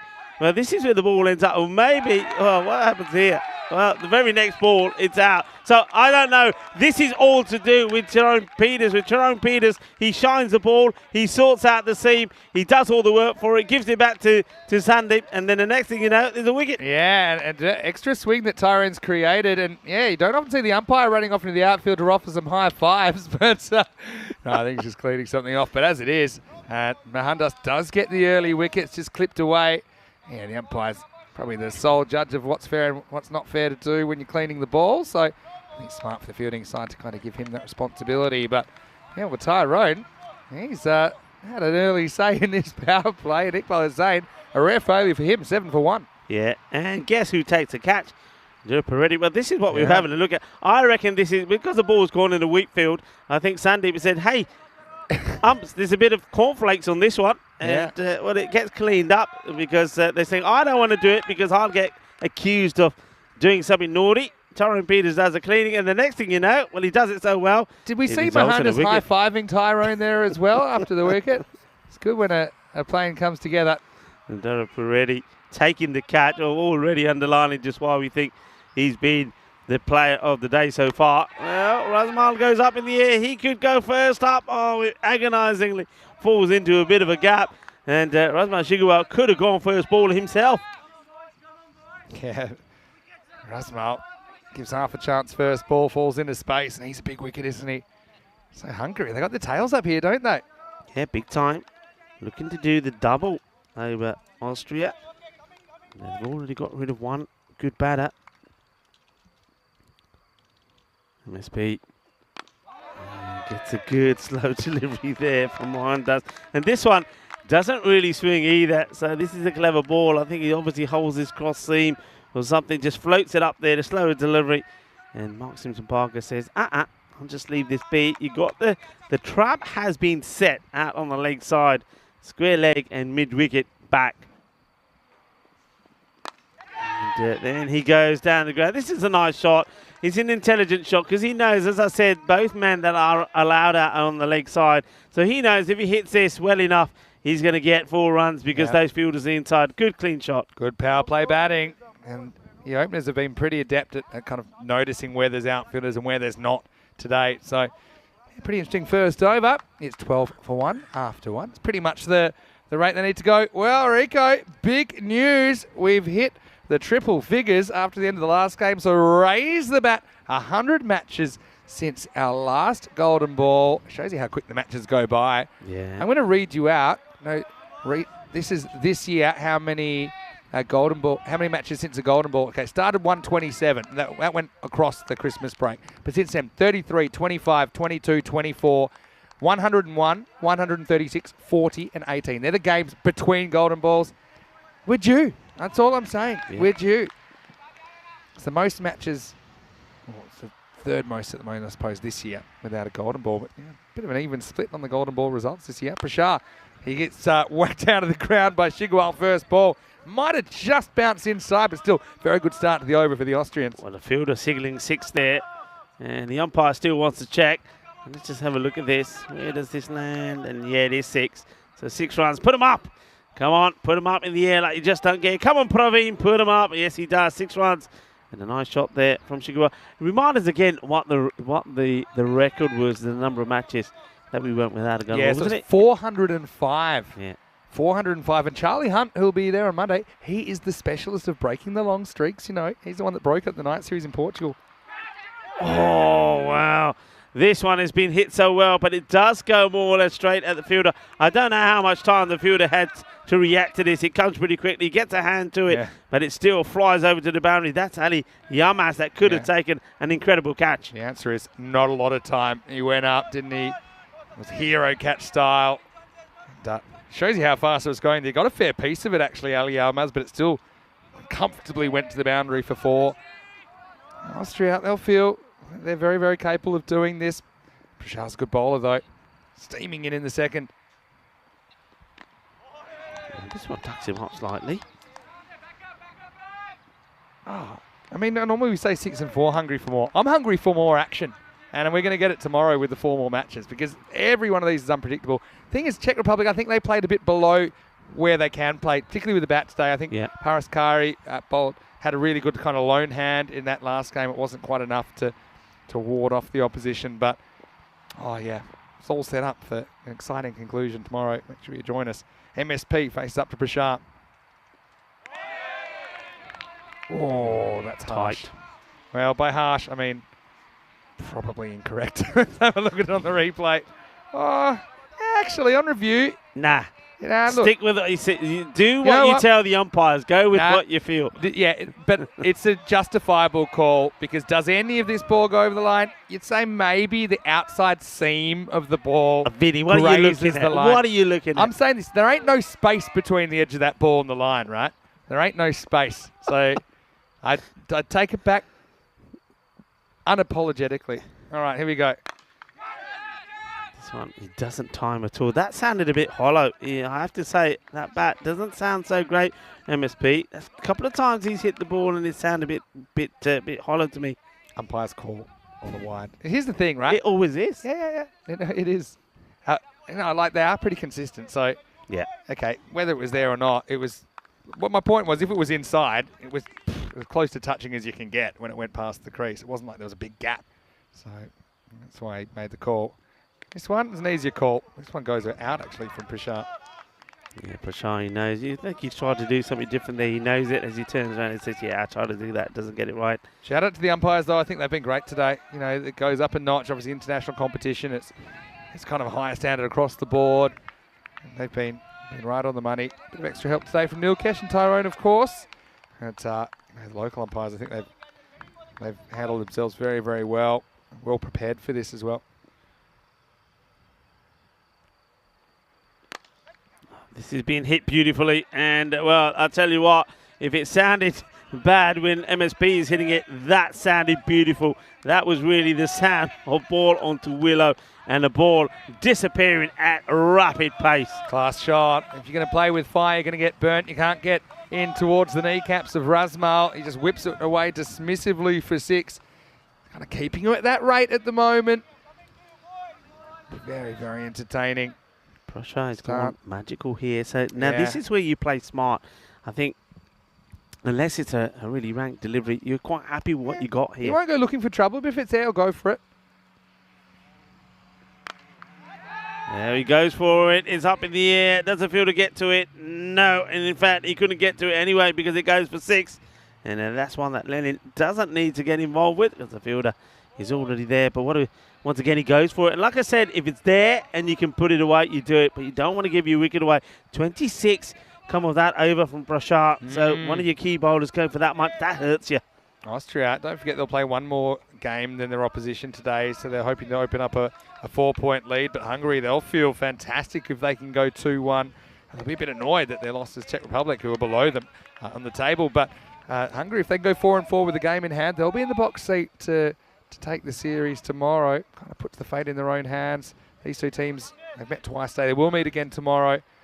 Sandeep Mahandas coming back to bowl over number 3. But, yeah, I mean, with the wind, even though he doesn't quite get that, Shigawal still carries pretty comfortably. He's played out too well. It gets past the fielder and it gets thrown to the keeper's hand, but Razmal was already there. I think the keeper, Abaskani, has set the record for most stumps broken not with the ball. He kicks it over this time. He's found every way to knock over the bails, but with the balls today. It's about the 4th time he's done it. He keeps tripping over them. It's the wicket keeper, not wicket knocker. He's done a pretty good job back there, though, to be fair. Mahandas to Shigawal. The in swing versus clip. An attempted clip was missed because it's down the leg side. Yeah, so, you know, it's interesting. I even gave a thought, if you could have made an uber attacking option. Someone like Mirza is just loving the idea of the ball swinging in. You could have sent him out there and said, look, attack Mahandas. We know we're going to get him in the first over. If you can kind of put him on the back foot. If you get out, you get out. Still plenty of batting to come. Shigawal, he likes that shot too, though. And that's a more difficult ball to do it to because it starts well outside the off stump. And he's probably not getting that huge hoop that he gets in the first over at the moment. Yeah, just look at the understanding these two batters have, though. I mean, MSP backing up. Look, watch. He's ready. He waits till the ball's released, starts walking, and as a result of that, he gets there in super quick time. Such a giraffe, isn't he? It's like 3 steps, and he's there. But anyway, it's just kind of going at a comfortable pace at the moment. It says pretty well. They have got a fielder back for that who makes no mistakes. A slightly slower one there. Kind of rolled out of the fingers of Mahandas a little bit. So it's a bit of a change up. But, you know, with that magical second, it's put them ahead of where they need to be. So it's always finding a balance. I mean, you want to be aggressive, but you don't want to be crazy. You don't want to spark a collapse or anything. But we know Austria, they bat to 11, don't they? And it's hit this pretty hard. Fielder coming across, and he takes an incredible catch. There is nothing this man cannot do. Ashrith Duraparedi, sensational. Well, if there was anybody that was doubting what me and Maximo was saying about him being the player of the day, well, just hush up and have a look at this, because this was sensational. Wow. Beautiful catch. And look who it is. It's the Austrian captain. He thinks he's safe here. It's curving away from Ashrith. He loses the glasses, but he doesn't lose the ball. I mean, that is brilliant. No matter who you're supporting here, you'd have to stand up and applaud. And Ashrith, well, he didn't look surprised. He knew that he was capable of it. And that's a big moment in the match because Shigawal was looking good, but he's going to have to go. And the score 42 for 2. Yeah, what a catch. You just got to have to marvel at some of the catching that we've seen today from Mark Simpson-Parker, from Razmal Shigawal, who himself gets out to an absolute stunner. That is an incredible catch. To get there is one thing. To catch it is another. Yeah. Marvellous catch. He's had a dream day. It'll be a lot of pressure to try and back it up tomorrow, to be honest. Look, and Shigawal before that, he was 25 off 7. He'd hit 3 sixes and a 4 in his 7 balls. So, I mean, looking back, that's a catch could win in the game, but Mirza doesn't care. He's going large, and I think he's got enough. Maximo! Well, Mirza is in the mood. He doesn't want to be a flash in the pan this time, and the attack will keep on coming. He attacks Mahandas' first ball. That's quite an incredible shot, because that ball is actually swinging into him, and he's hitting it while he's still swinging. So that's a good hit. Thing is, though, he's done this once before. He's been out for 0. He's been 6 and out. Now he's got a 6. Will he go further this time? He'll be trying. Last ball from Hundas. This one is gone. This is mammoth. And he just goes a little bit too short, a little bit wider. And Mirza Ashan says, thank you very much. I'm having this. And this is big. This is a brutal hit. I think I detected Mirza yawning as soon as he hit that. Didn't even bother looking. Had a little glance back, but that is horns, baby. And Mohandas, well, he wins the battle against Chigual, and a different problem then as Mirza takes him deep twice into the power play, 54 for 2. Yeah, what a power play. I mean, okay, they've lost 2 good batters. We know that. Iqbal Hussain, the Centurion, a couple of days ago, and then Razman Chigual, who, well, he'll consider himself very unlucky the way he goes, but they still, as I keep saying with Austria, they've got the runs they need on the board. Give the man the ball. Dara Peretti's doing everything. He needs to stop this assault, doesn't he? Hello to Aaron Ashokan, the Czech captain, in the chat, and he's saying, amazing catch, Ashraf. It was one of the catches of the day. We've seen some great ones today. Think about Mark Simser-Parker, who's about to face up that kind of worm burner that he took. Can we put them together? Forward. Can we have a chat with somebody and say, look, we've seen some great catches here today. Just put a reel of the great catches of day one of this European International Series. Well, this one, it's come at him pretty quickly. Of all the ones that he's taken, you'd think he would have taken this one. It just goes to show, Vinny, he is human after all. Yeah, I mean, yeah, he just jinxed him, I suppose. He does get there, doesn't he? Just burst through him for pace in the end. Well, this has been clobbered, and the sound of that. And, that is a great shot. One issue that Mirza has had is occasionally he said, I don't like the bats that I'm using. And he said to me the other day, actually, when I was talking about it, he said he's already broken 2 bats this season, and 2 of them he broke during that European Cricket Series. So I don't know whose bat he's using this time, but at the moment, it's going pretty well. Yeah, you could say that. Peretti goes to him again, and this time, asking the question. Oh, he almost falls over and gives you another opportunity. Where's that? So first time round, look, he keeps the foot down, but just watch here. He then, just at this point, he buckled. Yeah. Now, that's one of the keeper had just kept his glove there. He could have whipped him off, you know. We've seen some twister-style fails, haven't we, during this series? Remember down Zadron yesterday? ICCV, he took a catch and then had to put his hand down to stop him busting his coccyx when he hit the ground. And that is a real thing. Look it up. And Mirza is off to the races, 19 off 5. They're going to continue to attack. Mark Simpson-Parker, what about that shot? Cracking it over the cover point. That's the one, kind of mistimed it earlier and brought about his dismissal.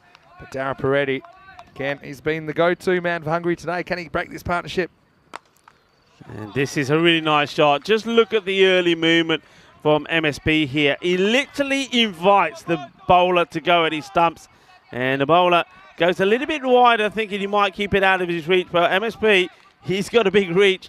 Goes down on one knee, and he puts it away 4 runs. Yeah, and he dares him to go at the stumps. Dara Peretti doesn't. MSP doesn't care because he's got long arms like an octopus, and he just smacked it away, and now he goes on the back foot, picks out the fielder. It's the end of the over. They get 12, so they're kind of happy with that. I think Austria, at the end of 4 overs, they're 66 for 2.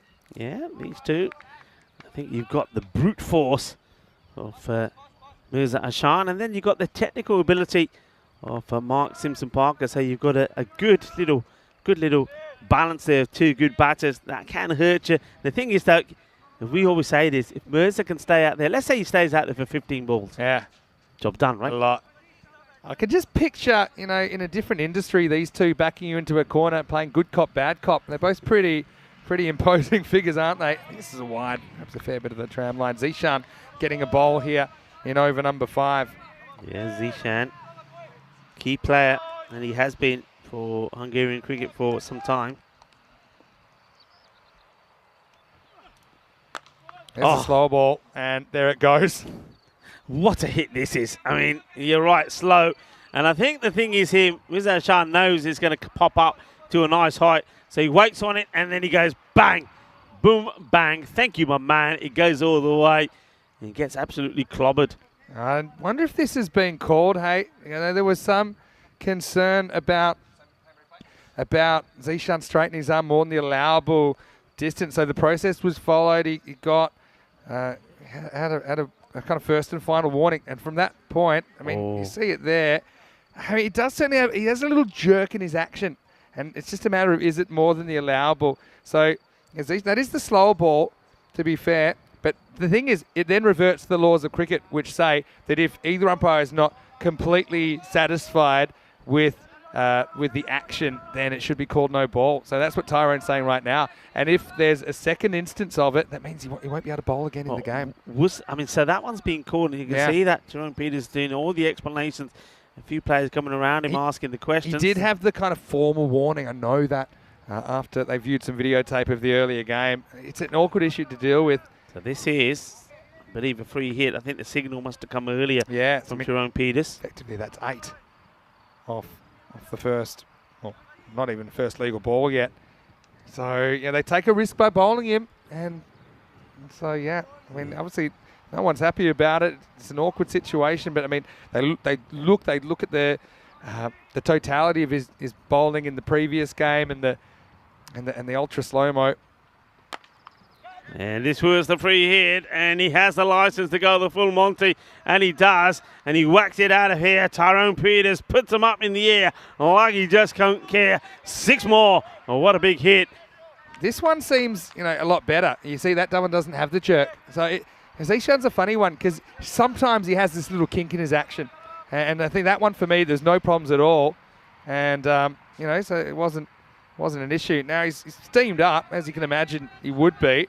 He's trying to say, why isn't Mirza ready? Mirza saying, well, I'm just recovering from pumping you out of the ground. 14 anyway, off one. Alpha on alpha. Okay, this is a long way up in the air. And can Zishan get this? If he does, there'll be some celebration.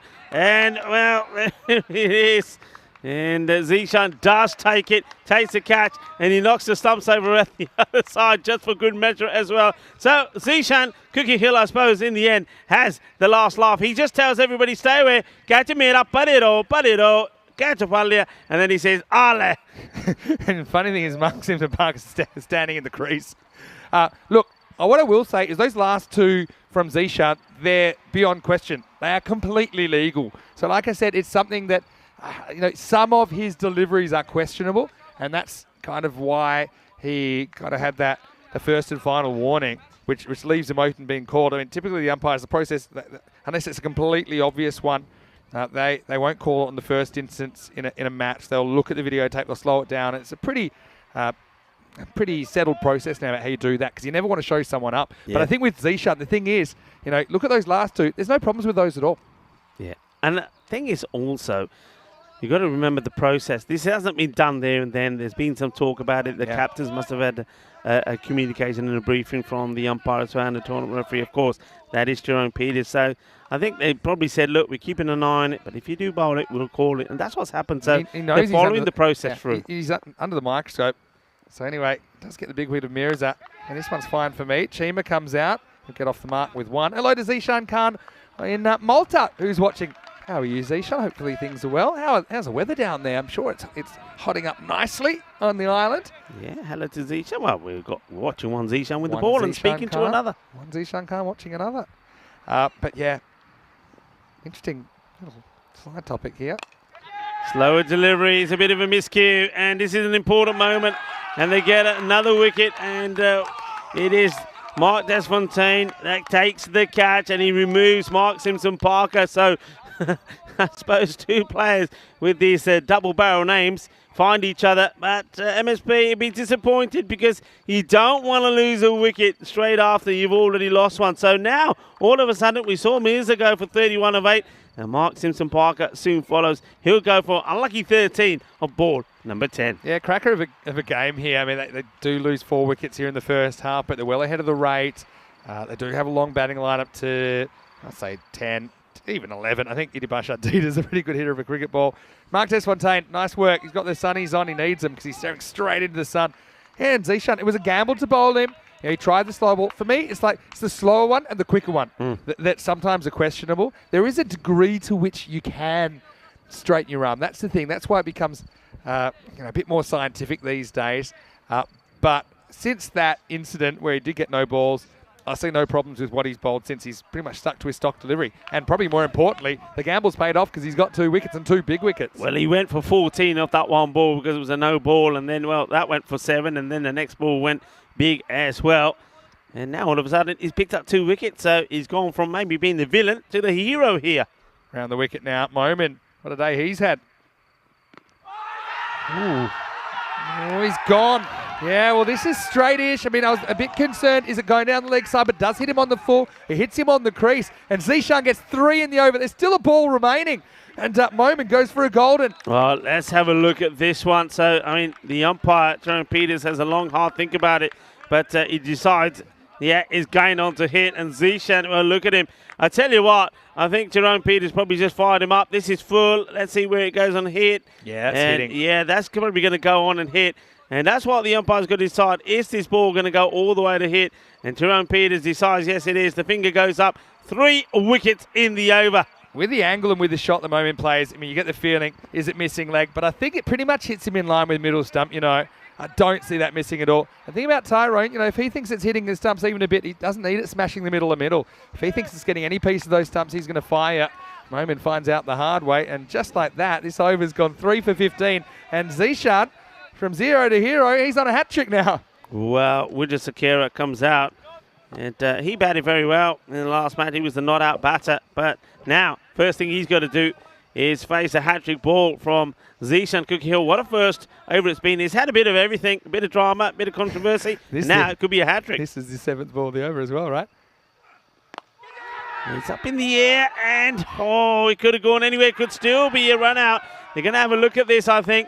But I reckon he probably just makes it. This is why when somebody's on a hat-trick, you have the field in. Yeah. You know, you have the field so. in. And let's see the running here. He just slides the bat in. It does well. What an over. Yeah, what an over. Said at the same time as you did. 3 for 16 for Zishan. And it was risky. They get it right. I mean, Zishan Khan in the chat saying credit goes to the umpire to pumped him up. Who's pumped him up? He said, Malta's sunny and hot. He said, too many tourist beaches and barbecues. Party season on. 3 wickets in the over. Also preparing for the Valletta Cup in Malta before too long, which is a multi-national tournament coming up in T20 Nationals. This is what's coming up on Monday. You can see we'll have an 8-team ECS. First time we've had an 8-teamer this year, and it still will be over 2 weeks. It'll be 60 matches in total in the ECS. And then, of course, ECI in 2 weeks, Bulgaria, Turkey, and Greece. Right now, we're getting ready for over number 6. Dara Peretti comes back. So the Czech Republic, they'll be watching pretty closely that ECI in a couple of weeks in Bulgaria because Greece have been drawn in their group in the European Cricket Championship later in the year. Dara Peretti, who's been in good form now, comes to bowl. Interesting. Let's just have a look at the rate. It's around 9. Look, they've still got good batting. We keep saying this about Austria, so they won't be too concerned at the moment. Take another single was Chima. He's was good in the European Cricket Series, still out there. He's more than capable of getting going. And Navin Wijasekera, as I said, played very well in the last match. They've still got the likes of Umar Tariq to come in as well, and Abdullah Akbarjan. So plenty of batting still to come. Wijasekera batted well in the last game. It's more against the fast man, Riaz Afridi, that he did some damage. Well, Chima is in the need for some runs. He's in the need for a hug as well. I think he's had a rough couple of days with the bat. And let's see if he can get going here. He's been pretty tidy behind the stumps. He's often been the number 2 keeper for Austria, and I see him get a bit of an extended run as a recognised keeper. This is into the ground and take the one. And the thing is, Rico, there's not as much of him to hug these days. You know, he's been working hard in his conditioning. He's looking more agile. He's looking fit. He's looking healthy. He's looking dry as well after he had a wet middle of the week here in the ECS. Yes. Well, we saw him looking, well, pretty good when he was wearing his tights earlier. So he was one of the men in tights. I wonder if he's wearing his tights under that. We did have to cover the children's eyes when he came in the skin tight stuff. Anyway, this should just be one down the ground. Yeah, so I mean, they got the run rate under control. It's a real test for the depth of their batting lineup. But once again, I know we talk about it all the time, but you look at the batting still to come for Austria. They've got Umar Tariq, who's been in great form. They've got Jawid Sadra, and they've got Abdullah Akbarjan still to bat. I mean, they're 3 genuine batters. Dida, who's a bowler that bats, but he's also a bowler that can hit sixes. And gone. So Chima's day doesn't get any better as he edges this to a fielder. So he'll go. And it's another, I mean, they got batters to come. We know that, but hungry at the moment and just keep chipping away. Yeah, that's all you can do. just keep chipping away and hoping you can just keep moving the line. And they'll feel, okay, guys, that's 6 out now. Chima goes for 3. He doesn't get any rungs. Don't know if he'll get a hug when he gets back either. And so now, if you're hungry, you start going, guys, 4 wickets, we've done this, just one at a time. 4 wickets, we can do this. So Austria ahead of the rate, but the 6 wickets are a concern. It's also the end of the over, 87 for 6. Just having a look at those contributions. And once again, you see, the strike rate's been pretty good. MSP, okay, maybe not top gear, but everyone else, they've come and gone. Chima, probably the only one to not run a ball at least. But the other thing is no one's faced more than 10 balls. So they've just kept picking up those wickets. Tariq comes out at number 8. So he comes out ahead of the Wild thing again. I suppose it makes sense. He was in good form earlier. Vijayasakara starts the over with a single as Zishan comes back. And again, everyone, they're going to have their binoculars on right now, looking at every delivery. I suppose it has to be that way. The integrity of the game is important. But like I said, since he did get called, I don't see any problems with what he's delivered. And the pad, and he goes back. This one's going down the leg side. Yeah, I mean, it's actually not that far away. I mean, probably going over the top. Just have a look where it hits him. It's not out, but it's definitely worth a look. Hits him in line with, I suppose, middle. It's climbing. Yeah, probably because he's so far forward. May just be going past leg stump as well. I think also may have just be pitching outside the line as well. But, I think it had a few doubts about it. Tariq, though, when he's been called upon, he has performed. He was the finisher last time, wasn't he, Tariq? Well, it's in the gap. That's 4. We didn't hit that hard. But sometimes placement's better than power, and Tariq's off the mark. Yeah, and that's what I mean. He's been good. He's probably been, I think, so far, perhaps the bigger the players. Austria finds a gap, gets 4 runs, valuable runs. I think we saw Javid bat up the order once, but to me, he's too good to be in the bottom 3. I don't care how you're shuffling the deck. I was wondering where that noise was. Well, there you go. Can we have our balls back, please? Any that you find? Thank you. Oh, misses out on this. And I know that there's a variation in the pace here from Zishan, but Tariq, I think he knows this one was a bit of a gift. One sneaks in, according to Tyrone Peters. Zishan smiling now. Okay, well, is he still going to be smiling? Maybe, because this is probably a chance, is it? No, it lands over the rope. It goes all the way. 6 runs. Manos arriba, Vitro. Porque eso es 6 carreras. I mean, if Welly Gamagay backs back and makes position, I think he's got to play on this ball, It's only half a metre over the boundary, at least maybe to keep it inside. But that misjudgment costs him, and Tariq gets 6. Yeah, well, Tariq. If you told me 10 minutes ago that Zishan would be smiling, and not ironically, I would have said you're crazy, but it shows you how quick things can turn around. Last ball of his spell. Oh, out. Oh, well, you know what? Sometimes things can just go your way, and that is Naveen Vijayasakara is going to be run out in the most cruelest ways. As we know in cricket, it hits straight back at him, so is a chance. He doesn't take the catch of Tariq, but he gets enough on it to run out Naveen. Oh, that is so cruel. Now another wicket goes, and this match has had everything. So with 29 required, it's another wicket at the end of that over. This has been such a great day of entertainment. And Zishan, there's no doubt he got a big touch on it. Yep. It's off the middle finger, which might be kind of poignant in a way. It's 98 for 7 now after 7 overs. But they've still got more batting. And we still don't see that. And we're going to get Abdullah Akbarjan at number 9. Again, he's a very, very good stroke maker, Abdullah. He's a left-hander, so maybe that plays into the thinking a little bit. They have left-hand, right-hand combination. Having said that, Abdullah probably wasn't hitting him that well towards the end of the series for VCC. Zishan, he made a 2-ball duck, but he's always going to have a play in the match. He picks up 3 wickets, and then that run out of the very last ball of his innings. Okay, it's Akbarjan, the left-hander, taking guard. Abdullah. What a game. I mean, they could just hit 5 6s and we're out of here. It could go that way. But now, remember what Hungary was saying? They're saying, look, let's just keep taking wickets. They're 3 wickets away. Ali Yilmaz, he's had an interesting time. He gets the 8th over. First time he's bowled in this match. He gets it wrong first up. I feel this is right on the border, This will be an interesting replay if it's too high or not. Well, let's have a look at this. The batter does sneak forward. Let's have a look. He's on his tiptoes. That's too high. Yeah, for me, look, he's on his tiptoes. Yeah. I think the way it's been called, that'll probably be called a no ball. Yeah. But we'll wait and see. I mean, Tyrone's on the field. Normally he's the one making this decision. And it is called. Yeah, I mean, Yalmar's saying, hey, but, wasn't that below? He's on his tiptoes there. Yeah. For me, it's a borderline call, but I think that those are going to the batters. It's the right call. Yeah, free hit coming up then. Chance for Akbarjan. Oh, no. this is the second. Well, this will definitely is. So it's they'll take one. They're coming back for slips two. here. Watch out, watch out. He could be run out. I think Gone. he may be run out. They're going to get a run out of a free hit. Why does he do this? This makes no sense to me at all. Oh, my word. I think this is out. I think it's out.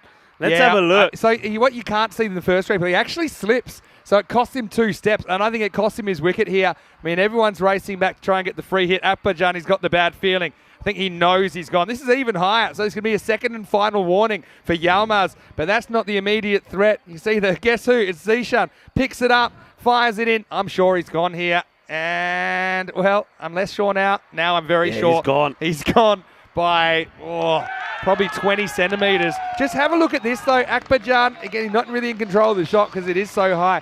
But coming back for the second, just slips on the turn. It was minor, but I think it was just enough to cost him his wicket in the end, Rico. But the thing is, it's a free hit. You know it's a free hit. Take the single. You put in Umar Tariq on strike, who is the batter in form. Leave him there for the free hit. It's not smart cricket. And sometimes when you don't play smart cricket, you don't win matches. Probably a risk not worth taking, but now they're kind of jumping out of a plane with no reserve parachute. I mean, it's a pretty good man to come in and face the free hit. Javid Zadran, the wild thing, coming out at 10.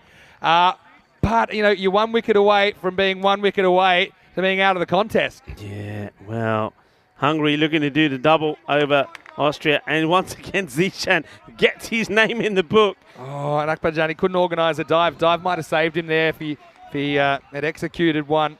And smart work by the keeper, Ghani. Anyway, free hit coming up. And Sadran to face his first ball. Oh, he misses. He might be wide, though. I reckon this is all right with the angle. Just have a look. Oh, No, I think that's fine. If you look at where it passes the crease, I reckon that's inside. gets away with it for Agree me. Agree to disagree? Gets away with it for me. I don't have to do the double replay, but I think we've got time. Yeah. So To me, if you try and pinpoint where it passes him, I think it's still inside. Okay. Anyway, Javid. Doesn't. Oh, boy. This is a doozy. I mean, you know what I love about ECN cricket is, together we've done probably something like 3,000 matches plus. Yeah. But sometimes you see games and they have different characteristics. And this isn't like any game I think I've ever seen before because wickets are a factor, but they've still got what I would call recognised batters at the crease despite being 8 down. Slow delivery. He puts it right up in the air. Big moment. He's backpedaling. Can he get there? No, he just can't. And, that is Durarudi. What a game. Almost takes an incredible catch here. That could have been curtains, but they survive. Oh, if you're falling asleep somewhere around the world because it's getting late, put another pot of coffee on. This is a huge moment in the game. He's moonwalking back like Michael Jackson. Daraparetti's done pretty much everything right today, but he can't get hands on that one. That would have been 9 down, and that would have been last legs time for Austria. Yeah. Instead, it's a single.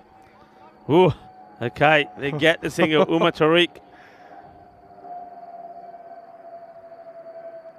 He goes big. That's out of here. Oh, yeah. This is what it's all about. What a match we have on here. This one is smashed away. That is a biggie. And that is his shot. He has executed that shot so well today, Umar Tariq. Can he keep his composure? Yeah. Can he keep his cool? Last time we saw Tariq at the ECI level, he was kind of bogged down. Not today. You got to have ice in your veins in this kind of cricket. 2 to come. This time he plays it down towards the man at square leg. They'll get 1. Will they try and come back for 2? Not after what happened earlier in the over.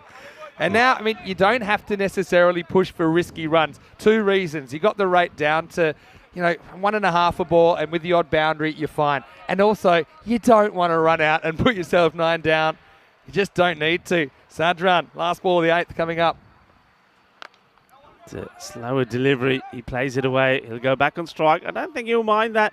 He'll feel that he's more than capable. Remember, Zadran is somebody we've seen coming out right at the top of the order and smashing it all over the place. End of the over. And the score 110 for 8. 16 wickets have fallen in the 18 overs in this game. You see them there. So, like I say, it's pretty rare you get to 8 down and you'd say you've still got 2 recognised batters. You've got 2 top 6 batters, I think, at the crease, effectively. I wonder how Dita's feeling off the field right now. You've got the 9th, and you've got to bowl what you think's your best option now, I think, to try and protect these runs, get ahead in the game. Ali Yilmaz, that over had 2 high no balls. It had a run out going for second, had a free hit that was missed on a borderline wide call. It had a drop catch where we saw probably the player of the day having a moment where he could have put his team 1 wicket away from the victory. It had everything. And you know what they say? It all happens in the 8th, and the 9th could be even better. Yeah. Prashant coming back. His first was expensive, but he's a match winner. This one gets played away. Yeah, Prashant was expensive. You're right. He went for a magical over. But, well, 26 he went for. But the thing for me is I'm personally thinking that if you had the option of pace off, you'd go with that. Because I know both these batters, they like the pace on. All right, this is the big one now. Umar Tariq back on strike. Tara Peretti bowled out. I mean, the only other options I can see are pace options, like Mark Desfontaine, for example.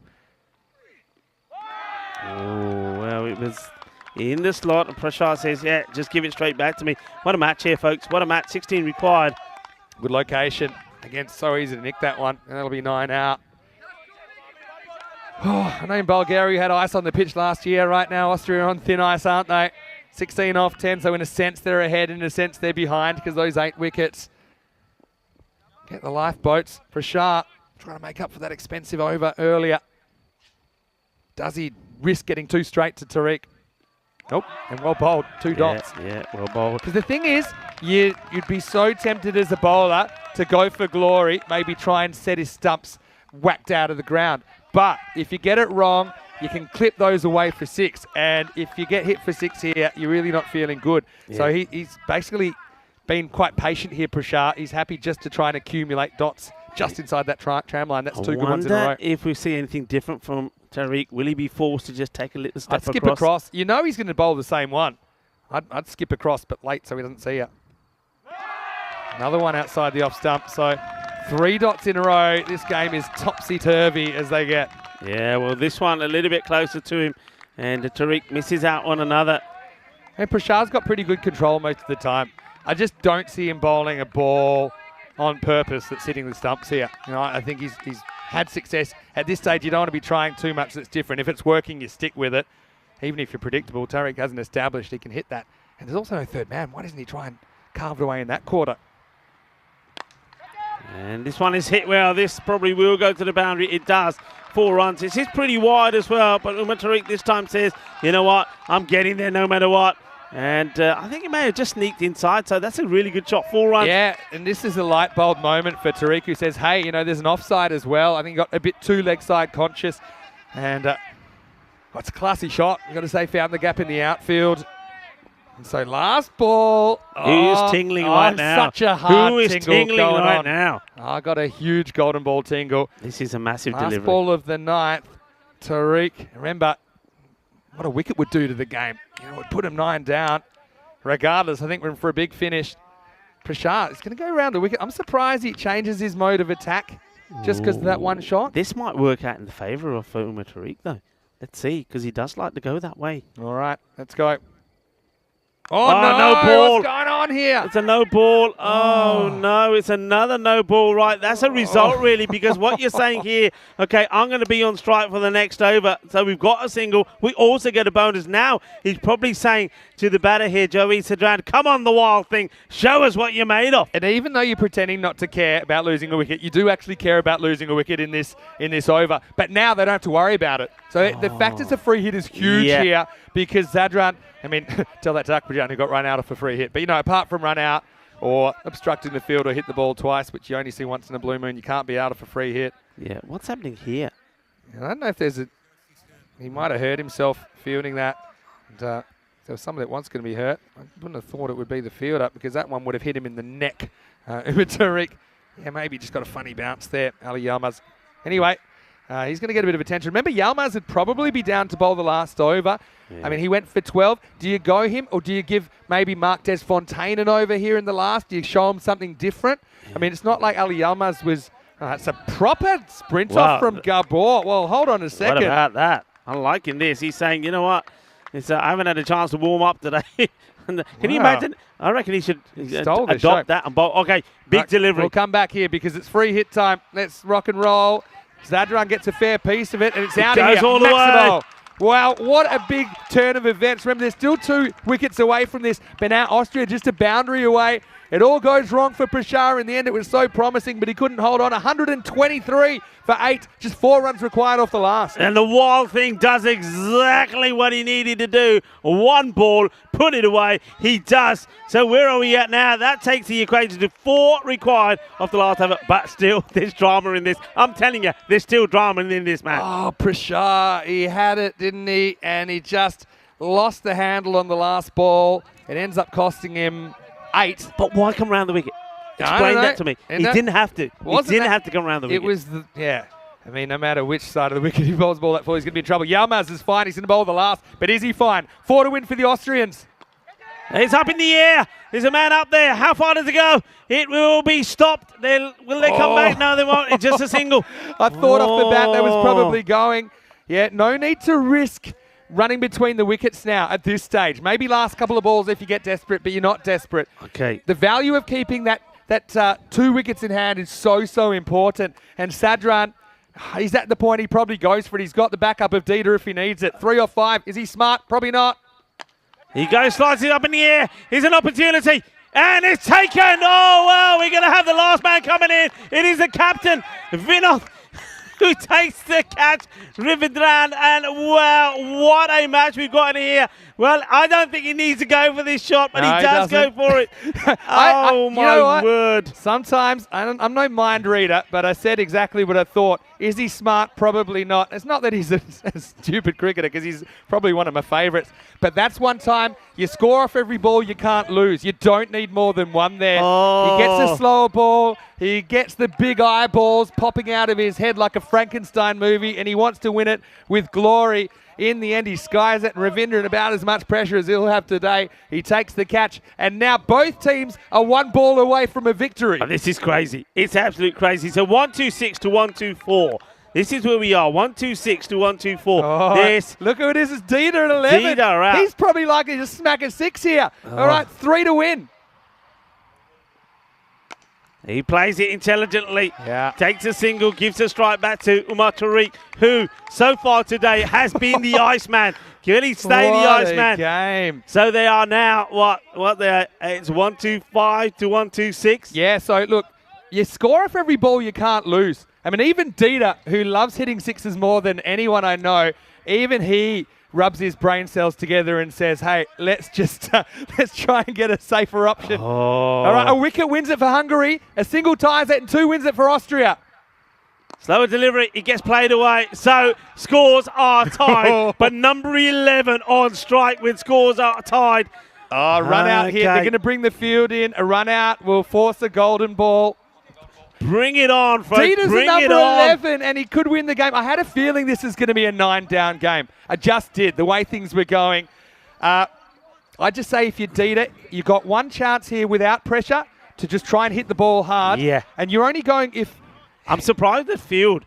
I mean, surely I would have everybody around. You have 1 floater for a catch. I mean, he might sky one got still. 2 back. You got 2 back. But they've also kind of blocked that. Okay. All right, here we go. Scores tied. Dieter can win the game for his country.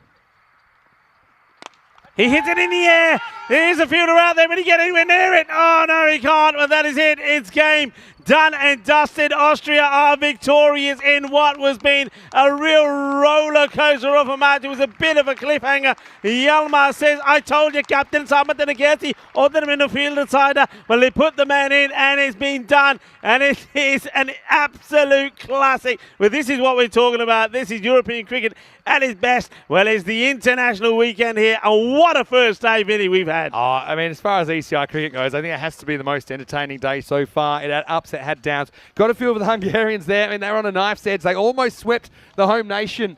They can still be really proud of their efforts, but they do go 1-2. It's the same record the Czech Republic have on opening day. Austria go 3-1. I mean, that hung up in the air so long. A fielder came around. He just couldn't get a play on it. I think Dieter, he does the right thing. He didn't overthink it. He says, look, I'm going to hit it.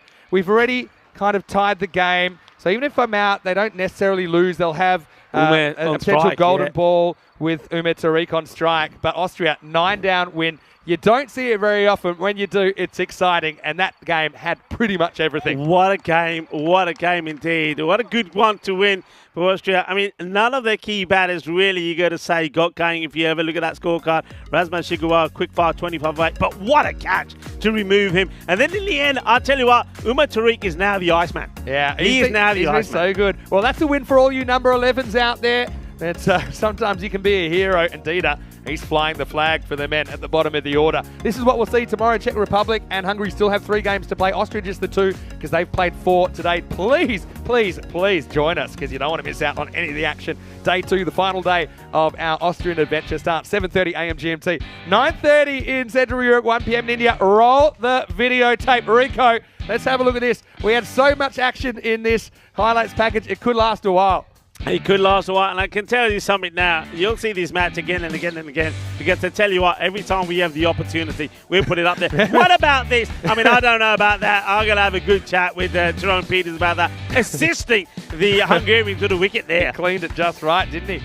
Didn't see a bottle opener out there or anything like that, and Tyron was pretty keen to get it back after the catch as well. But, I mean, yeah, Austria, again, they trust their batting order, don't they? I mean, even you see that Javid was prepared to take on that big shot at the end, knowing that Dida's no bunny with the bat. I mean, Dida ends up being the hero. Before that, though, plenty of twists and turns.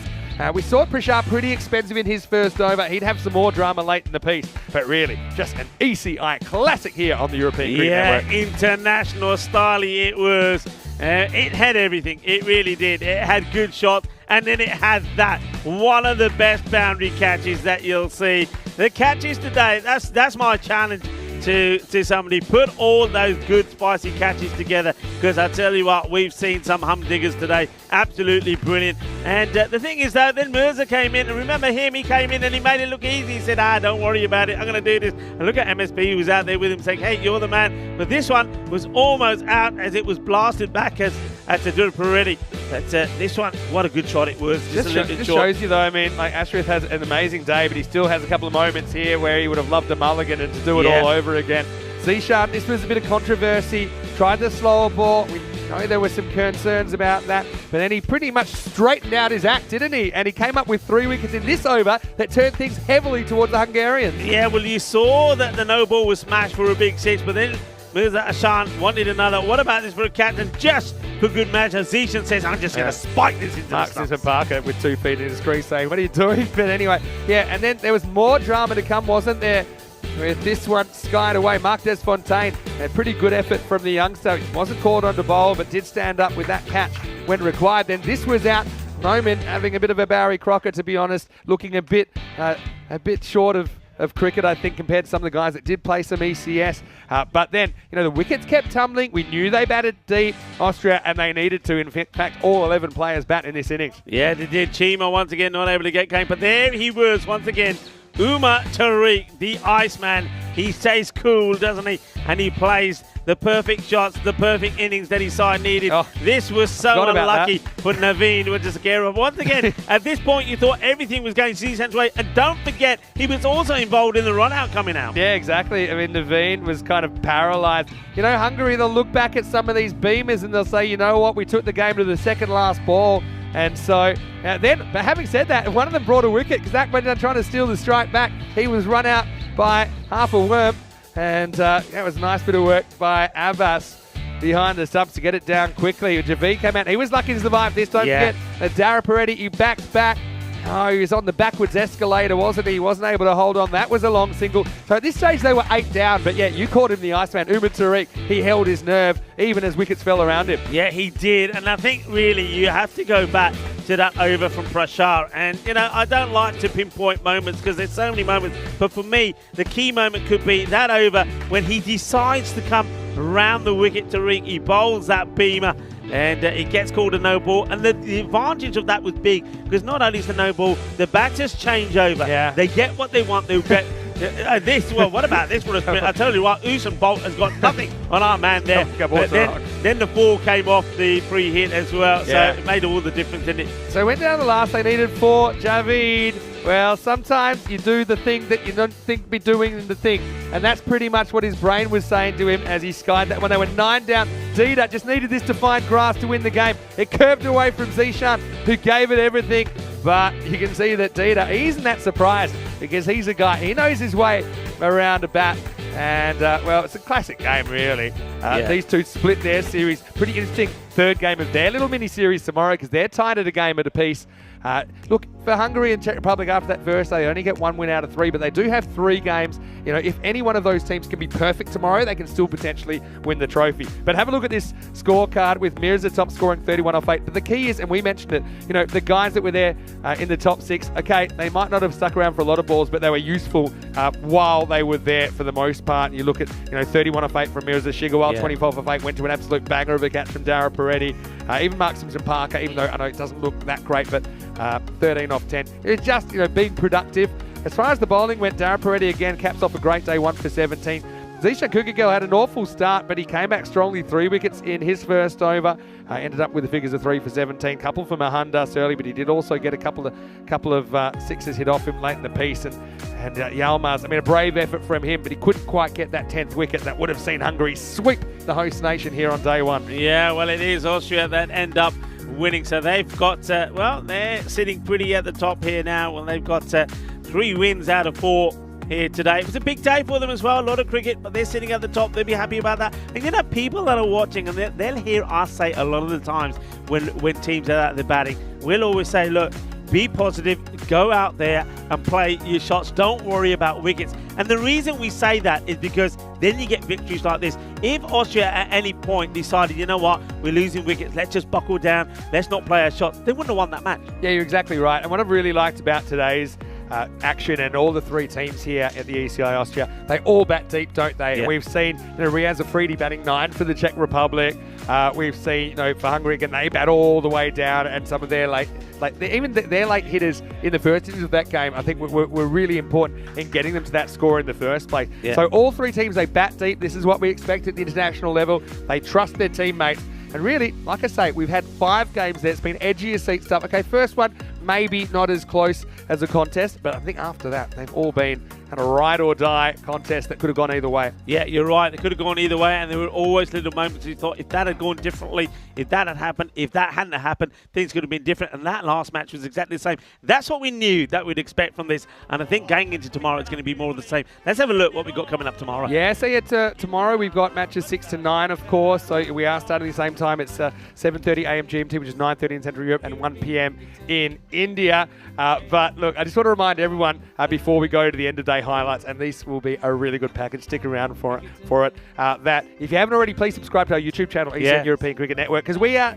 ticked over. We're in the 349,000s. We'd love to get 350. Look, tomorrow is actually my last day before I go on vacation for a couple of weeks. Yeah. So please, come on, get your family, get your friends, sign up your dog. That was an idea I had today. You know, get Fido a YouTube account and get him to subscribe to the European Cricket Network. Yeah. Also our social media European Cricket on Facebook, Instagram, Twitter, all the platforms, and our website, europeancricket.com. Keep your eye on the social media, though, because I think we're going to see probably the compilation of all the amazing catches we saw today. I want to see it. We just had so many nuggets that I think we have to share with the world once again. Yeah, we have to, and we have to just show just why European cricket is on the up, and just why it's quite amazing, and just why it's taking the world by storm. Well, last thing I'm going to say, big thank you to James Cantor, head of operations, who came here. He was responsible for getting our background up. I said it would last 7 minutes. It's lasted over 7 hours. So thank you, James. Hope you had a safe trip back to Germany. From everyone here at the European Cricket Network and the European Cricket family, hope you have a happy and a safe Saturday night. Vinny Sander here, Mr. Maximo Rico Full. We'll see you tomorrow. More action on the way. Enjoy these highlights of the day, though. Thanks to Spring Productions, and we'll see you tomorrow for more Fan Code ECI Austria. Hasta mañana. Adios, mi familia. Hasta mañana. Smiling faces and celebrations as the champions enjoy their fame. European legends breaking records, making their own dreams come true. Watched by millions, European cricketers show the world what they can do. Now picture this, 10 runs needed to win off the last over of the match. Fielders are on fire, sliding and diving, want to take that world-class catch. Tension building as the bowler runs in. Will it be short, a yorker or slow? A 6 will win it, 4 to tie into the golden ball we go. Cricketers, European cricketers, share your passion for riding flag with the world. Cricketers, European cricketers, time Time to cheer and show the world what you got. Another one, that's the big one. That's gone all the way over into the clubhouse and ordering a pint at the bar. Hundreds of clubs all over Europe are coming together today. Thousands of cricketers want to be stars, show their talents when they play. We've got commentary, action-packed cricket frenzy. You're hooked, you can't deny. Worldwide audience watching to see which team will lift the cup up high. Oh, cricketers, European cricketers, share your passion, pride and flag with the world. Cricketers, European cricketers, time to cheer and show the world what you got. La la la la la la. There he goes, he sent that pack in but the shaka, 6 more. Oh, cricketers, European cricketers, share your passion, pride and flag with the world. Cricketers, European cricketers, time to cheer and show the world what you got. Time to cheer and show the world what you got. Time to cheer and show the world what you Mentioned got. turbo earlier, that's supercharged. 6 runs, that's gone into orbit. It's another Kookaburra ball that's going to be circling our planet for years to come. Share your passion, pride and flag with the world. Cricketers, European cricketers, time to cheer and show the world what you got. 7 bits of wood and a tape ball taken to an open space. With a swing and a hit, the ball goes flying in the field and it makes his chase. A community playing on the field of dreams, no matter race, sex, color, or age. Stars of the future of European cricket are ready to take the stage. Balls getting quicker with the Kookaburra starting to swing. The keeper in your mind standing just behind, pressure is creeping in. Some give it flight and some give it rip as the ball really starts to spin. And our batsman's alert with the crack of a bat, the ball flies over for 6. Cricketers, European cricketers, share your passion, pride and flag with the world. Cricketers, European cricketers, time to cheer and show the world what you got. Master blasters turn on the style. Cricket's a beautiful game. Smiling faces and celebrations as the champions enjoy their fame. European legends breaking records, making their own dreams come true. Watched by millions, European cricketers show the world what they can do. Now picture this, 10 runs needed to win off the last over of the match. Fielders are on fire, sliding and diving, want to take that world-class catch. Tension building as the ball runs in. Will it be short, a yorker or slow? A 6 will win it, 4 to tie into the golden ball we go.